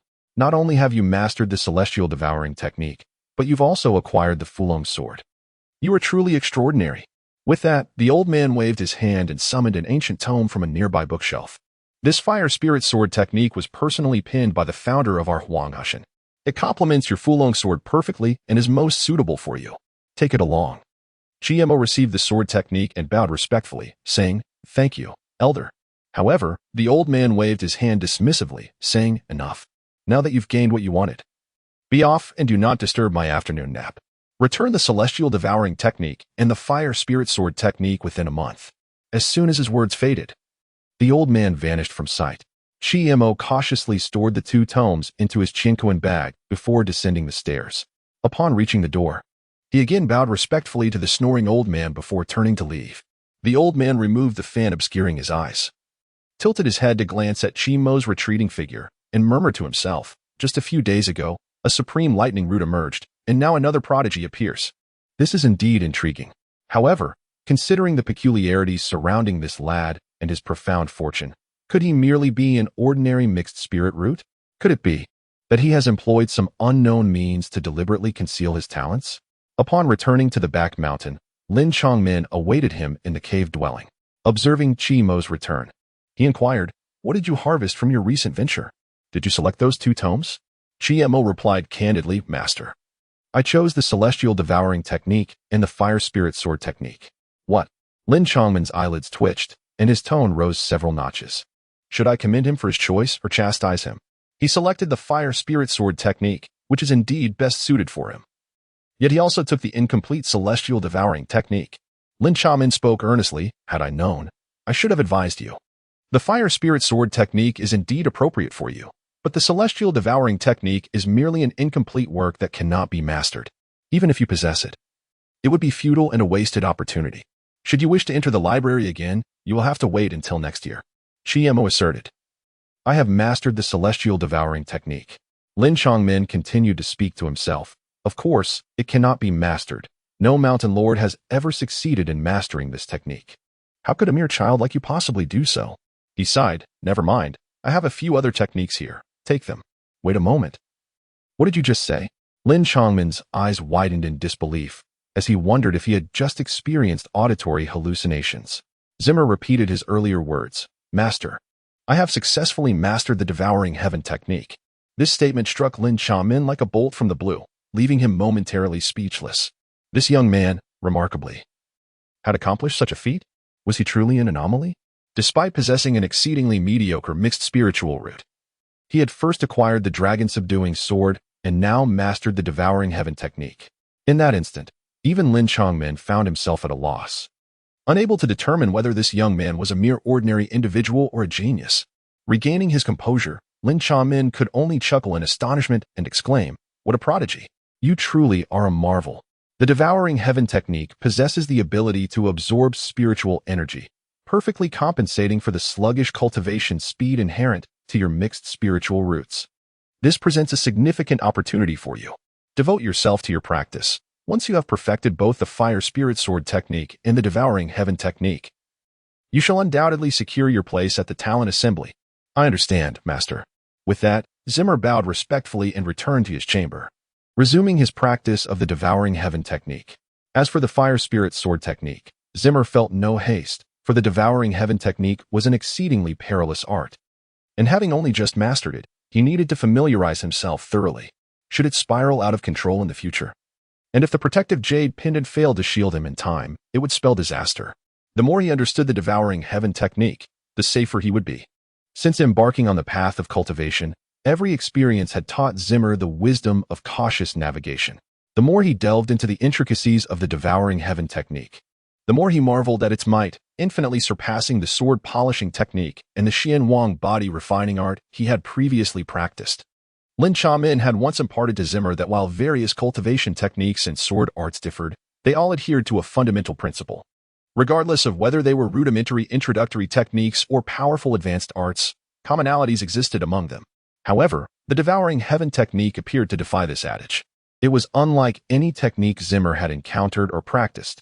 Even the direction of spiritual energy circulation within his body was contrary to that of conventional techniques. Although Zimmer grasped only a fraction of this knowledge, he could distinctly sense the formidable nature of the devouring heaven technique. Under its influence, his cultivation speed had more than doubled. However, such a pace still seemed slow in comparison to true geniuses. Even more perplexing to Zimmer was the realization that the spiritual energy required for his advancement seemed to have increased as well. In other words, although his rate of spiritual energy absorption had accelerated, the pace of his cultivation advancement had not only failed to increase but had even slowed compared to before. Zimmer could not ascertain whether this was a blessing or a curse. Yet, he did not dwell on the matter. Since both the elders of the library and his master had professed the technique's immense strength, he would simply continue his practice. Meanwhile, Lin Chamin, deeply engrossed in his cultivation within the cave, was abruptly roused by a transmission. "Old man, are you not going to dismantle the illusion array?" Lin Chamin abruptly opened his eyes, gesturing with his hand to gather the surrounding mist into the form of a white tiger, which then lay at his feet. Outside the cave stood the disheveled elder tasked with guarding the library. Upon seeing the elderly man, Lin Changmin rarely displayed a hearty smile and rose to greet him, saying, "Feng Zhenchuan, you old rascal, what brings you here? Are you planning to swindle my silver to buy wine again?" "Today's visit is not for drinking," replied the disheveled old man named Feng Zhenchuan as he entered the cave dwelling, surveying his surroundings before inquiring, "Is your prized apprentice not here?" Lin Changmin retorted, "He is in seclusion. Do you have business with him?" Feng Zhenchuan, familiar with Mo, was not surprised. After all, Mo had gone to the library with his own token, and Feng Zhenchuan would naturally pay attention to him out of respect for Lin Changmin. Lowering his voice, Feng Zhenchuan said, "As long as he isn't here, that's fine. Tell me, have you uncovered the details about that young man? I have an unsettling feeling about him." Lin Chamin smiled with pride and boasted, "He is merely a mixed spirit root capable of cultivation. Yet his talents in certain aspects are astonishing, and his fortunes are profound, leaving us in awe." "That is not what I meant." Feng Zhenchuan's expression darkened as he pressed, "Have you investigated the young man's background? After knowing him for so long, haven't you noticed that there seems to be an invisible force deliberately concealing his cultivation and strength?" Lin Changmin suddenly realized the truth of Feng Zhenchuan's words. Indeed, Mo seemed shrouded in a mist, unless one was a cultivator of significantly greater power, like Lin Chamin or Feng Zhenchuan himself. It was impossible to discern Mo's true level of cultivation. Such means were certainly not typical of an ordinary disciple. Feng Zhenchuan continued, "Moreover, For a mere mixed spirit root to reach the 6th level of chi refinement at such a young age. Oh no, now it's the 7th level. Unless this young man consumes spirit stones and elixirs like their meals, there is no way he could achieve such rapid progress. Thus, I suspect that his spirit roots are also deliberately concealed. What we see is merely an illusion. Upon hearing this, Lin Chongmin fell into deep contemplation. He regarded Feng Zhenchuan and gravely articulated his conjecture. Are you suggesting that my apprentice is likely from a prominent family or a vast, hidden power? For some reason, he has concealed his identity and infiltrated Huang Hushan? That as your assertion, I have said nothing, Feng Zhenchuan replied nonchalantly, his hands clasped behind his back. Yet, his tone and expression clearly indicated his agreement with Lin Chongmin's speculation. After all, there were far too many suspicious aspects surrounding Chiemo. Lin Chongmin pondered. If that is the case, does it not imply that his arrival at Huang Hushan is for some ulterior motive? Precisely. Lin Chongmin pressed further. But if there is a motive, what could it possibly be? Feng Zhenchuan responded without hesitation. What else could it be?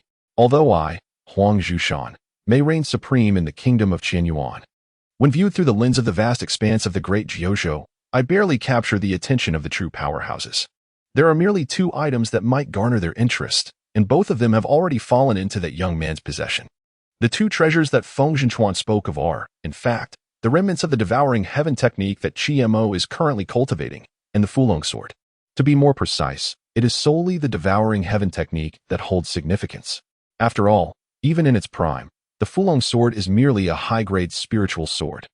Though it is indeed precious, it does not warrant such elaborate concern. Lin Chongmin was also lost in contemplation. Feng Zhenchuan's words were not without merit, which could elucidate why Chiemo succeeded in mastering the devouring heaven technique, a feat others could not achieve. It was because he had come with that very purpose and had made thorough preparations for it.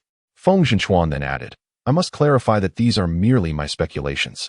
I cannot guarantee the truth of the matter. If I have wronged your precious disciple, do not place the blame upon me when the time comes. With that, Feng Zhenchuan strode away. Lin Chongmin's brow furrowed deeply. After much hesitation, he resolved not to inquire Chiemo just yet. He recalled that there were several disciples on Yuang Peak who had long been acquainted with Chiemo. Perhaps they could shed some light on the matter. With this thought, Lin Chongmin hastily departed from the back mountain and made his way to Yuang Peak. At that moment, on Yuang Peak, the 3rd elder was imparting teachings within the hall when Lin Chongmin rushed in. The 3rd elder, upon seeing Lin Chongmin, was taken aback for a moment, then broke into a gentle smile and remarked, Elder brother, you appear in quite the haste. Is there something of great importance? Without a moment's thought, Lin Chongmin responded, Junior sister, are there disciples on your peak who are acquainted with my disciple Chiemo? I have heard that it was they who recommended him to ascend the mountain. Where is he now? Oh, is that so? The 3rd elder turned to the disciples present in the hall and inquired, Has anyone here ever recommended Chiemo to ascend the mountain? Qingyi promptly rose and said, Master, elder uncle. Qishidi was recommended by me and brother Songjian to ascend the mountain. However, his aptitude is rather ordinary, and he has surpassed the maximum age for disciples. So he has taken on a menial role in the outer sect. Come with me, both of you.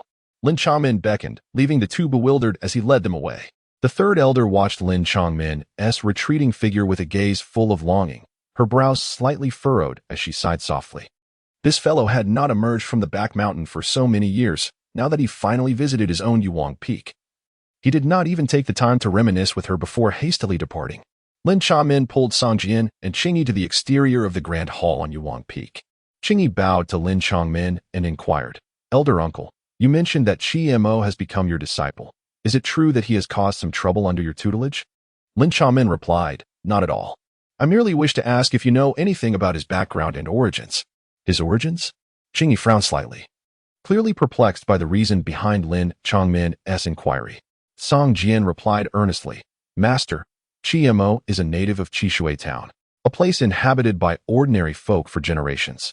A few months ago, the town was ravaged by bandits, leaving only him and Zhao Minghua. By chance, we encountered them, which granted him the opportunity to join Huang Hushan. Lin Chongmin continued to inquire, Have you investigated the authenticity of his identity thoroughly? Song Jian furrowed his brow and shook his head. We have not conducted such an investigation. Since you did not investigate earlier, you must do so now. Provide me with a response at your earliest convenience. The sooner, the better. Do you understand? But, Song Jian wished to express further thoughts. Yet Lin Chongmin turned his back and departed. With a resigned sigh, Song Jian was left in silence. Qing Yi, somewhat anxious, asked Song Jian, "Do you think GMO has caused some trouble again? It took him a considerable effort to enter the inner sect. And if he were to be expelled from Huanghushan for any reason, wouldn't all his recent endeavors be in vain? Who can say?" Song Jian replied, hands clasped behind his back, his tone remaining calm. "Since it is the master's order, we must comply, and there is no need for excessive worry. GMO has a kind disposition. Even if he conceals aspects of his background, it is unlikely to lead to significant troubles. We should hasten to seek our master's leave." "Indeed, let us hope for the best," Qing Yi responded with a nod, still troubled. After requesting leave from the third elder, the two hurried down Huanghushan, heading straight towards Beima County, which administers Qishui Town. Given that Qishui Town has been destroyed, any investigation must commence from Beima County, where local records would provide detailed accounts.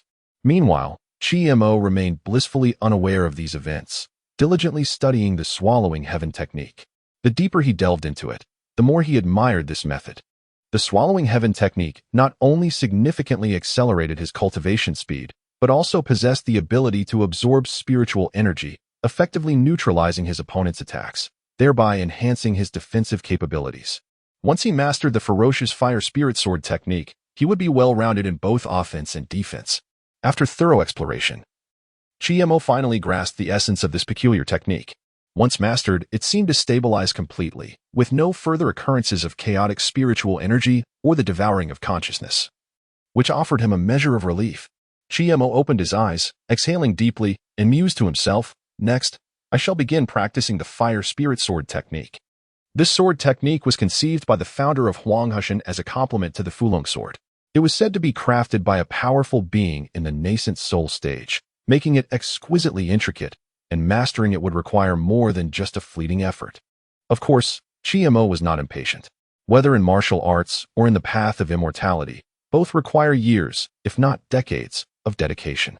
Just as he intended to practice his swordsmanship outside the cave, he noticed Lin Chamin gazing at him with an extraordinarily peculiar expression, rendering GMO quite uncomfortable. "Master, do you require something?" Lin Chongmin hastily shook his head and turned away, saying, "It's nothing. The cultivation of the fire spirit sword technique is among the most challenging in the entire library. I merely wish to observe how long it will take you, given your talent." Of course, Lin Chongmin would not disclose that he was scrutinizing GMO for any unusual traits. Thus, he concocted a plausible excuse to divert GMO and to justify his own presence while observing his disciple's practice. It is only natural for a master to watch over his apprentice. GMO, perplexed yet undeterred, began his training, oblivious to the underlying intentions. 3 days swiftly passed. Song Jian and Qing Yi had returned from Beima County to Huangzhou Mountain, at which point the third elder summoned Lin Chamin with a message. The outcome, predictably, yielded no results. According to their investigations in Beima County, Qimo's family had resided in Qishui Town for generations, hardly a lineage of great wealth or status. Apart from Qimo, the most accomplished was his father, who served as a minor official in the county office, securing a modest position. Lin Chamin, unwilling to relent, pressed on, "Are you certain nothing unusual has been uncovered?" Song Jian replied, "Master Uncle, my junior sister Qing Yi and I have meticulously reviewed 3 centuries worth of records from the county office and found no anomalies. Qimo is indeed a genuine resident of Qishui Town, and aside from him, there have been no practitioners in his family. Impossible. How strange, truly strange," Lin Chongmin muttered, stroking his beard, his agitation palpable. Qing Yi, curious, inquired, "Master Uncle, why are you investigating Qimo's background?" Lin Chongmin casually deflected, "It's nothing significant. I find it peculiar that this lad possesses such mediocre talent yet progresses at an astonishing rate in his cultivation. I merely wish to uncover the truth behind it." Qing Yi speculated, "Perhaps he has encountered some extraordinary fortune? After all, Qimo did slay a band of robbers, and it is rumored that their leader was also a practitioner. Surely his bag contained some treasures, perhaps elixirs, or a substantial amount of spirit stones." Lin Chongmin raised his hand to dismiss her thoughts, saying, "Enough of this matter for now. Remember, the tasks I assign you must remain confidential. Do you understand?" "We understand," they both replied, bowing respectfully. Lin Chongmin departed as hastily as he arrived. It appeared that he would have to confront Qimo directly to seek clarity. Though this might lead Qimo to harbor ill feelings towards him, For the sake of Huangzhou Mountain's future, Lin Chongmin had no alternative. Upon returning to the rear mountain, he found Qi Mo drenched in sweat outside his cave, repeatedly practicing his swordplay. Upon noticing Lin Chongmin's return, Qi Mo quickly sheathed his sword and greeted, "Master, there are aspects I do not comprehend." "If you have a moment, however," Lin Chongmin interrupted him, asking, "Let us set that aside for now. Tell me, how is it that you, with a mixed spirit root, are progressing so rapidly? Have you been secretly consuming elixirs or hoarding spirit stones, or perhaps you are deliberately concealing your true talent, and you are not a mixed spirit root at all, but rather an extraordinary genius?" Qi Mo was taken aback by the inquiry, momentarily lost for words. "Master, what is the purpose of this inquiry?" Nevertheless, Qi Mo responded truthfully, "Master, I do possess some spirit stones, and I have indeed been cultivating with them. However, as for any methods to conceal my spiritual root, I assure you, I know nothing of that." "Is that so?" Lin Chongmin scrutinized Qi Mo carefully. The lad hardly appeared to be the offspring of a wealthy family. He had only provided him with a single qi-gathering pill, and it was utterly inconceivable that such a meager offering could propel Qi Mo to the 7th level of qi refinement in such a brief period. Unrelenting, Lin Chongmin pressed on, "How many spirit stones have you utilized, and where did they come from?" This, Qi Mo fell into silence, gazing at Lin Chongmin with an expression of distress. After a prolonged hesitation, he finally spoke with difficulty, "Master, under normal circumstances, I should not conceal this matter from you. But I am truly terrified of poverty. I can divulge the details regarding the spirit stones, but you must guarantee that you will not covet them." Lin Chongmin, growing impatient, urged, "Speak quickly." "Actually," Qi Mo scratched his head and, in a barely audible whisper, revealed, "I discovered a spirit stone mine. All the spirit stones originate from there. I truly possess no remarkable background or illustrious lineage." Before Qi Mo could finish, Lin Chongmin interrupted, "What did you just say? A spirit stone vein? The value of such a vein is comparable to that of a high-grade spirit sword, especially in the Qinyuan kingdom, where the control over spirit stone veins is exceedingly stringent. Once a vein is discovered, it is overseen by someone from the royal family. Any other families or sects wishing to exploit it must obtain the royal consent. Even the Huangzhou Mountain possesses rights to only 2 spirit stone veins. This lad, single-handedly, has claimed one. No wonder he has the means to treat spirit stones as mere sustenance. If that is the case, his astonishing cultivation speed becomes comprehensible." Qi Mo continued in a hushed tone, "Master, if you remain skeptical, I can take you to see it. But you must promise not to disclose this matter and not to monopolize the spirit stone mine. Otherwise, even if you were to threaten my life, I would never reveal it to you." Lin Chongmin's expression darkened. "Very well. I swear, I shall not breathe a word of this. Nor will I covet your spirit stone vein. Lead the way. Hearing is one thing, but seeing is believing." Lin Chongmin felt it imperative to witness the truth of Qi Mo's claims firsthand. The oaths of cultivators differ from those of mortals. When mortals break their vows, they may merely be met with disdain, but each vow uttered by a cultivator resonates with the celestial and the soul. Should one breach such an oath, they would invite divine retribution. Thus, cultivators seldom make oaths lightly, and Lin Chongmin's vow would undoubtedly reassure Qi Mo. The two arrived at a small hillock. Qi Mo cleared away the stones obscuring the entrance, revealing a naturally formed cavern that lay before Lin Chongmin. Zimmer remarked, "Previously, a fierce wind eagle had taken residence here, and I was captured by it, inadvertently discovering this spirit stone vein. All my spirit stones originated from this place." Lin Chongmin found himself both amused and exasperated. This young man truly possessed a mind. It was no wonder that whenever he inquired about his rapid cultivation, Zimmer was always evasive. It turned out he was not concealing his origins, but was merely a simple treasure enthusiast. This was quite understandable. Anyone in his position would be reluctant to disclose the existence of such a vein to the public. Still unconvinced, Lin Chongmin pressed further, "Then tell me, how did you acquire the Fulong sword, and how did you cultivate the devouring sky technique?" Zimmer chuckled, scratching his head. "The reason I obtained the Fulong sword is probably because I can endure pain quite well. As for the devouring sky technique, Master, I truly cannot divulge that. However, I can swear to the heavens that I harbor no ill intentions towards Huanghushan. If I must confess a selfish desire, it is simply to survive, to have a full meal, and to pursue immortality, nothing more." "Very well, I understand now. I have wronged you." Lin Chongmin sighed deeply. Every cultivator possesses their own secrets and opportunities, and since Zimmer could master the devouring sky technique, it was his fate. Even if he had indeed come for the devouring sky technique, He had merely succeeded in mastering a method that others could not, which posed no detriment to Huang Hushan. In the back mountain, outside Lin Chaomin's cave dwelling, Zimmer wielded the Fulong sword, with waves of crimson energy swirling around him like fire dragons.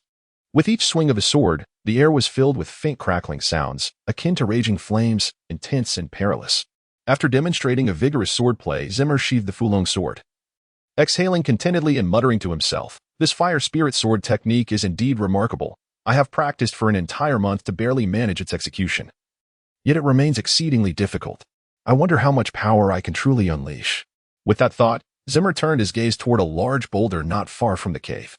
Channeling his spiritual energy, he executed the fire spirit sword technique, striking down at the boulder. A streak of crimson sword energy sliced through the air, scorching the ground beneath it to a charred crisp.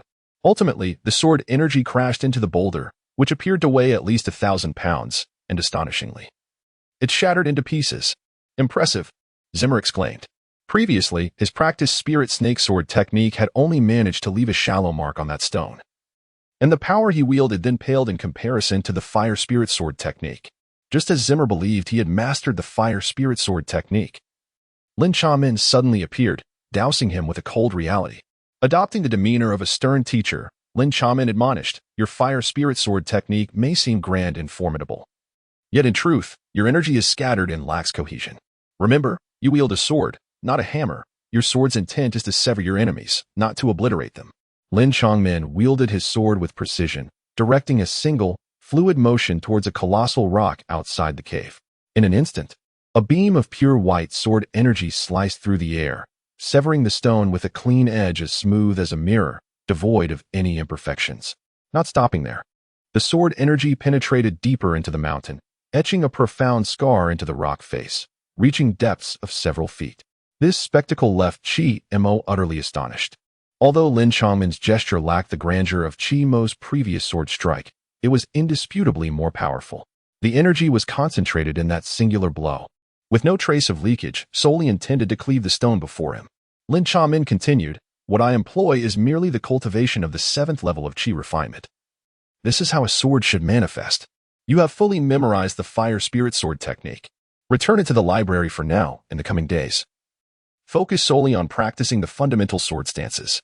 Remember this principle, no matter how exquisite a sword technique may be it domineering or cunning, light or heavy, it ultimately consists of the assembly of basic moves. Your foundation is solid, yet there remains room for improvement. Continue honing your basics." Chi Mo suddenly understood. Lin Chaomin's words were like a beacon illuminating a wandering soul.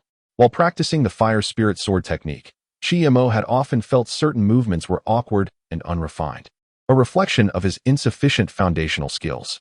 Choosing not to continue his practice, he headed to the library to return the sky-eating technique and the fire spirit sword technique.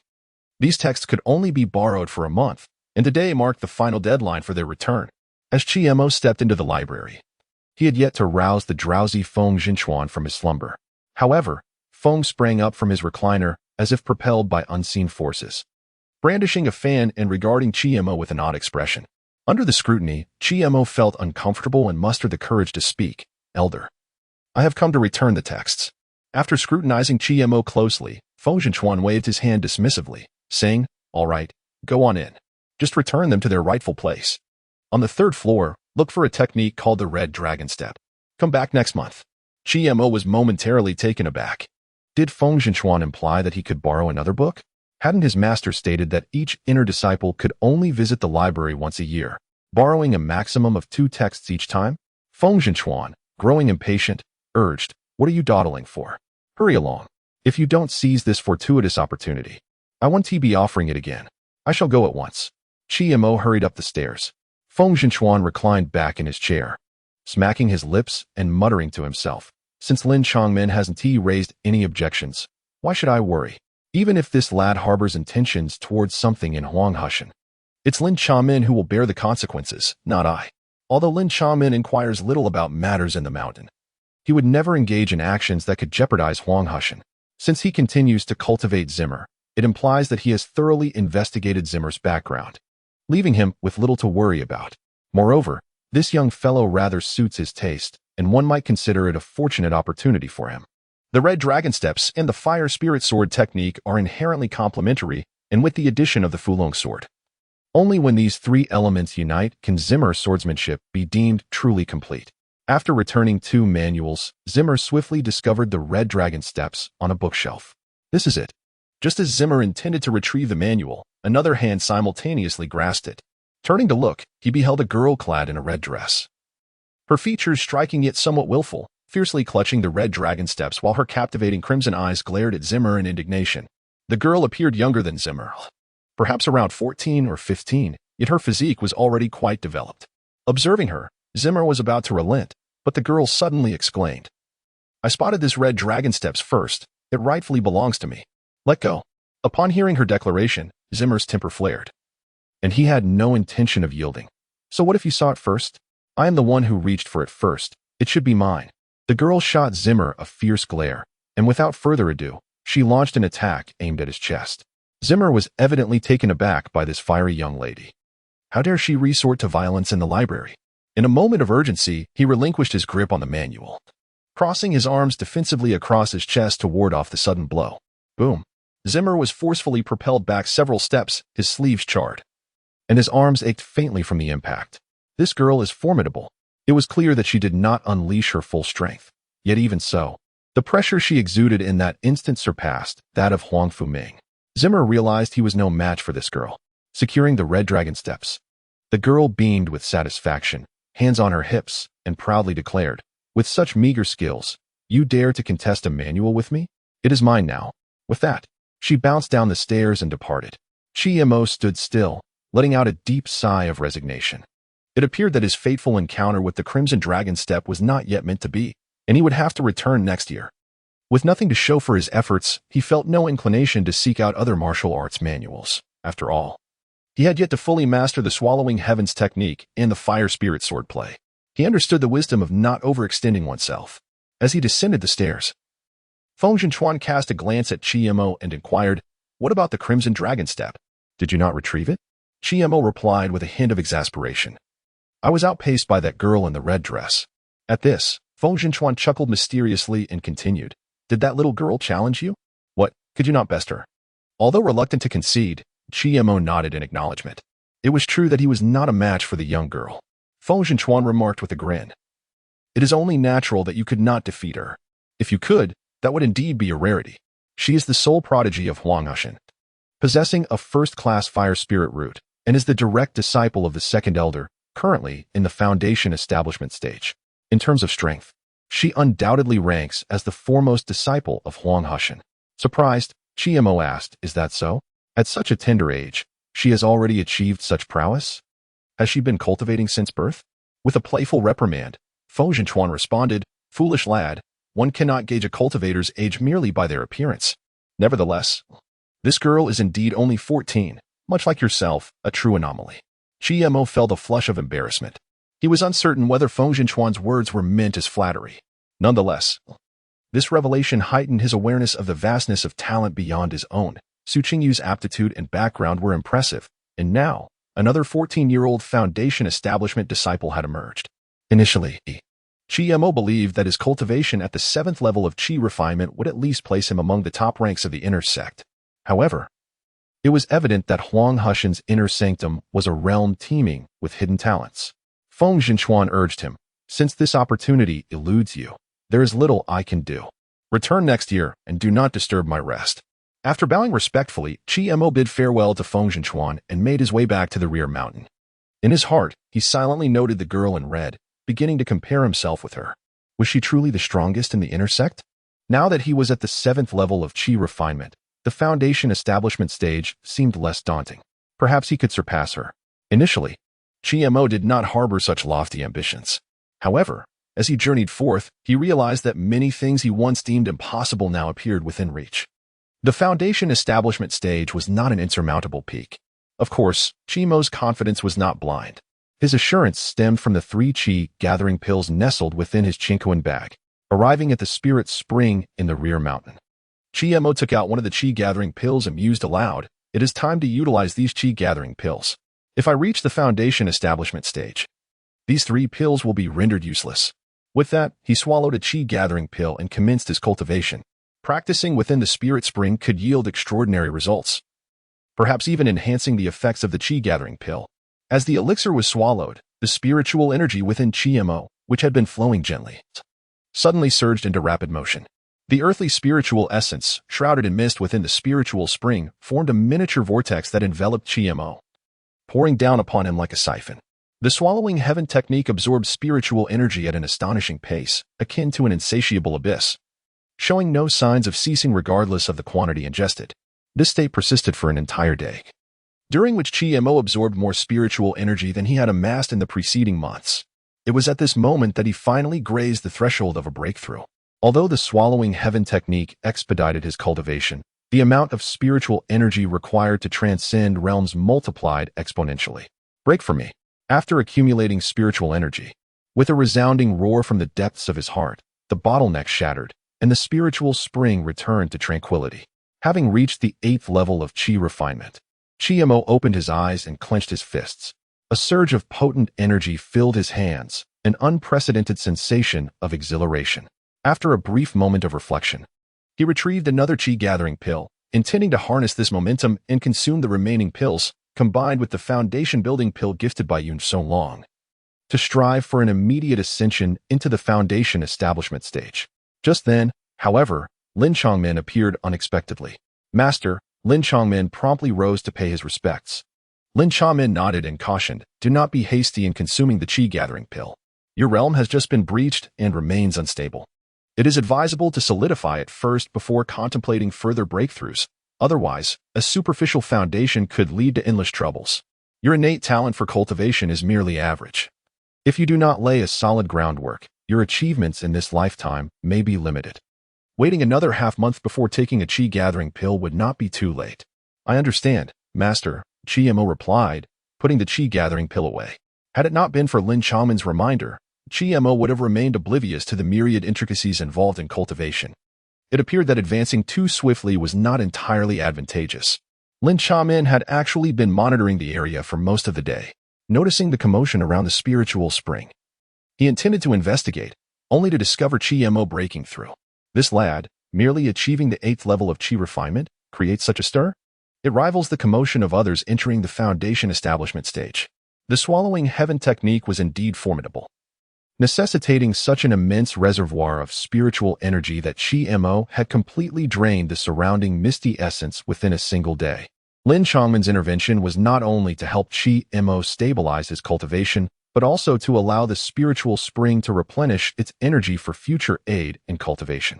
Otherwise, if this young man continued to recklessly exploit it, one day, this cherished spiritual spring might be entirely squandered. Moreover, even the essence of the earthly spiritual energy contained within the spring had been reduced by a tenth, a treasure Lin Chongmin had painstakingly nurtured for decades. Upon observing the exceedingly sparse spiritual energy surrounding the Lingquan, Lin Chongmin felt a pang of anguish in his heart. However, due to his status as a master, he refrained from revealing his distress. Lin Chongmin then remarked, "For the next half-month, focus on sword training. We can set aside the spiritual energy for now. When the time comes, we can directly break through using the Gathering Chi pill." This was precisely Chi-Mo's intention. With the Gathering Chi pill, one could elevate their realm without the arduous effort of cultivation. He deemed it wiser to dedicate his time to perfecting his swordsmanship. Moreover, every session of sword practice contributed to Chi-Mo's own advancement. On this particular day, Chi-Mo was practicing his swordplay outside his cave dwelling as usual. Suddenly, a mighty roar of a tiger echoed through the forest, followed by the swift gathering of mist around him. Chi-Mo's senses heightened instantly. This was a sign that the concealed formation of the back mountain had been triggered. Someone had intruded. He promptly halted his movements and made his way toward the direction of the swirling mist. Before long, Chi-Mo arrived at the locus of the mist, where he witnessed a white tiger, formed from the mountain fog, being cleaved in two by a single stroke from an intruder, dissipating back into a cloud of vapor. After vanquishing the white tiger, the newcomer muttered, "This formation is indeed formidable. It even tore my skirt." The intruder was a young girl in a red dress, none other than the one who had competed with Chi-Mo for the Crimson Dragon Steps at the library a few days prior. Chi-Mo immediately felt a surge of caution. She was the foremost expert of the inner sect. Engaging her in combat would yield little chance of victory for him. However, what was her purpose in intruding upon the mountain?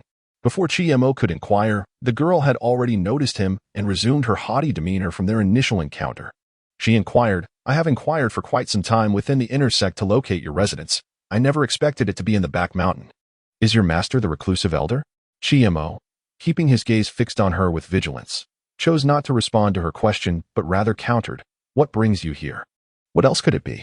I have completed my study of the Crimson Dragon Steps, and I know you wish to learn as well. I thought I might lend it to you for a look. With over half a month remaining before I return it, it should suffice for your studies," she replied. Producing the book from her cosmic pouch, Chiemo was somewhat taken aback. She had caused quite a commotion and even obliterated the guardian white tiger, merely to deliver the Crimson Dragon Steps to him. The girl, though a bit arrogant, appeared to possess a commendable character. Taking the book from her, Chiemo expressed his gratitude. The girl then inquired, "What is that you carry on your back? Is it the Fulong?" Chiemo instinctively cast a glance at the hilt of the Fulong sword and, without denying, replied, "Fortune smiled upon me. I retrieved it from the 7th floor a few days ago. No wonder the usually reclusive elder took you as a disciple. You have indeed acquired the Fulong sword." The girl's gaze toward Chiemo shifted, seemingly regarding him with newfound respect. When she had chosen her sword, she too had sought the Fulong, but unfortunately, she had failed and even fainted within the sword tower, ultimately leaving empty-handed. The sword she wielded now was merely an ordinary iron blade. Nevertheless, this did not detract from her formidable prowess and status as the foremost expert of the inner sect. Though she had not obtained the Fulong sword, the young maiden had diligently cultivated the fire spirit sword technique, which was precisely why she had devoted herself to mastering the Qi Long step. This technique complemented the fire spirit sword technique, enabling her to unleash its fullest potential. The maiden inquired, "In a few months, the selection for the inner sect's talent competition will take place. Will you participate?" Without a moment's hesitation, Chiemo replied, "Of course." "That's good." The maiden smiled contentedly, having received the answer she desired. Chiemo, puzzled, asked, "Is it truly significant whether I participate in the selection?" "It is indeed important." The maiden continued, "At that time, I will demonstrate to all the disciples of the sect, as well as to you and your Fulong sword, that I am more deserving of this sword than you."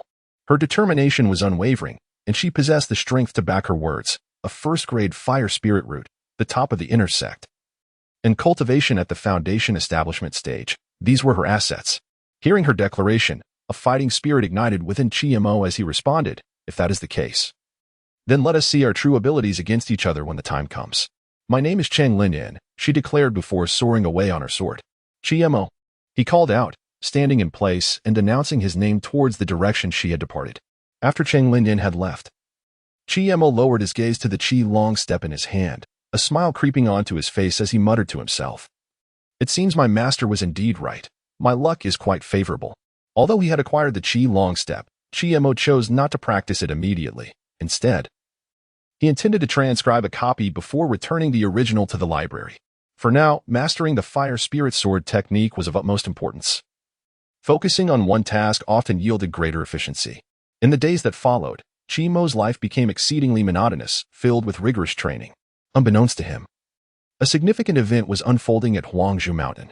An inner sect disciple had gone missing for several months, and his body was eventually discovered on the mountain path leading to the back peak. By that time, his corpse had been ravaged by wild beasts, rendering it unrecognizable and putrid.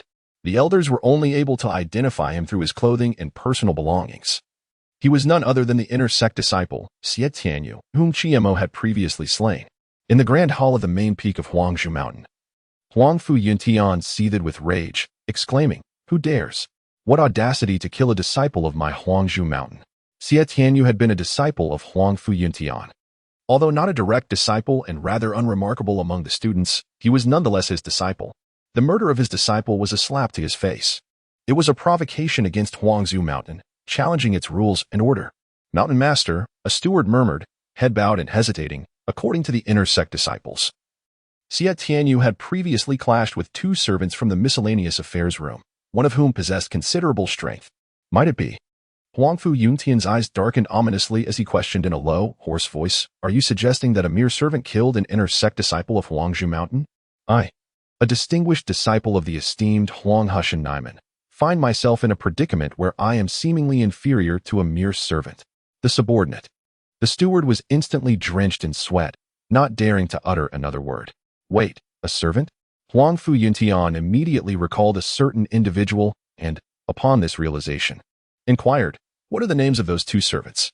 The steward promptly replied, in response to the mountain master, "One is named Zhang Chenkai and the other. I recall it is the disciple of the Grand Elder, named Chiemo." Indeed, Huang Fu Yutian let out a cold snort. Subsequently, with a sweeping motion of his ropes, he bellowed, "Once again, it is this servant. I shall see who can save you from the dire consequences of your grievous transgressions this time." The air surrounding Huang Fu Yutian suddenly trembled violently. The steward, belatedly realizing the gravity of the situation, lifted his head only to find that Huang Fu Yutian had vanished without a trace. In the blink of an eye, he had already arrived at the back mountain.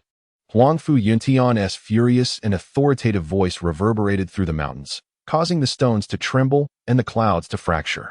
"Chiemo, you wretched scoundrel. Do not delay any further. Come forth and accept your punishment." Within the cave dwelling, Chiemo, who had been engrossed in the study of the fire spirit sword technique, was abruptly awakened.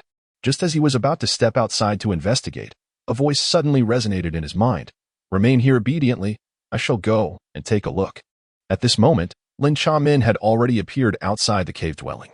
He too walked through the air, observing Huang Fu Yutian from a distance, his expression far from pleasant. Lin Chongmin spoke in a grave tone. "Yintian, though you are the mountain master, you must not speak recklessly. What crime has my disciple Chi-Mo committed that warrants such punishment?" "What crime?" Huang Fu Yutian could not help but let out a mocking laugh. "You should inquire of your precious disciple what good deeds he has performed in recent months.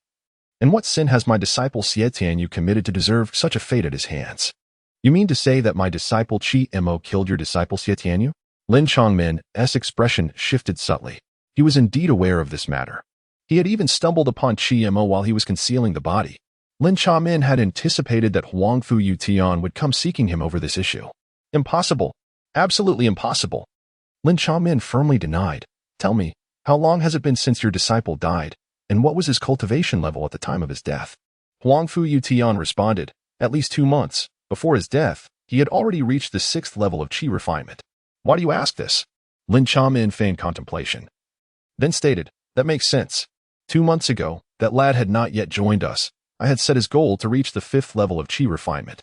If your disciple was indeed killed by my disciple, that would imply my disciple, with a cultivation below the 5th level of Qi refinement, managed to slay a core disciple at the 6th level.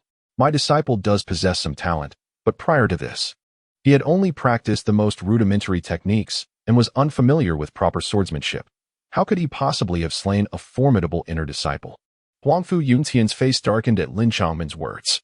"In the realm of Qi refinement, it is exceedingly rare for a practitioner at the 4th level to vanquish one at the 6th level. Such remarkable feats are few and far between. Even in the entirety of Huangzhou Mountain or the state of Qianyuan, the disciples involved are all renowned prodigies, celebrated across the world. Even the formidable Chang Lindian had never revealed such formidable combat prowess in the past." Nevertheless, Huang Fu Yutian remained undeterred and coldly retorted, "If what you claim is true, and he is not the one who committed the act, then why does Chi-Mo not dare to confront me directly? Why instead does he send you, his master, to impede my path?" Lin Chamin maintained a demeanor devoid of anger, responding with a hint of helplessness, "With your intent to kill. How could I possibly allow him to emerge? However, if you insist on confronting him, I can summon him forth." Upon concluding his words, Lin Chamin lifted the restrictions on Chi-Mo's chamber, and the once-closed door swung open anew.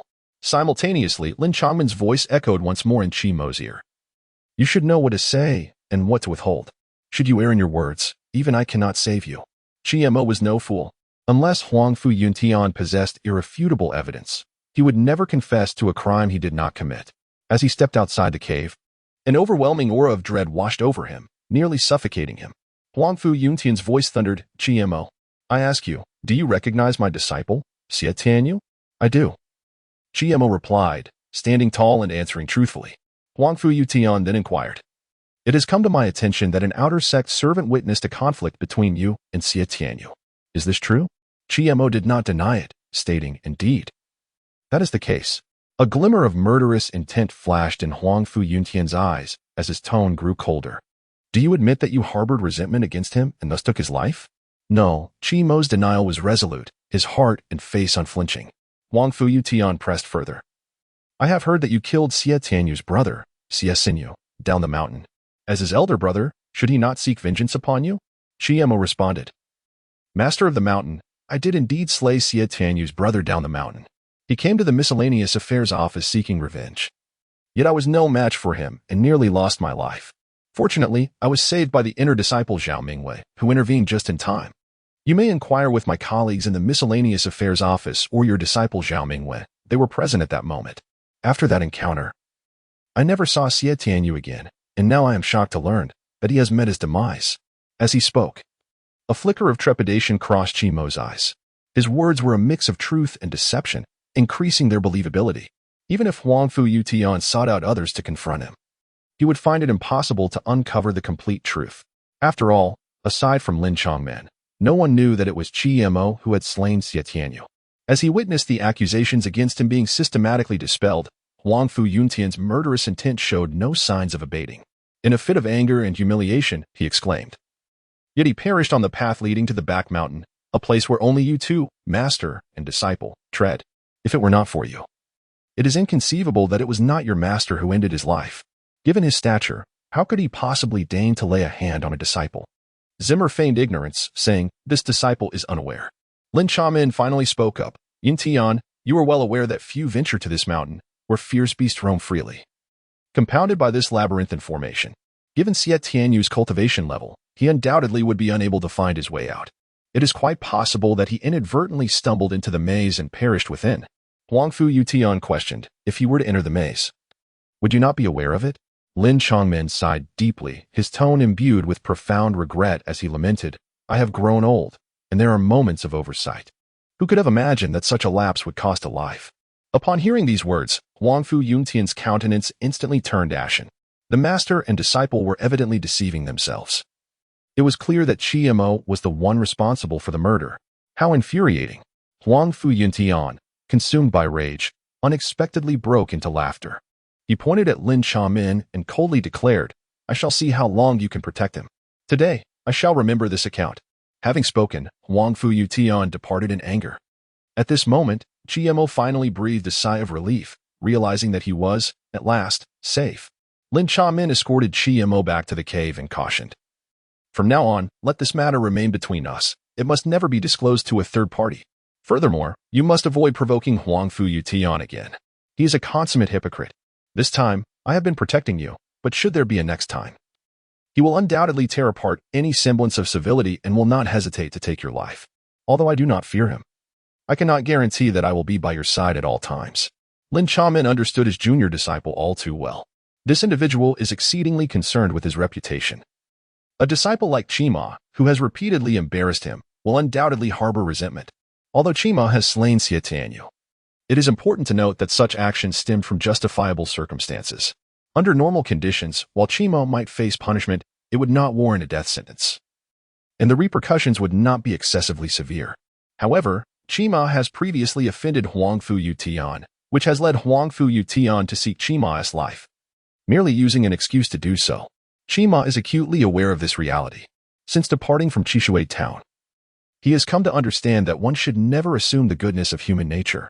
Whether it was the initial encounter regarding the small bell or the subsequent event at the 10,000 Sword Tower, every interaction with Huang Fu Yutian and his son has intensified Huang Fu Yutian's murderous intent towards Chima.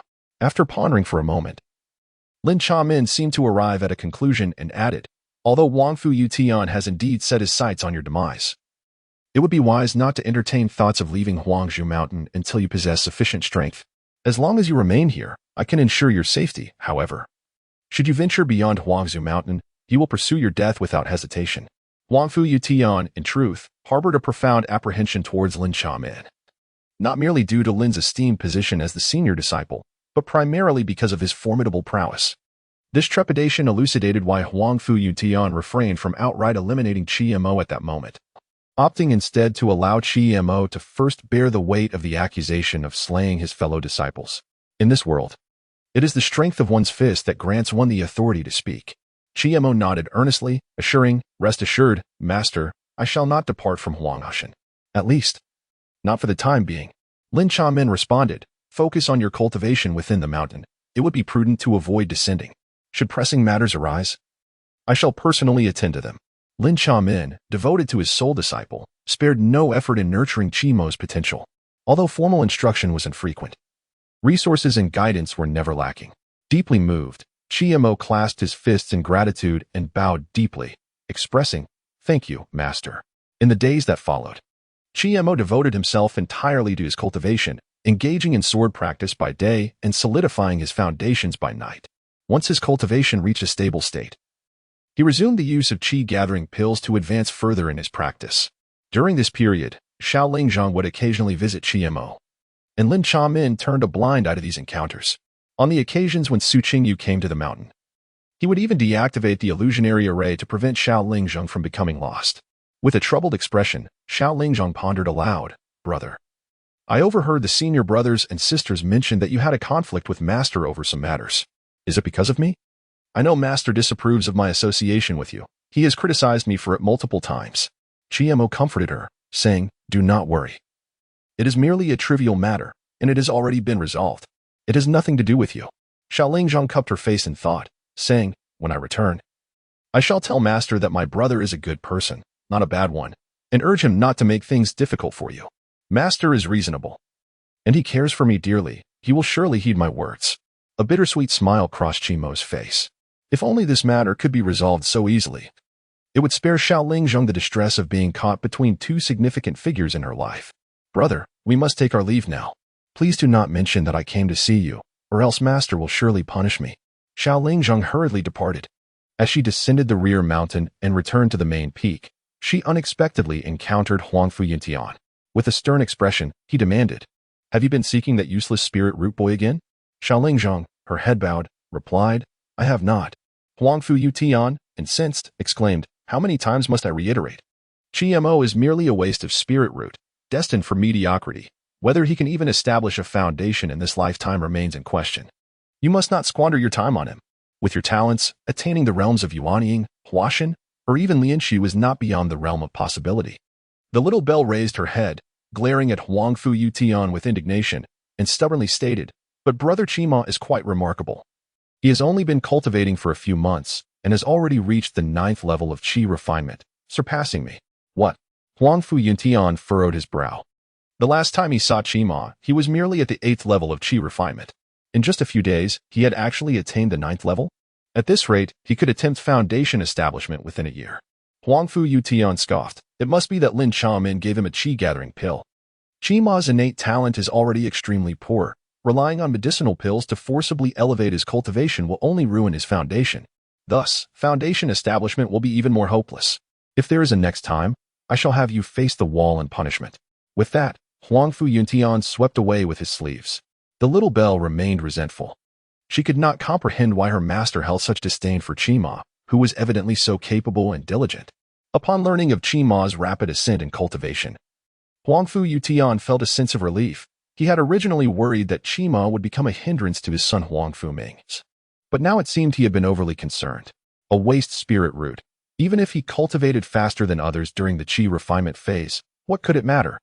If one only pursued the elevation of their realm without solidifying their foundation, it would only lead to self-destruction. Nevertheless, even if Chima were merely a subpar practitioner at the 9th level of qi refinement, he was still not to be underestimated. Huangfu Yutian returned to his cave abode. At that moment, Huangfu Ming had just concluded his cultivation. Upon seeing his father return, he immediately beamed with pride and declared, "Father, I have already reached the 9th level of qi refinement. I need only to break through one more level before attempting foundation establishment. I will surely complete it before the Tianjia conference." "Before the Tianjia conference?" Huangfu Yutian admonished sternly, "That is too slow. The one who stole your Fulong sword, Chima, has also reached the 9th level of qi refinement." Huangfu Ming was taken aback. How is that possible? He is merely a waste spirit root. For a fleeting moment, Huangfu Ming's resolve was shaken. Just recently, Chima had been 2 realms below him, and now their cultivation levels were equal. This severely undermined his confidence. Huangfu Yutian took out a qi-gathering pill from his bag and handed it to Huangfu Ming, saying, "Take this qi-gathering pill, but remember, after consuming it, do not attempt foundation establishment for a month. First, solidify your cultivation, then make your plans. Chima is nothing but a medicinal jar, relying on pills to forcibly elevate his cultivation, while you are different. Your foundation is very solid. You have never consumed a qi-gathering pill before, and taking this one will not affect your foundation. Huang Fuming solemnly accepted the pill, his gaze fervent. The top disciple of the inner sect, Cheng Linyan, possessed a first-grade spirit root. Was he not just as capable? However, due to Huang Fu Yuntian's requirements, Huang Fuming had never taken any medicinal pills to assist his cultivation, relying solely on marrow-cleansing liquid and spirit stones. Thus, he had fallen significantly behind Cheng Linyan. Huang Fuming spoke with utmost seriousness. Father, rest assured. I will undoubtedly reclaim the Fulong sword and the quota for the Tianjiao conference from Chiemo. With such determination, I can be at ease, Huang Fu Yutian replied, rarely displaying a smile of satisfaction towards his son. Meanwhile, Chiemo, who was diligently practicing in the back mountain, was approached by an unexpected visitor. Impressive. It hasn't been long, and you've already attained the 9th level of qi refinement. At this rate, it won't be long before you establish your foundation. That is splendid. Soon I shall have new amusements, she remarked. After spending so many years on Huangzhou Mountain, there were only a few who could spar with her, making it rather dull. Cheng Linyan had seated herself on a large rock beside Chiemo, her interest waning as she watched him practice his swordplay. Chiemo, completely unaware of her presence, was startled when he heard her voice. How did you get in here? Cheng Linyan replied nonchalantly, I shattered the guarding white tiger to enter. Last time, I overestimated that white tiger and exerted too much force, which caused quite a commotion. To her, this seemed like an utterly mundane occurrence. Chiemo, feeling somewhat helpless, inquired, What brings you here again? Cheng Linyan chuckled. I know there's a treasure in this mountain. It would be a bit tricky for me to retrieve it alone. Are you interested in joining me? Rest assured, it will be worth your while. Chiemo scratched his head, hesitating. I need to ask my master first. What for? The Grand Elder hardly concerns himself with such matters. Just come along. Without waiting for a response, Cheng Linyan seized Chiemo's arm and hurriedly descended the back mountain. Along the way, Chiemo curiously asked, You still haven't told me what this treasure is. Cheng Linyan replied, You wouldn't recognize it even if I told you. Do you know about fire vein essence? For us practitioners with a fire spiritual root, it is a tremendous tonic for body refinement. Once we obtain it, we shall split it evenly. Your physique is already robust like an ox. Fire vein essence would be perfect for you. Chiemo scratched his head. I truly don't know it. However, it was clear that such a coveted treasure, which even a foundation establishment practitioner like Cheng Linyan found enticing, must be extraordinarily precious. Upon returning to the main peak, they found 2 individuals waiting there. Sister Cheng. Is this the expert you mentioned? He appears to be a mere servant, remarked a young man, elegantly dressed and exuding a hint of effeminacy. As he scrutinized Chiemo with a frown, he sensed no aura of spiritual power emanating from Chiemo, who was clad in servant's attire, making it difficult to associate him with a masterful figure. Lin Chamin had never provided Chiemo with the inner sect disciples' training robes, and since he possessed no other garments, he often wore the servant's outfit. Furthermore, the jade pendant concealed Chiemo's cultivation level, inevitably leading this individual to mistake him for a mere servant. Cheng Linyan immediately adopted a domineering demeanor and retorted without reservation, Who told you he is merely a servant? Just because he wears a servant's garb does not define him as one. I proclaim him a master, and thus he is. Another rugged man let out a hearty laugh and chimed in, Lu Shuin, do you dare question Sister Cheng's judgment? She personally recognizes him as a master. Could that possibly be false? Lu Shuin, the effeminate man addressed, merely curled his lip and chose to remain silent. After teasing Lu Shuin, the rugged man turned to Chiemo with a smile, introducing himself, Brother, I am Yuhan's Han, training on Zizhu Peak, and I share the same master as Sister Cheng, ranking 4th in the inner sect. As for the scholarly figure, he is Lu Shuin, slightly more formidable than I, ranking 3rd in the inner sect, residing on Yoqiang Peak. Chiemo nodded politely and replied, I am Chiemo, practicing on the back mountain. I am unsure of my rank. He silently scrutinized the 2 men. Their auras were undeniably stronger than his, both having attained the 10th level of qi refinement. Yuhan-san, taken aback, inquired, You hail from the back mountain? Could you be the disciple recently taken in by the Grand Elder? I heard you even acquired the Fulong sword. Just fortunate, Chiemo did not deny. Yuhan-san suddenly understood. No wonder Sister Cheng summoned you. Even Lu Shuin, who had recently experienced a minor altercation with Chiemo, displayed a flicker of surprise in his eyes, not due to Chiemo himself, but because of the Fulong sword and his identity as a disciple of the Grand Elder. One can only imagine the weight that the title of Grand Elder carries on Huang Hushan. Yuhan-san, being quite amiable, casually draped an arm around Chimo's shoulder and began to speak as if they were brothers. Brother, being called here by Sister Ching implies you have at least reached the top 5 in the inner sect. What is your cultivation level? Have you achieved the 10th level of Qi refinement? Chimo scratched his head, feeling a bit awkward as he replied, not yet. Concealing your cultivation level, playing coy. Lu Shuan muttered under his breath. Coming from a prestigious background, he had always looked down upon those of lesser origins and especially resented Chimo, who was of servant lineage. The fact that Chang Linyan had defended Chimo earlier only deepened his displeasure. He felt powerless to confront Chang Linyan but directed his frustration towards Chimo instead. Chang Linyan interjected, "Let us save idle chatter for after we retrieve the treasures. Now that everyone is present, let us depart." With that, the group ceased their discussions and took to the skies on their swords. Huanghushan was vast, with the sect occupying nearly 4 or 5 peaks, while the larger, more remote areas were filled with ferocious beasts lurking in the deep mountains, serving to temper the disciples or nurture rare materials. This marked Chimo's first official foray into such a realm. The trio soared swiftly, covering the 100-mile distance in an instant, but the surrounding air grew noticeably warmer for some unknown reason. Chang Linyan was the first to halt, gazing down at the ground, declaring, "This is the spot." Below lay a patch of charred earth from which the heat emanated. Chang Linyan stood poised with her sword, gazing at the vast expanse of charred earth beneath her. Beneath this scorched land lies an eternal lava flow. It is only in such perilous terrains that the extraordinary fire vein essence can be nurtured. Obtaining the fire vein essence is no trivial task, for beneath this molten rock dwells a crimson python, fiercely guarding the precious essence. Yuhanshan felt a wave of trepidation wash over him. It is hard to fathom that such heavenly treasures, born from such treacherous grounds, are also accompanied by fearsome beasts. It seems our journey will not be an easy one, especially considering that the crimson python thrives within the lava. One can only imagine the ferocity of its scales. Cheng Linyan replied, "If it were easy, I would not have summoned you here. Shortly, I will provide each of you with an ice purity pill, which will temporarily shield you from the fire's venom. However, the potency will last only 2 hours. After that, regardless of the outcome, we must depart, for lingering here would spell certain doom." At that moment, Cheng Linyan's demeanor was devoid of her earlier arrogance. She wore a serious expression, exuding an air of utmost gravity. From her countenance, Chimo could surmise the immense difficulty of acquiring the fire vein essence. Yuhanshan scratched his head and inquired, Sister Cheng, in the event that we fail to procure the fire vein essence, what of the compensation we discussed beforehand? Cheng Linyan shot him a disdainful glance and retorted, "You shall not be shortchanged." "Ah, that is reassuring," Yuhanshan replied with a bashful smile. Their camaraderie was indeed profound, yet the nature of their endeavor was perilous. It would be unreasonable not to receive due compensation. Cheng Linyan distributed the ice purity pills among the group.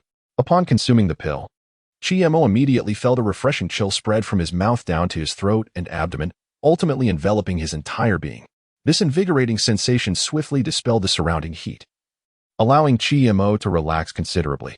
As Chimo pondered their means of reaching the depths below, Cheng Linyan suddenly drew her sword and unleashed a powerful strike upon the scorched earth beneath her feet.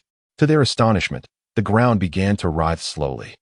Torrential waves of heat surged from the depths below, and in a matter of moments, the charred land visibly morphed into a small mound. Accompanying this transformation was a terrifying hiss, echoing ominously. Cheng Linyan cautioned, "Do not let your guard down. It is approaching." As her words resonated through the air, the mound, towering over 2 meters, erupted violently, revealing a massive crimson serpent's head enveloped in searing lava that surged forth from the earth. Upon sighting the crimson python, a palpable tension gripped the hearts of all present. "Is this truly a crimson python? It is far larger than I imagined," Lu Shuan remarked, his expression turning vigilant as he brandished a blue longsword, levitating in midair. His tone grew serious.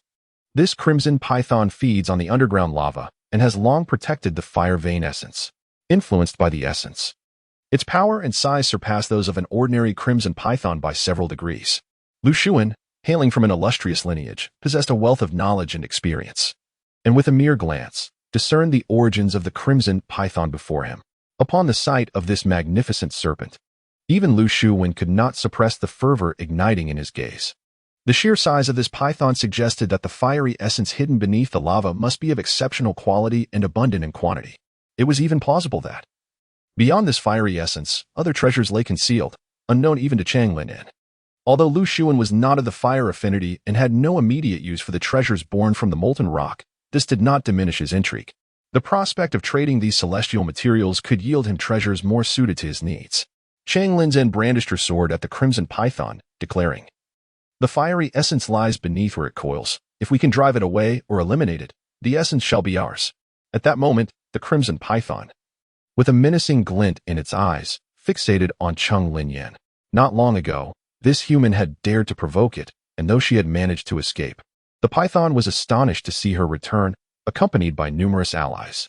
The crimson python regarded Chi Mo and the others with disdain, viewing them merely as potential sustenance. The taste of human cultivators far surpassed that of scalding lava. With a fearsome roar, it thrust its head upward from the ground, eager to consume the 4 individuals present. The group scattered to evade the python's ferocious onslaught. Chang Lin swiftly unleashed another wave of sword energy, striking the python's scales. With a sickening sound, blood gushed from the fractured scales, and the python, in agony, emitted a pained roar, turning its head to target Chang Lin for consumption. "I will hold it off. You seize the opportunity to strike," she commanded. Chi Mo, wielding the Fulong sword, swung down with all his might. The impact reverberated through him, leaving his hands numb. Such formidable scales! The remaining 2, undeterred by the python's ferocity, drew their swords to engage. The crimson python was evidently a formidable foe, having reached the foundation establishment stage. Coupled with the innate strength of beastkind, they faced a daunting adversary.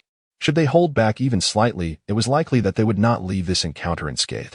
Regrettably, their attacks seemed to have minimal effect.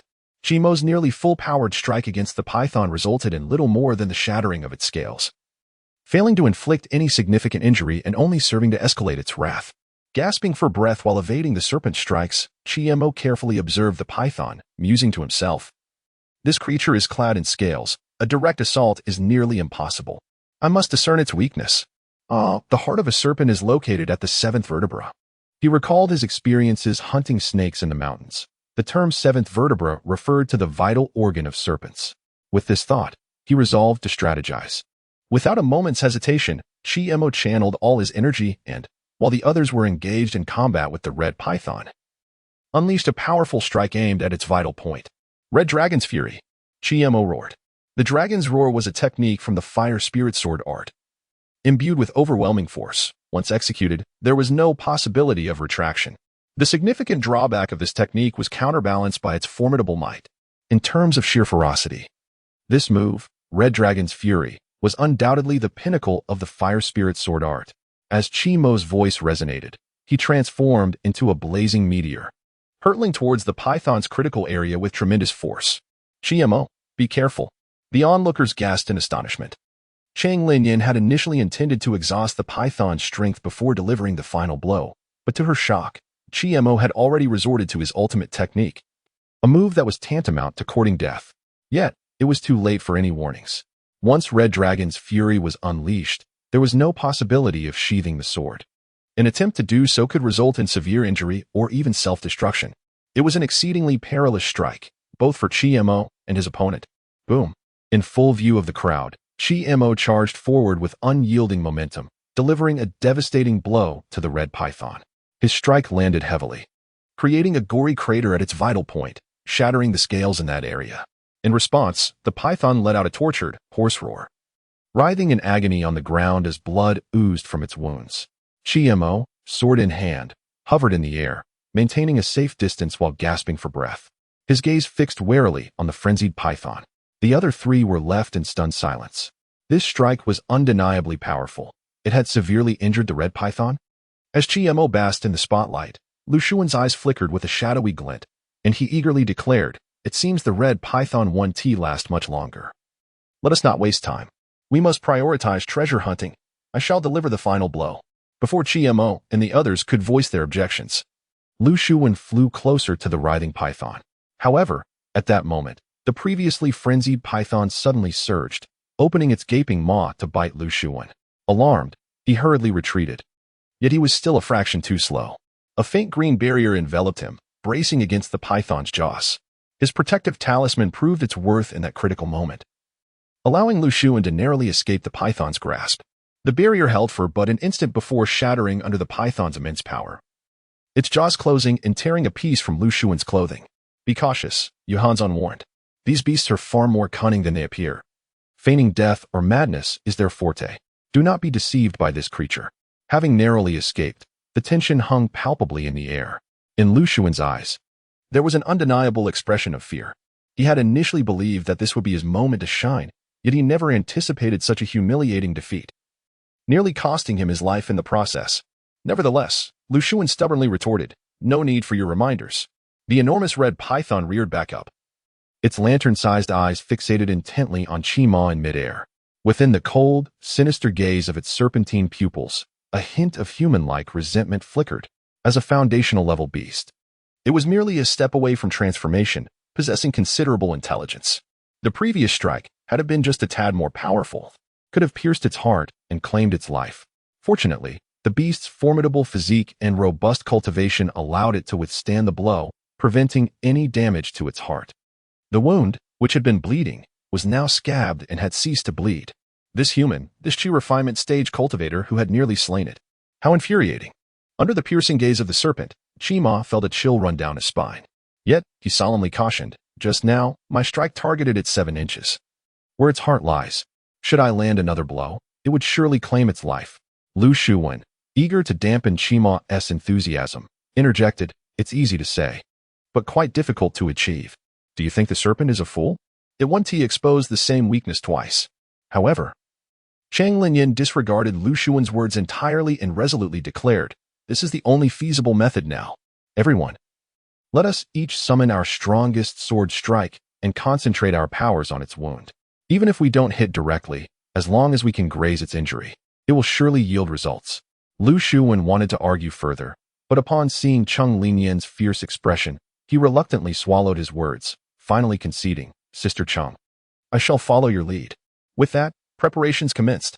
At Cheng Linyan's command, the group began to gather their strength. Streams of spiritual energy surged through the air, some wild, some weighty, and others light and agile. Cheng Linyan suddenly opened her eyes, synchronizing with Qima as they unleashed the same sword technique, Crimson Dragon's Fury. Simultaneously, Han and Lu Shuan completed their own preparations.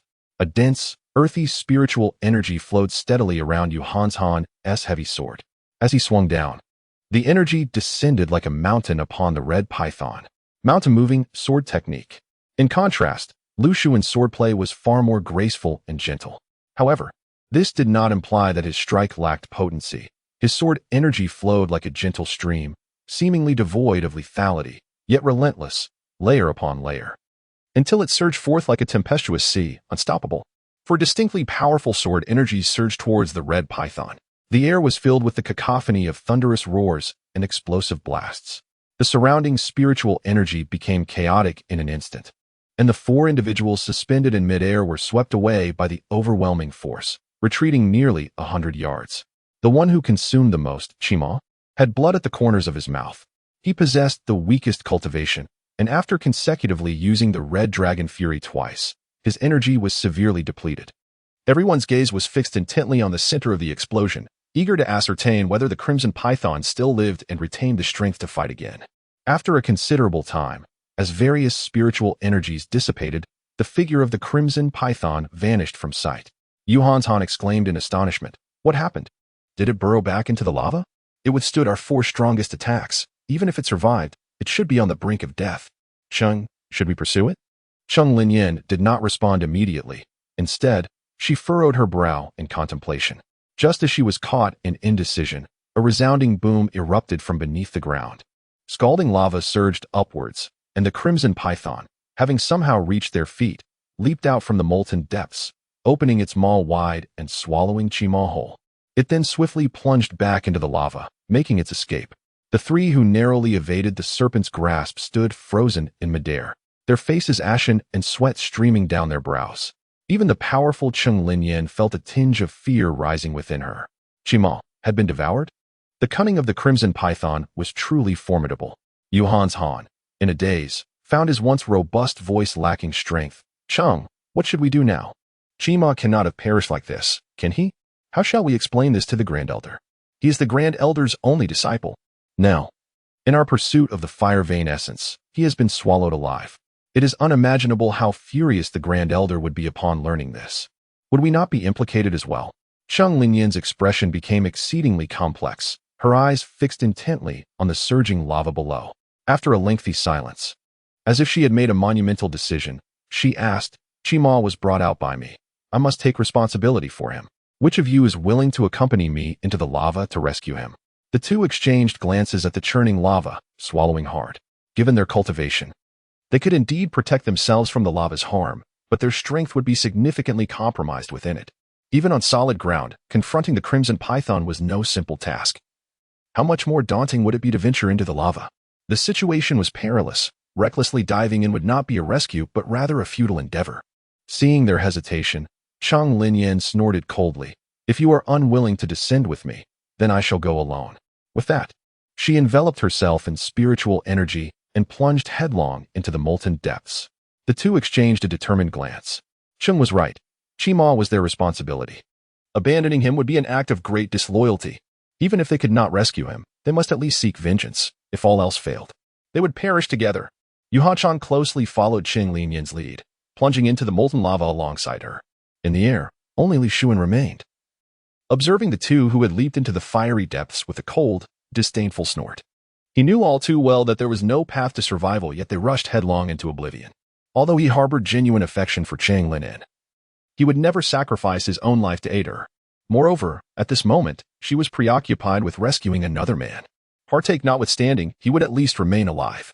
He muttered to himself, "The three of them are likely beyond salvation. I should hasten to relay this news back to the mountain gate. What they choose to do, be it seeking vengeance or turning a blind eye, will no longer concern me." Li Xuan did not spare even a glance at the molten lava, turning away to depart. Meanwhile, the Crimson Serpent had arrived at a naturally formed cavern underground. Here, there was no molten rock, only some crimson, transparent stones embedded in the walls, from which a scarlet liquid flowed, emanating faint wisps of heat. The serpent coiled languidly upon a patch of ground within the cavern. Its vitality severely diminished, its scales shattered, and a multitude of wounds across its body continually bled profusely. If not for the timely protection of its vital points, it would likely have met its demise at the hands of the four assailants. The creature, with a hint of lingering dread, flicked its tongue, its eyes glinting with a deep-seated resentment at being so grievously injured by mere human cultivators. However, it found solace in the fact that it had not emerged empty-handed. It had devoured the human cultivator who had inflicted the most damage upon it. The serpent bit into a piece of the crimson stone from the cavern wall, crushing the outer shell. The scarlet liquid gushed forth instantly, flowing into the serpent's mouth. It needed to condense its essence and transform into human form as swiftly as possible. Only then could it exact its revenge. This was the essence of fire veins. Remarkably, after consuming this essence, the serpent's injuries began to visibly heal at an astonishing rate. Feeling the effects of the fire essence, it reigned in its aura and settled down to rest. Within its belly, Chimo was desperately using his spiritual energy to fend off the corrosive gastric acid of the serpent, while simultaneously seeking a chance to escape through its mouth. If this stalemate continued, he would inevitably perish here. Instead of fruitlessly searching for an escape, it would be better to take a bold risk, for there might still be a glimmer of hope. Resolute, Chimo drew the Fulong sword, gathered his strength, and struck down at the fleshy wall beneath him. In that moment of life and death, Chimo unleashed a lethal attack. The sound of the sword slicing through flesh, accompanied by the crackling of flames, echoed relentlessly. Compared to the serpent's hardened scales, its flesh was considerably more vulnerable, and Chimo's blade met with almost no resistance, embedding itself fully. However, in the next instant, Chimo suddenly felt a violent tremor. The red python was struck hard, writhing in agony upon the ground, intent on using its convulsions to suffocate Zimmer within its belly. Zimmer, however, clung desperately to the hilt of his sword, enduring the pain and suffocation caused by the constricting flesh. With a fierce determination, he unleashed a flurry of strikes, tearing through the python's flesh to create an opening. Seizing the opportunity, Zimmer emerged from the wound, narrowly escaping death. He had no time to glance back at the python. Once free, he darted chaotically through the cavern, yet regrettably, he could not locate an exit. The python, suppressing its pain, raised its upper body, its cold, serpentine eyes fixated menacingly on Zimmer. Its rage had reached a boiling point. This human had grievously wounded it time and again. Such audacity was intolerable. This time, it was unwilling to swallow Zimmer whole. It yearned instead to strangle him to death and then tear him into countless pieces. This was the price for inflicting such injuries upon itself. With a furious roar, the red python lashed its massive tail towards Zimmer, caught off guard. Zimmer had no choice but to raise his sword in defense. The python's physical strength was formidable, its power terrifying. That single strike sent Zimmer hurtling through the air. Crashing against the rocky wall and spitting blood, Zimmer felt a surge of dread, such immense strength. Though the python was gravely injured, he realized he was still no match for it. It seemed futile to confront it head-on. It was wounded and could not endure for long. He decided to wear it down instead. With this thought, Zimmer activated the Crimson Dragon Steps, maneuvering deftly within the cavern, occasionally launching attacks with his Fire Spirit Sword technique in flying swords. His mastery of the Crimson Dragon Steps was not yet refined, but for the moment, it sufficed. Zimmer resembled a mosquito, occasionally biting the python, which, though it inflicted no severe harm, greatly vexed the creature. Enraged, the python let out a monstrous roar. Its jaws gaped wide as a searing breath began to coalesce within, and Zimmer could even perceive flickers of flame rising within its maw. These flames were not crimson, but rather a striking azure. The terrifying heat caused the surrounding rock walls to show signs of melting. Zimmer realized that he had thoroughly provoked the beast. It now sought his life and was willing to unleash its most potent techniques. He steadied his mind, a flurry of thoughts racing through it, striving to devise a means to withstand the impending onslaught. A sheen of cold sweat appeared on his brow. With a thunderous roar, the azure flames erupted from the python's mouth, instantly engulfing the entire cavern, consuming the very space Zimmer occupied in a heartbeat. Just as Zimmer believed his life was about to be extinguished, the dragon-subduing sword in his grasp suddenly emanated a faint crimson glow, ravenously absorbing the surrounding azure flames. Zimmer noticed a spectral form akin to a serpentine apparition manifesting upon the sword. This was the sword spirit of the dragon-subduing sword. After a considerable time, the azure flames receded. The python's presence had nearly dissipated, yet it still glared fiercely at the spot where Zimmer had stood moments ago, which had now transformed into a pool of molten rock, forged from the fiery breath of the python. Surely, this human cultivator must be dead? At that moment, however, the molten rock began to stir. A figure burst forth from the lava, soaring upward on a sword. Simultaneously, two flying swords launched from Zimmer's sleeves, one to the left and one to the right, aimed directly at the python's most grievous wounds. The python instinctively coiled its body to shield those areas. But at that instant, the two swords abruptly altered their trajectories, targeting its eyes. Two jets of blood mist erupted from its eye sockets, and the python let out a pained howl. Frantically, it opened its mouth wide, thrashing about in the lava, seemingly searching for Zimmer or attempting to swallow something. Ultimately, it chomped down on a piece of fire marrow within the molten depths, swiftly biting through and consuming it. Almost immediately, its injuries began to mend. Zimmer was alarmed. That stone was peculiar. It must not be allowed to continue consuming it. He resolved to slay the creature before its eyes healed. With this thought, Zimmer ascended on his sword, opting for a direct confrontation rather than prolonging the struggle. With a thrust, Zimmer plunged his sword into the python's blinded eye, fervently channeling spiritual energy into the dragon-subduing sword, transforming it into a surge of sword chi that erupted upon the python's head. A resounding dragon's roar echoed throughout the cavern. The red python lay defeated upon the ground, its strength utterly sapped, occasionally flicking its tongue as if in a plea for mercy. However, Chiemo had no intention of granting it reprieve. This creature was exceedingly cunning, and a moment's carelessness could lead to his demise. Gasping for breath, Chiemo steadied himself with the Fulong sword and advanced cautiously towards the red python. Raising his sword high, he plunged it into the creature's vital spot, piercing its heart with a single thrust. The red python, in its final moments, closed its eyes in reluctant surrender, succumbing to death. At that moment, Chiemo exhaled a sigh of relief, dismissing the gruesome scene around him. He sat down heavily atop the now lifeless python, taking a moment to rest. This location lay beneath the molten rock, the python's hiding place. Moreover, the stone it had recently consumed must surely be a treasure.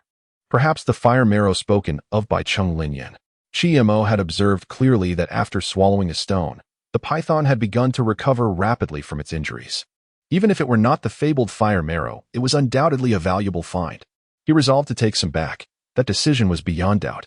Once he regained a modicum of energy, Chiemo busied himself with gathering. Whether submerged in lava or embedded in the rocky walls, he seized every stone within his reach and placed them into his spatial pouch. Alas, his pouch was already half filled with spirit stones, leaving little room for more. After collecting several fist-sized redstones, it was entirely stuffed to capacity. With a reluctant glance at the remaining stones, he sighed, "There's nothing to be done. It seems I must wait for another opportunity to return. For now, I should head back." Meanwhile, at the summit of Huangzhou Mountain, a council of elders convened, including the usually reclusive Grand Elder Lin Chongmen, who made an appearance today. The expressions of the elders, along with Huang Fu Yuntian, were grim, even seething with anger. "What did you say?" Huang Fu Yuntian's face darkened ominously. "For of you went, yet only you returned alive?" Lu Shuwen knelt in the hall, his voice heavy. "I implore the mountain master to mete out justice. We ventured into the depths of the mountains in search of the fire marrow, only to be ambushed by the underground red python. Junior brother Chi-Mo was swallowed by the python, and senior sister Chung and Yuhan's Han have gone missing while attempting to rescue him. They may very well. Impossible. This cannot be." An elder with white hair and beard slammed his palm against the table, pointing at Lu Shuwen in fury. "If they are unaccounted for, how do you have the audacity to return?" He was the second elder of Huangzhou Mountain, and both Yuhan's Han and Chung Linyan were his prized disciples. The notion that they could perish within the belly of the red python was unbearable for anyone to accept. "Disciple." Lu Shuwen inhaled deeply, his face displaying a look of guilt. "I had the intention to rescue, yet my abilities are indeed insufficient. I am no match for the scarlet python." The third elder sighed softly, saying, "Second brother, none wished for such an occurrence. The fact that one person has returned alive is already a stroke of fortune. We cannot send him back to his demise." The second elder retorted angrily, "The one who returned is your disciple. Naturally, you can speak so." "Enough." Lin Chongmen, who had remained silent, rose, his expression betraying no trace of emotion. "I shall personally undertake this journey. There may yet be hope. The scarlet python, though formidable. My disciple is not an ordinary individual. I refuse to believe he would perish at the jaws of the scarlet python." Just as Lin Chamin was about to depart, two figures entered from outside the hall. "Mountain Master, esteemed elders." Upon witnessing the scene within the hall, the two quickly bowed, and upon seeing Lin Chongmen, guilt surfaced upon their faces. They had searched beneath the molten lava for an extended period, and until the efficacy of the ice-clear pill had waned, they still had not found Chi-Mo or the trace of the scarlet python. Reluctantly, they had to return. Upon encountering Ching Linzin and Yuhan's Han, Lin Chongmen could no longer maintain his composure as the Grand Elder. He grasped Yuhan Shan's shoulder and, in a moment of distress, demanded, "I ask you, where is my disciple? You have returned. Where is he?" Yuhan Zhan hesitated, words caught in his throat. Beside him, Chang Linyan bit her lip, wrestling with her thoughts for a long while before finally speaking. "Junior brother Chi-Mo was swallowed by the scarlet python.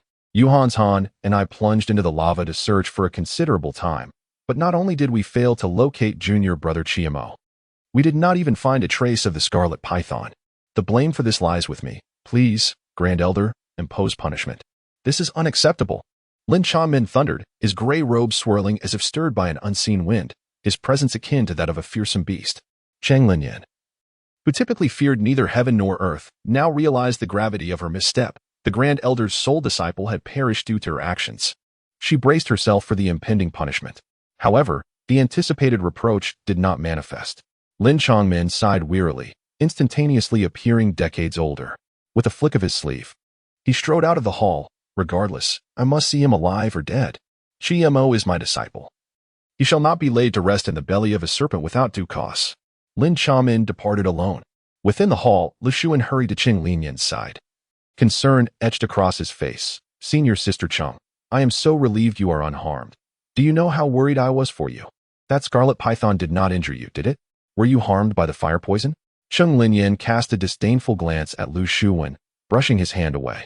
Lu Shuwen's expression shifted slightly, a flicker of anger igniting in his eyes, but before the multitude, especially in the presence of the one he admired, he ultimately restrained his ire. Cheng Linyan knelt upon the hall floor. Huang Fu Yutian stood with his hands clasped behind his back, his expression inscrutable. He waved his hand and remarked, "Seizing opportunities inevitably comes with risks. Chimo's lack of skill led him to perish at the jaws of a beast. He has no one to blame but himself. You need not be overly self-reproachful. Return with your master." After speaking, Huang Fu Yutian cast a knowing glance at the second elder, who understood and stepped forward to assist Chung Linyan to her feet. "Linyan, The mountain master speaks truly. You need not be too hard on yourself. Come, return with me to the peak. Yet, Cheng Lin Yan remained motionless. Witnessing this, the second elder could only let out a deep sigh, choosing not to say more. Fortunately, his two beloved disciples had come to no harm. As for Lin Chongmen's disciple, he felt a tinge of regret, but not enough to trouble his spirit. After all, Mo was not his disciple. In contrast to the somberness surrounding him, Wang Fu Yu Tian felt a sense of tranquility in his heart, even experiencing a slight thrill upon hearing the news. He had not anticipated that this thorn in his side, Mo, would be removed in such a manner. Alas, the Fulong sword had also been swallowed by the red serpent alongside him, and whether it could be recovered remained uncertain. However, since Lin Chongmen had already sought vengeance against the serpent, he could certainly request it back. Even if it could not be found, it would be Lin Chongmen's fault. With a demeanor befitting the mountain master, Wang Fu Yu Tian declared, "Let today's events not be mentioned again, especially not in front of the senior brother, lest it sadden him." With that, he departed from the grand hall.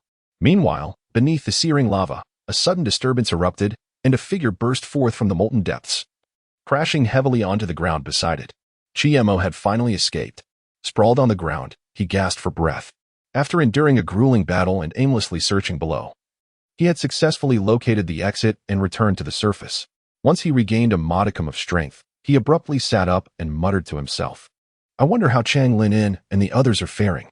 However, since that red serpent was preoccupied with me, they should be quite safe by now. They must have returned." Just then, a figure soared into view from the horizon. Mo squinted his eyes and gazed upward. Soon recognizing the silhouette against the sky, it was none other than his master, Lin Chongmen. As Lin Chongmen landed and beheld Mo, he appeared momentarily dazed. He could scarcely believe that Mo, who had been devoured by the serpent in front of Chang Lin, now stood before him, unharmed. Mo, you truly live?" Mo hastened to approach, standing beside Lin Chongmen with a smile. "Master, I am perfectly fine, alive and well. After that beast swallowed me, it was my disciple who eviscerated it. Remarkably, the creature proved to be quite resilient. Even after I opened its belly, it did not perish. Had it not been for my disciple seizing the opportunity to pierce its vital spot with a sword, the creature might have continued to pose a threat. Thankfully, all is well." In that moment, Lin Chongmen found himself at a loss, uncertain whether to weep or laugh. His disciple was alive and well, having single-handedly vanquished the Crimson Serpent. Soon, Lin Chongmen regained his authoritative demeanor as a master, clasping his hands behind his back and admonishing, "Such recklessness must not be repeated." The disciple acknowledged his error. Surviving the ordeal, Mo felt a pang of fear, realizing how close he had come to death. Lin Chongmen softened his tone, continuing, "Of course, my intention is not to discourage you from pursuing rare treasures, but to advise you to act within your means. No matter how precious those treasures may be, they cannot compare to the value of your life. If you miss out on these treasures here, there are still others to pursue elsewhere. Strengthen your abilities, and you may seek them later. But if you were to lose your life, everything would truly be over." Lin Chongmen's tone resembled that of a wise elder chastising a wayward child, stern yet benevolent. Mo felt a surge of emotion, bowing deeply. "Rest assured, master. I shall engrave your teachings in my heart. Since all is well, let us return swiftly. The two disciples from Zizhu Peak leaped into the lava in search of you and have been afflicted with fire poison." Upon hearing this, Mo's emotions became quite complex. He had not anticipated that Chang Lin and Yu Hanshan would risk themselves to find him, plunging into molten lava. Fortunately, she had not suffered severe consequences. Had she been harmed by the Crimson Serpent, the situation would have been far graver than mere fire poison. Her very life would have been in jeopardy. Noticing Mo's concern, Lin Chongmen reassured him, "Do not worry excessively. That girl possesses profound cultivation, although she has contracted fire poison. It is not serious and will fully recover after a few days of rest." Only then did Mo feel somewhat relieved, but he quickly inquired, "By the way, does Xiaoling know about my predicament?" Lin Chongmen replied, "Naturally, she is unaware, and frankly, I am at a loss as to how to broach this subject with her." "That's good." Mo sighed, for his greatest fear was that Xiaoling might act rashly upon learning of his plight. Despite her remarkable talent, she was still young and not particularly strong. Should she recklessly come here to seek vengeance, unforeseen calamities could arise. The master and disciple returned to the mountain gate. The first thing Mo did was head to Zizhu Peak to find Cheng Lin. At that moment, she was facing the wall in her dwelling. This was not a punishment imposed upon her, but rather a self-imposed penance, as she held herself accountable for Chi-Mo's near demise. Had she not insisted on dragging Chi-Mo along in search of treasure, he would not have faced such danger. Senior sister? At that moment, a sudden shout echoed from outside the door. Chang Lin couldn't help but furrow her brow. Her social interactions were rather limited, and it was uncommon for anyone to seek her out. Who could it be today, choosing to disturb her when she was in such a foul mood? However, the voice sounded remarkably familiar. Chi-Mo? Chang Lin sprang to her feet, flung open the door, and peered outside. There stood Chi-Mo in the garden, patiently awaiting her arrival. Could it truly be Chi-Mo? Chang Lin rubbed her eyes, struggling to believe her sight. Was she hallucinating, or was it a dream? Chi-Mo was indeed standing right before her. She pinched herself sharply, and upon feeling the pain, she was certain that this scene was real, not a figment of her imagination. Breathlessly, she asked, Chi-Mo, how did you survive? Chi-Mo replied with a smile. Though the scales of the red python are tough, its belly lacks substantial defense. I managed to slice it open from the inside and escape. Chang Lin pressed on. Then why couldn't I find you or the python amidst the lava? Chi-Mo explained, it was hidden in the lava. Beneath the molten rock lies a concealed cavern. The red python was hiding there. After I escaped from its belly, I circled for quite a while before finding my way out. Oh, by the way, Chi-Mo recalled, retrieving 2 fiery marrow stones from his bag and handing them to Chang Lin. I found these beneath the lava. The red python was consuming them for healing.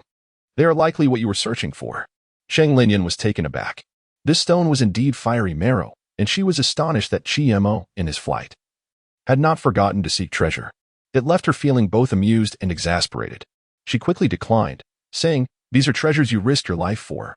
I cannot accept them. You should keep them for yourself. However, Chi-Mo insisted firmly, I heard that senior sister Chang and senior brother you contracted fire poison in their efforts to save me. Consider this my token of gratitude. Please, senior sister Chang, pass the other fiery marrow stone to senior brother you on my behalf. Seeing Chi-Mo's resolute demeanor, Chang Lin felt it difficult to refuse and ultimately accepted the stones. This time, I shall owe you a favor, she said, a hint of guilt lingering in her tone. After presenting the fiery marrow stones, Chi-Mo returned to the back mountain. Yet, he did not immediately resume his training or take a rest. Instead, he began to study the Fulong sword. Had it not been for the sword's spirit awakening at a crucial moment to block the red python's lethal strike, Chi-Mo might have perished from the creature's desperate attack. He vaguely recalled that the sword spirit of the Fulong sword resembled a slender serpent, adorned with 2 horns on its head and 4 feet beneath its belly, each foot boasting 5 claws. Although Chi-Mo had never seen a dragon, from the tales he had heard and read, the sword spirit he encountered bore an uncanny resemblance to the legendary dragon. The sword spirit of the Fulong sword must undoubtedly be a dragon. Turning to the Fulong sword, Chi-Mo spoke, it was you who saved me beneath the lava. Wasn't it? If you truly possess a spirit, then reveal yourself once more for my gaze. Alas, the Fulong sword remained completely still. Not only did it fail to manifest its sword spirit, but it did not even emit a glimmer of light. This left Chi-Mo feeling a twinge of disappointment. Is it possible that the spirit of the Fulong sword only awakens in moments of life and death to save its master? Undeterred, Chi-Mo closed his eyes again, channeling a continuous stream of spiritual energy into the Fulong sword, attempting to rouse the dormant spirit within. As Chi-Mo's energy flowed into the sword, he was suddenly engulfed by a wave of scorching, fierce authority emanating from the Fulong sword. In an instant, his spiritual energy and consciousness were overwhelmed. Unexpectedly, within the depths of his awareness, a colossal crimson entity manifested without warning, this being stretched 100 feet in length, coiling majestically in the air, far surpassing the size of even the legendary red serpent. With 2 horns atop its head and 4 limbs beneath, each adorned with 5 claws. It was none other than the fabled true dragon. This was the manifestation of the Fulong sword spirit. The dragon exhaled a breath of fire, and the crimson currents swiftly engulfed Chi-Mo's sea of consciousness. Although this transpired within his mind, he could palpably feel the searing heat, as if his very being were on the verge of ignition. What followed was an even more bewildering and terrifying occurrence. The dragon spirit spoke in human tongue. How dare a mere practitioner of mixed spiritual roots presume to command me? Utterly laughable. In that fleeting moment, Chi-Mo felt as if all his secrets lay bare before this colossal dragon. Ah, the dragon emitted a soft snort, this piece of fire spirit jade within you. No wonder, a mere practitioner of mixed spiritual roots could retrieve me from the Tower of 10,000 Swords. It appears I have underestimated you. Though your talent may be rather ordinary, possessing such a treasure, transforming your fate is not beyond the realm of possibility. Thus, I shall acknowledge you as my master and assist you in your cultivation. Just as Chi-Mo was awestruck by the dragon's might, an inexplicable searing pain suddenly surged through his palm. Outside his consciousness, the Fulong sword, unbidden by any hand, sliced through Chi-Mo's palm. Blood immediately stained the sword's blade, mingling with Chi-Mo's consciousness. In that instant, his awareness seemed to merge with the Fulong sword. He could distinctly feel that this sword was an extension of his own arm. With a mere thought, he could command it to perform any task. At that moment, the colossal crimson dragon within his consciousness dissipated. Until today, the Fulong sword had remained an unclaimed entity. It was only now that Chi-Mo truly forged a bond of mastership with it. However, as Chi-Mo recalled the words of the sword spirit, a sense of indignation and helplessness welled within him. This exceedingly proud sword spirit was not drawn to him, but rather to the treasure he possessed. It referred to that pendant as the fire spirit jade, and it seemed to possess exceptional quality. However, Zimmer did not dwell excessively on this matter. Although the process was somewhat unpleasant, he ultimately succeeded in having the Fulong sword officially acknowledge him as its master.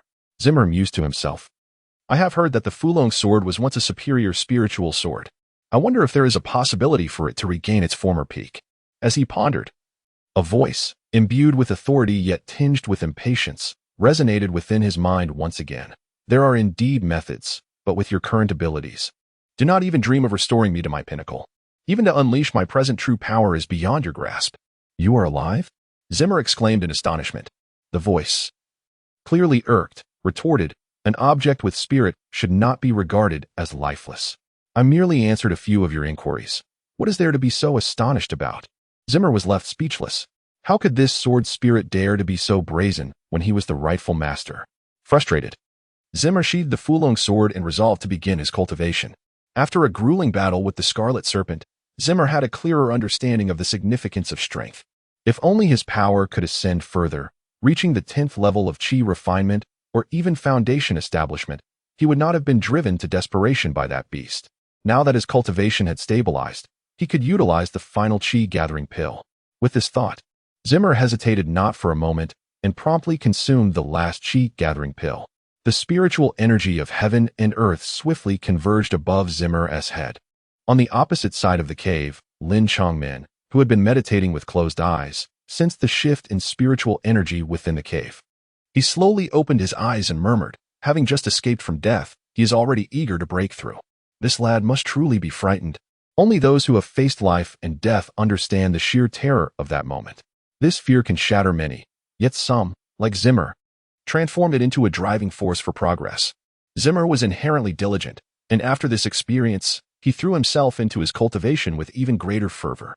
In less than 3 months, he was already on the verge of breaking through to the 10th level of Qi refinement. At this pace, even achieving foundation establishment might not be an insurmountable challenge, thus securing his position for the talent conference would be nearly assured. It is worth noting that within the entire inner sect, there were only 2 disciples at the foundation establishment stage. If Zimmer could reach that level, he would likely secure a place among the top 3. Moreover, given his extraordinary combat prowess, it was likely that even Cheng Lin would feel a measure of trepidation in his presence. In Lin Chaomen's view, the only one who might currently overshadow Zimmer at the same level would be his sister, Zhao Mingwei, who possessed an exceptional lightning spiritual root. Meanwhile, on Zizhu Peak, in Cheng Linyan's small garden, Lu Shuwen wore a distressed expression, repeatedly justifying himself. Senior sister, you must believe me. I truly returned to bring reinforcements for you. After all this time, you know my character well. How could I engage in such disloyal actions? Moreover, Qi Shidi, is there truly nothing amiss? Cheng Lin, however, exhibited a disinclination to acknowledge Lu Shuwen, turning her head away and ignoring him entirely. Lu Shuwen wore a woeful expression. Initially, he had expected that the 3 of them would perish beneath the molten lava, but to his astonishment, they all returned alive. After much contemplation, he resolved to seek Cheng Linyan's forgiveness, hoping to restore his image in her eyes. Have you said enough? Cheng Linyan inquired coldly, fixing her gaze upon Lu Shuwen. At a loss for words, Lu Shuwen was met with her obstinate demeanor. Clenching her fists, she threatened, if you've said enough, then be gone. Don't compel me to take action against you. Instinctively, Lu Shuwen recoiled. He had often endured Cheng Linyan's strikes. Their usual sparring sessions left him lamenting. and should she truly unleash her fury, it might very well lead to his demise. I shall leave. Is that not sufficient? He stammered, hastily retreating. Once outside Zizhu Peak, his countenance darkened, his eyes ablaze with fury and resentment. All of this stemmed from Chiemo. Were it not for him, Chang Linyan would not regard him with such disdain. Lu Xuan's fervent pursuit of Chang Linyan was not solely out of affection. More significantly, he sought to secure an extraordinary talent for his family. Yet now, due to Chiemo's sudden appearance, he found himself increasingly distanced from Chang Linyan. He would not attribute this grievance to her, directing all his ire solely at Chiemo. Before Lu Xuan could reach his quarters, he collided with another figure. Upon recognizing the individual, he contemplated averting his gaze, but the other party seemed intent on confronting him, positioning themselves directly in his path. With no means of evasion, Lu Xuan clasped his hands in greeting. I am unaware of the esteemed young master's purpose in visiting today. Huang Fuming smiled slightly in return. Brother Lu, there is no need for such formality in our private meetings. Simply call me Shitty. I have come today to reminisce and, moreover, I believe we can collaborate on certain matters. Oh? Lu Xuan regarded Huang Fuming with suspicion. He was wary of this younger individual who, despite appearing less mature, possessed a profound cunning, concealing daggers within his smile. Huang Fuming continued, I shall speak plainly. Lu Shitty, do you not wish to? He trailed off, revealing a knowing smile and making a gesture as if to slice his throat. At the sight of Huang Fuming's smile, Lu Xuan's expression darkened, and he fell into contemplation. What reason do I have to trust you? What makes you think I would consider harming Chiemo? Such an act would contravene the sect's ironclad laws. After a moment of reflection, Lu Xuan refrained from hastily acquiescing to Huang Fuming, instead posing a series of probing questions in return. Huang Fuming indeed smiled nonchalantly and remarked indifferently, if you are unwilling, I shall seek others instead. After all, on Mount Huazhu, you are not the only one wishing for Chiemo's demise. Lu Xuan fell silent. He truly harbored a deep dislike for Chiemo, for the latter had usurped the attention of Chang Linyan. However, Lu Xuan had never contemplated the notion of killing Chiemo. Huang Fuming continued, Junior brother. I mean no offense, I merely wish to convey that senior sister Cheng holds far greater affection for Chiemo than for you. Given the matter of the fire vein essence, the bond between you and senior sister Cheng has become nearly irreparable, has it not? She would risk her life, leaping into lava to battle the scarlet serpent for Chiemo, while you fled from her. He added, of course, I do not imply that the fault lies solely with you, senior brother. My point is, had it not been for Chiemo, these events would not have transpired, and your relationship with senior sister Cheng would not have reached its current state. With that, Huang Fuming clasped his hands behind his back, preparing to depart. Lu Xuan stood rigidly in place, and after a lengthy silence, he finally inquired, do you also wish to kill him? What, then, are your reasons? Huang Fuming abruptly halted, not turning back, but replied in an icy tone, the Fulong sword and the Tongtian technique. Are these reasons not sufficient? Lu Xuan pressed further, and what is your plan? Plan? Huang Fuming responded, before long, the day will arrive when Mount Huazhu determines its quota for the Tianjiao conference. This process will inevitably involve bloodshed. It would be understandable to accidentally kill one or two disciples, and no one would pursue the matter. I understand. When that time comes, I shall cooperate with you. Huang Fuming once again smiled, stating, I knew senior brother Lu to be a clever man. With that, he waved his hand and took to the skies on his sword. Huang Fuming's scheme to enlist Lu Xuan in dealing with Chiemo naturally bore the influence of Huang Fu Yuntian. Upon learning that Chiemo had survived, Huang Fu Yuntian's fury rivaled that of his son. The Fulong sword, which was on the verge of becoming a lost treasure, had once again eluded his grasp. The murderous intent of the Huang Fu father and son towards Chiemo had escalated to unprecedented heights. Even if the Fulong sword and the Tongtian technique were laid before Huang Fuming, he would still be unable to seize them. Nevertheless, he remained convinced that Chiemo had stolen his opportunity. He felt an acute jealousy towards Chiemo, who was merely a lowly servant of no notable lineage and exceedingly mediocre talent, yet managed to acquire treasures that countless others yearned for. Huang Fuming was reluctant to admit it, but he could not deny that his desire for Chiemo's death stemmed not only from a longing to possess the Fulong sword, but also from a deep-seated envy, indignation, and an unwillingness to be outshone.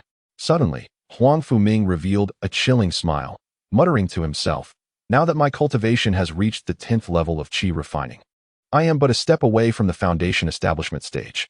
The time ahead will surely allow me to take that step. When that moment arrives, be it the esteemed Cheng Linyan or that detestable servant Chimo, they shall both be beneath my feet. Days passed, one after another. The once bustling entrance of Huang Hushan has begun to fall into a state of tranquility today. A significant reason for this shift lies in the approaching date of the Tianjiao Conference selection, which has led most disciples of the inner sect to fervently prepare for the event. Although the vast majority are acutely aware that the coveted spots are unlikely to fall into their hands, they remain undeterred in their enthusiasm. For even without securing a place at the Tianjiao Conference, achieving a commendable rank in the selection can still yield rewards from the sect. The cultivation speed from the 9th to the 10th level of qi refinement has not been as rapid as before. This is, after all, the final hurdle of the qi refinement stage, a challenge not easily surmounted. Chimo has already expended 3 full days in an effort to break through this realm. Just as he completed his cultivation and was about to savor the changes within his body, a sudden clamor erupted outside his cave dwelling. "Is that you, Chimo? Come out and fight me." Furrowing his brow, Chimo was certain he did not recognize the voice's owner, and it seemed the stranger did not know him either. How? Then, did he know his name? Nonetheless, to avoid a ruckus in the back mountain, Chimo resolved to step outside for a moment. Standing outside his cave was a robust young man clad in hunting attire, exuding an air of audacity. A towering great sword was slung across his back, and his mere presence was enough to create a striking visual impact. "Are you Chimo?" the young man inquired, disappointment evident in his eyes upon seeing Chimo. "Who are you?" Chimo retorted. The young man had somehow already grasped the hilt of his sword, grinning as he proclaimed, "I am Hu Lai. I just returned from the foot of the mountain, and I heard Cheng Linyan say you are stronger than Lu Shuwen and have even acquired the Fulong sword. Thus, I thought to challenge you." Chimo had indeed heard Hu Lai's name mentioned by Lin Chongman. Possessing a first-grade golden spiritual root and being at the foundation establishment stage, he was one of the only 2 disciples at the inner sect currently at this level, naturally ranking second among them. However, Chimo had no intention of engaging with him here. "I'm not interested," he replied curtly, turning to re-enter his cave. "Hey, you don't get to decide that." Before his words had fully left his lips, Hu Lai swung his great sword, conjuring a gale as it came crashing down towards Chimo's crown. True to his name, Hu Lai was a reckless individual, often acting without a moment's thought. Chimo did not turn around. The Fulong sword on his back suddenly unsheathed itself, its tip lightly touching Hu Lai's great sword, dissipating much of its force and altering its trajectory, causing it to narrowly miss Chimo's shoulder and instead strike the ground beside him, sending a tremor through the mountain peak. Hu Lai was taken aback. "You didn't even use sword control?" The Fulong sword has truly recognized its master. Chimo had initially thought that Hu Lai would cease his onslaught. Yet, to my astonishment, this fellow seemed to have caught a peculiar wind, becoming even more exhilarated as he brandished his great sword and charged towards Chimo. "Cheng Linyan's fire spirit sword technique had caused me considerable distress, and you must surely be adept in it as well. I have longed to witness the formidable spectacle when the fire spirit sword technique is matched against the Fulong swordplay. Let us continue." Hu Lai's sword momentum was overwhelming. Chimo attempted to endure a blow, the immense force driving him downwards, leaving 2 deep impressions on the ground beneath his feet. He actually managed to withstand it? Hu Lai felt a twinge of surprise. In terms of sheer strength, no one in the inner sect could rival Hu Lai. Not even Cheng Linyan dared to confront his sword strikes head-on. Yet unexpectedly, Chimo was able to endure. This only served to amplify Hu Lai's fighting spirit. Meanwhile, Chimo maintained a composed expression, employing the red dragon steps to swiftly retreat. He could distinctly sense that Hu Lai had not exerted his full strength. Nevertheless, he was still under considerable pressure. Faced with the imposing great sword, Chimo chose not to engage in a prolonged exchange, but rather retaliated with strikes of his own. The fire spirit sword technique and the red dragon steps were both primarily offensive martial arts, emphasizing a fierce and overwhelming assault. To lose in momentum would mean total defeat, leaving no chance of victory whatsoever. After exchanging over a dozen blows, Hu Lai began to sense something amiss. Each time they clashed, a portion of his power seemed to dissipate inexplicably, or rather, it appeared to be assimilated by Chimo's spiritual energy. He finally realized that if this entanglement continued, even if he emerged victorious, it would hardly be a commendable win. No wonder Cheng Linyan holds you in such high regard. You truly possess remarkable skills. Hu Lai bellowed. Immediately, a series of golden lights materialized behind him, as 10 golden long swords gradually coalesced in midair. The 10 directions, sword art. As Hu Lai's incantation took shape, the 10 long swords surged forth, instantaneously sealing off all of Chima's escape routes. Chima could not help but be astonished. This guy, possessing such immense strength, was not a body cultivator, yet could wield sword techniques. Nevertheless, surprise aside, Chima had no choice but to face this challenge head-on. The red dragon roars. A dragon's roar reverberated through the valley as flames converged into an ethereal dragon silhouette. The dragon spirit within the sword seemed to respond to Chima, surging forth enveloped in searing flames. Boom! With a resounding explosion, the 10 golden longswords shattered, and the residual force of the fire dragon surged towards Hulai. Not good, Hulai exclaimed. He then unleashed a fierce golden radiance from his great sword, striking down upon the fire dragon with all his might, cleaving it asunder. As the flames dissipated, Hulai stood there, exuding an aura of terrifying strength. Merely sensing this oppressive presence left Chima gasping for breath, revealing the stark disparity between the foundation establishment and chi refinement stages in that moment. Zimmer instinctively lowered his stance, gripping the dragon strike in his hand with increased tension, embodying a posture of readiness. However, at that moment, Hulai retracted his aura, exasperatedly waving his hand, declaring, "This is pointless. I'm not fighting anymore." Zimmer, bewildered, recalled that it was Hulai who had initially proposed the duel, and now he was the one retreating. Reluctantly, Zimmer relaxed his stance and, with a hint of provocation, remarked, "If that's the case, then it counts as your loss." Hulai, unfazed, replied, "So what if I lost? It's not as if I can't afford to lose. If you could compel me to use my foundational cultivation, your prowess indeed ranks among the top 3 within the inner sect." It seems Cheng Linyan was right. During their encounter, Hulai had merely utilized the strength of the 10th level of chi refinement. Zimmer had sensed this during their exchange. Had Hulai fought earnestly, he might not have withstood even a single strike. Hulai grinned and continued, "By the way, you're even more formidable than Cheng Linyan. If you were to reach her level of cultivation, you would undoubtedly surpass her." Zimmer inquired, "How can you be so certain?" Hulai answered, "Because I only lost to her by half a move, yet you managed to surpass me by a full move. Of course, the primary reason is that I simply wish to see that girl face a setback." Zimmer was at a loss for words. It appeared that Hulai could not overcome Cheng Linyan, thus he sought to provoke Zimmer into a duel with her. By the time of the selection, you should be at the foundational stage. As for Cheng Linyan and me, we likely won't break through our realms anytime soon. Then, we can engage in a vigorous battle. You're quite to my liking. Consider this a reward for our earlier challenge." With that, Hulai casually tossed a booklet to Zimmer before soaring into the air and departing the back mountain. Zimmer was both amused and perplexed. Was this considered an unearned opportunity? The cover of the booklet bore the 4 grand characters, Shifang's sword technique. This was the very swordsmanship Hulai had employed against Zimmer, and mastering it would allow one to control 10 flying swords simultaneously, wielding an astonishing might. Hulai, possessing a golden spiritual root, did not require a constant supply of flying swords for himself. This technique suited him perfectly. However, for Zimmer, gathering 10 flying swords would not be so straightforward. Currently, he only possessed 2 swords of mediocre quality, likely incapable of withstanding the power of the Shifang sword technique. Even practicing it would be futile. Nevertheless, Zimmer decided to keep it. While he might not possess 10 flying swords now, that did not preclude the possibility in the future. If he could master the Shifang sword technique, it would undoubtedly become an additional trump card for him. At some point, Lin Chongmin had returned to the entrance of the cave. Upon witnessing the disarray outside, he inquired, "Who has intruded again?" Zimmer replied, "Hulai insisted on fighting me." "Did you lose?" Scratching his head, Zimmer responded, "I suppose it could be considered a victory, although he didn't exert his full strength. Otherwise, I wouldn't have been able to withstand even one of his strikes." 1. Lin Chongmin expressed mild surprise. "Indeed, I did not misjudge this young man. He has even managed to triumph over Hulai, a man renowned for his martial prowess."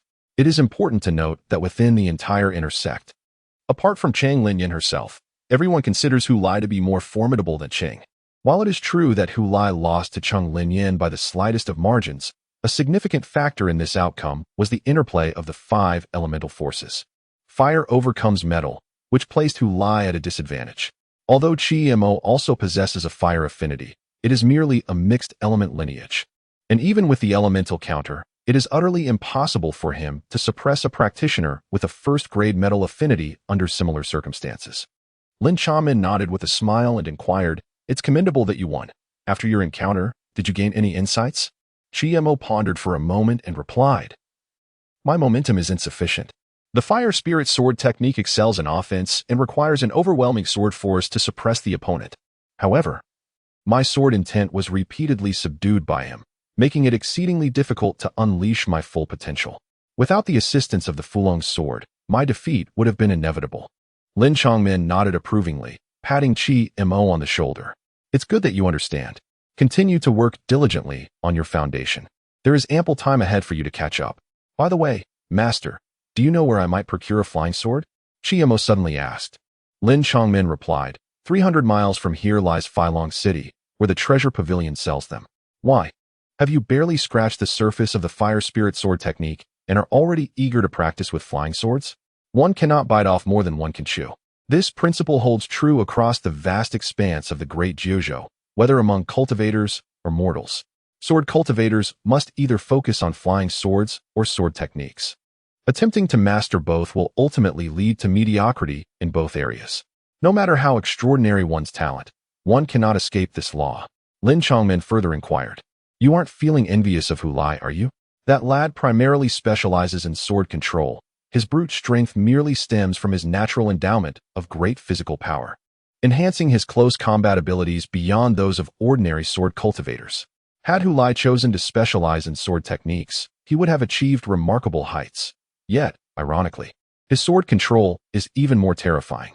Nevertheless, even with such prodigious talent, he did not opt for dual specialization. As for you, Chiemo, you are far from having that qualification." Upon hearing this, Chiemo sighed regretfully, "But he has bestowed upon me the Shifang sword secret. It seems a pity not to practice it." Lin Chongmin was at a loss for words. He could not tell whether Hu Lai was simply absent-minded or intentionally leading Chiemo astray. However, given Hu Lai's usual demeanor, he likely belonged to the former category. With a sigh, Lin Chongmin said, "Very well, if you wish to practice it, consider it a supplementary study. However, remember never to invest too much effort in this. Otherwise, it will only be counterproductive." Chiemo silently noted this. Every word from Lin Chongmin was etched in his mind. He understood well that his aptitude was quite ordinary. Those geniuses with first-grade spirit roots had not pursued dual specialization, so he, with merely a mixed element lineage, should refrain from overthinking. It was best to diligently cultivate his sword techniques, and if he had any surplus energy, he could learn the Shifang sword secret later. A month has elapsed in its entirety. Chiemo's cultivation has been steadily advancing day by day, aided by a continuous supply of spirit stones and the ethereal spring in the back mountain. Through this period of observation, Lin Chongmin has come to comprehend a truth that had eluded him for centuries. There is no such thing as mediocre talent, merely insufficient resources. If one possessed an endless supply of spirit stones, consuming them as one would sustenance, even a practitioner with inferior spiritual roots could match the cultivation speed of the most gifted. The only limitation might be the challenging nature of breaking through certain cultivation bottlenecks. However, Lin Chongmin was astonished to find that the so-called bottleneck seemed not to apply to Chiemo. After a month of arduous training, Chiemo was on the cusp of the foundation establishment stage. He merely needed to take that final step to complete his foundation. He took out the foundation establishment pill gifted by Yunzong Long and swallowed it without hesitation. In that fleeting moment, Chiemo felt a surge of heat coalescing within him, as the effects of the pill caused his internal spiritual energy to repeatedly assault the barrier of the foundation establishment stage. Those with lesser talents often find it exceedingly difficult to break through. Chiemo found himself in such a predicament as a mere practitioner of mixed spiritual roots. Even with the aid of the foundation establishment pill, the path to breakthrough was anything but easy. With each successive impact, Chiemo's spiritual energy began to wane. Yet that barrier remained steadfast, impervious to his attempts. Chiemo could not help but exclaim, "Though I was mentally prepared, this is exceedingly arduous." He possessed but a single foundation establishment pill. Therefore, he knew he could not afford to fail this time. Resolving himself, Chiemo gritted his teeth, gathering his spiritual energy to charge at the barrier once more. As his energy dissipated again, a trickle of blood escaped from the corner of his mouth, and his body trembled slightly. One more time. Just as Chiemo was on the verge of despair, the fire spirit jade within him emitted a wave of warmth, channeling the remnants of his spiritual energy for one final assault on the barrier. Boom! In an instant, the spiritual energy of heaven and earth surged towards Chiemo, and his body became a vortex, welcoming it all. With the aid of the fire spirit jade, Chi-Mo's barrier finally shattered. The foundation establishment stage was achieved. Chi-Mo barely had time to revel in his success when the fire spirit jade trembled once more, guiding the spiritual energy within him towards his spiritual roots. The energy he had just absorbed had yet to be refined before it was swiftly drawn away by his roots. Observing this, Chi-Mo hastily retrieved several hundred spirit stones from his bag. At that moment, the voice of the dragon sword spirit rang out. "Foolish boy. This meager spiritual energy from spirit stones is insufficient. Use fire vein essence." Heeding the dragon sword spirit's counsel, Chi-Mo produced 2 pieces of fire vein essence, one in each hand. As soon as he grasped it, the searing energy within the fire vein essence surged through Chimera's arms, flooding into his body and coursing through his acupoints, ultimately converging within his spiritual root. In no time, the 2 pieces of fire vein essence were entirely consumed, prompting Chimera to promptly retrieve another 2. This cycle continued several times, and after expending a total of 6 pieces of fire vein essence, the overwhelming sensation finally began to wane. At this moment, Chimera's previously chaotic spiritual root had become significantly purer, with only a few faint traces of mixed colors remaining. Astonishingly, his 3rd-grade mixed spiritual root had transformed into a 2nd-grade spiritual root. It was truly unfathomable. Clearly, this piece of fire spirit jade was extraordinary. Young man, if you wish to avoid peril, do not divulge the existence of this fire spirit jade to another soul. It could bring you untold calamity. The voice of the sword spirit resonated with astonishment, yet it was laced with caution. Chimera comprehended the underlying message. Evidently, even this ancient sword spirit of the Fulong had failed to discern the uniqueness of Chimera's fire spirit jade. It was entirely plausible that this piece was not merely fire spirit jade, but rather a treasure of even greater value. The specifics, however, remained a mystery to the sword spirit. Could this be a 2nd-grade fire spiritual root? With a sense of experimentation, Chimera concentrated his spiritual energy at his fingertips, conjuring a flicker of flame. This flame was more refined than before, with a higher temperature. Though it had yet to reach the level of Chung Linyan's flames, Chimera felt immense satisfaction. At the very least, he was no longer a mixed spiritual root. From this perspective, his talent could be considered average among the inner sect. Talent implies the potential for greater achievements. Although Chimera was reluctant to acknowledge this truth, it was an undeniable fact that those who ascended to become formidable beings or even immortals were invariably exceptional individuals. After Chimera officially entered the foundation establishment stage, Hulai frequently sought him out for sparring. This fellow was a true martial arts enthusiast. Chimera held no aversion towards him.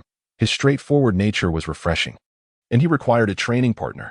With Hulai sharpening his swordsmanship, Chimera's combat prowess progressed rapidly. However, it was through these encounters with Hulai that Chimera recognized the vast chasm between himself and true masters. During their initial encounter, Chimera managed to prevail due to Hulai's restrained cultivation level and his underestimation of Chimera's capabilities. Both being at the foundation establishment stage, Hulai felt no need to hold back when facing Chimera. They battled over a dozen times, and Chimera could barely claim victory 3 times. Chimera believed that his physical prowess was sufficient to dominate in the foundation establishment stage, yet Hulai's sheer brute strength proved more irrationally formidable than Chimera's. Additionally, Hulai's flying sword made it exceedingly challenging for Chimera to defend himself. Day by day, Hulai's flying sword grew ever swifter, but fortunately, Chimera's fire spirit sword technique and crimson dragon steps had also improved significantly. Fire Dragon's roar. Chimera bellowed, unleashing his power. On the Fulong sword, the sound of a dragon's roar reverberated, shattering Hulai's flying swords and forcing him back over 10 paces. Though he had suffered a setback, Hulai merely grinned and remarked, "Good lad, your swordsmanship has become increasingly formidable. If you continue to practice like this, my chances of victory may diminish." Nevertheless, despite his words, Hulai showed no sign of retreating. Instead, he pressed forward with his sword. The two engaged in battle once more. After a fierce struggle, both were exhausted, yet no victor emerged. Hulai, panting heavily, waved his hand, saying, "No more fighting. It's no wonder that the Elder and Chung Linyan regard you as a genius. I have yet to encounter anyone whose swordplay advances so rapidly as yours." Chi-Mo then sheathed his sword, praising, "Your flying swords are formidable as well, and I cannot shake the feeling that you have yet to exert your full strength." "Hee." Hulai replied with a mysterious smile, neither confirming nor denying. Chi-Mo understood this to imply that Hulai still had hidden cards to play. After all, they were merely sparring, not engaged in a life-or-death struggle. Hu Lai suddenly inquired, "Why have you not practiced the Shifang sword technique?" "I was hoping you would master it so I could witness its true power." Qi Mo retorted, "Isn't the Shifang sword technique your primary focus? How could you not know its prowess?" Hu Lai sighed helplessly, confessing, "It is indeed my main discipline. However, I must admit, without fear of ridicule, that I have only just scratched the surface. I have yet to grasp even the basics. Without dedicating another 10 or 8 years, it is unlikely I will achieve mastery. But you, on the other hand, are a natural-born swordsman." "A natural-born swordsman?" Hu Lai quickly clarified, "Ahem. I meant no offense. My point is that you possess an innate talent for swordsmanship. Your learning curve will undoubtedly surpass mine. When you have mastered it, you can then teach me." "Is that so?" Qi Mo pondered. He had made some progress with the fire spirit sword technique and was now considering attempting to learn the Shifang sword technique. However, he had never attempted to control 10 flying swords simultaneously. Qi Mo asked again, "What makes you so certain that I will teach you once I have learned?" Without hesitation, Hu Lai replied, "I don't know, but I have a strong feeling that you will." Qi Mo was left in a state of bemusement. This fellow seemed somewhat simple-minded. He responded, "I will practice and see how it goes, but I won't invest too much effort into this sword technique, as I am not primarily focused on flying swords. So, do not harbor excessive hopes." After Hu Lai's remarks, Qi Mo began to recognize the formidable nature of the Shifang sword technique. According to Lin Chongmen, his fire spirit sword technique could already be deemed proficient, yet even so, it could only barely contend with Hu Lai's still unrefined Shifang sword technique. This was contingent upon Qi Mo having the Fulong sword to assist him. Undoubtedly, if the Shifang sword technique were to be mastered completely, it would surpass the fire spirit sword technique in strength. This prospect greatly intrigued Qi Mo. After Hu Lai departed, Qi Mo casually carved several flying swords from branches and began to cultivate the Shifang sword art. Although it is referred to as a sword technique, it is, in fact, a sword formation that requires the harmonious interplay of 10 flying swords and their master to achieve a state of effortless command, thus unleashing its true power. Upon a mere glance, Qi Mo could not help but marvel at the profundity of the Shifang sword art. It is a versatile technique, excelling in both offense and defense, rivaling even the fire spirit sword technique in its martial prowess. However, as Hu Lai remarked, mastering the Shifang sword art is exceedingly challenging. Merely controlling 10 flying swords proved quite arduous for Qi Mo. Not far away, Lin Chongmen observed Qi Mo's struggles with the flying swords and chuckled to himself, saying, "This lad truly won't turn back until he hits a wall. Yet, perhaps this is for the best. A little hardship might temper his spiritedness, and it won't be long before he abandons this endeavor." It is widely believed that practitioners who specialize in flying swords are stronger than those who focus solely on sword techniques. The unpredictable nature of flying swords allows one to strike from afar with ease.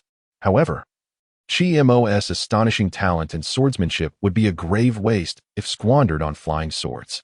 Suddenly, Lin Chongmen had an inkling that Qi Mo might not take long to master this skill.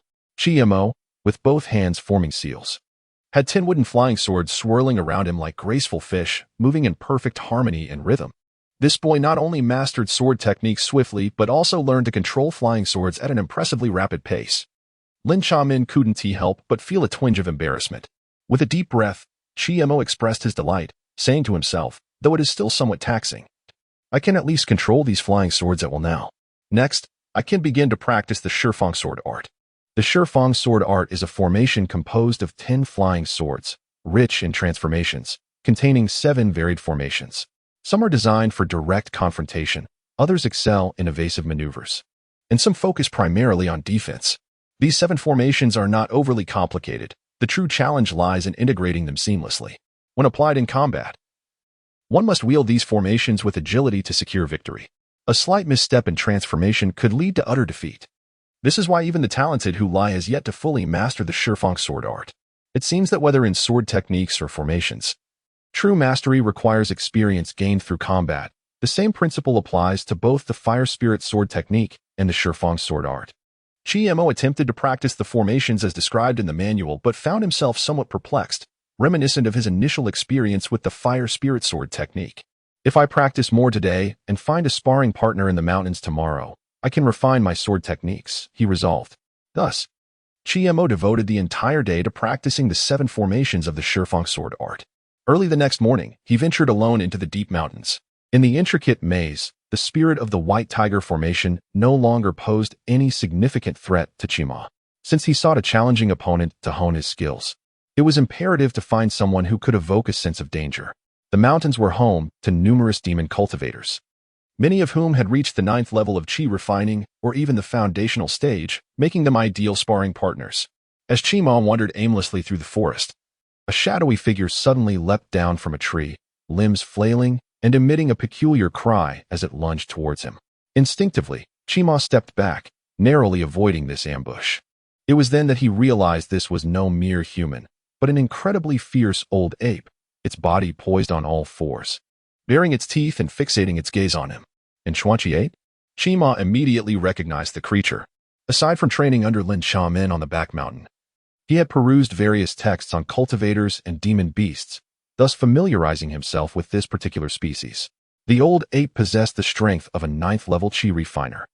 Though the Xuanqi ape was predominantly herbivorous, it had an exceptionally irritable temperament, formidable power, and a penchant for group behavior. The presence of one old ape indicated that many others lurked nearby, waiting for the opportune moment to strike. Clearly, Chima had inadvertently trespassed into their territory. However, rather than retreating in fear, Chima grinned and murmured to himself, "I've heard that Xuanqi apes are remarkably swift and exceedingly ferocious. They are perfect for me to practice the 10-direction sword technique."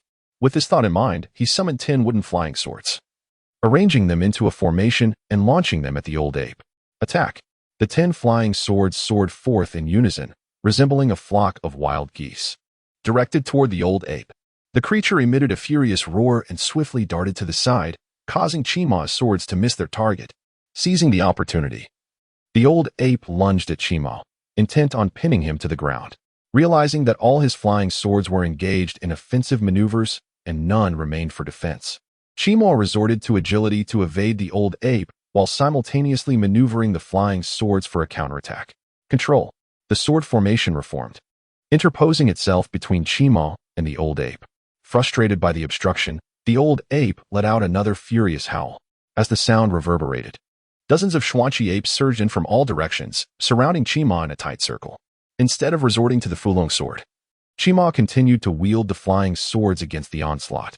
Faced with the overwhelming numbers of the Xuanqi apes, his 10 swords proved insufficient, and his lack of proficiency in their use became apparent. After a few exchanges, he found himself struggling to defend, sustaining several scratches from the Xuanqi apes. Yet, Chima remained composed, for he understood that these Xuanqi apes could not possibly endanger his life. After entangling himself with the Xuanqi apes for nearly half an hour, he finally managed to extricate himself from the fray. As Chima's strength dwindled, he fled the territory of the Su Inqyan without a backward glance. To cope with these formidable beasts, he had little choice but to wield his flying swords in a haphazard manner, abandoning the intricate techniques of the Shifang sword art. Despite the lack of progress with the Shifang sword art, Chima did gain a considerable mastery over the use of his flying swords. He mused with satisfaction. Practicing with this group of Su Inqyan is quite beneficial. It seems this place will become a frequent haunt. Chima was not in a hurry. After all, when he had learned the fire spirit sword technique, he had to toil for 3 months to barely grasp the fundamentals. As for the Shifang sword art, he had only just begun his studies. Days turned into weeks, and aside from his diligent practice, Hulai occasionally shared insights about the Shifang sword art to aid Chima's learning.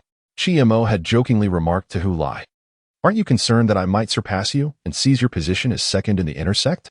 Hulai merely chuckled, unconcerned, and replied, "I care not whether others surpass me. My focus lies solely on finding individuals and methods to enhance my own strength, and I believe you are capable of that." After days of arduous training, Chima had reached a point where he could maintain his sword formation while sparring with the Su Inqyan. Although his transitions between offense and defense were still somewhat clumsy, he had at least gained enough composure to prevent his formation from collapsing in moments of panic. The relentless disturbances caused by Chima had begun to agitate the Su Inqyan, especially as he, a solitary individual wielding 10 flying swords, could manipulate them with such finesse, much to their frustration. One day, upon witnessing Chima enter their domain once more, the Su Inqyan surged towards him with fervor before he could even gather his wits. Startled by their sudden onslaught, Chima quickly steadied himself, summoning his flying swords to engage. "This is timely. I have recently mastered the last 2 formations of the Shifang sword art. and now I shall test the fruits of my labor.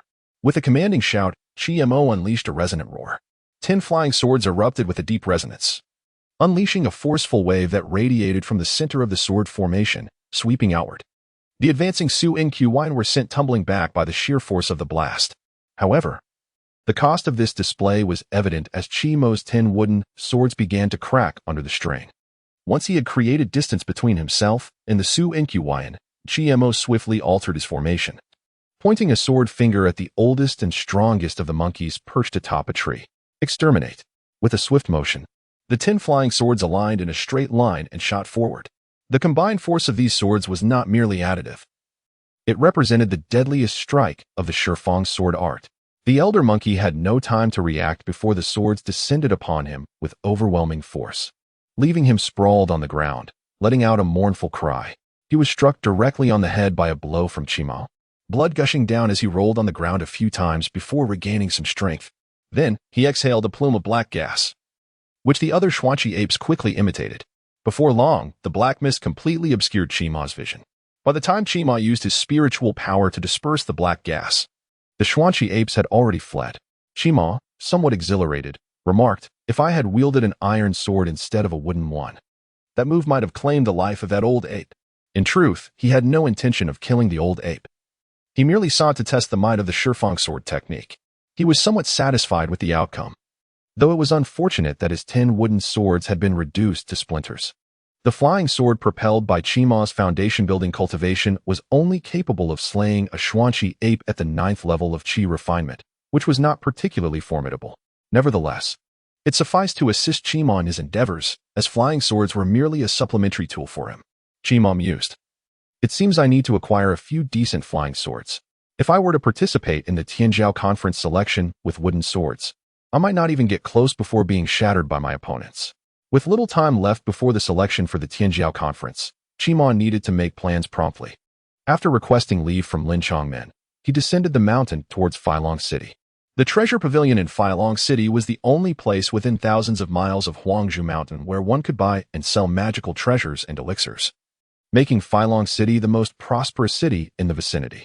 This was Chi-Mo's first visit to such a large city, where the courtyards of wealthy families could easily rival half of Qishui town. Was this truly the treasure pavilion? Chi-Mo finally stopped in front of a small yet exquisite pavilion. Though modest in size, it was bustling with activity, and one could distinctly sense waves of spiritual energy swirling around, evidently enhanced by formations. Chi-Mo stepped forward and entered the treasure pavilion. As soon as he walked in, a well-dressed, attractive young woman approached him with a smile, saying, "Esteemed immortal, welcome to the treasure pavilion. May I inquire whether you wish to purchase or sell something?" Chi-Mo replied, "I seek to buy a few flying swords. How much might they cost?" If they were ordinary mortal swords, each would require merely 20 spirit stones, but for top-grade mortal swords, the price would start at 300 spirit stones. As for spiritual swords, each flying sword begins at 10,000 spirit stones, and within our treasure pavilion, we possess only 3 such swords. The woman did not underestimate Chi-Mo due to his humble attire. Cultivators are often not to be judged by their appearance. Some may dress ostentatiously, yet have little wealth, while others may appear ragged, resembling beggars, yet can effortlessly produce tens of thousands of spirit stones. Perhaps this young man before her belonged to the latter category. Such exorbitant prices. Chi-Mo furrowed his brow slightly. In his cosmic pouch, he still had several thousand spirit stones remaining, which would suffice for purchasing ordinary swords. However, ordinary swords could not endure the prolonged use of foundation-building cultivators, especially during battles against experts like Cheng Lindin and Hu Lai, who would likely shatter them in mere moments. Should he return to the mines to excavate more spirit stones? After pondering for a moment, Chi-Mo inquired, "Is it possible to use other items as collateral since my spirit stones are insufficient?" "Of course." The young woman replied with a slight smile and a nod. Just as Chi-Mo was about to retrieve several pieces of fire vein marrow from his pouch, he was abruptly stopped by the dragon sword spirit. "Foolish boy, do you not understand the principle of keeping wealth concealed? Let her take you to a secluded place. The fire vein marrow could bring you great peril." Chi-Mo then halted his actions. The young woman appeared to be astutely perceptive, immediately understanding the situation. She smiled knowingly and said, "Dear guest, please follow me." She led Chi-Mo to his small room on the 2nd floor. Afterward, she assured him, "You can rest assured that here, no secrets will escape. as the treasure pavilion safeguards the interests of every client. Chimo then presented a piece of fire vein marrow before her. Upon seeing it, the young woman's eyelids twitched slightly, clearly astonished by Chimo's offering. A piece of fire vein marrow could typically fetch a price between 7,000 to 8,000 spirit stones, and if of exceptional quality, could easily exceed 10,000. The young woman hesitated, reflecting for a moment before stating, "Dear guest, this is not a trivial matter for my treasure pavilion. I cannot make decisions on my own. Please allow me a moment." "Make haste," Chimo urged, observing her serious demeanor, which led him to surmise that the value of the fire vein marrow was indeed considerable. He quietly pondered, how many pieces of fire vein marrow would it take to exchange for a spiritual sword? How many for one? The sword spirit sneered again. "You truly are inexperienced. The fire vein marrow you possess is of excellent quality. Each piece could sell for over 10,000 spirit stones. And there is a scarcity in the market. This means you could acquire the 3 spiritual swords held by the treasure pavilion with merely 3 pieces of fire vein marrow. Is it truly that valuable?" Chimo was astonished. He had previously used 6 pieces of fire vein marrow to break through to the foundation building stage, amounting to 60,000 spirit stones. The thought made his heart bleed. The sword spirit added, "When the treasure pavilion representatives arrive, regardless of what they say, you must remain resolute. For pieces of fire vein marrow for their 3 spiritual swords, plus 7 exquisite ordinary swords." Before long, the young woman returned with an elderly man, his hair white as snow, who hurried into the room. Upon seeing Chimo, the elder donned a sycophantic smile typical of one welcoming a distinguished guest and cheerfully asked, "Fellow cultivator, I am Chu Tiange, the head of the treasure pavilion in Tianlong City. May I inquire if you possess fire vein marrow for sale?" Chimo nodded and replied, "Indeed, I intend to exchange a few pieces of fire vein marrow for several flying swords." "A few pieces?" The demeanor of Chu Tiange immediately grew more solemn. Unexpectedly, he did not possess merely 1 piece, but several. Tentatively, he inquired, "What do you intend to?" "4 pieces of fire vein essence in exchange for 3 spirit swords and an additional 7 high-quality mundane swords," replied Chimo. Upon hearing Chimo's words, the smile on Chu Tiange's face instantly froze. Although the young man appeared rather shabby, it was evident he was not without experience. Chu Tiange had initially hoped to profit more from Chimo, but with such a firm price, his margin for profit had almost evaporated. Chu Tiange's expression grew troubled as he asked, "Might I request you to add another piece, or perhaps 3,000 spirit stones? After all, spirit swords, much like fire vein essence, are invaluable treasures that are hard to come by. I possess only this much. If you are unwilling to sell, I shall seek other merchants." Chimo sighed regretfully, preparing to depart. Upon hearing Chimo's intent to leave, Chu Tiange hastily stopped him, saying, "My friend, do not rush to depart. This price is not unfeasible. However, I must first examine the goods to ascertain the quality of the fire vein essence. If it meets my expectations, then a transaction may indeed be possible." A smile tugged at Chimo's lips. The old fellow, appearing earnest, was evidently contemplating how best to profit from him. Chimo then reseated himself, retrieving a piece of fire vein essence to present for Chu Tiange's inspection. Chu Tiange scrutinized the fire vein essence from various angles, growing increasingly astonished. Such a rare substance could only be born in places of extreme solar energy, and the high quality of Chimo's fire vein essence could only have been attained through countless ages of accumulation, absorbing ample essence from nature to achieve its current state. This piece of fire vein essence was not something that could be purchased for merely 10,000 spirit stones. If auctioned at the treasure pavilion, it would undoubtedly fetch over 13,000, and for someone in urgent need of it, a bid of 15,000 would not be out of the question. If each piece of Chimo's fire vein essence bore such quality, Chu Tiange stood to gain significantly. However, after a brief moment of astonishment, Chu Tiange regained his composure, smiled slightly, and said, "Please follow me to the 1st floor, where the flying swords of my treasure pavilion are located." The two descended to the 1st floor, arriving at the counter dedicated to selling flying swords. Chu Tiange jovially stated, "Esteemed guest, our premium mundane swords are right here. Take your time selecting. As for your 3 flying swords, I shall have someone prepare them for you." Chimo nodded and began to browse the display. These premium mundane swords lacked spiritual essence. They were merely crafted with superior materials compared to ordinary swords. Nevertheless, they sufficed for Chimo's current needs. Ultimately, his gaze settled upon a pitch-black flying sword nestled in the corner of the counter. This sword was a remnant with a slightly damaged tip, and the spine bore several minute dents, clearly the result of errors during forging, which had rendered the blade less than perfectly even. Zimmer, however, did not discern any particular uniqueness in the flying sword. He was merely intrigued as to why a seemingly decrepit sword was for sale here. The dragon spirit, at an opportune moment, spoke up. "Youngster, purchase it." "This sword?" Zimmer replied, puzzled. "What is so special about it?" The dragon spirit asserted with unwavering confidence. "I can sense that this sword harbors spiritual energy. It is certainly not as simple as it appears." Upon hearing the dragon spirit's words, Zimmer pointed at the pitch-black remnant sword and addressed the Chutian pavilion, saying, "That sword, along with 6 high-quality mundane swords, please package them together for me." The Chutian pavilion was taken aback. "You wish to acquire that worn sword? Esteemed guest, I must caution you. This sword once had the potential to become a spiritual sword, but due to a flaw in its forging, it ultimately failed to condense a sword spirit, and even the superior materials were ruined in the process, rendering it inferior to a standard mundane sword. Perhaps you should reconsider your choice." Although the Chutian pavilion sought to maximize its profits, it was not foolish. Selling that sword to Zimmer, only for it to break later, would tarnish the reputation of their esteemed establishment. Yet Zimmer insisted, "No matter, I want it." The pavilion added, "Esteemed guest, I must clarify that if this sword breaks, our Chutian pavilion will not be held responsible. Rest assured, I will not trouble you." Zimmer replied with a second nod of affirmation. Only then did the pavilion instruct the attendant to retrieve the remnant sword along with several other flying swords for Zimmer.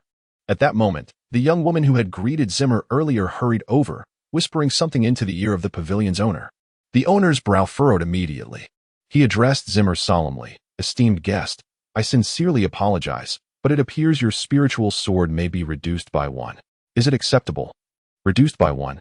Suddenly, a haughty voice interjected. "Do you think I only require 1 flying sword?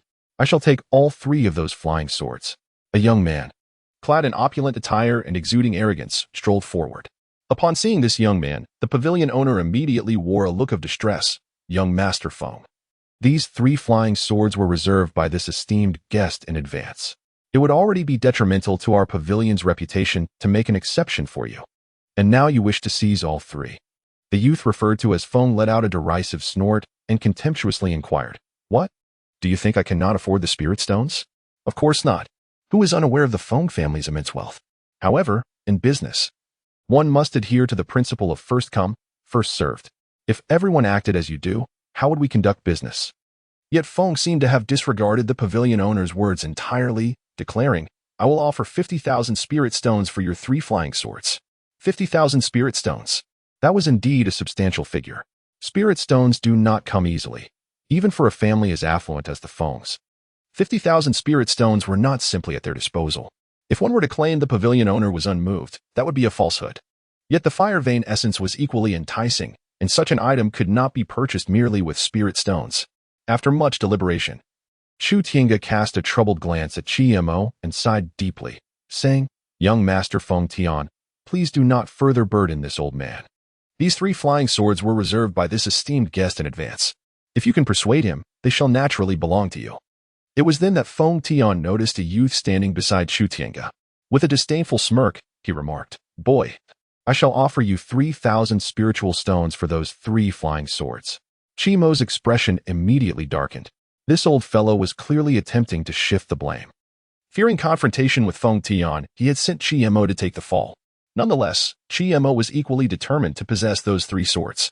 Raising his chin, Chi-Mo declared, "I reserve them first. If you wish to acquire them, it is not impossible. Offer me 20,000 spiritual stones, and I shall relinquish them to you. Otherwise, the matter is non-negotiable." 20,000. Feng Tian's eyelids involuntarily twitched. This boy truly had the audacity to demand such a price. He coldly laughed. "Do you understand the cost of provoking me? A transaction is a matter of mutual consent. If you can afford 20,000 spiritual stones, I shall concede them to you." Chi-Mo had no intention of backing down. Chu Tiange observed the escalating confrontation between the two, feeling a slight relief. Even if Feng Tian sought trouble later, it would not be directed at him. Moreover, Chi-Mo seemed far from an ordinary individual. Anyone capable of producing 4 pieces of fire vein essence could not be trifled with. "Excellent. Very well." Feng Tian responded with a derisive laugh. "Then I shall simply eliminate you today, and no one will contest me for these 3 spirit swords." As his words fell, a powerful gust of wind surged from his sleeve, emanating a formidable aura from within him. His cultivation at the 10th level of Qi refinement was unmistakably revealed. Gasps arose from the crowd. Young Master Feng has actually reached the 10th level of Qi refinement? He is merely 20 years old, possessing such talent. Even the prodigies of the inner sect of Huanghushan pale in comparison before him. This lad is in grave danger. Others quietly questioned, indeed, young Master Feng is formidable. But does the treasure pavilion not prohibit private duels? While such concerns were voiced, one must ponder whether the treasure pavilion dared to offend the Feng family. Before young Master Feng, even Master Chu would not dare to utter a word. In truth, this was indeed the case. Chu Tiange did not even utter a single word of dissuasion, seemingly content to watch the spectacle unfold like everyone else. He had no desire to provoke Feng Tian. Feng Tian drew a cold, gleaming longsword from his bag. The moment the sword was unsheathed, the surrounding air became damp. Clearly, this was a spirit sword. Its nature aligned with water. With a low shout, Feng Tian lunged at Qi Mo, water-severing sword technique. 10th level of Qi refinement. Qi Mo did not flinch or evade, nor did he draw his own sword. Instead, he merely formed a sword gesture with his fingers, unleashing a 3-foot red sword aura that surged toward Feng Tian. Fire Dragon's Roar. This was merely the weakest attack in the fire spirit sword technique, yet even so, it nonetheless repelled Feng Tian with a single strike. Feng Tian's body collided heavily with the cargo container, scattering treasures and elixirs across the ground. He appeared utterly disheveled. Not only had he lost his sword due to Qi Mo's strike, but a patch of blackened crimson marred his chest, a grim testament to burnt fabric mingled with blood. He had succumbed to unconsciousness. Although Feng Tian seemed to possess formidable skills, in reality, he was merely a decorative pillow. He had artificially elevated his cultivation to the 10th level of Qi refinement through elixirs, yet his foundation was precarious, and without any real combat experience. He stood no chance against Qi Mo. Qi Mo had no intention of letting Feng Tian off so easily. After delivering a blow, he stepped forward, exuding even greater lethal intent as he brandished his sword once more. His murderous intent was palpable. However, at that moment, Chu Tiange, who had been merely observing, suddenly intervened between the two, channeling spiritual energy to catch Qi Mo's blade with his bare hands. Though his complexion was slightly pale, he maintained a cordial smile, saying, "Dear guest, please refrain from anger.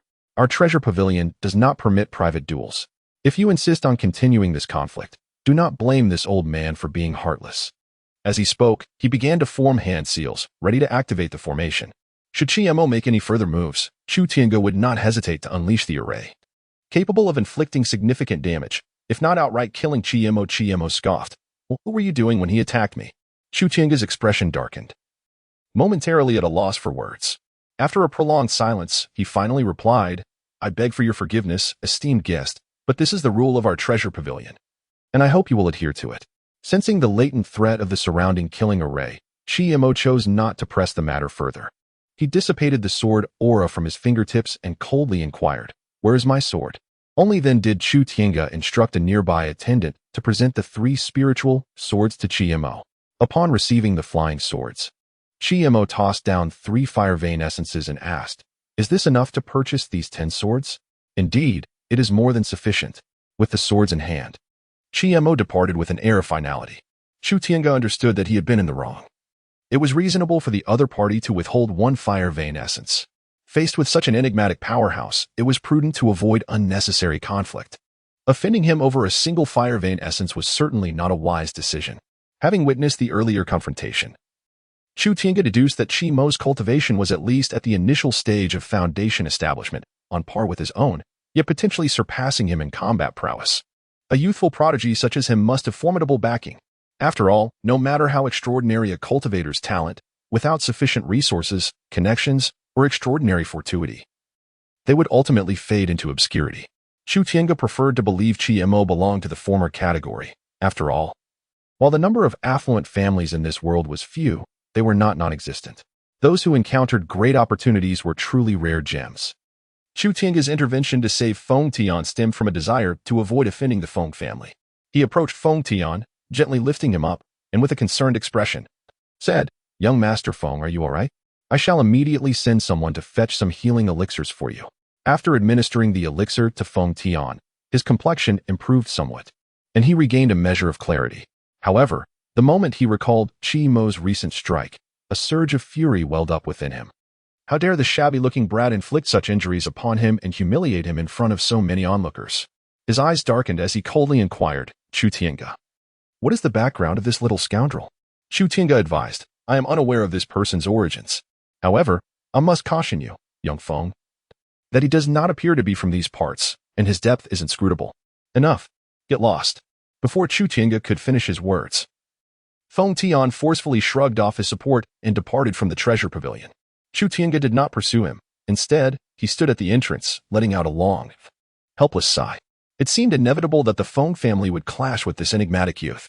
Yet, this matter no longer concerned him, with Chi Mo taking the blame for him. The Feng family would certainly not direct their wrath towards him.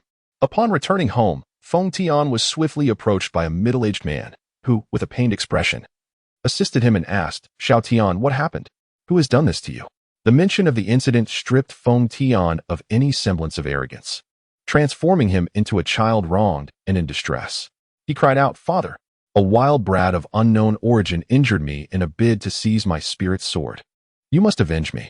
At these words, a glimmer of murderous intent flashed in the man's eyes as he spoke coldly. Rest assured, my son, I shall kill him for you. We shall find him at once. Outside Tianlong City, Chi Mo was preparing to return to the mine to retrieve more spirit stones before heading back to Huangzhou Mountain. At that moment, a figure shot out from Filong City, exuding an overwhelmingly powerful aura.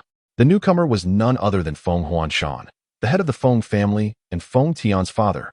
He was a mid-stage foundation establishment cultivator, the foremost powerhouse in Tianlong City. Because of his status, all factions in Tianlong City were reluctant to provoke him. And even Chu Tiange had to bend the rules of the treasure pavilion for him. Beside him stood the still feeble Feng Tian, who, despite having taken healing elixirs, was far from fully recovered. Upon seeing Feng Tian, Chi Mo understood that trouble had come knocking. As soon as Feng Tian spotted Chi Mo, he immediately resumed his previous arrogant demeanor, pointing at Chi Mo and declaring, Father, this is the guy. Quickly help me kill him and retrieve my spirit sword. Feng Huanshan revealed a chilling smile filled with malice. Rest easy, Xiao Tian. I shall procure both the 3 spirit swords and this little scoundrel's life for you. With that, Feng Huanshan took a step forward, unleashing a powerful punch aimed at Chi Mo crushing stone fist. The massive fist shadow traversed the distance of 100 zhang in an instant, rapidly approaching Chi Mo. The might of this punch was terrifying, embodying sheer dominance. As if it possessed the power to shatter stones and split mountains. Faced with the sudden strike, Zimmer exhibited not an ounce of panic. Instead, he sank to his knees, unsheathing the Fulong sword from his back. With a sweeping motion, he aimed to meet the blow head-on. The roar of the fire dragon echoed across the plains as Crimson Sword energy collided with the earthen-hued shadow of a fist. Zimmer was forced to retreat several paces, barely managing to stabilize himself. In stark contrast, Feng Huanshan remained utterly unmoved. The disparity in their cultivation levels became unmistakably clear at that moment. Mid-stage foundation establishment? In just this single encounter, Zimmer discerned that Feng Huanshan's prowess surpassed his by a full rank. However, Zimmer had no intention of retreating. Rather, his eyes burned with fierce determination. Although his opponent's cultivation was superior, he was not one to shy away from a battle, having triumphed against greater foes in the past. The distance was too great. His sky-devouring technique could not be employed effectively from afar. He needed to close the gap. With this thought, Zimmer propelled himself forward like an arrow released from a bow, swiftly closing in on Feng Huanshan. Seeing Zimmer not only refusing to flee but also charging forth with his sword raised, Feng Huanshan found the situation somewhat amusing. Such courage was commendable. However, ultimately, it was akin to an ant attempting to shake a tree, self-destructive folly. With that, Feng Huanshan stepped forward, raising his fist to engage in a direct clash with Zimmer. The collision of fist and sword resulted in Zimmer being pushed back once again. Yet Feng Huanshan's expression shifted to one of incredulity. Logically, that punch should have inflicted significant harm upon Zimmer. Yet, it felt as though part of his power had been mitigated by some unseen force.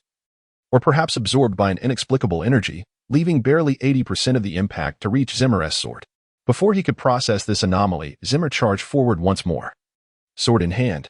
The fire spirit sword technique was inherently fierce and domineering, its power formidable. Coupled with the sky-devouring technique, which had dissipated a portion of Feng Huanshan's punch, Zimmer found himself for the moment, in an advantageous position. After exchanging dozens of blows, Feng Huanshan finally sensed something was amiss. You possess something unusual. Zimmer remained silent, continuing to unleash his strikes against Feng Huanshan with relentless fervor. Feng Huanshan felt a bitter frustration. Despite his higher cultivation, he was plagued by an ineffable sense of powerlessness, forced to engage Zimmer in a war of attrition. Even more perplexing was the realization that his own mid-stage foundation establishment prowess was beginning to wane. In contrast, Zimmer appeared increasingly invigorated, showing no signs of fatigue whatsoever. Feng Huanshan's murderous intent intensified, accompanied by an insatiable greed. Zimmer undoubtedly harbored some grand secret. Perhaps it was an extraordinary opportunity. If he could seize this chance, Feng Huanshan and the entire Feng family would ascend to new heights. Not only could they dominate Tianlong City, but they might also secure a significant position within the entire Qinyuan kingdom. He mused to himself, I cannot afford to prolong this stalemate. Otherwise, I risk a disastrous downfall. With this thought, he steeled himself for what lay ahead. Feng Huanshan, with sheer fortune, unleashed another punch, forcefully driving Mo back several paces. Immediately thereafter, the aura emanating from him began to transform. The previously ferocious energy now grew immensely dense, as if he had rooted himself to the ground. Standing like a towering mountain before Mo, the indomitable mountain body. This was Feng Huanshan's ultimate martial technique. In this moment, both his defense and offense reached an unprecedented zenith. With a casual strike, he could shake the very mountains. Boy, meet your demise. A colossal fist, reminiscent of a mountain, descended heavily towards Mo. At that instant, Mo felt an overwhelming pressure. The force accompanying this punch was unlike anything he had ever encountered. Not even when facing Hu Lai had he felt such intensity. Confronted with Feng Huanshan's lethal blow, Mo dared not be presumptuous. He immediately summoned 10 flying swords and executed the 10-direction sword technique. However, he chose not to defend but to retaliate with lethal intent. Annihilate. Raging Red Dragon. The 10 flying swords surged forth alongside the Fulong sword, hurtling towards Feng Huanshan with the ferocity of a raging inferno, flames spreading for 100 paces around. The sword energy flickering incessantly. Boom. The sounds of explosions and clashes echoed relentlessly. Amidst the flames, a disheveled figure was sent flying, crashing heavily to the ground. Blood pouring from his mouth. It was Mo. Upon witnessing Mo's grievous retreat, the onlooking Feng Tian was instantly elated. Boy, daring to provoke me. Today marks your end. Father, kill him. Seize the spirit sword. Yet, within the fire, no figure emerged for some time. After a while, as the flames subsided, Feng Tian finally saw a figure standing on the ground, charred black, not a shred of unblemished skin to be seen, remaining motionless until a gust of wind caused it to topple over. A gaping hole had been opened in his chest, piercing through his entire body. The blood had been scorched dry by the flames, with large patches of dark red clinging to the charred flesh. Feng Huanshan was dead, slain by Mo's flying sword. Father! Father! Feng Tian stared in disbelief at the lifeless body, his face turning as pale as if the sky had fallen. Do not rush to weep. You shall soon join him. Mo's voice resonated like a harbinger of death. As the words fell, a flying sword pierced through Feng Tian's skull, claiming his life. The once arrogant father and son duo met their tragic end. Mo spat out a mouthful of blood, rose from the ground, and sheathed the 10 flying swords that had just reaped 2 lives. He chuckled softly to himself. The spirit sword is indeed far superior to the wooden sword, with 10 wooden swords executing the 10 directions sword technique. I couldn't even slay a minor demon of the 9th level of Qi refinement, yet with these 10 swords, I can cut down even mid-stage foundation establishment cultivators. It is evident how crucial magical artifacts are to cultivators. The spirit of the flying dragon sword cautioned, from the words of that old codger at the treasure pavilion. It seems that the father and son hold considerable influence in Flying Dragon City. If you wish to avoid trouble, it would be wise to leave this place of strife promptly. Mo departed on his sword. He first visited the Spirit Stone mine, collecting tens of thousands of spirit stones, and then ventured deep into Huangzhu Mountain to gather several hundred pieces of fire vein essence before returning to Huangzhu Mountain. These are invaluable resources for cultivation. Upon his return, Mo merely exchanged greetings with Lin Chongmen before immersing himself in his training. With the selection for the Talented Individuals Conference approaching, every enhancement to his strength would increase his chances of success. Within the inner sect, numerous experts abound, and each individual who has made a name for themselves possesses some hidden prowess. Not to mention Cheng Linyan and Hu Lai, even those ranked beneath them. such as Lu Shuwen and Yu Hanshan, undoubtedly harbor their own undisclosed formidable abilities, waiting for the opportune moment to reveal them. Meanwhile, atop the main peak of Huangzhou Mountain, within a secluded cave, Huang Fuming slowly opened his eyes, exhaling a breath of turbid air. A glimmer of brilliance shot from his eyes, accompanied by an immensely potent and scorching aura emanating from his body. This was a formidable presence characteristic of a Foundation Establishment cultivator, and he had reached the mid-stage of Foundation Establishment. In merely 6 months, his cultivation had ascended from the 8th level of Qi refinement to the mid-stage of Foundation Establishment. Such rapid progress could only be described as miraculous. Within all of Huangzhou Mountain, only the exceptional lightning spirit root bearer, Zhao Mingwei, could rival him. Cheng Linyan and Hu Lai, you have overshadowed me for so long. It is time for you to witness my true strength. Of course, there is also you. Chiemo. As he thought of Chiemo, Huang Fuming's tone noticeably intensified, tinged with a hint of murderous intent. Outside the cave, Lu Shuwen awaited. Upon sensing the overwhelmingly powerful aura of Huang Fuming, he couldn't help but tremble inwardly. Huang Fuming had concealed his true capabilities so deeply. Everyone in the inner sect believed Huang Fuming to be merely a cultivator of decent talent, who had gained some recognition through the support of Huang Fuyuntian. However, it now appeared that he had been deliberately hiding his true abilities all these years. His innate talent was undoubtedly on par with, if not superior to, Cheng Linyan and Hu Lai. Regaining his composure, Lu Shuwen bowed slightly and addressed Huang Fuming. The selection for the Talented Individuals Conference is about to commence, young master. We should make haste to the Grand Hall. Observing this once proud and haughty genius now speaking so deferentially, Huang Fuming could not suppress a cold chuckle. What a farcical genius, merely a sycophant. Huang Fuming reminded, Lu Shuwen, remember our agreement. Naturally. Although Lu Shuwen felt some dissatisfaction with Huang Fuming's arrogant demeanor, he did not allow it to show on his face, maintaining his respectful posture and dutifully following behind Huang Fuming. Today, all disciples of the inner sect gathered in the grand hall atop the main peak, united for the momentous occasion. For the prodigious talents of the Qianyuan Kingdom, the Prodigy Conference stands as the foremost event, and for the disciples of Huang Hushan, the selection for the Prodigy Conference is of paramount importance. Chiemo stood amidst the crowd, occasionally glancing around, hoping to catch sight of Xiao Ling or other familiar faces. Just as Chiemo was scanning the surroundings, an unexpected figure appeared beside him. Chiemo, you truly came. Upon seeing the newcomer, Chiemo's face lit up. Qing Yi, my celestial sister. Qing Yi responded with a sweet smile, clearly pleased with the endearment. Chiemo then inquired, by the way, celestial sister, what is the process for the selection of this Prodigy Conference? How does one secure a spot? Well, Qing Yi pondered for a moment before replying, according to my master, the selection for the Prodigy Conference resembles a hunt. Though instead of facing mountain beasts, we contend with other inner disciples. Each participant is both a hunter and, potentially, prey. Within 7 days, the 7 individuals who capture the most will earn their places at the Prodigy Conference. Ah, I see. Chiemo nodded in understanding. Qing Yi smiled and asked, so, do you feel confident? I'll do my best, Chiemo replied casually. With over 300 inner disciples at Huang Hushan, only 7 would ultimately qualify for the Prodigy Conference. This endeavor demanded not only strength, but also a fair share of fortune.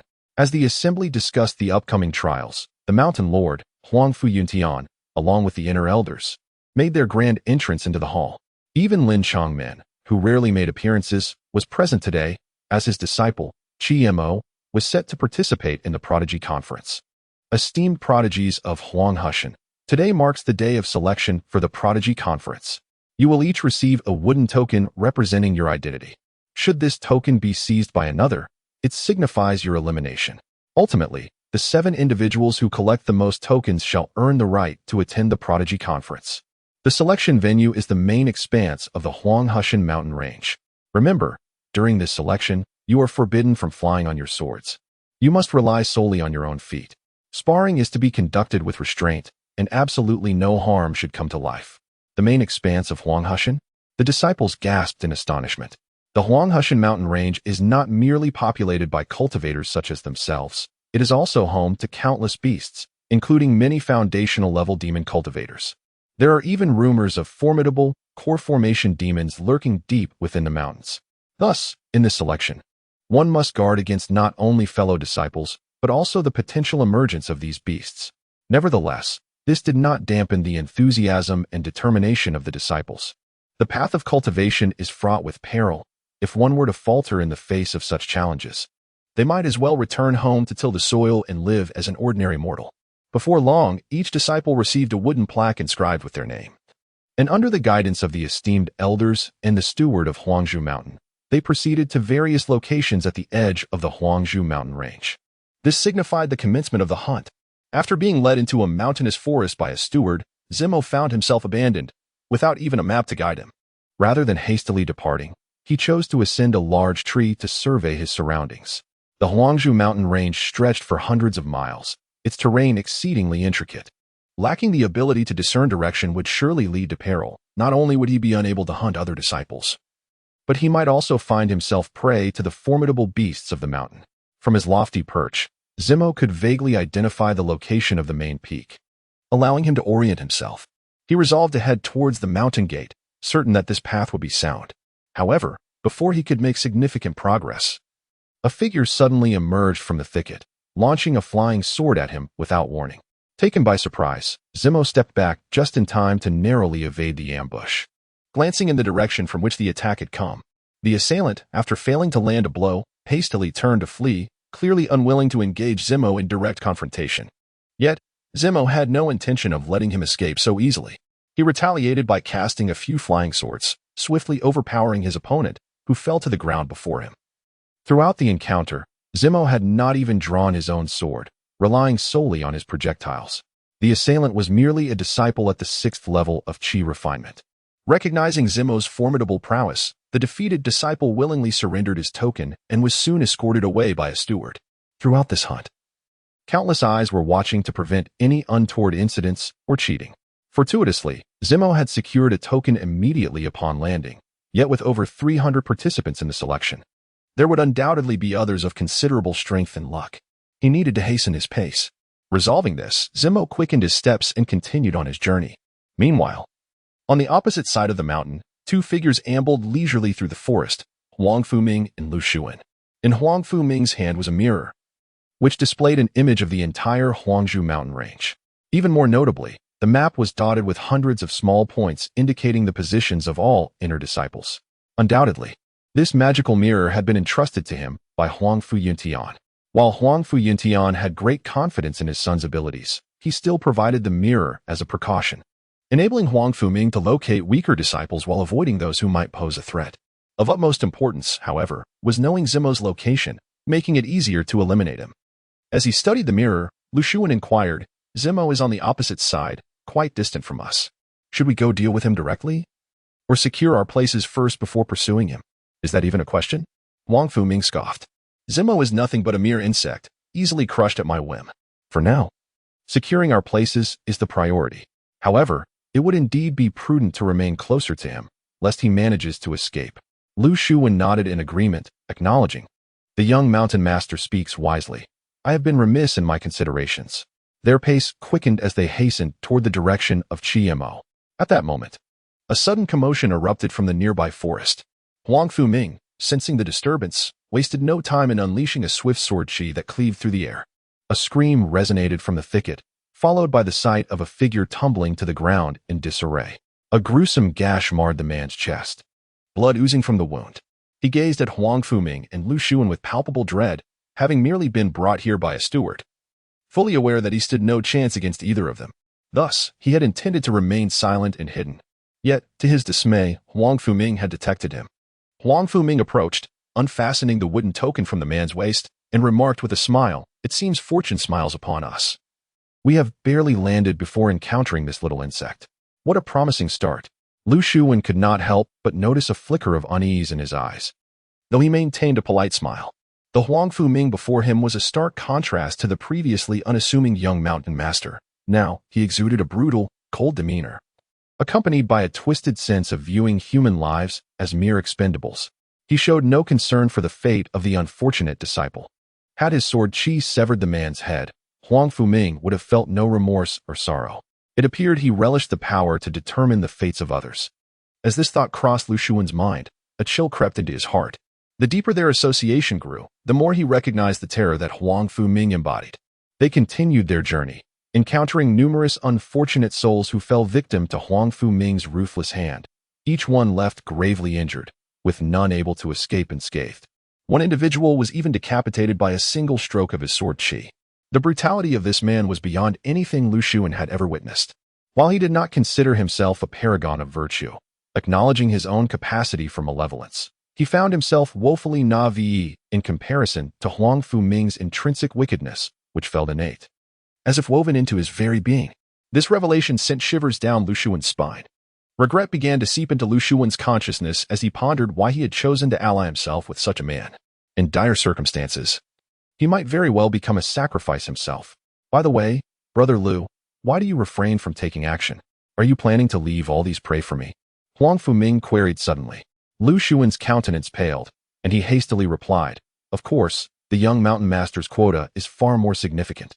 As for me, I merely aim to follow in your wake and collect the leftovers. I shall do my utmost regarding the quota, but if fate does not favor me, there is little I can do." "You are overly modest, Brother Lu," Huang Fu-ming chuckled, yet inwardly, he regarded Lu Xun with increasing disdain.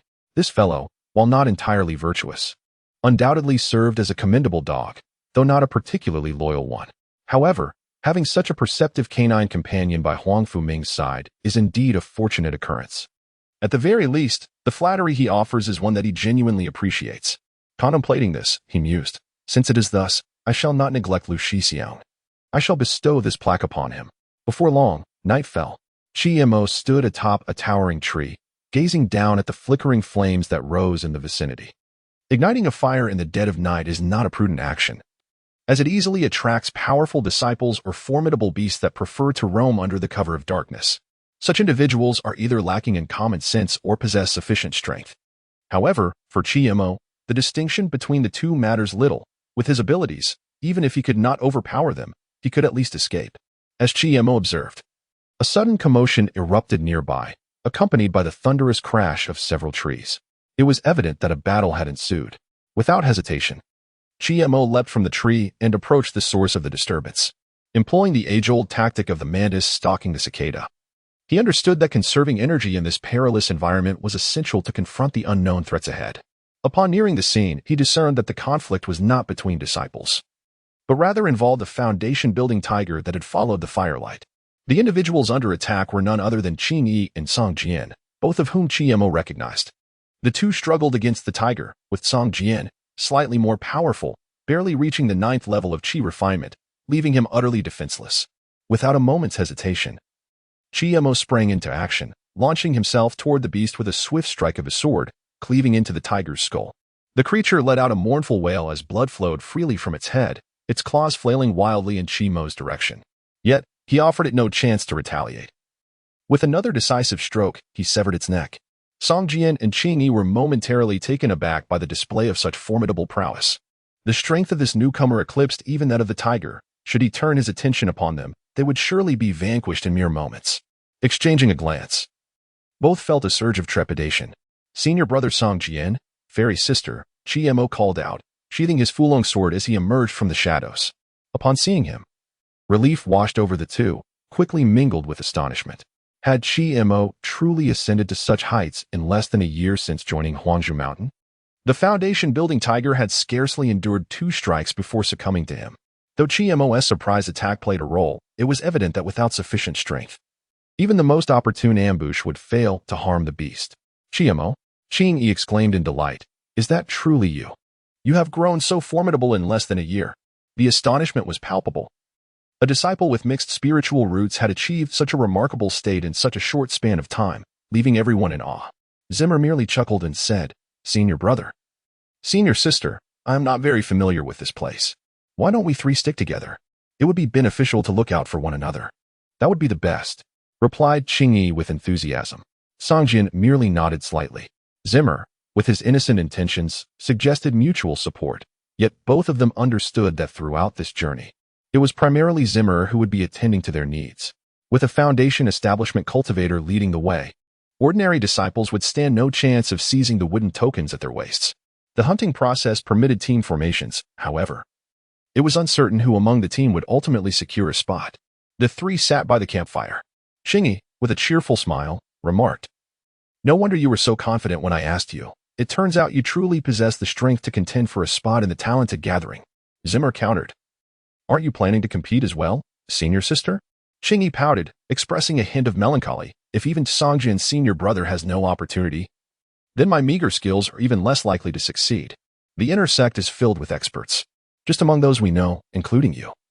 There are already 3 foundation establishment cultivators. Additionally, there are Yuhan's Han and Lu Shu1, who might have also reached foundation establishment in the past 6 months.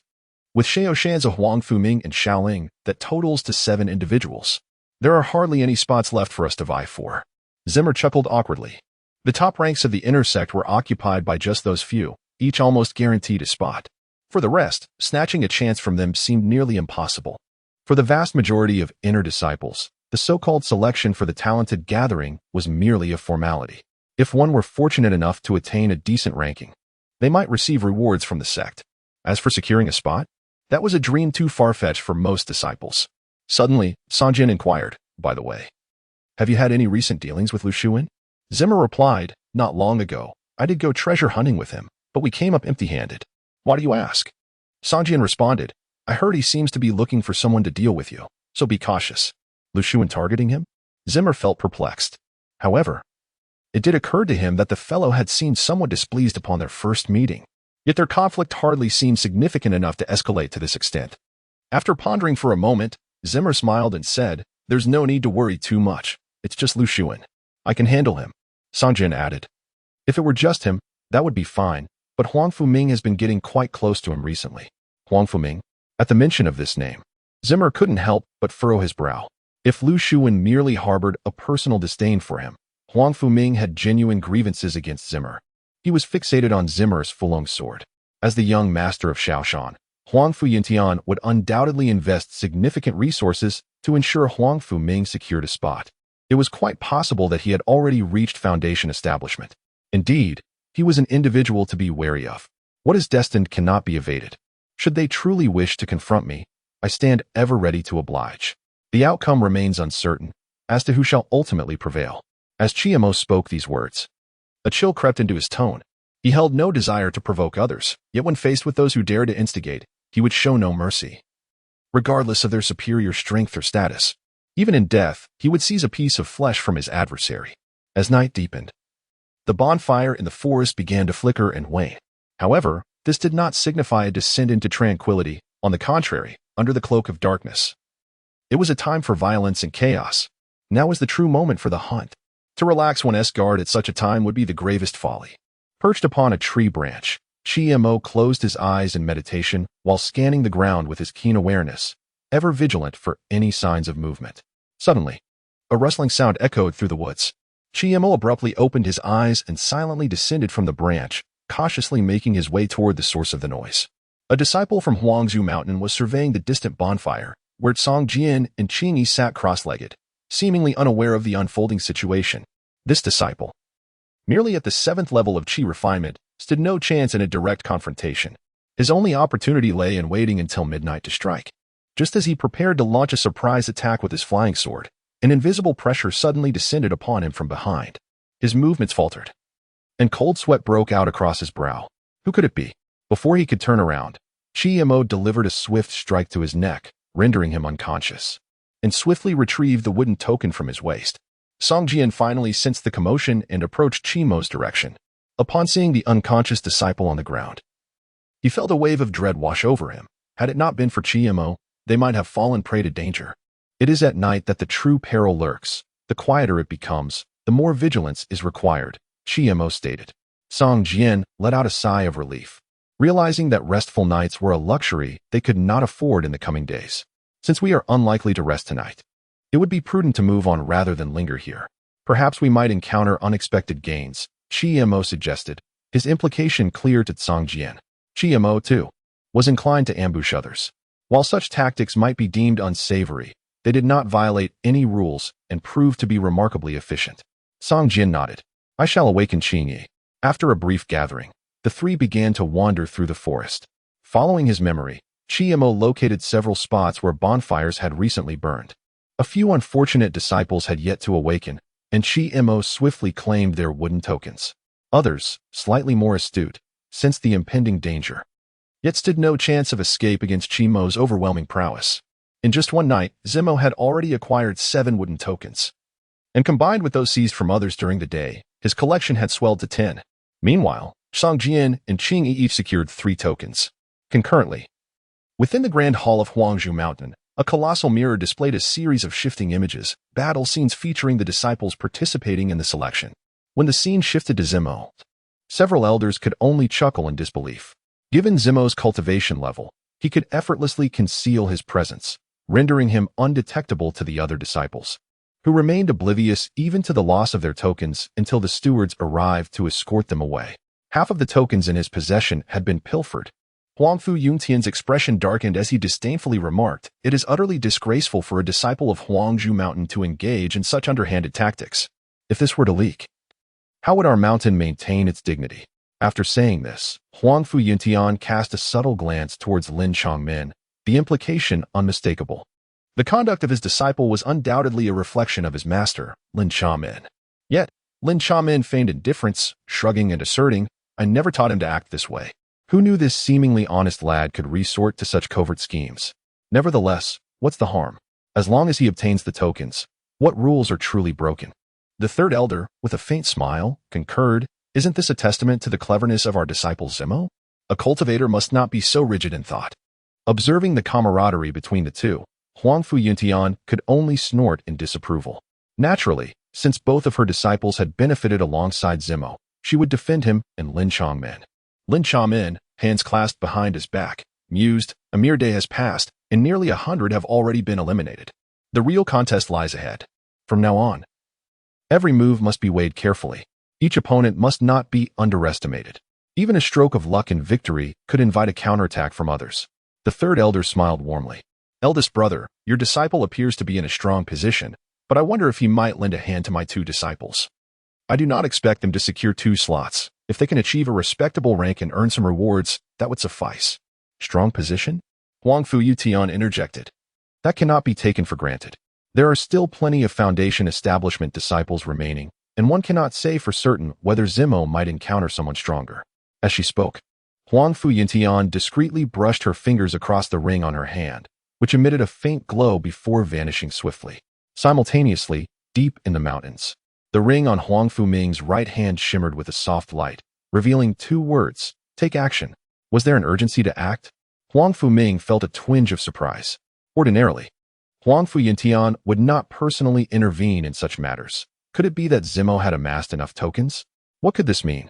Upon witnessing Huangfu Ming suddenly halt his steps, Lu Xuan followed suit and inquired. A flicker of murderous intent flashed in Huangfu Ming's eyes as he ominously declared, "Chi Mo's movements far exceed ours. It's time to reap him." "So soon?" Lu Xuan exclaimed. "We are still several hundred miles away from him. Perhaps we should hunt others while we search for him? Do I need to repeat myself?" Lu Xuan was taken aback and subsequently refrained from further protest. Huangfu Ming's domineering nature had been starkly evident over the past few days, revealing a stark contrast to his previously concealed demeanor. As the two wove through the forest, Lu Xuan cautioned, "Young master, I heard who mentioned that Chi Mo has already reached the initial stage of Foundation establishment, and with the assistance of the Fulong sword, he may prove formidable. Shouldn't we prepare adequately before confronting him?" "That is unnecessary for you to state." Huangfu Ming abruptly altered his course, delving deeper into the heart of the forest. The core area was Lu Xuan's eyes flashed with trepidation. The heart of the Huangzhou mountain range was the most perilous region, notorious for being inhabited by formidable beasts. And it was said that a great demon of the core formation stage guarded this territory. What was he doing heading into the core area? Noticing Lu Xuan lagging behind, Huangfu Ming urged, "Are you not coming? Are you afraid?" Lu Xuan hesitated, but ultimately followed Huangfu Ming into the core region. "What are you doing here? If we inadvertently provoke the great demon here, we shall perish." Huangfu Ming, however, scoffed, "It is precisely to provoke the great demon." There remained a distance to the true core of the Huangzhou mountain range. Song Jian cautioned, "Ahead lies the most dangerous part of the entire Huangzhou mountain range. It is rumored that a core formation demon resides here. Surely, no fool would venture into this area. We ought to take a detour." After all, they had come to compete for a spot in the Tianjiu conference, not to court death. Knowing that formidable demons awaited them ahead, Charging recklessly was undoubtedly an unwise choice. Yet, just as the three contemplated a diversion, an earth-shattering roar echoed through the core region of Huangzhou Mountain, causing the wildlife to scatter in terror. Even Qi Mo and his companions, miles away, were momentarily dazed by the thunderous sound. However, they quickly regained their composure. Song Jian promptly warned, "It seems the great demon in this mountain has been roused. We should hasten our departure." With that, the trio swiftly changed direction, intent on fleeing the area to avoid the wrath of the mountain's great demon. Meanwhile, several dozen miles away, a towering gray bear, its eyes aflame with fury, charged wildly toward the outskirts of the Huangzhou mountain range, with two figures standing atop its back, Huang Fuming and Lu Xuan. Lu Xuan felt a surge of unease. No wonder he dared to provoke this formidable core formation stage demon, for he possessed the beast-taming bell. With such a treasure at his disposal, coupled with the strength of this great demon, it would be a trivial matter to annihilate not just Qi Mo, but even the entire host of disciples scattered across the mountain. Huang Fuming held a uniquely shaped copper bell in his hand, which occasionally emitted peculiar sounds, commanding the formidable gray bear demon beneath him. This beast-taming bell could control demons at the core formation stage, under its influence. Even if Huang Fuming ordered the bear to its demise, it would not hesitate for a moment. Along their path, some smaller demons and participating disciples who could not escape met their end beneath the bear's massive paws. The speed of the gray bear was astonishing, and soon enough, Qi Mo's figure appeared within Huang Fuming's line of sight. At that moment, Qi Mo finally grasped the gravity of the situation. His tone somber as he remarked that the demon seemed intent on pursuing them. Song Jian remained relatively composed, stating, "Demons at the core formation stage possess the ability to transform, and their intelligence rivals that of humanity. They would not chase us without reason. There seems to be someone on its back." "Qing," he exclaimed. Upon hearing this, both Qi Mo and Song Jian turned to look. Their hearts sank as they noticed two figures atop the gray bear. Just as Song Jian had surmised, these two individuals were indeed seeking trouble with them. "They are after me. We must split up. I'll divert the demon," Qi Mo decisively declared, turning swiftly and plunging into the forest. Qing Yi barely had time to object before Qi Mo vanished from sight. Huang Fuming, witnessing this, cast a dismissive glance at Qing Yi and Song Jian, then urged the gray bear onward in pursuit of Qi Mo. For a moment, Qing Yi was at a loss, asking, "Senior brother, what should we do now?" Song Jian hesitated but ultimately resolved, "Let us follow and see if we can assist him. If all else fails, we can escape on our swords." To fly on their swords here would mean forfeiting their qualification for the Prodigy tournament, a significant loss. However, the qualification for the tournament paled in comparison to the value of their own lives. Meanwhile, Qi Mo found himself rapidly closing the distance to the bear. It was only a matter of time before the bear caught up with him. Although he could easily flee on his sword, Qi Mo was reluctant to relinquish this opportunity so easily. In the blink of an eye, the gray bear was upon him, raising its massive paw to strike down with tremendous force. "Defend!" Qi Mo immediately summoned his flying sword, using the 10-direction sword technique to withstand the blow. Nevertheless, the 10 swords could only withstand the impact for a fleeting moment before they shattered entirely, sending Qi Mo hurtling backward over 100 feet, ultimately crashing into a multitude of trees before coming to a halt. The physical strength of demon cultivators far surpassed that of human practitioners, and the gray bear before him, being a core formation stage demon, was an entire realm above Qi Mo. Zimmer, in a state of utter disarray, with blood staining the corners of his mouth, struggled to rise from the ground. Huang Fuming, perched atop the back of a gray bear, regarded Zimmer from a distance with an expression of amusement, akin to watching an ant grappling at the brink of life and death. The thrill of toying with a life in such a manner was decidedly exhilarating. At that moment, within the grand hall of Huangzhou Mountain, Lin Chongman's countenance was one of extreme displeasure as he bellowed, You are cheating? How can this possibly be deemed cheating?" Huang Fu Yuntian retorted with a cold smirk. "The selection for the Talents Conference does not prohibit the use of magical artifacts. My son Huang Fuming's actions are entirely within the rules. If your disciple cannot contend, he is free to forfeit his qualification. All he needs to do is surrender his wooden token, and Huang Fuming will naturally relent." After speaking, Huang Fu Yutian cast a disdainful glance at Lin Chongman. At last, the Fulong sword would finally return to the hands of these two. With the assistance of the Fulong sword, coupled with Huang Fuming's innate talent, victory at the upcoming Talents Conference in half a year seemed within reach. Lin Chongmin's face fluctuated between shades of blue and purple, and he couldn't help but feel a pang of anxiety for Zimmer. This foolish boy must not risk his life for a mere qualification. He ought to discern the importance of his life over the title. In the depths of the mountains, Huang Fuming, standing on the back of the gray bear, urged it closer to Zimmer, declaring from his lofty position, "Zimmer, you know what I desire. Hand it over, and I shall allow you to continue participating in the Talents Conference selection. Otherwise." With that, Huang Fuming shook the bell once more, prompting the bear to raise its massive paw, poised to strike. Coughing up more blood, Zimmer suddenly lifted his head, his gaze sharp as a blade, seemingly intent on piercing Huang Fuming. At the same time, Huang Fuming narrowed his eyes, a glimmer of murderous intent flashing within. He shook the beast-controlling bell again, and the enormous paw, larger than Zimmer himself, came crashing down. In a moment of sheer agility, Zimmer leapt aside, evading the lethal strike. He then propelled himself skyward, deftly leaping onto the bear's forelimb and, with a series of nimble steps, ascended to its back. The gray bear let out an enraged roar, thrashing its forelimbs wildly in an attempt to dislodge Zimmer. However, in doing so, it was not just Zimmer who faced misfortune, but also Huang Fuming and Lu Shuwen, both nearly thrown off by the bear's violent movements. Seizing the chaos, Zimmer activated his 10-direction sword technique, launching an assault on the two. The angles of the 10 flying swords were exquisitely calculated. Although both men managed to react, their stability compromised amidst the turmoil caused by the bear. Their movements were inevitably sluggish, resulting in Zimmer's successful strikes. Huang Fuming was fortunate, suffering only a minor cut on his arm, while Lu Shuwen bore the brunt of a grievous gash that extended from his chest down to his abdomen. All three tumbled from the bear's back. Without granting the two a moment's respite, Zimmer drew the Fulong sword, prepared to engage Huang Fuming in close combat. Under such proximity, even if Huang Fuming wished to command the grizzly bear to assault Zimmer, he too would inevitably be caught in the fray, leading to a contest of resilience. "Get away from me," Huang Fuming bellowed, and with a swift motion, his weapon was drawn.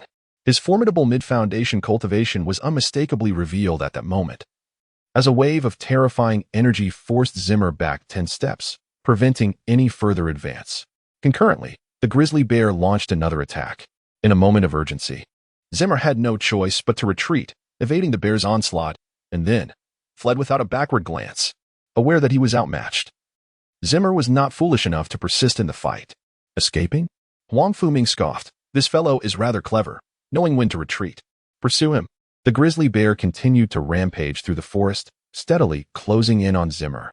Not far away, atop the treetops, two figures stood observing the rising clouds of dust. The slightly petite figure eagerly exclaimed, "There must be a battle over there." The other, a robust man, chuckled, "It's likely that rascal Zimmer. But who possesses such prowess to engage him for so long? Perhaps it's not a person, but a ferocious beast. Let's go take a look." With that, Chang Linyan leapt from the treetop, soaring over Tinjiang towards the battlefield. However, upon closer inspection, they found Zimmer scurrying through the woods like a headless fly. Not daring to look back, "Is that a major demon from the core area? How did it come to be here?" The expressions of both individuals darkened. A core formation demon was not easily dealt with, as they were of a significantly higher realm. How had Zimmer provoked such a creature? Hu Lai quickly sensed something amiss and murmured, "Wait, Huang Fuming and Lu Shuwen are atop that major demon. Is that a beast master bell?" Without further ado, Chang Linyan dashed forward. No time to ponder, we must assist. Before Hu Lai could dissuade her, she had already surged ahead. With a fierce roar, she unleashed her lethal strike. Just as the grizzly bear, which had been poised to attack Zimmer from behind, was suddenly repelled by a burst of flames. Its massive paw was charred from her unexpected sword strike, a deep gash marring its center, blood seeping forth. Her full-powered assault had merely sliced through the bear's flesh. Both the grizzly and Huang Fuming were filled with rage, having not anticipated the sudden appearance of Chang Linyan, and she was not alone. 10 golden flying swords cascaded from the sky, heading straight for Huang Fuming. 10-direction sword technique. Attack. In a moment of desperation, Huang Fuming was compelled to relinquish control of the grizzly, drawing his Qing Shuang sword to fend off Hu Lai's flying swords. Clang, clang, clang. A series of crisp sounds rang out as Huang Fuming was forced to retreat step by step, nearly losing grip on his weapon. His arms injured by the residual force of the flying swords, blood seeping from his wounds. Chang Linyan and Hu Lai. Upon recognizing the newcomer, Huang Fuming's expression darkened, and he cautioned, "I advise you to mind your own business." even with the combined strength of the three of you. You could never stand as a match against this formidable demon.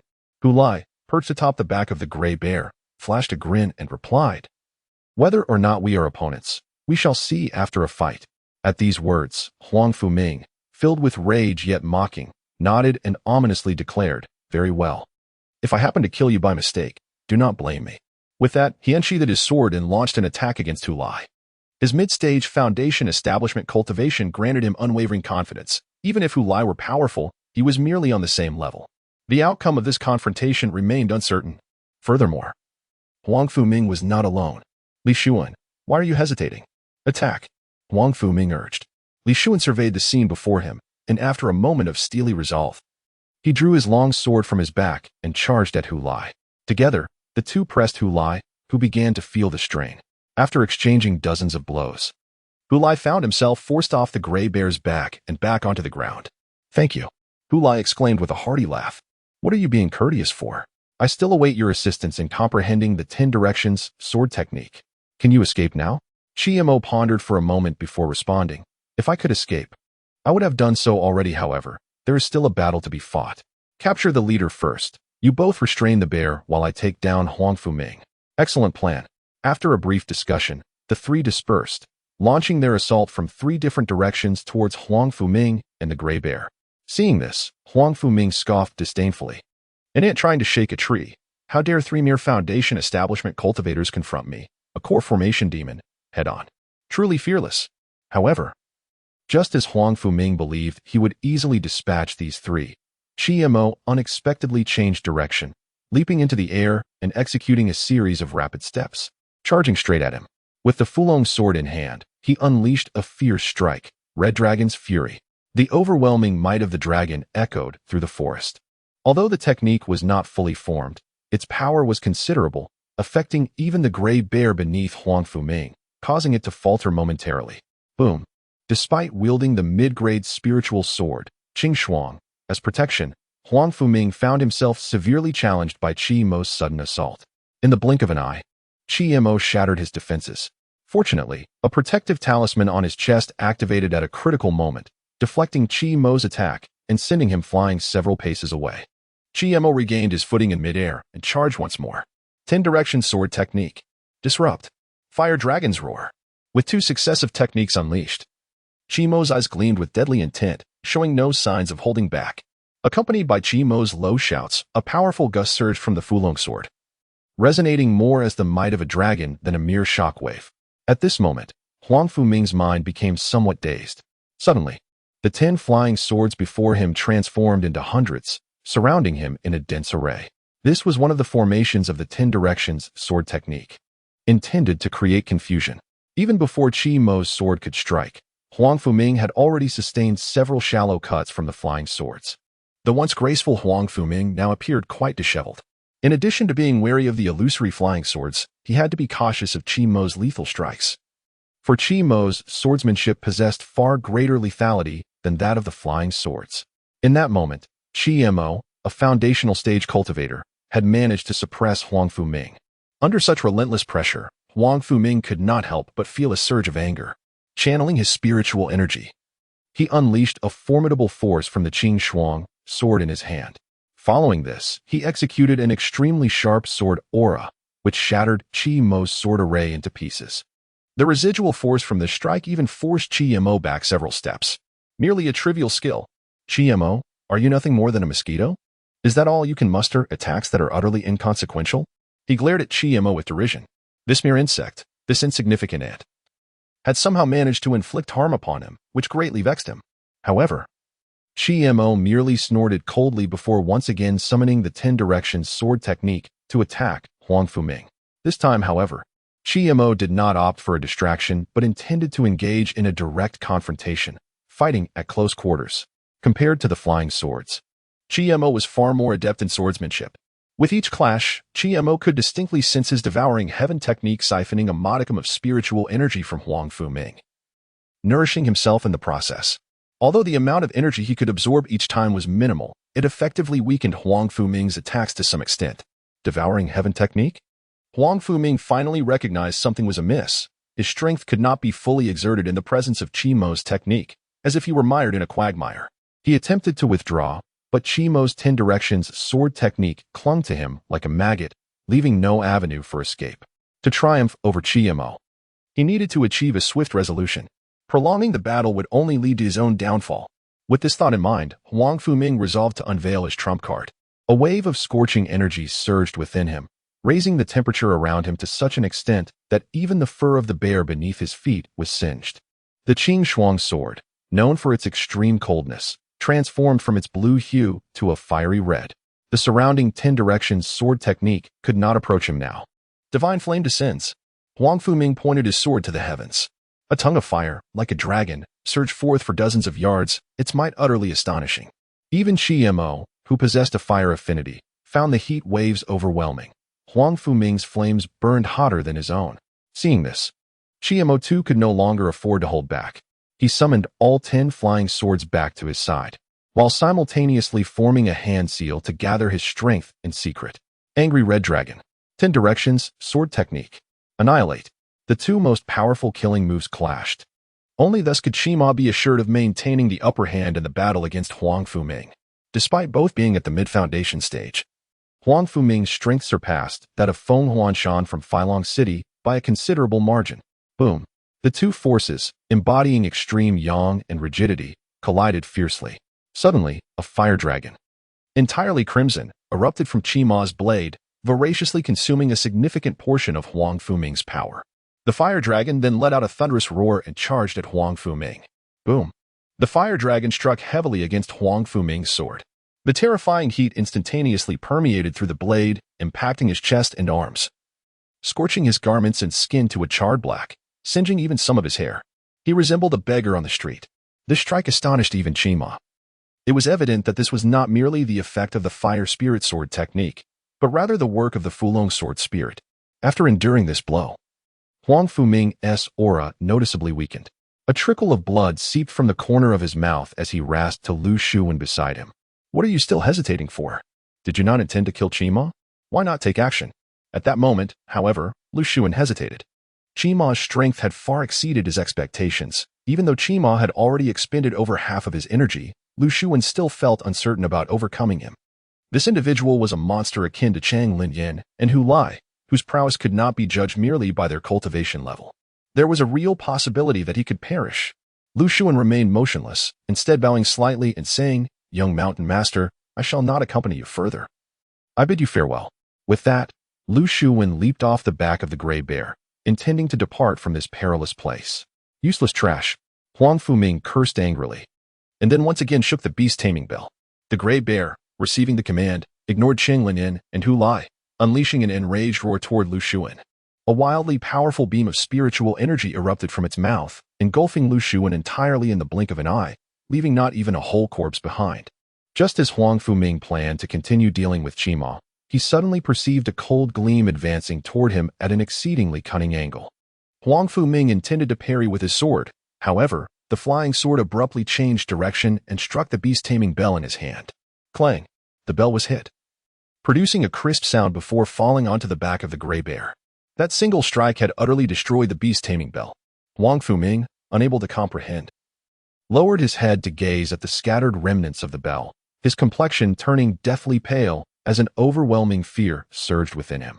Chimo also sensed something amiss. Without hesitation, he shouted, "Retreat! This gray bear is about to go berserk." Immediately, Chimo leaped down from the gray bear's back, not looking back as he dashed into the depths of the forest. Cheng Linyan and Hu Lai were momentarily taken aback, but soon followed in Chimo's footsteps, plunging into the woods. The gray bear slowly regained its consciousness, memories of recent events flooding its mind, overwhelming it with anger and humiliation.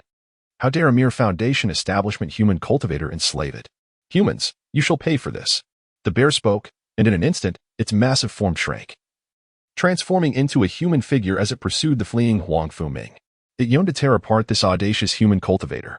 Not far away, perched atop a treetop, Chimo observed the transformed demon chasing after Huang Fuming, a murderous intent rekindling within him. "Chimo, you cannot be considering Hu Lai," sensing Chimo's thoughts, looked at him incredulously. Chimo replied, "Huang Fuming seeks my life. Today he has failed, but he will return. I refuse to remain a target for him."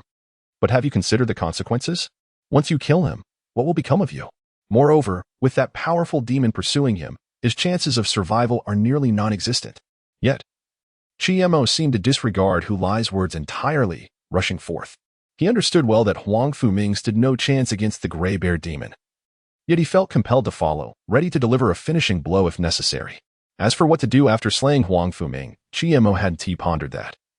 After all, it was Huang Fuming who sought to kill him first, and he believed justice was on his side.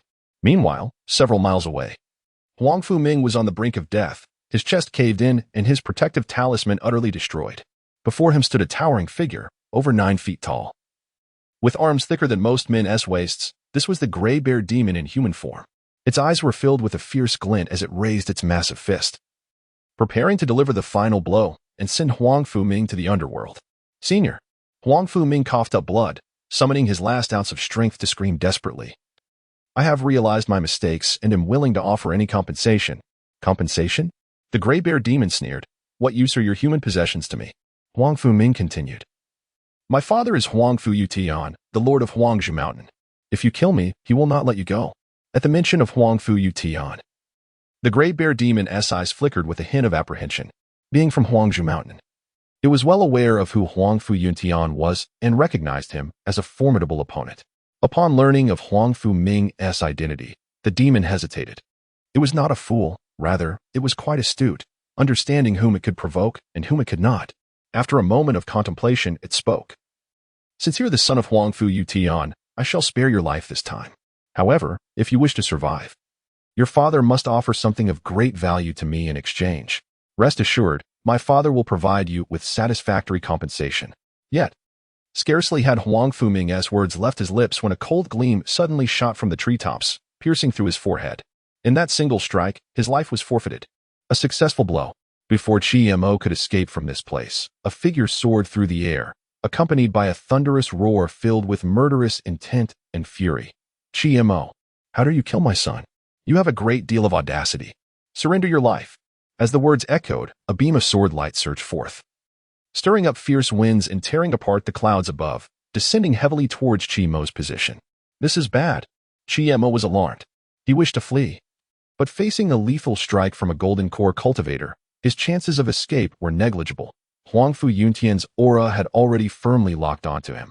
Just then, a more formidable sword energy descended from the heavens, shattering the blade that Huang Fu Yuntian had unleashed.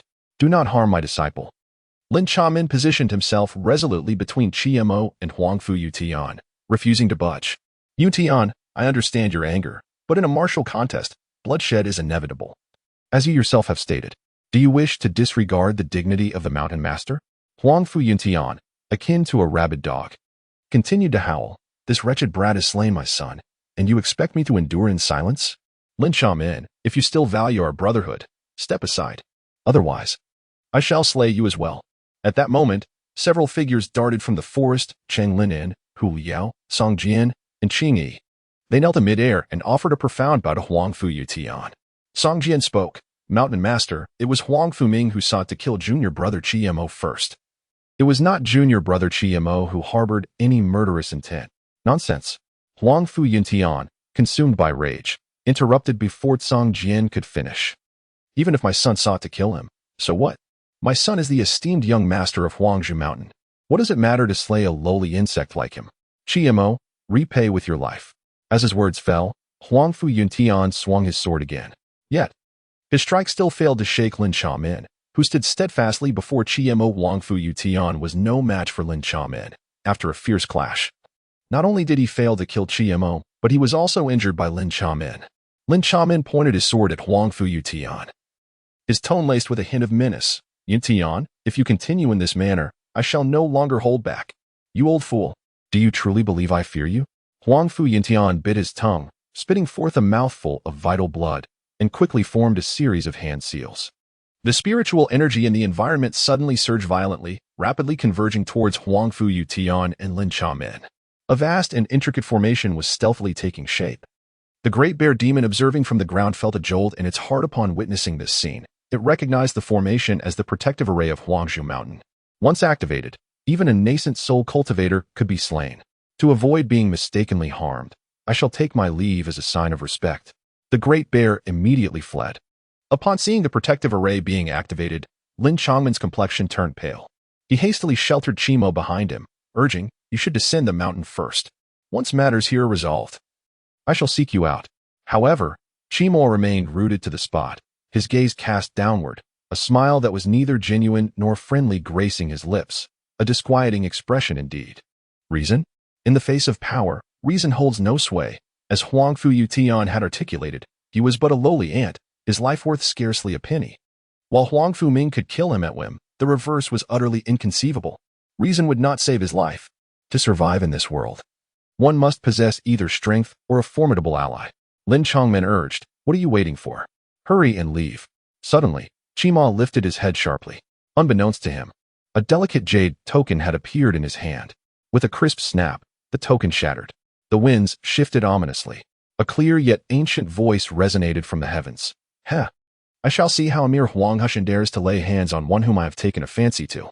In an instant, the clouds above coalesced into a colossal hand, forcefully tearing open a breach in the protective formation of Huanghushan. Huangfu Yutian coughed up a mouthful of blood. The destruction of the protective formation had resulted in a backlash, leaving him in a state of terror as he gazed at the sky. Seeking the source of the voice that had commanded the clouds to rend the formation, he had become considerably more rational, bowing reverently towards the heavens, proclaiming, "Predecessor? My Huanghushan bears no enmity towards you. Why involve yourself in our internal affairs?" Indeed, there was no animosity. In the clouds, an elderly man clad in gray descended from the air. As he stepped forth, the chaotic spiritual energy that should have surrounded him abruptly calmed, as if nothing had transpired. Even the spiritual power within Huangfu Yuntian became entirely stagnant. Despite his attempts to mobilize it, he could not muster even a trace of energy. Yun Songlong approached Huangfu Yuntian. Though his face bore a smile, his eyes crackled with thunderous authority, leaving Huangfu Yutian too intimidated to move. He spoke, "What you just said is quite accurate.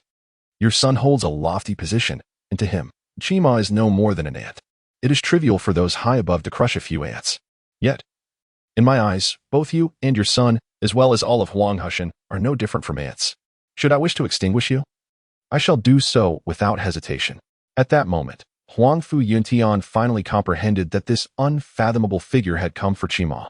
This seemingly unremarkable youth of humble origins was, in truth, an entity of terrifying significance. "Chima, you." Lin Chamin gazed at Chima in disbelief. It turned out that his previous suspicions had been entirely correct. Chima was far from an ordinary individual bereft of influence. Yun Solong continued, "Chima harbors no secrets from you. He is indeed just an ordinary rural lad with an unremarkable background. As for me, I am merely an old fool trailing behind him, beseeching him to accept me as his disciple. During these days, I am grateful for your care of my yet-to-be-initiated apprentice." Lin Chamin felt a surge of anxiety. Momentarily at a loss for words, Yun Songlong did not engage with others any further. He stood with his hands clasped behind his back, approaching Chimo. Devoid of the gentleness he once displayed, resembling a statue in a temple, emotionless, exuding an air of boundless authority and a condescending demeanor that looked down upon all beings. "Chimo, remember the look in the eyes of that old rascal from Huanghushan today. He despises you and wishes to end your life. Yet he also fears you. That is the gaze of a coward. You must never possess such a look throughout your life. I shall not assist you in ending his life. Should you encounter him again in the future, the means of recompense for today's events rest solely upon you. Since you have shattered the jade tablet to summon me here, you must be prepared to depart from this place." Yun Songlong did not urge Chimo. He merely hovered in the air, awaiting Chimo's response. Chimo turned back, gazing at Lin Chongmen, and knelt in midair, performing a distant bow. "Master, your unworthy disciple takes his leave." Lin Chongmen stood frozen, unable to regain his composure for quite some time. He had anticipated this day's arrival. Chimo was no ordinary individual, and the mere Huanghushan could never contain him. Yet, he had not expected this day to arrive so swiftly. After a long while, he forced a bittersweet smile, feigning nonchalance as he declared, "Should we meet again in the future, do not forget that this old man was once your master. Once a teacher, always a father. Such kindness must never be forgotten." Chimo performed another deep bow. "Enough. No more sentimental farewells. Go." Lin Chongmen waved his large sleeve, clasped his hands behind him, and laughed heartily as he departed, vanishing in the blink of an eye. Chimo turned back. returning the small booklet containing the 10 direction sword technique that Hulaya gifted him. Afterward, he bowed once more to the onlookers. Having completed these gestures, he resolutely followed in Lin Chaoman's footsteps, leaving this realm behind. As the figures faded into the distance, Huangfu Yuntian finally regained his senses and called out towards the direction from which Yun Songlong and Chiemo had departed. May I inquire about your esteemed identity? Duanjin Mountain. Yun Songlong. These 6 words echoed profoundly within Huang Hushan, resonating for a long while. Upon hearing these words, Huangfu Yutian felt as though struck by lightning, his face betraying sheer terror. Duanjin Mountain. The distinction between Huang Hushan and Duanjin Mountain was as stark as fireflies compared to the brightness of the moon. Chiemo had indeed attracted the attention of Duanjin Mountain? If, in the future, Duanjin Mountain were to turn their ire upon him, what would that mean? The thought of such consequences was one Huangfu Yuntian dared not entertain. Outside the mountain, Chiemo cast a lingering glance back, feeling a deep sense of reluctance. This was where his journey into the realm of immortality had begun, where the little bell had also resided. Chiemo looked to Yun Songlong and inquired, Senior, may I bring one more person with me? Yun Songlong smiled and replied, Are you referring to that exceptional little girl with the lightning spirit root? Chiemo nodded in affirmation. Having reached this point with Huangzhou Mountain, if Huangfu Yuntian were to vent his frustration on Shaoling because of my actions, Chiemo would undoubtedly regret it for a lifetime. Yun Songlong did not hastily refuse. He merely stated, although that little girl possesses exceptional talent, the only disciple I intend to accept is you. Should I consider taking another under my wing, it will depend on whether you possess the means to negotiate with me. After a moment's contemplation, Chiemo unfastened the Qinkuan pouch from his waist and presented it with both hands. This contains all of my spirit stones and fire vein essence. If that is insufficient, I also possess 3 spirit swords. No, for spirit swords. As he spoke, Chiemo removed the Fulong sword from his back. Yun Songlong regarded Chiemo with an enigmatic smile and inquired, Is this truly all your possessions, including the Fulong sword? Do you comprehend the immense value of this blade? You offer so much merely to persuade me to take that little girl along? Chiemo, with unwavering conviction, replied, As long as you agree, I am willing to part with it. Yun Songlong erupted in laughter, but did not reach for the items in Chiemo's hands. Chiemo was perplexed. Yun Songlong continued, Let us not dwell on your willingness to sacrifice. Even if you were truly willing, I would not take that little girl with me. Huangzhou Mountain would never consent to part with her, and even if he had the inclination, he would lack the courage. For after today, Chiemo, you have the entirety of Duanjin Mountain at your back. Huangfu Yuntian would not dare to offend such a formidable entity. Rather than eliminate Shaoling, it would be far more prudent to nurture this naturally gifted cultivator, thereby solidifying Huangzhou Mountain's foundation. Who knows? In the future, perhaps Huangzhou Mountain may even mend ties with Chiemo, a disciple of Duanjin Mountain, through Shaoling. Seeing that Chiemo remained silent, Huangfu Yuntian added, For cultivators, the 2 most crucial aspects are power and status. Status ensures that others think twice before acting against you, while power is the means to act without restraint. Now that you bear the title of a Duanjin Mountain disciple, you have attained status. As for power, that depends on your own efforts. Once you possess the capability to bring that little girl out of Huangzhou Mountain, you may do so yourself. In the depths of the mountains, 100 miles outside Qishui town, Chiemo returned to the humble abode where he had once hidden from bandits. Although the spiritual energy here did not rival that of Huangzhou Mountain, it was significantly better than many other locations. Most importantly, it was in close proximity to a spirit stone vein, allowing Chiemo to retrieve resources when necessary. Chiemo and Yun Songlong had been residing here for some time. Beyond observing Chiemo's cultivation, Yun Songlong had engaged in little else. Chiemo could not help but feel perplexed and asked, Elder, shall we not return to Duanjin Mountain? Why the haste? Yun Songlong replied, Do you consider Duanjin Mountain to be a small sect like Huangzhou Mountain, where one can casually recruit disciples? Those who can enter Duanjin Mountain are all paragons of talent, the very best among men. In a tiny place like Qianyuan country, only the most outstanding prodigies qualify for admission into Duanjin Mountain. If you are who you claim to be, I shall naturally escort you back. However, if you are not, there is no need for you to pay homage at the Broken Sword Mountain. He wishes Chiemo to participate in the upcoming Tianjiao conference in Qianyuan Kingdom, scheduled for half a year from now, and to emerge victorious therein, thus proving Chiemo's prowess. Yun Songlong continued, stating that besides the various esteemed sects of Qianyuan Kingdom, Cities throughout the kingdom also possess the qualification to partake in the Tianjiao Conference. For instance, within the 16 cities of the Northwest, there are 3 slots available, making it relatively easy for you to compete for a place. Indeed, this is not a formidable challenge for Chiemo. Among the practitioners in these 16 cities, nearly half have joined the Huangzhou Mountain, leaving the remaining individuals with an overall strength that pales in comparison to that of Huangzhou Mountain. Chiemo's capabilities are considered top-tier even within Huangzhou Mountain, and naturally, they are even more formidable beyond its confines. Having departed from the mountains, Chiemo arrived at Feilong City, the most prosperous city in the vicinity, where he could potentially engage with the Tianjiao Conference. Upon entering the city, he skillfully navigated his way to the treasure pavilion. Upon seeing Chiemo, Chu Tiange immediately approached him with a flattering smile, exclaiming, "Fellow Taoist, it has been many days since our last meeting. Have you come to acquire another treasure, or perhaps wish to purchase some magical artifacts or elixirs?" Compared to their previous encounter, Chu Tiange displayed significantly more enthusiasm this time, having heard that on that fateful day, Feng Huanshan and Feng Tian had attempted to hunt Chiemo but instead met their demise at his hands. Such strength undoubtedly commands respect in Feilong City. And Chu Tiange was not one to take Chiemo lightly. Chiemo, direct as ever, stated, "I have not come here today to engage in trade. I wish to inquire if you know of any avenues to participate in the Tianjiao Conference." "The Tianjiao Conference?" Chu Tiange's eyes sparkled as he countered. "Why do you ask, fellow Taoist? Do you intend to participate?" "Indeed," replied Chiemo. "Well, Chu Tiange smiled awkwardly, responding, "While our treasure pavilion hosts a diverse clientele and is quite well informed, I regret to say I am unable to assist you regarding the Tianjiao Conference." "Is that so?"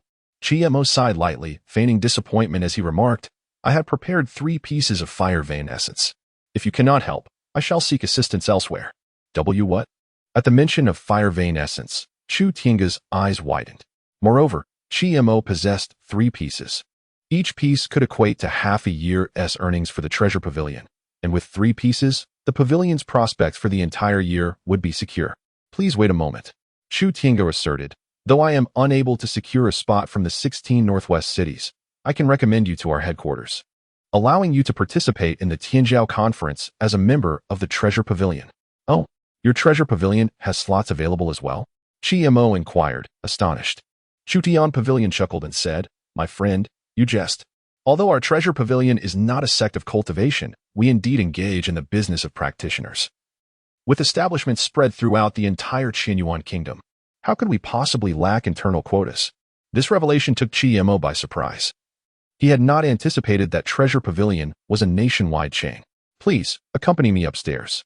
I shall promptly communicate with the headquarters, and we should receive a reply shortly."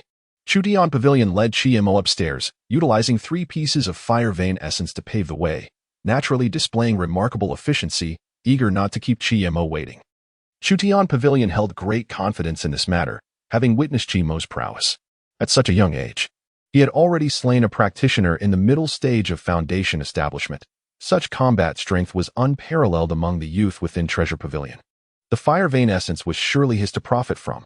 Before long, a message arrived from Treasure Pavilion. Chu Tian Pavilion approached Chiemo with the news, grinning broadly. "My friend, this matter is practically a certainty. However, I must request that you personally make a journey to Qiaoyuan City, 1,000 miles away. The overseer of our 16 cities in the Northwest needs to ascertain whether you possess the strength to represent Treasure Pavilion in battle. I hope for your understanding. Despite being a commercial entity, we hold the Genius Tournament in high regard. Even if we do not claim the top spot, we cannot afford to lose face. Thus, those participating in the tournament must possess sufficient strength." Chiemo was not surprised by this stipulation. If merely offering 3 pieces of fire vein essence secured a quota, he would have questioned the authenticity of such an opportunity. "I understand," Chiemo replied, tossing aside the 3 pieces of fire vein essence as he prepared to leave. Upon seeing the 3 pieces, Chu Tian Pavilion's eyes sparkled with desire, yet he restrained his impulse and asked, "My friend, would you not keep this fire vein essence for now? Once you secure your position in the Genius Tournament, you may return it to me at your convenience." Chiemo countered, "There is no need for such trouble. Qiaoyuan City lies over 1,000 miles away, and I do not wish to make an additional trip for these 3 pieces." His confidence in securing a spot was unwavering. Chu Tian Pavilion hastily collected the fire vein essence, realizing that this friend was indeed bold and self-assured. If GMO were to earn a quota in the Genius Tournament, he, as the recommending branch leader, would certainly receive generous rewards in addition to the 3 pieces of fire vein essence. He could even dream of such fortune. Farewell, my friend. He followed GMO to the grand entrance of Treasure Pavilion, watching until GMO's figure vanished at the street's end before returning to the shop. Xiaoyuan City. This was the place. From a distance, the city's walls resembled a colossal palace, majestically spanning the landscape. Even from several miles away, one could observe the bustling activity outside the city gates, with practitioners occasionally soaring through the air on their swords. If Flying Dragon City was the pinnacle among the 16 cities of the Northwest, then Xiaoyuan City undoubtedly reigned supreme among them all. Upon entering the city, GMO quickly inquired and soon discovered the location of the Treasure Pavilion, renowned throughout the Qinyuan Kingdom. The Treasure Pavilion's fame grew in proportion to the bustling areas it occupied. Consequently, its local influence expanded correspondingly. In Filong City, even the esteemed lord of Chutian Pavilion felt the weight of the Feng family, a local power, yet in Xiaoyuan City, even the city lord regarded the head of the Treasure Pavilion as a distinguished guest. After all, the head of the Treasure Pavilion in Xiaoyuan City held an additional title, the overseer of the Treasure Pavilion across the 16 cities in the Northwest.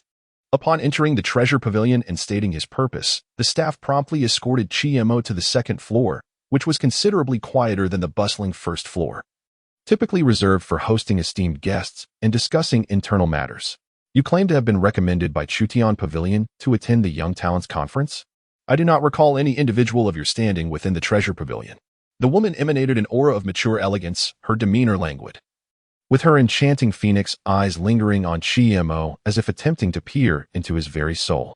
Despite her modest cultivation, merely at the 4th level of Qi refinement, the reverence shown by those around her belied the fact that she was, in truth, the overseer of the Treasure Pavilion across the 16 cities in the Northwest, Yichinga. Unfazed by Yichinga's scrutiny, GMO responded calmly. So you mean to say that you are unwilling to grant me this opportunity? Yichinga, with a half-smile and a languid tone, replied, It is not entirely impossible. Our Treasure Pavilion has, on occasion, invited outsiders to participate in the Young Talents Conference. However, if you wish for me to allocate this opportunity to you, you must demonstrate commensurate strength or present treasures that would captivate the Treasure Pavilion. Intrigued, she pondered how this seemingly unremarkable and somewhat shabby youth could have persuaded Chutian Pavilion to recommend him. Was it strength or wealth? With a calm demeanor, GMO asserted, I can help you secure victory. He stated this as if it were the simplest of matters. Victory. Upon hearing this, Yichinga's brows arched in mild surprise. Although the Treasure Pavilion had consistently performed well in previous Young Talents conferences, claiming the top position had always eluded them. After all, they were competing against the foremost talents of the Qinyuan Kingdom, where numerous sects in the royal family participated, and the individuals cultivated by the Treasure Pavilion were comparatively less formidable. If they could secure victory, it would indeed bolster the prestige of the Treasure Pavilion. However, the youth's assertion seemed overly audacious. Had a royal scion made such a claim, she might have entertained it. Yichinga's gaze shifted. GMO, is it? I have not heard of you before. Do you have any idea how many exceptional talents there are in the Qinyuan Kingdom? Not to mention the elite of the Royal Bamboo Mountain within my jurisdiction of the 16 cities in the Northwest, which is teeming with foundational geniuses. Whether you can surpass them is debatable, let alone securing victory. You lack both fame and backing. Why should I place my trust in you? Quite simple. Based on my capabilities, GMO declared. His confidence was palpable. Yichinga, now regarding GMO with a newfound seriousness, remained non-committal, replying, however, Your claims of seizing the championship are mere words. How can I trust you? If you fail to triumph, will my Treasure Pavilion not suffer a silent loss? As I have said before, either present your strength and background, or offer something compelling in exchange. In Yichinga's eyes, GMO evidently fell short on both counts. A mere assertion of claiming victory seemed far less enticing than presenting a handful of spirit stones. Broken Sword Mountain. GMO uttered those 3 words lightly. Upon hearing them, Yichinga's heart involuntarily trembled. What? What did you say? GMO reiterated. Did you not ask me to showcase my strength and background? Broken Sword Mountain carries considerable weight, does it not? With that, he produced a token and placed it before Yichinga. This token had been entrusted to him by Yun Song Long. It could alleviate numerous troubles and, in critical moments, safeguard his life. This insight had dawned upon him after his descent from Huangzhou Mountain. For someone as obscure as he, Earning respect required a clear display of his background and identity, an undeniably effective approach. Some individuals might be unconquerable by skill alone, yet an imposing background could render them utterly subservient. With this token in his possession, Qi needed not engage in lengthy explanations within the Qianyuan kingdom. Anyone with a modicum of discernment would instinctively fear him. Yichinga's astonishment deepened upon seeing the token.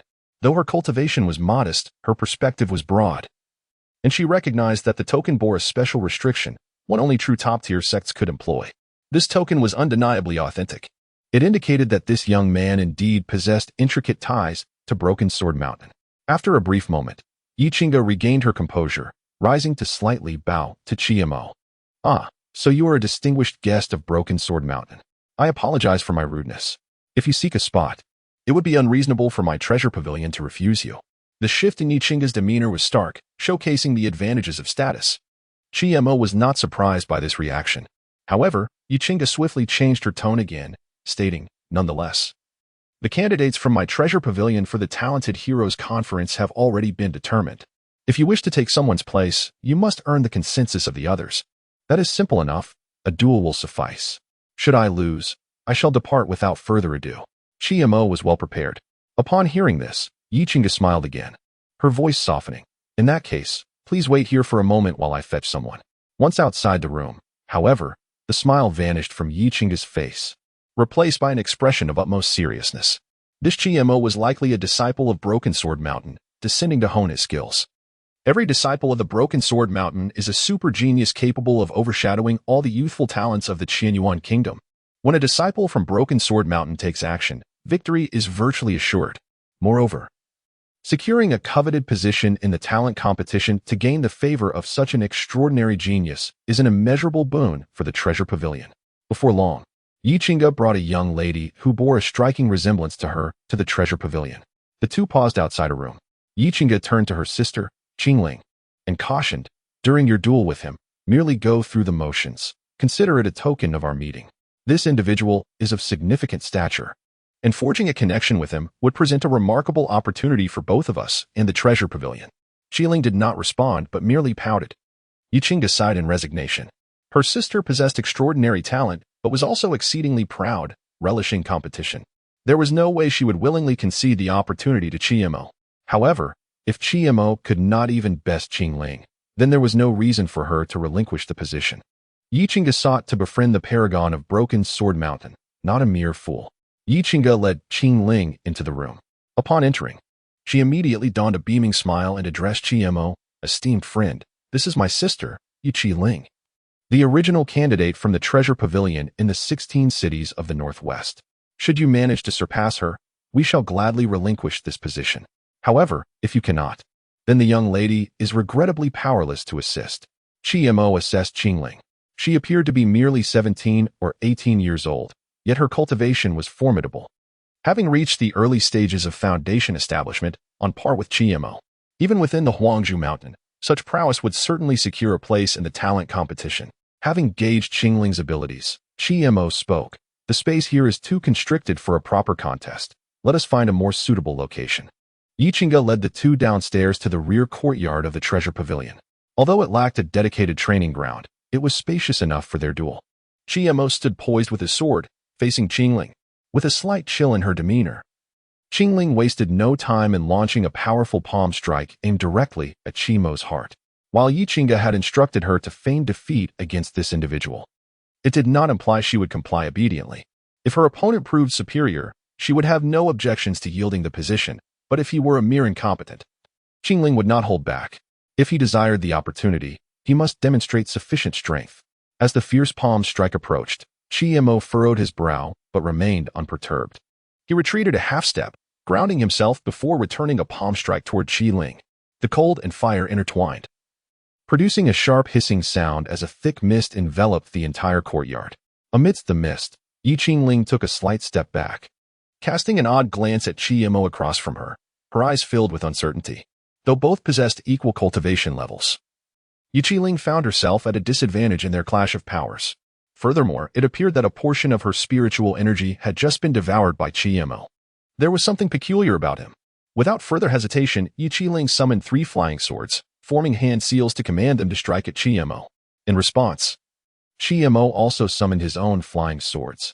However, he wielded a formidable 10 swords. Was that a particular sword technique? Yi Qingge, observing from the sidelines, was taken aback by this spectacle. The technique involving flying swords was far more precious than ordinary swordsmanship, and judging by Qi Mo's commanding display, the quality of this technique was undoubtedly high, requiring a full 10 flying swords to execute, revealing its complexity. Although Yi Qingge was not particularly adept at cultivation, she had extensive knowledge of martial techniques, and the difficulty of mastering such a sword technique was unprecedented in her experience. Qi Mo was indeed no ordinary individual. What astonished Yi Qingge even further was that, in addition to the 10 flying swords, Qi Mo also bore a long sword on his back. Clearly, he had yet to unleash his full power, as he had managed to suppress Yu Qi-ling, who was proficient in flying sword techniques, merely with those 10 swords. After enduring over a dozen exchanges under Qi Mo's relentless assault, Yi Qi-ling began to grow impatient. Swiftly, she altered her hand seals, abruptly halting the fierce advance of the 3 flying swords, as if gathering strength. 3 talents, sword formation. With a soft command from Yi Qi-ling, the 3 flying swords suddenly radiated with brilliant light, a chill emanating from them. The momentum of Yi Qi-ling's move was exponentially greater than before. This was her strongest technique. Seeing Yu Qi-ling unleash her deadly strike, Qi Mo ceased to conceal his prowess, forming hand seals and declaring, 10-direction sword technique. Attack. The 10-direction sword technique consists of 7 variations: attack, kill, annihilate, disrupt, assault, control, and shock. Among these, the first 3, attack, kill, annihilate, are primarily offensive, each one more lethal than the last. This indicated that Qi Mo was not exerting his full strength. However, what he employed was more than sufficient for the current situation. After a brief stalemate between Yi Qi-ling's 3-talent sword formation and Qi Mo's 10-direction sword technique, it became evident that fatigue had set in, and the 3 flying swords hovered precariously in midair. After a moment longer, the 3-talent sword formation shattered completely, and the 10 flying swords surged toward Yu Qi-ling with unstoppable force. Yu Qi-ling was instantly stricken with terror, her delicate face paling as she stood frozen in place. "Friend, please show mercy," Yi Qingge exclaimed urgently. The 10 flying swords paused mere inches from Yi Qi-ling before returning to Qi Mo's sleeve. After stowing away the swords, Qi Mo nodded gently and addressed Yu Qi-ling. "I apologize for the offense. I shall accept this quota." Only then did Yu Qi-ling regain her senses, realizing that had Qi Mo not withdrawn in time, she might have met her demise. Indeed, while her cultivation was commendable, she was ultimately a sheltered heiress raised in an ivory tower, lacking the combat experience that someone like Qi Mo, who had risen from the depths of despair, possessed in abundance. Even the highest talent, if unrefined, remains merely a decorative facade. "I refuse to accept this." Regaining her composure, Yi Qi-ling exclaimed in indignation, "I was careless just now. Let us compete once more." However, Qi Mo replied, "I believe there is no need for that, Sect Master Yi. I kindly ask you to adhere to our agreement, and also to assist me with the matter of traveling to the capital. Rest assured, this is within my purview." After bidding farewell to Qi Mo, Yi Qi-ling glared at Yi Qingge, expressing her grievances. "Sister, why do you support this outsider? It was my oversight. Allow me to challenge him again. I will not lose." Yi Qingge merely smiled faintly and said, "Silly girl. Do you truly believe that a rematch would render you his equal? Just look at the calluses on his hands, and you shall realize that he does not primarily practice flying swords, but rather excels in swordsmanship. You lack even the qualification to compel him to wield a sword. How could you possibly triumph over him?" However, Yu Qi-ling wished to say more, but the words faltered on her lips. Yi Qingge continued, "You must understand that there are always those beyond your kin." His admission into the Broken Sword Mountain speaks volumes of his exceptional capabilities. Yet, you too possess remarkable talent. As a unique spirit root, you are extraordinarily gifted, merely in need of practical experience. Given time, you may well surpass Qi Mo. He will remain here for some time before departing for the capital. If you are inclined, you might seek his counsel." "Seek his counsel?" Yi Qi-ling frowned in disdain. As a pampered young lady, she had never endured such humiliation. Now her sister was suggesting she consult him? She could not bring herself to do so. Yet, how could this fellow, also in the initial stages of foundation building, be so much stronger than herself? Watching Qi Mo's retreating figure, Yu Qi-ling fell into deep contemplation. In a small courtyard in Qiaoyuan City, Qi Mo practiced his swordplay in the open space before him. Though he did not employ spiritual power, Each move still rent the air with formidable force, exuding a masterful aura. Among cultivators, there exists a saying, many wield swords, but few can truly be called sword cultivators. For the majority lack purity and strength in their swordplay. Yet, Chi-Mo was evidently a qualified sword cultivator. After executing a set of fire spirit sword techniques, he exhaled deeply and sheathed his longsword. Unbeknownst to him, Yi Qiling had seated herself upon a stone bench nearby, resting her chin on her hand. Entranced by his performance, his swordsmanship was indeed impressive, perhaps even surpassing that of his flying swords. Had Chi-Mo employed his long sword during their earlier duel, her chances of victory would have been even slimmer. She could scarcely fathom how she might find any possibility of triumph against him. Though both were in the early stages of foundation building, the disparity between them was not trivial. Did you seek something from me? It was only when Chi-Mo spoke that Yi Qiling returned to reality. A flicker of panic surfaced in her eyes, quickly followed by a somewhat bashful tone as she softly inquired, "My sister mentioned that you were quite formidable. Would you be willing to teach me how to wield a flying sword?" As she spoke, Yi Qingling's tone carried a note of pride, rendering her request rather awkward. It was evident that she was reluctant to admit that Chi-Mo surpassed her in skill. Seemingly anxious that Chi-Mo might decline, she hastily added, "Rest assured, I will not be a burden. I can offer you 300 spiritual stones a day. How does that sound?" Chi-Mo found himself bemused by the situation. Was he truly gaining a disciple at no cost? However, with his own training consuming all his time, he had little leisure to instruct another. He politely declined. Whether it is flying swords or other martial techniques, the most effective way to improve is through practical experience. You should practice diligently on your own. Upon hearing Chi-Mo's refusal, Yi Qiling quickly countered, "If you believe 300 spiritual stones aren't sufficient, I can also share the 3 talisman sword formation with you, which is the finest sword technique I possess." Chi-Mo was momentarily speechless. Nonetheless, Yi Qingling's offer piqued his interest. While the 3 talisman sword formation could not compare to the 10-direction sword technique, it was undoubtedly a formidable technique in its own right. Moreover, the 3 talisman sword technique was far less complex than its counterpart, primarily designed for offensive maneuvers, often yielding unexpected results.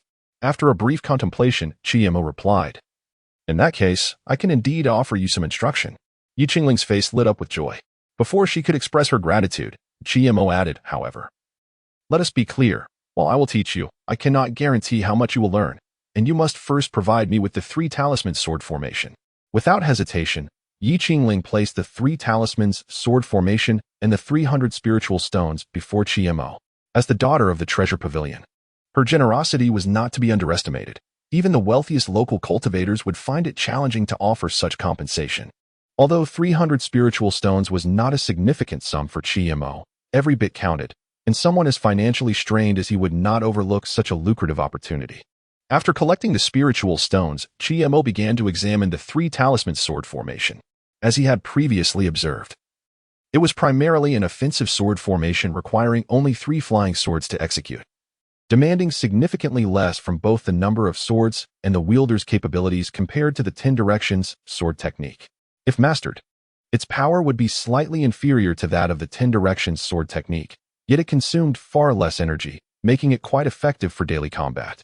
After a cursory review, Chi-Mo stored the scroll containing the formation and summoned a flying sword to hover before Yi Qingling.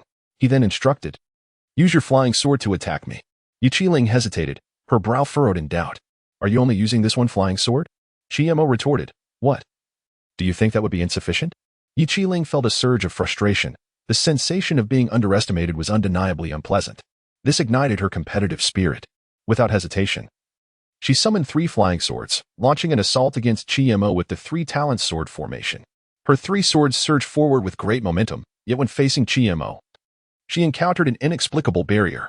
Despite her opponent wielding but a single sword, she found herself unable to penetrate his defense, as though a solid wall stood between them rather than merely one flying sword. Chi-Mo, in turn, became equally focused. To counter the 3 talent sword formation with just one sword demanded his utmost concentration. Any lapse in defense could lead to his downfall at Yi Qingling's hands. For him, this was also a form of training, as his comprehension and mastery of the flying sword were rapidly advancing. After exchanging only a few moves, Chi-Mo seized an opportunity and shattered Yi Qingling's formation with a single strike, his sword hovering ominously before her. Had Chi-Mo been her enemy, Ling would have already met her demise. Stunned, Ling stood frozen, unable to process her defeat at Chimo's hands. Her competitive spirit flared anew, and she quickly exclaimed, "Wait, wait, this doesn't count. Let's go again." However, Chimo replied, "First, reflect on how you lost just now. Once you comprehend it, come find me." Being overly eager for quick success is a grave mistake for cultivators. With that, he summoned his flying sword back into his hand, playing with it casually. This was merely an exquisite ordinary sword. He had yet to even employ one of his 3 spiritual swords.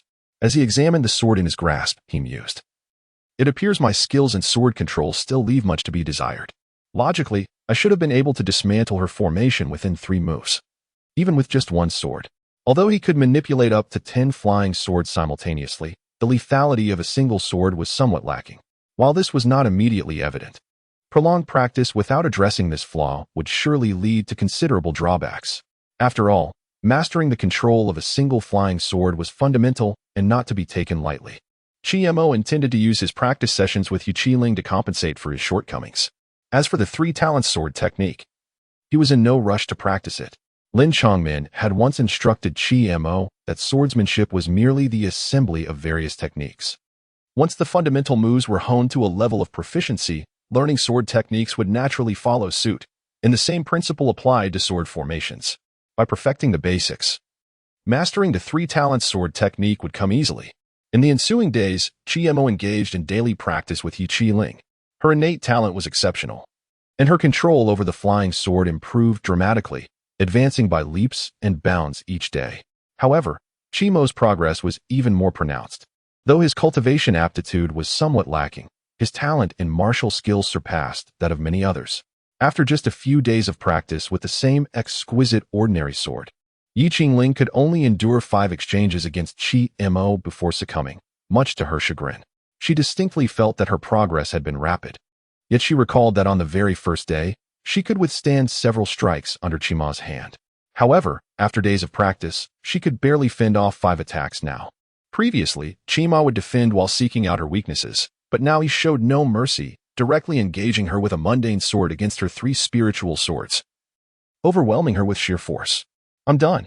After all this practice, I haven't won a single time." Ling huffed in frustration and plopped down on a stone bench, staging a protest. Yet, Chimo seemed oblivious to her words, engrossed in maneuvering the mundane sword, skillfully making it dance through the air. Over time, his control over the flying sword had become much more adept, and he felt as though the sword had become lighter, almost weightless. Seeing that Chimo ignored her, Ling, feeling bored, pouted and began to reflect on their recent sparring session.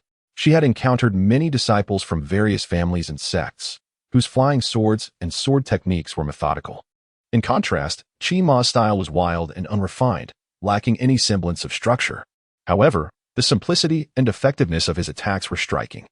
He would seize any opportunity without hesitation to claim his opponent's life. This was Ling's most immediate impression of Chimo's flying sword over the past few days. Such a ferocious flying sword, could he truly have emerged from the renowned Broken Sword Mountain? To her, he seemed scarcely different from those lowly rogue cultivators, albeit significantly stronger. Moreover, a flying sword imbued with such killing intent could only have been honed through countless encounters with death. What on earth had he experienced? Unbeknownst to herself, Ling had been watching Chimo intently for quite some time. Suddenly, Chimo spoke. "If you've come to a realization, then continue." "Huh? Oh." Ling was jolted back to reality, rising to resume their sparring. Above the clouds, So Long gazed with a smile at Chimo in the courtyard, muttering to himself. Having just emerged from Huangzhou Mountain, he already knows to leverage the name of Broken Sword Mountain.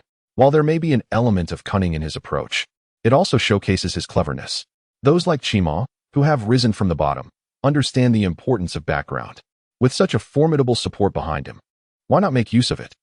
So Long did not disapprove of Chimo's style, provided he did not engage in actions that would harm the heavens or disgrace the sect. However, he felt a twinge of dissatisfaction that Chimo had been practicing flying swords for several days. He murmured with irritation. Hasn't his master from Huangzhou Mountain taught him the simple truth that one cannot overreach?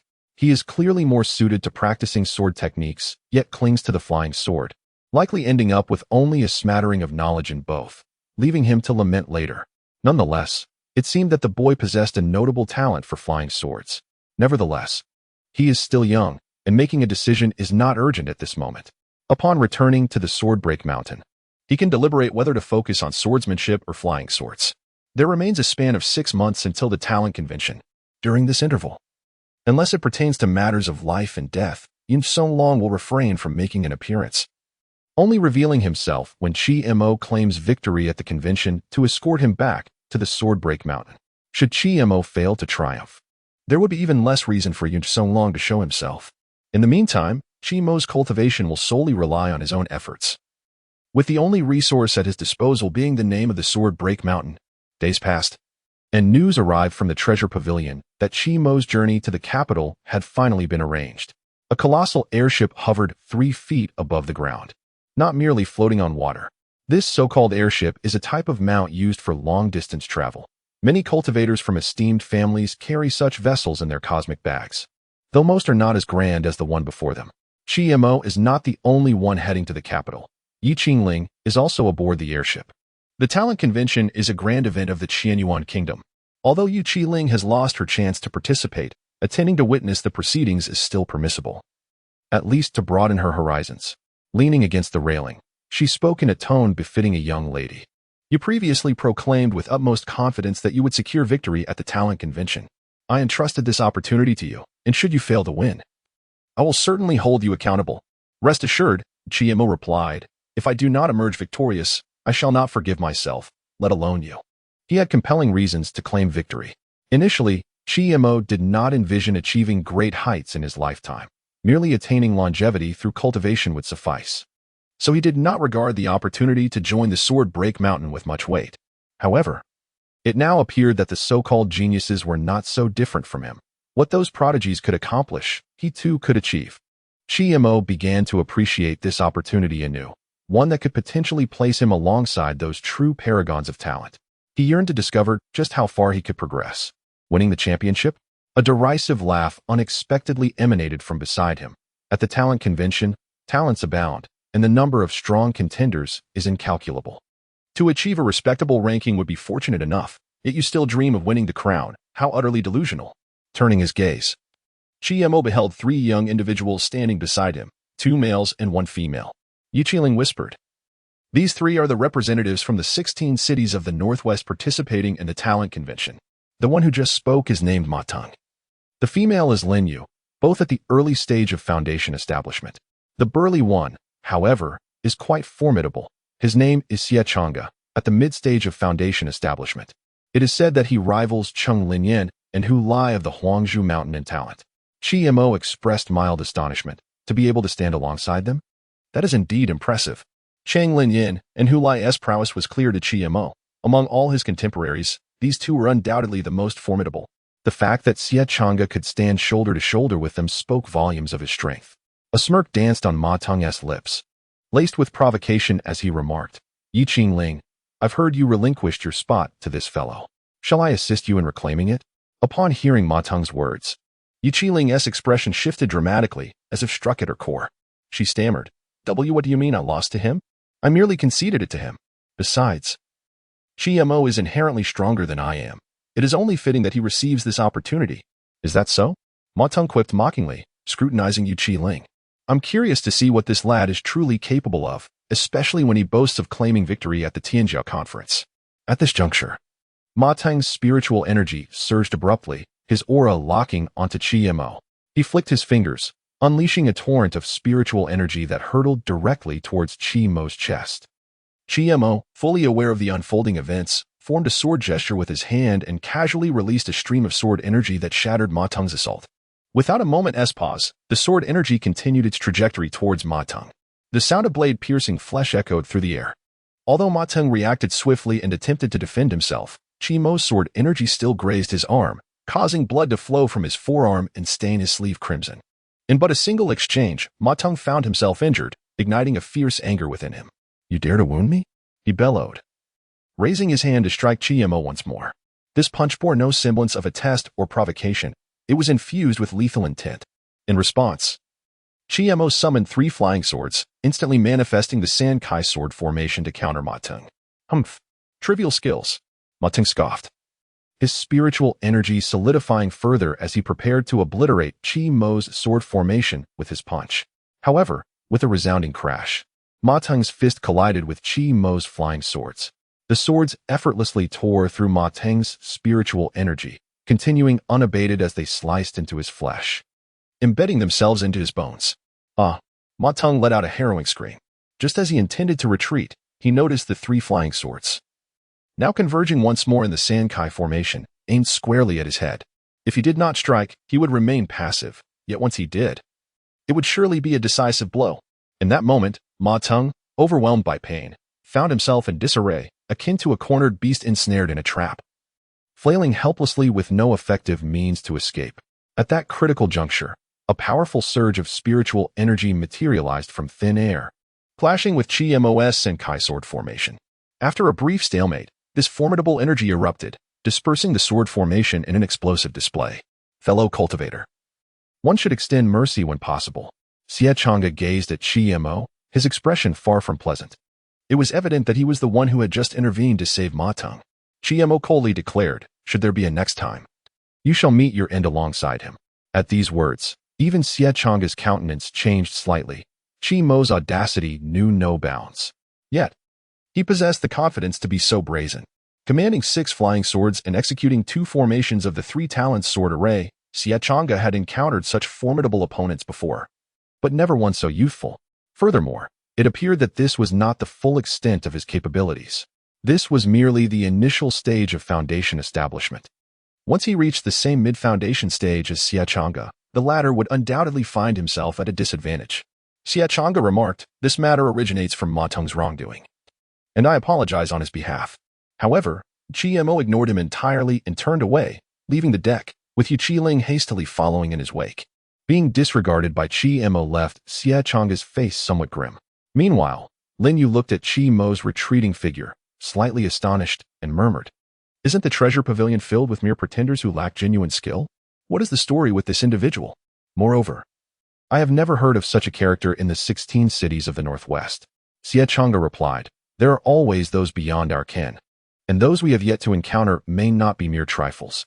However, it is certain that this fellow is not affiliated with the treasure pavilion, at least not with the one in the 16 cities of the Northwest.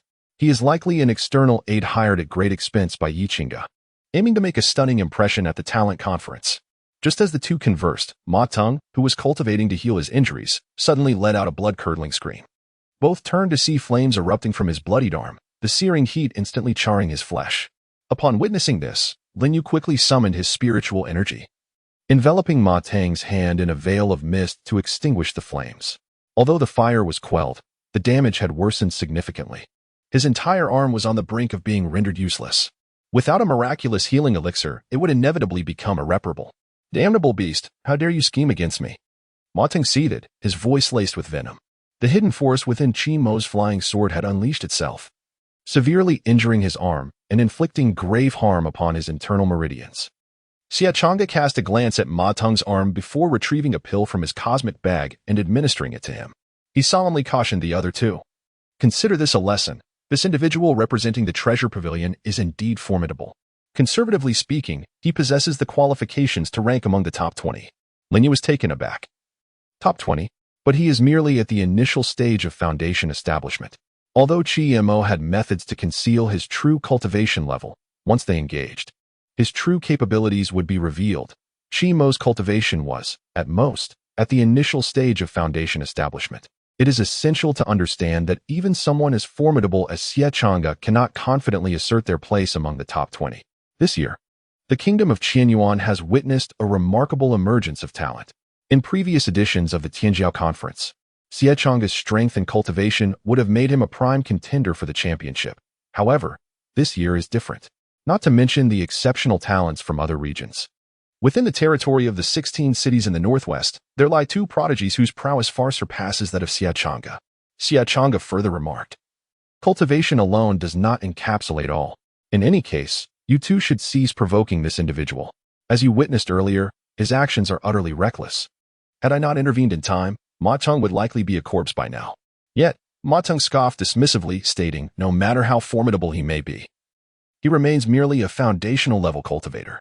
Had it not been for a moment of negligence, he would not have been able to injure me. With that, Ma Cheng departed.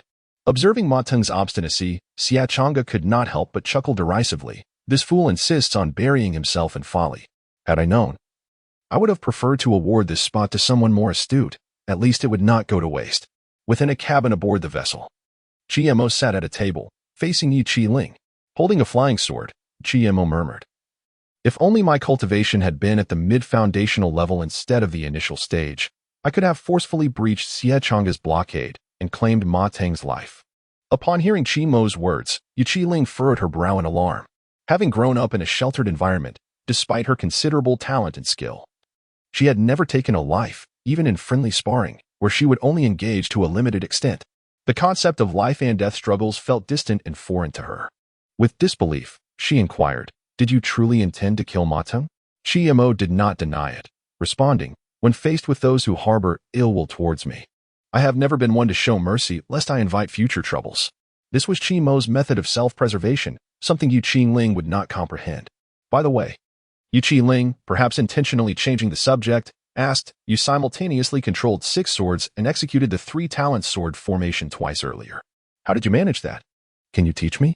Mo retorted, "Is that truly difficult?" Yi Qi Ling, feeling vexed, replied, "Isn't that challenging?" With a shrug, Mo said, "Perhaps practice makes perfect." He could control 10 flying swords, so manipulating 6 was not a considerable feat for him. Compared to the 10-direction sword technique, the 2-3-talent sword formations were child's play. Practice makes perfect? Then I shall train harder. I refuse to believe that what you can accomplish, I cannot. Yi Qi Ling hastily departed, likely rushing back to her quarters to practice with the flying swords. The atmosphere around Ma finally settled down. Just as he was about to commence his cultivation, Yi Qi Ling unexpectedly returned, cautioning him, "This vessel belongs to the illustrious Yuan family of the capital. Duels are strictly forbidden aboard. Violators risk being thrown overboard or, at worst, executed on the spot. In situations like earlier, it is best to endure. Do not act impulsively." Understood. After receiving Ma's affirmation, Yi Qi Ling turned to leave. Ma then sat on the bed and began his meditation. It had been over a month since he entered the foundation establishment stage, and his absorption of the world's spiritual energy had significantly accelerated, thanks to his devouring heaven technique and second-tier fire spiritual route.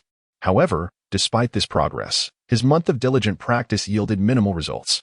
His dantian felt like an unfillable ocean, and the accumulation over the past month had not stirred even a ripple. Signs of a breakthrough remained elusive. Ma murmured to himself, "Unfortunately, I no longer possess any chi-gathering pills. Relying solely on spirit stones will make a breakthrough within 6 months impossible. With only the power of the initial foundation establishment stage, winning the Tianjiao competition will be quite challenging." He pondered, "What if I use fire vein essence?" Ma was aware that fire vein essence was an exceptionally rare treasure, yet he had no idea how to utilize it. He surmised it could perhaps aid in enhancing his cultivation. Suddenly, the voice of the Fulong sword spirit cut through his thoughts. To cultivate directly with fire vein essence? What a waste. It would be far better to offer it to me. Ma smacked his forehead as realization struck him. "Right. I recall you are not at your full strength and have sustained significant injuries. The properties of fire vein essence align with your sword nature. Could it assist in your recovery? You seem not entirely foolish." The Fulong sword spirit scoffed, continuing, "If it can help me regain even a fraction of my strength, claiming the top spot will be effortless. Fire vein essence is indeed a splendid supplement for me." "Is that so?" Ma hesitated for a moment, but ultimately retrieved a piece of fire vein essence from his chinquan bag. Before he could inquire further, the Fulong sword spirit appeared, swiftly consuming the essence and vanishing back into the sword, leaving behind a final admonition, "I shall need to enter seclusion for a while. Do not wield the sword unless absolutely necessary." Ma found himself in a mix of amusement and exasperation. The Fulong sword spirit seemed to be using the pretext of enhancing Ma's strength to replenish its own vitality with the fire vein essence. Nevertheless, since the sword had already acknowledged him as its master, Ma felt no concern about any potential harm it might bring. He settled himself cross-legged, closing his eyes to begin his cultivation. Though progress was slow, persistence would eventually lead to a breakthrough. After all, 6 months was still a considerable amount of time. After half a day's wait, the ship finally ascended into the sky. Soaring through the sea of clouds on its journey from the 16 cities of the northwest to the capital of Qianyuan. This voyage would take half a month. As night began to fall, The journey continued. In another chamber aboard the vessel, a middle-aged man with graying temples looked at Ma Teng's injured arm with deep concern. His expression filled with fury. He was Ma Teng's personal bodyguard, named Ma San, whose cultivation had already reached the mid-foundation stage, surpassing even Xie Chang'e in strength. He had boarded the ship just before it set sail, only to be confronted with Ma Teng's wretched state upon his arrival. Frowning, Ma Teng replied angrily. It was the people from Treasure Pavilion. They have found a ruthless brat from who knows where, strong in power and even more vicious in action. Uncle, under no circumstances do I wish to see him leave the ship alive. Treasure Pavilion? A glint of ferocity flashed in Ma San's eyes. A mere band of merchants dares to act with such audacity. If this were elsewhere, I might have hesitated out of fear of repercussions. But since we are aboard this vessel, even if I were to kill you, no one would be the wiser. Ma Teng expressed his concern, but uncle, this ship belongs to the Yuan family. If we act here, wouldn't that be akin to slapping the Yuan family in the face? What if they pursue the matter later? Fear not, Ma Sen assured. I will handle the Yuan family and ensure everything is secure. Young master, you need only await my news, for tonight, I shall present you with that brat's head. With that, Ma San exited Ma Teng's chamber. After making the necessary arrangements, Ma San stealthily approached the door of Qi Mo's room, drawing a glimmering dagger that emanated an icy chill from his waist, his eyes flashing with deadly intent. Suddenly, a cold light pierced through the window into Qi Mo's room. Almost simultaneously, Qi Mo awoke with a start, summoning a flying sword to deflect the incoming blade. The two beams of cold light collided mid-air, subsequently embedding themselves into the walls, the blades quivering slightly and emitting a buzzing sound. Before Qi Mo could retract his flying sword, a figure violently burst through his door, brandishing a dagger that shimmered with a green hue. Charging directly at him without a word, Qi Mo rapidly summoned the remaining 9 flying swords, forming them into a triad sword formation to counter the assailant. After 3 successive clashes, the assailant was forced back, pressing against the wall while glaring menacingly at Qi Mo, seizing the opportunity. Qi Mo retrieved the flying sword that had embedded itself in the wall. The triad sword formation swiftly transformed, merging into a single entity. With a discerning glance, Qi Mo recognized that the individual before him was at the mid-foundation stage, his cultivation still superior to his own. Relying solely on the triad sword formation, there was no way he could match his opponent. 10 directions, sword technique, tremble. A resounding hum erupted from the sword formation, accompanied by waves of condensed sword wind and dazzling beams of light. In but a fleeting moment, the assailant felt a wave of dizziness wash over him, momentarily disoriented. As he regained his senses, he was abruptly struck by the realization that Qi Mo's sword formation had shifted once more, launching a ferocious assault towards him. 10 directions, sword technique. Annihilate. If he did not act, it would be one thing, but once he did, his movements were as swift and thunderous as a storm. Faced with the overwhelming might of the sword technique, the assassin felt a heavy weight settle in his heart and immediately summoned all his spiritual energy to unleash a strike. Doomed Moon. The dagger carved a bizarre arc through the air, cleverly circumventing Qi Mo's sword technique and targeting Qi Mo himself. The force of this strike was no less formidable than the combined might of Cheng Linyan and Hu Lai's full-powered attacks.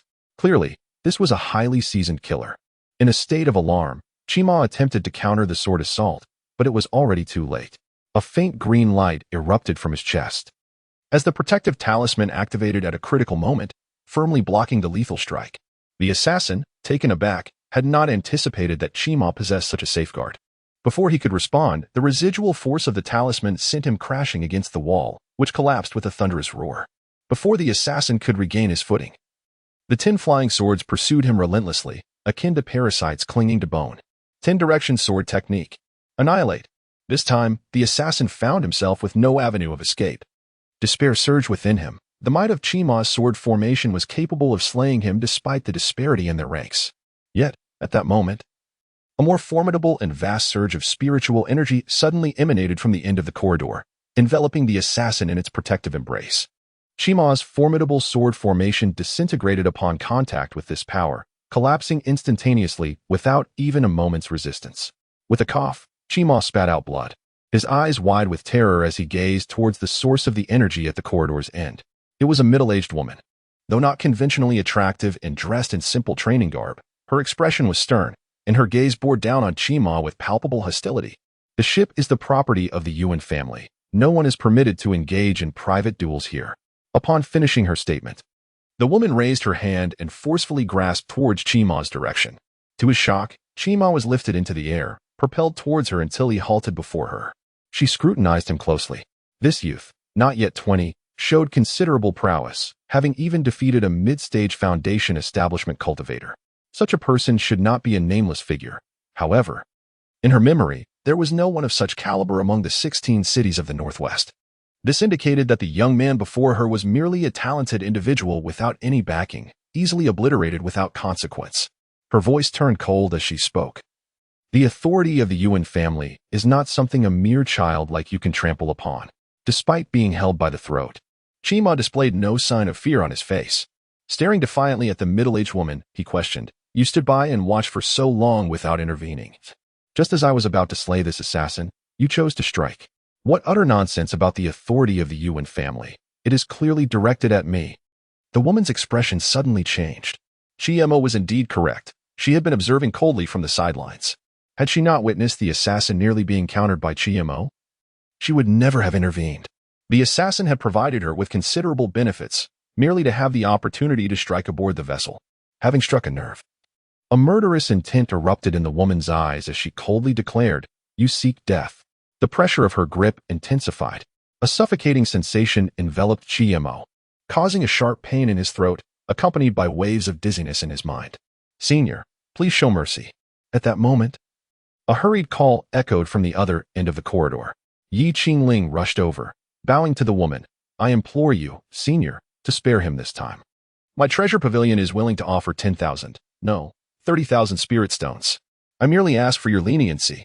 "You are from the treasure pavilion?" A flicker of surprise crossed the woman's eyes. The reputation of the treasure pavilion was formidable, although it could not compare to the overall might of the Yuan family. Its financial resources were several times greater, and claiming it was as wealthy as a nation would not be an exaggeration. Contemplating this, the woman slightly eased her grip, coolly stating, "You may escape death, but you cannot evade punishment. Otherwise, if word of today's event spreads, it would be a source of ridicule for the Yuan family. I shall cripple your cultivation today, thereby providing an explanation to all aboard this ship." Yu Qiling cried out, "Senior, please. I am willing to offer 50,000 spirit stones." However, the woman seemed to disregard Yu Qingling's words entirely, casually casting Chima aside. She then unleashed a ferocious surge of spiritual energy aimed at striking Chima's crown. At that moment, Chima summoned all his strength and once more activated the 10-direction sword technique, positioning it before himself. Boom. In an instant, the 10-direction sword technique and protective talisman were shattered almost immediately, and Chima crashed through several wooden walls, helplessly collapsing among the debris. Although he was in a sorry state, he had managed to preserve his cultivation. Spitting out a mouthful of blood, he staggered to his feet.